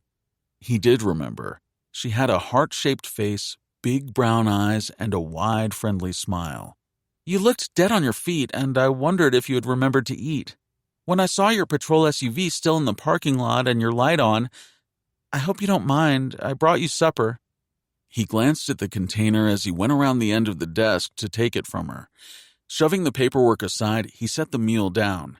"Thank you, but I hope you're planning to join me because I'm sure that's more than I can eat." He looked at her. "While I do remember you, for the life of me, I can't recall your name." She smiled and stuck out her hand. "I'm Abigail Creed." "Nice to meet you, Abigail. Please, join me." He pulled up a chair for her, feeling not quite as tired. "So, what brings you to Powder Crossing?" he asked as they sat down. "The job. It's part-time, which is perfect," she said as they helped themselves to the food. "I'm a photographer when I'm not a nurse. This area is beautiful. I'm trying to get a collection of photos together for a showing around Christmas." He realized it was the way she said it, as if she'd rehearsed the words. He told himself she'd probably told so many people her story that it had become rote. But at the same time, he found himself looking at her more closely. He'd often said that he'd gone into law enforcement because he'd followed in his father's footsteps, but he suspected it was because of the way his mind and instincts worked. But right now, he hated both. All his instincts were telling him that this pretty, charming, sweet, and thoughtful young woman was leaving out something very important about why she'd come to Powder Crossing. Chapter 26. The Powder Crossing 4th of July rodeo was more than a Western tradition. It was an excuse for cowboys and cowgirls from across several counties and even states to gather. Pickups would be parked a mile down on both sides of the dirt road from the fairgrounds to accommodate the crowds. Trucks and stock trailers lined up in the fields around the rodeo grounds for a quarter mile. Food trucks came from all over, along with vendors selling cowboy hats, bolo ties, and horse tack, as well as jewelry and fancy Western shirts and boots. Because the town was so far from anything, the 3-day event brought in campers, trailers, and tents that now spread out as far as the eye could see. Cowboys were lined up 6 deep at the makeshift beer garden that had been set up at the edge of the arena. Country music played from a loudspeaker in the 2-story building where Doc Hammond would be doing the announcing, unless he got called away to patch up someone at the hospital. The air filled with excitement, and dust rose along the road and drifted toward the mountains. From up on the mountain, Cooper had a bird's-eye view of the fairgrounds as he parked his pickup. "Can I take the blindfold off now?" Tilly asked impatiently. "Soon," he said as he got out and ran around to open her door and help her out. "Just a little longer." He led her away from the truck and into the pines. "Okay, you can take it off," he said as he untied the bandana he'd used. He checked her expression and saw tears in her eyes. "Oh, Coop," she said, looking from the tent he'd erected in the pines to him. The breeze flapped open the tent's door, offering a view of the air mattress bed inside, all made up with sheets and a quilt. He'd brought a couple of small stumps inside and picked up candles. A cooler sat in the corner with her favorite wine and beer for him. "It's perfect." He drew her to him, kissing her with longing before drawing back. "It's not too late to back out." She laughed. "It's been too late for a very long time." She cupped his face and pulled him down for another kiss. "But the tailgate would have been just fine." He laughed at that as he swept her up in his arms and carried her awkwardly into the tent. He put her down, gently aware of her arm in a cast and her other injuries. Then he zipped the tent door closed and joined her on the bed. His heart raced as he looked into her green eyes. "I love you, Tilly." She took his hand and drew him closer. She was amazed at the trouble he'd gone to setting this all up so they could be together, away from prying eyes, alone at last, and not in his pickup. I can't believe this, she said, looking around the tent. You've thought of everything. I'm sorry I spent so much time pushing you away. It was the last thing I wanted. She touched his handsome face, gazing into his blue eyes. Didn't your stepmother believe in destiny? Lulabelle? You are not going to bring her up at a moment like this. They both laughed. He brushed a lot of her hair back from her face. You think we were destined to be together? She nodded. I do. I do too. She felt a shiver of desire as he ran his thumb pad over her lower lip. The tip of her tongue grazed his thumb. Her need for him was almost painful as his fingers trailed down her throat to the opening of her western shirt. She leaned back, arching against his touch as his fingers dipped farther to caress the tender flesh above her breasts. Her heart began to beat more wildly as he slowly unsnapped her shirt. He bent down to push aside her bra, baring her breast as he sucked her already pulsing hard nipple into his mouth. Groaning with pleasure, she reached to touch him, but he pulled back her hand and shook his head. He suckled at that aching nipple as his fingers brushed over her stomach down to her jeans. She felt him unbutton them, and then his fingers slipped under her panties where she was already wet. She writhed under his touch as he gently stroked her. His fingers pressed harder. Pleasure was a spiral that spun higher and higher until she cried out with the release. Unable to stand it any longer, she tore open his western shirt, desperately wanting to feel her skin pressed to his. It was awkward with her arm in a cast. He eased her clothes off, working around the cast, then rolled her over onto him. Their kisses grew more demanding. She reached again for his jeans. This time, he let her unbutton them. He wriggled out of them and she did the same, stripping off her panties as she watched him remove his briefs. They stared at each other, now completely naked, except for her cast. Tilly, you are so beautiful. I was just thinking, she said on a sigh, how gorgeous you are. He laughed and carefully leaned over her as he said, No going back, Tilly. She knew exactly what he was saying. She felt the same way as she pulled him to her with her free hand. Below them on the mountain, music played as they moved together in an age-old primal dance that left them both sated and smiling. Later, they made love yet again. This time, fireworks began to go off, casting flashes of brilliant light that seemed to fall like stars over their tent. They lay wrapped together, the tent door open, and watched the 4th of July celebration going on below them on the mountain. Tilly noticed that Cooper had gone silent. She pulled back to look at him. Having second thoughts? He rose from the bed and pulled on his jeans. For a moment, she thought. But then he knelt down beside the air mattress and said, If we're doing this, then let there be no mistake about my intentions. He met her gaze. Or yours. Tilly Stafford, will you marry me? She blinked in surprise. He'd said that once they made love, there would be no going back for him. But she'd never imagined this was what he had in mind. For a moment, she couldn't speak as he pulled out a little velvet box from beside the bed. It was my mother's. I asked my dad if I could have it. He was delighted, though concerned, of course. But if we are going to do this, then I want to make it official. Will you marry me? Oh, Coop, yes, she cried as he took out the ring, and she held out her hand as he climbed back up on the mattress with her. He slid the ring on her finger. It fit perfectly, and she realized he'd probably asked Oakley and had the ring sized. She looked from the ring to him. I don't care who likes it.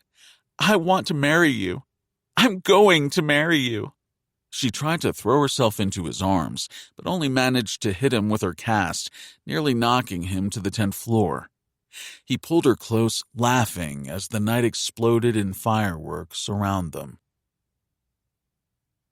Stewart had already heard about the engagement. News traveled at the speed of light in this county. But Cooper had stopped by before the 4th of July to tell him in person. "If she'll have me, I'm going to ask her to marry me this weekend."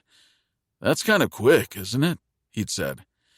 "We've known each other our whole lives. I think we've been dating most of that time. I know it looked like we were fighting and hated each other, but you know what they say about love and hate." Stewart had laughed. "You two are made for each other. Good thing you're both fighters, because I think you're going to have a battle ahead of you. Sounds like your father will be fine. He gave me my mother's ring. Trayton doesn't know yet. Yeah, that should be interesting when he finds out. But what about Tilly's mother?" Cooper had shaken his head. "I guess we'll see. She's in Minneapolis. Don't know when she'll be back. I'm sure someone will let her know." "Well, congratulations," he'd said, and had pulled his friend into a hug. "I wish the two of you the best. Did I hear something about you and the new nurse in town? She's also a photographer. Says she might open a small studio here." Stewart didn't mention the feeling he had when he was around Abigail. He kept hoping he was wrong. He and Cooper had parted as the friends that they were. Before word moved through the sheriff's office about the engagement, he'd announced it himself. Everyone gave him concerned looks as if afraid he was taking it hard. He wasn't.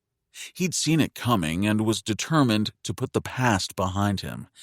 At least, that was what he told himself. "Those two are meant for each other," he told his staff, hoping that would be the end of any speculation. Then the FBI had dropped by with an update on the meth lab, and he'd gotten busy. There wasn't much new. The feds just warned him that they expected whoever had been running the lab would relocate, probably somewhere in Stewart's jurisdiction. He'd already figured that out himself and would be keeping his eye out for it. The prosecutor was moving forward on Oakley's shooting. Stewart had thought about mentioning that Cooper wanted Leanne's death case reopened, but he held off. Right now, the prosecutor was tied up with the legal wranglings of Charlotte Stafford's attorneys. If Cooper still felt the same way later, Stewart told himself, he'd do it. But right now, he thought it best to give it a little more time as he tied up loose ends in his office. Reopening Leanne's case would mean uncovering the identity of the man she was planning to leave town with. Stewart wanted to put that off as long as possible. Chapter 27. Oakley wiped at her tears as she pulled Tilly's left hand closer. "It's a beautiful ring. It was his mother's?" Choked up herself, all Tilly could do was nod. "I'm so happy for you," her sister said. "Have you told Mother?" "She's busy with CJ. I'm sure she's probably heard because she hasn't been taking my calls. Did you leave a message with the good news?" Her sister laughed when she saw that Tilly hadn't. "Chicken? Not that I blame you. I'd put off hearing what she has to say about it as long as I could, too." It wasn't just her mother. There was CJ's reaction to the engagement to worry about as well. She hated to even think it, but she was glad he wasn't around to spoil her happiness. She already knew what his reaction would be. Mother already said she wouldn't allow it. Oakley nodded, as if not surprised. "What could she do to stop you? You're old enough to know your own mind. CJ is going to go apeshit, though.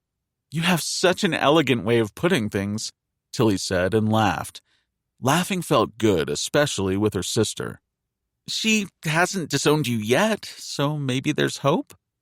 Oakley didn't look hopeful. "You want to tell me?" Tilly asked. Her sister looked up in surprise. "About what?" "Everything." Oakley smiled at that. "I do want to tell you, but—" The hospital room door opened and the doctor and nurse came in. Tilly gave her sister a quick hug. "We'll talk soon," she said, and left. She hadn't told a lot of people about the engagement because of the reaction she knew she would get. Everyone knew about the McKenna-Stafford feud. She'd told some of her friends. Her closest friends had moved away from Powder Crossing, going on with their lives. They stayed in touch online. Tilly would put it on social media once she'd told her family. She wondered who Cooper had told. He called every night and morning. They talked about everything but their families. She waited until the nurse and doctor left before going back into her sister's room. "So, what's the word?" Oakley smiled. "Not quite good as new. I'll have a scar, but I get to go home tomorrow. I can't wait.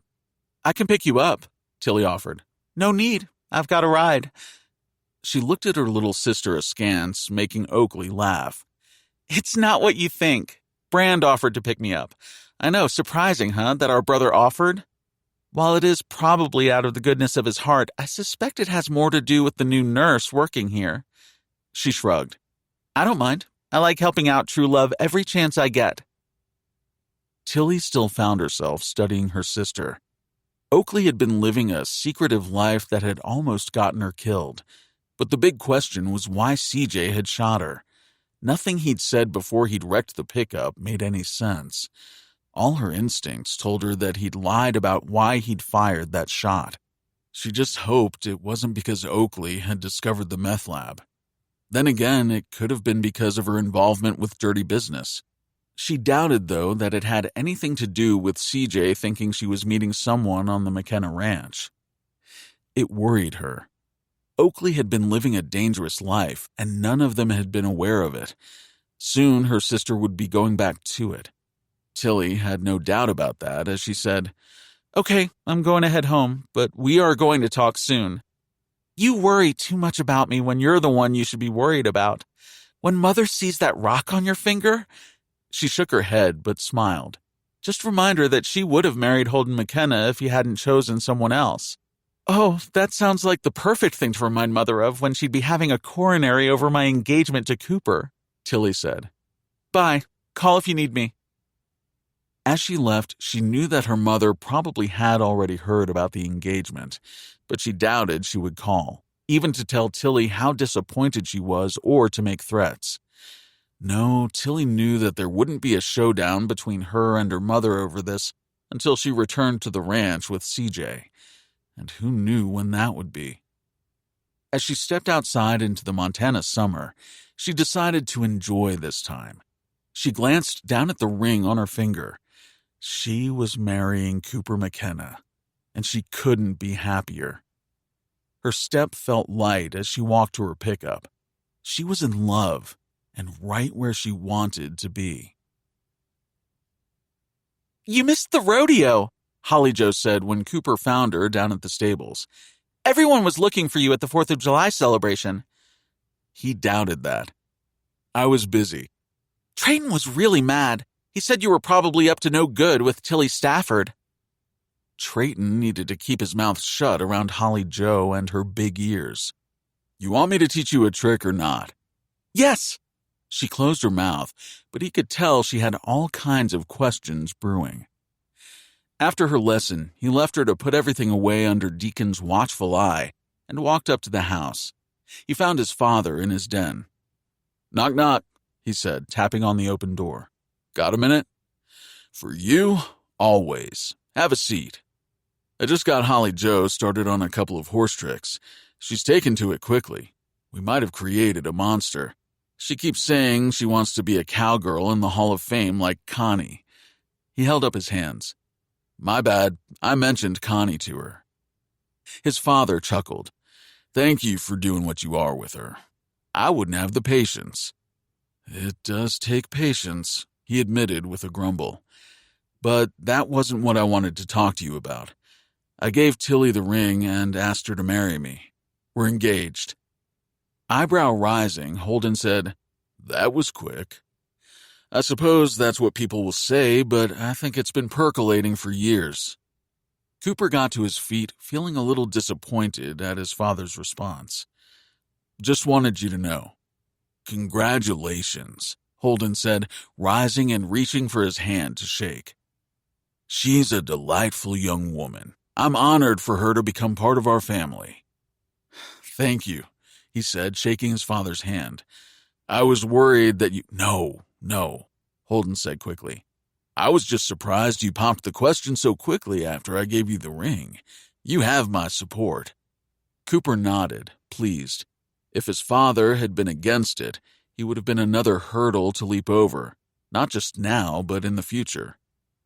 It means a lot to me. I hope you and Tilly will make your home on this ranch, his father said. You're welcome to live here, there's plenty of room, but I suspect you'll want your own home. I think we'd be more comfortable in our own home. Holden nodded and smiled. My thought exactly. Take your pick of whatever acreage you'd like. I've always planned to build homes for my children here on the place once they married. I put money aside. Thank you. He couldn't help being surprised. And please, stay here after the wedding until your home is ready. I know Elaine would love it, and I would too. Holden did look so happy that it made him feel as if this was all going to work out. He and Tilly would bring these families back together. They would end the feud. As if his father knew what he was thinking, he said, I'm not buying trouble, but I hope you and Tilly won't be too disappointed in Charlotte's reaction or those of other members of both families. It won't be easy, son, but I'm determined to do what I can. I want you two to be happy. You both deserve that. I can see a brighter future for this family, Holden said, a little misty-eyed. Why not? We're going to have a famous cowgirl trick rider in the family. He met his son's gaze. Not to mention grandchildren one day. Whoa, Cooper said. One day far in the future. You're too young to be a grandfather. Holden laughed. You make Charlotte Stafford a grandmother at this age, and you're really asking for trouble. They both laughed as Cooper left to go see his bride-to-be. Just the thought put a smile on his face. He thought his father might be right about that brighter future. Maybe love could conquer all. This cowboy certainly wanted to believe so.